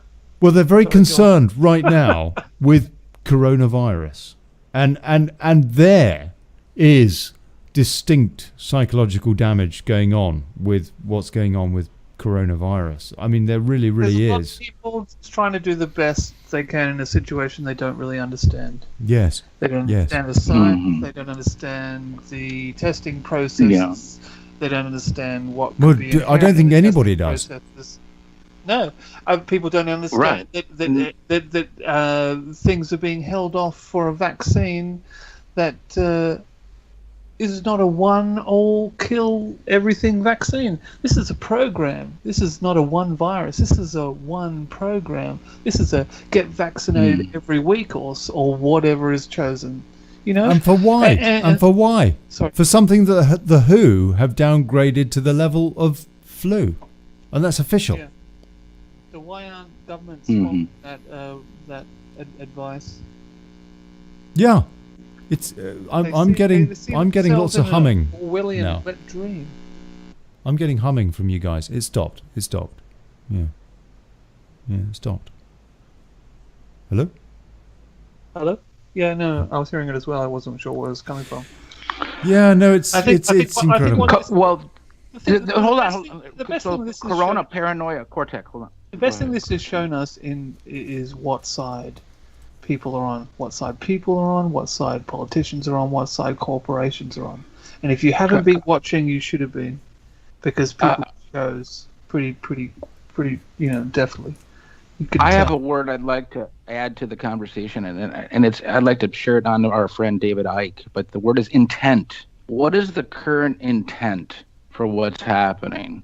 What is being projected onto us, and the frequency that it's being worked with? 60 gig control frequency is being put upon us. Where is this intent? Is it for the long-term proactive good for all of us? We're here talking about it right now tonight, so we appreciate that, all you guys. What do you think about that? Doesn't feel like that to me personally. Doesn't feel like a benevolent set of people trying to do good for the rest of humanity. Yeah. Otherwise, we would take we would take different paths. Yeah, I agree. Well, I mean, we got to stand up and call bullshit at some point. Language. But we do, and I love Terence McKenna. I love the guy, and he's got a story where he was in uni, and then there was one year where someone stood up against a professor and said, "This is bullshit. and someone else stood up after them, and like a second later and said, "Yeah, this is," and had the courage to stand up because someone else did, but was what they were thinking. You know, it was exactly what they were thinking in the first place, but needed a precedent to be set. And make a difference. Yeah, I think we're seeing slowly people stand up. You know, what has been presented is I don't think really merits itself as a challenge for the human race. I think most people are bored of the show and would like to switch channels if they could. There you go. Yeah. Kind of like zombied into one zone, you know. Every day this has been coming at everybody for, the last 4 years. This has been coming, boom, boom, boom, boom, 7 days a week. When has politics come to the forefront at this level? I mean, people used to watch their sports, their games, their little things during the day. They used to do activities. Now, this is the forefront. They've brought this frequency to the forefront for everyone to see. It's amazing. It's like all the world's a stage. But they've played it out. They've played it out so far in so many directions that if you saw another episode of this, you would be so bored, so completely bored that you would switch off. So this is you John can't, Cleese. You can't play Punch and Judy to the same village 2 months in a row. I don't think that politics these days could be described as boring, though. I think that people are just, frankly, so incredibly either dumbed down or else, and more to the point, really, distracted. And again, that comes down to the mainstream media. I don't think we should be getting involved in their personal affairs. I think we should be looking at what they do on their job basis and not act like they're the new celebrities. I mean, otherwise we dip our toe in an Orwellian drama called 1984, where the only entertainment is politics. These are not celebrities. These are not people doing anything that anyone should feel like they have to step up to. These are the lowest of the low among us. No. It's not about the characters, though, is it? It's not about the characters involved. It's not about Biden or Trump. It's about the effect of what these people do. Not even that they do individually, but that they do as a force. For example, the globalist force, or a liberal force, or whatever. And that's surely the drama's there. We need to hone in on the things that we're not doing well, and we need to do them better.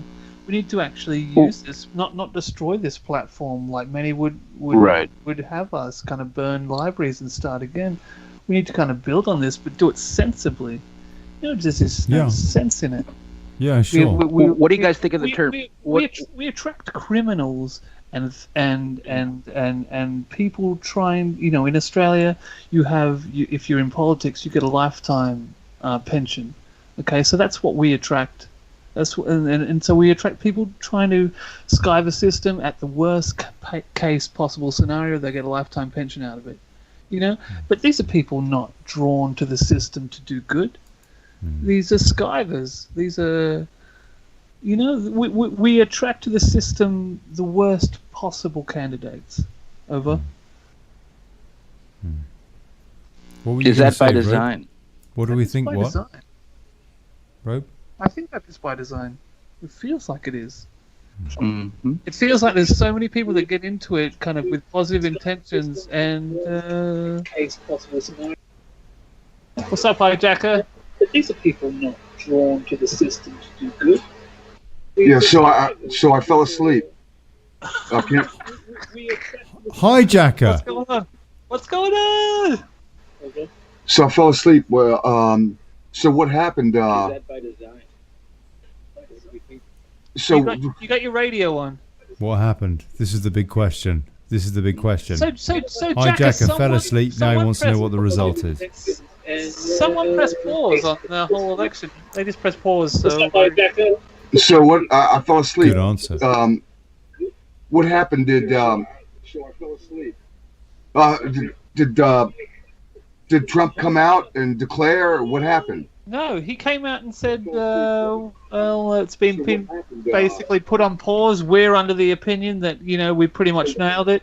And good night, America. Oh, yeah. Hang on. Let me kill my radio. Hang on. Beautiful. It was really weird. I wanted to ask you if there's been any precedent that you could think of where America has just said, we're just going to stop counting for now. We'll pick it up at, 9 to 5. Going to the courts, Jacker. It's going to the courts, Jacker. Yeah, so that's what happened. Did Trump come out and what did he say? What happened? He just said that under our, in our opinion, we killed it. We won this, but we will, we're not going to accept any late votes or something like that. So it was really weird. I wanted to ask you if there's any precedents like that have ever happened in the States where people say we're just going to stop counting because we can't be bothered or we need a good night's sleep. No, this has never happened. Never.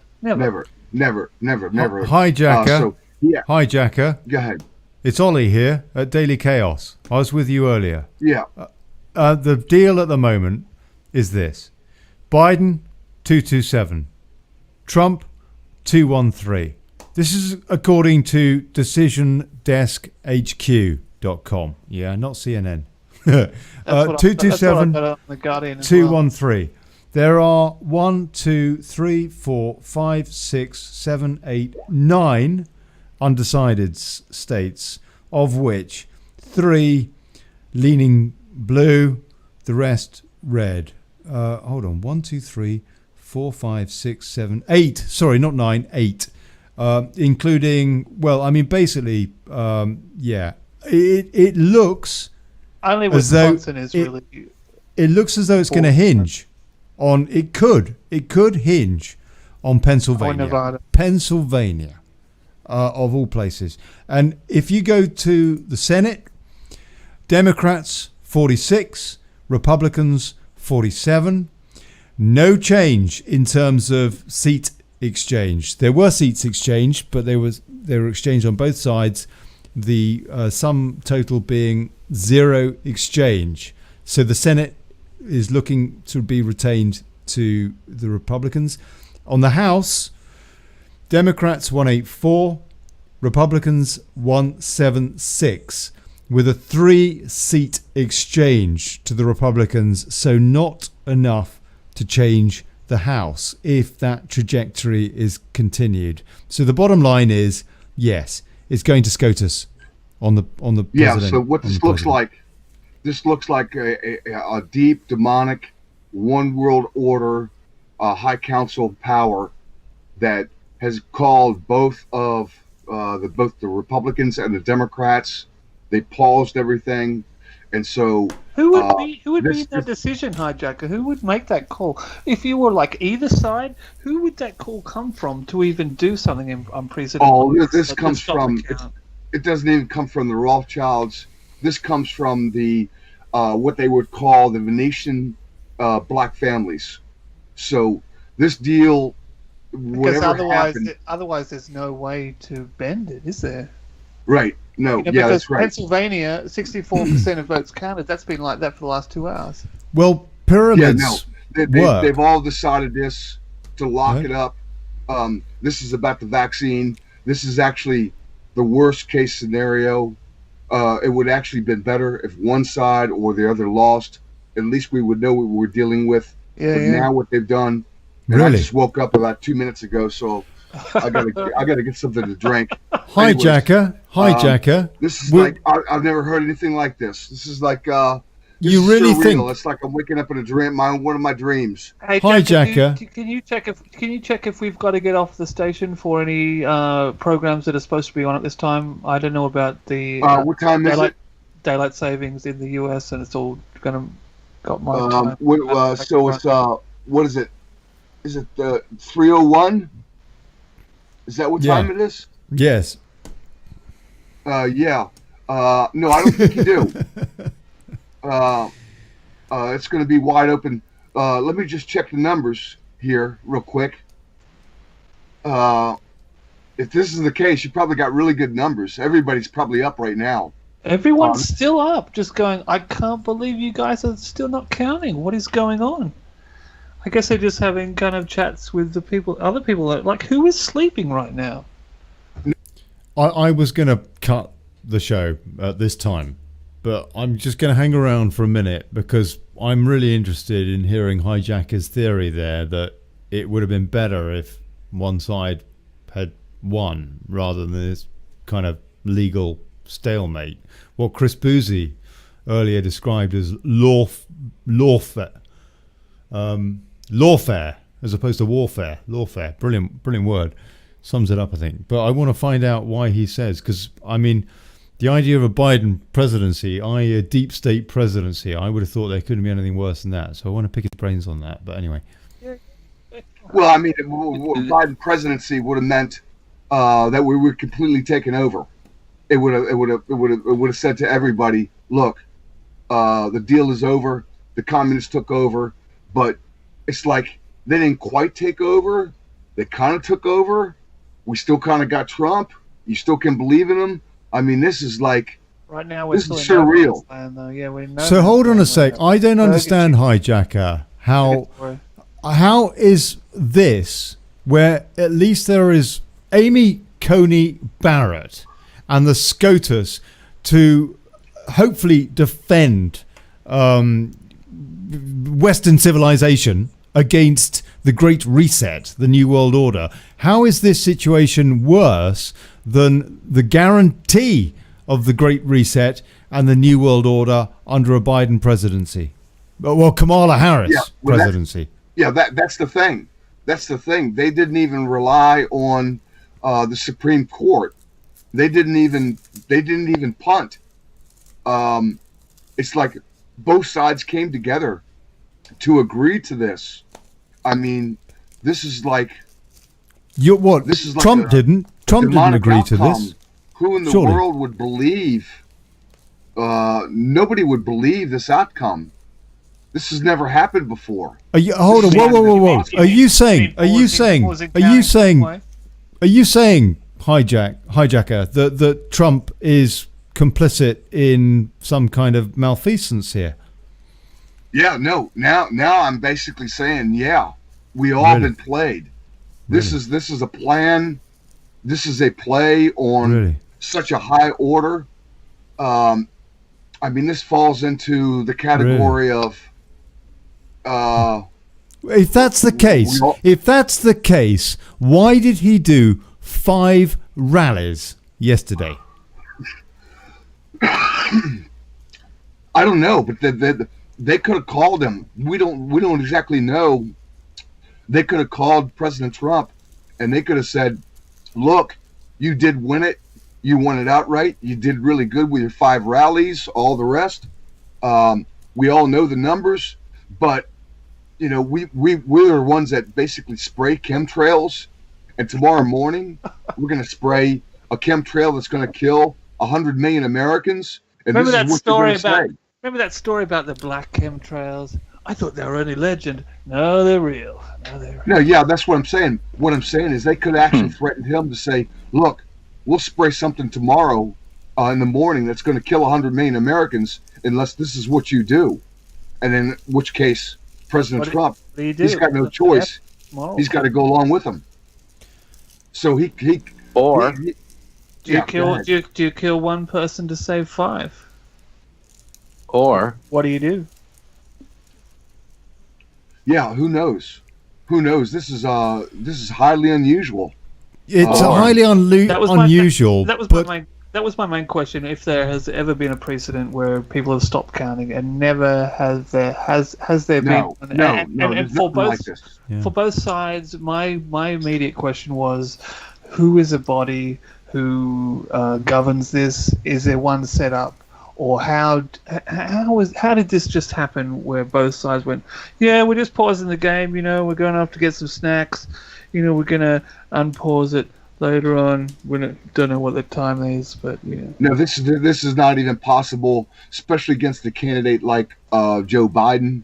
This is the kind of outcome that we expected, and because they couldn't steal it, and the votes were overwhelming, they just decided to stop it, and then every the other single side other goes, time it's been like a TV telethon kind of thing. It just went on till it was finished. Like, this is weird. This is weird. This is really, really. This is spiritual. I mean, I don't know what to say. I can't believe it. It's like I woke up out of a dream, and I'm in a nightmare. Jacker. Hey, Jacker. Hey, Yeah. Jacker. Could it be called a communistic coup? It's not even that. It's even more weird than that, because they would have gave it to Biden. I think the US has. It's a hybrid type. Very hybrid. Okay. I think the US is very anti-communistic from its kind of early Cold War kind of things, but actually the idea, and I think it holds it back from just a generally good health system. Real quick. I think good systems for everyone is a good way to go. Put a label on it. I don't care. Real quick, and then I'll back out. What did George Bush Sr. say that we're going to get a new world order?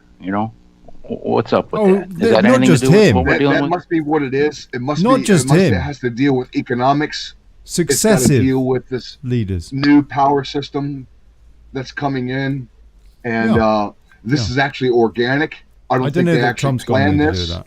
I think things went so wrong last night for how they planned. Yeah. And looking at the numbers, the amount of people, we've just completely overwhelmed their AI systems. And I they think, realized, guys, I'm going to go. I'm going to go. They tried every single trick in the book as well. Yeah.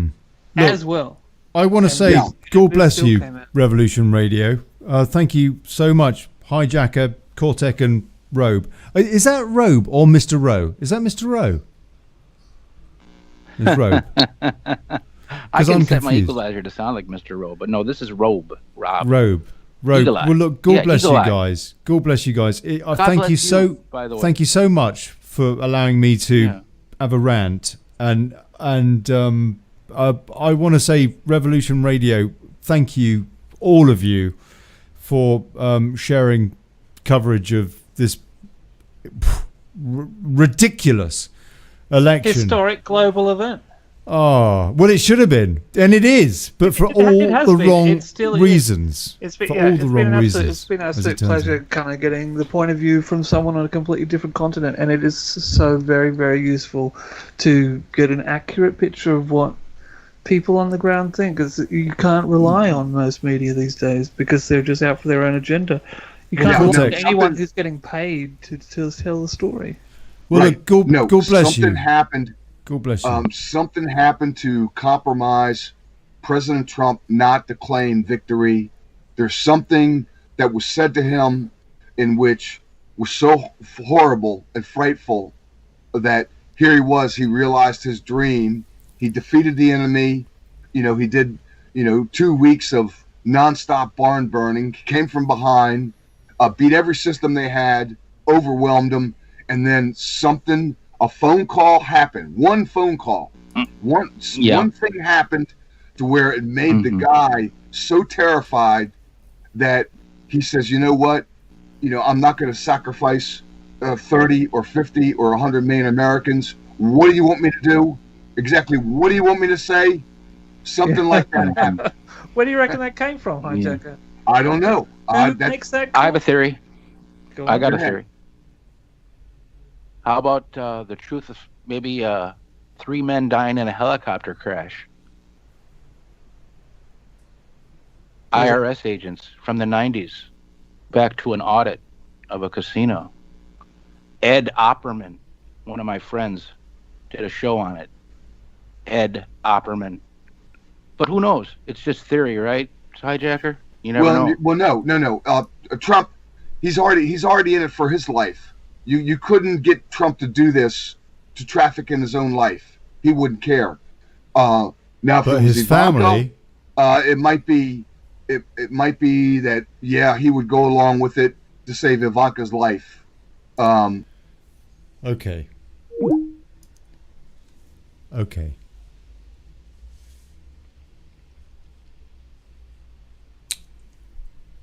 Who knows?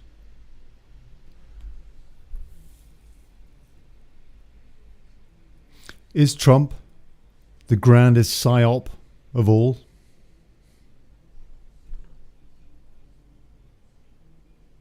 Very disappointing night from a global perspective.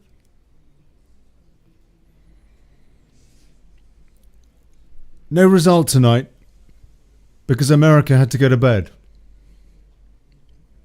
Do you buy that? I don't really buy what Hijacker was saying there, frankly, personally. But what do I know? I know nothing. I know nothing. Nobody does. And that's the problem, isn't it? We don't know anything. And we have a media that just lies to us constantly, constantly, constantly. We know that. We know that. That's proven. If there's one thing we've learnt from this election, it's the deceit of the mainstream media. Whether or not Trump is complicit in that,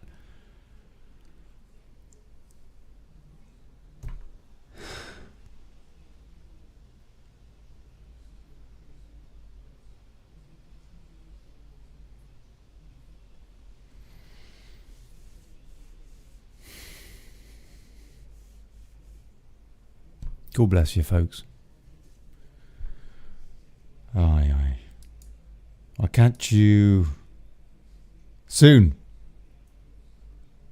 I don't know when. I'd like to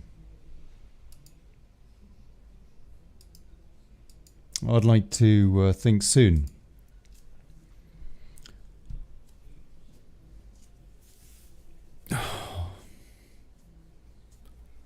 You know, I was kind of thinking that if Trump won this thing and, then I thought, then we'll get Brexit, for example, and the Great Reset will be thwarted. And, see, the thing is, I'm a romantic. I'm a romantic, actually. And an optimist. And very possibly an idiot and a moron. Or maybe just, I don't know, just another bloke. And I thought, if he gets this and we're going towards some sort of sense of normality of people being able to take control of their own lives, self-determination, all that stuff. The reason that I set up Daily Brexit those years ago, that I might hang up my boots of my vocational journalism and maybe start earning some money. Do something, else. And stop doing this. Instead of which, I'll see you in the gulag.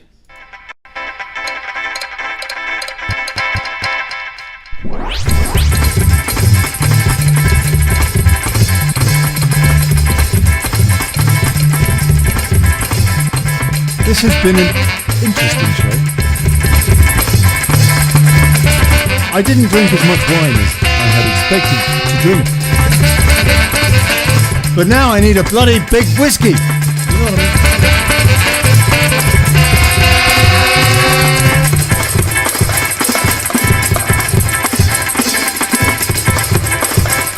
I want to say a big, big thank you to my co-conspirators tonight. This has been Daily Chaos. I am Olly Connelly. Big cheers, Revolution Radio. God bless you guys. God bless you. I love you lot. You're awesome. I so appreciate having met you and spent tonight with you. Frustrating as it has been.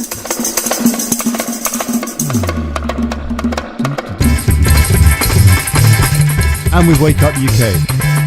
Thank you. Jason Tyler. Thank you. Jeremy Paul. Thank you. I think Jeremy Paul is my favourite Welshman, actually. And to everybody that got involved in the show tonight, wow, well, I'll tell you what, fantastic, terrific. Everybody in the comments, I didn't read enough comments, obviously, because I'm just a big crap. But you know what, God bless you, thank you. And yeah, you know what? I will probably carry on doing a bit more vocational journalism in it. You know what I mean?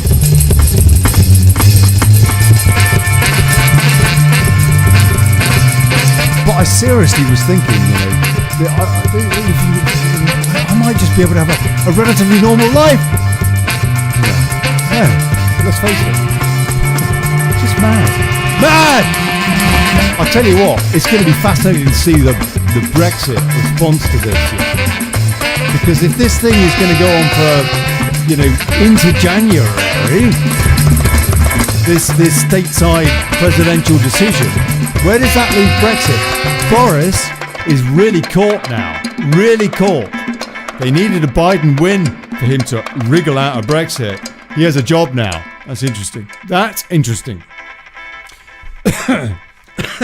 Ciao, folks. God bless you. Catch you later. Yeah. Nighty night.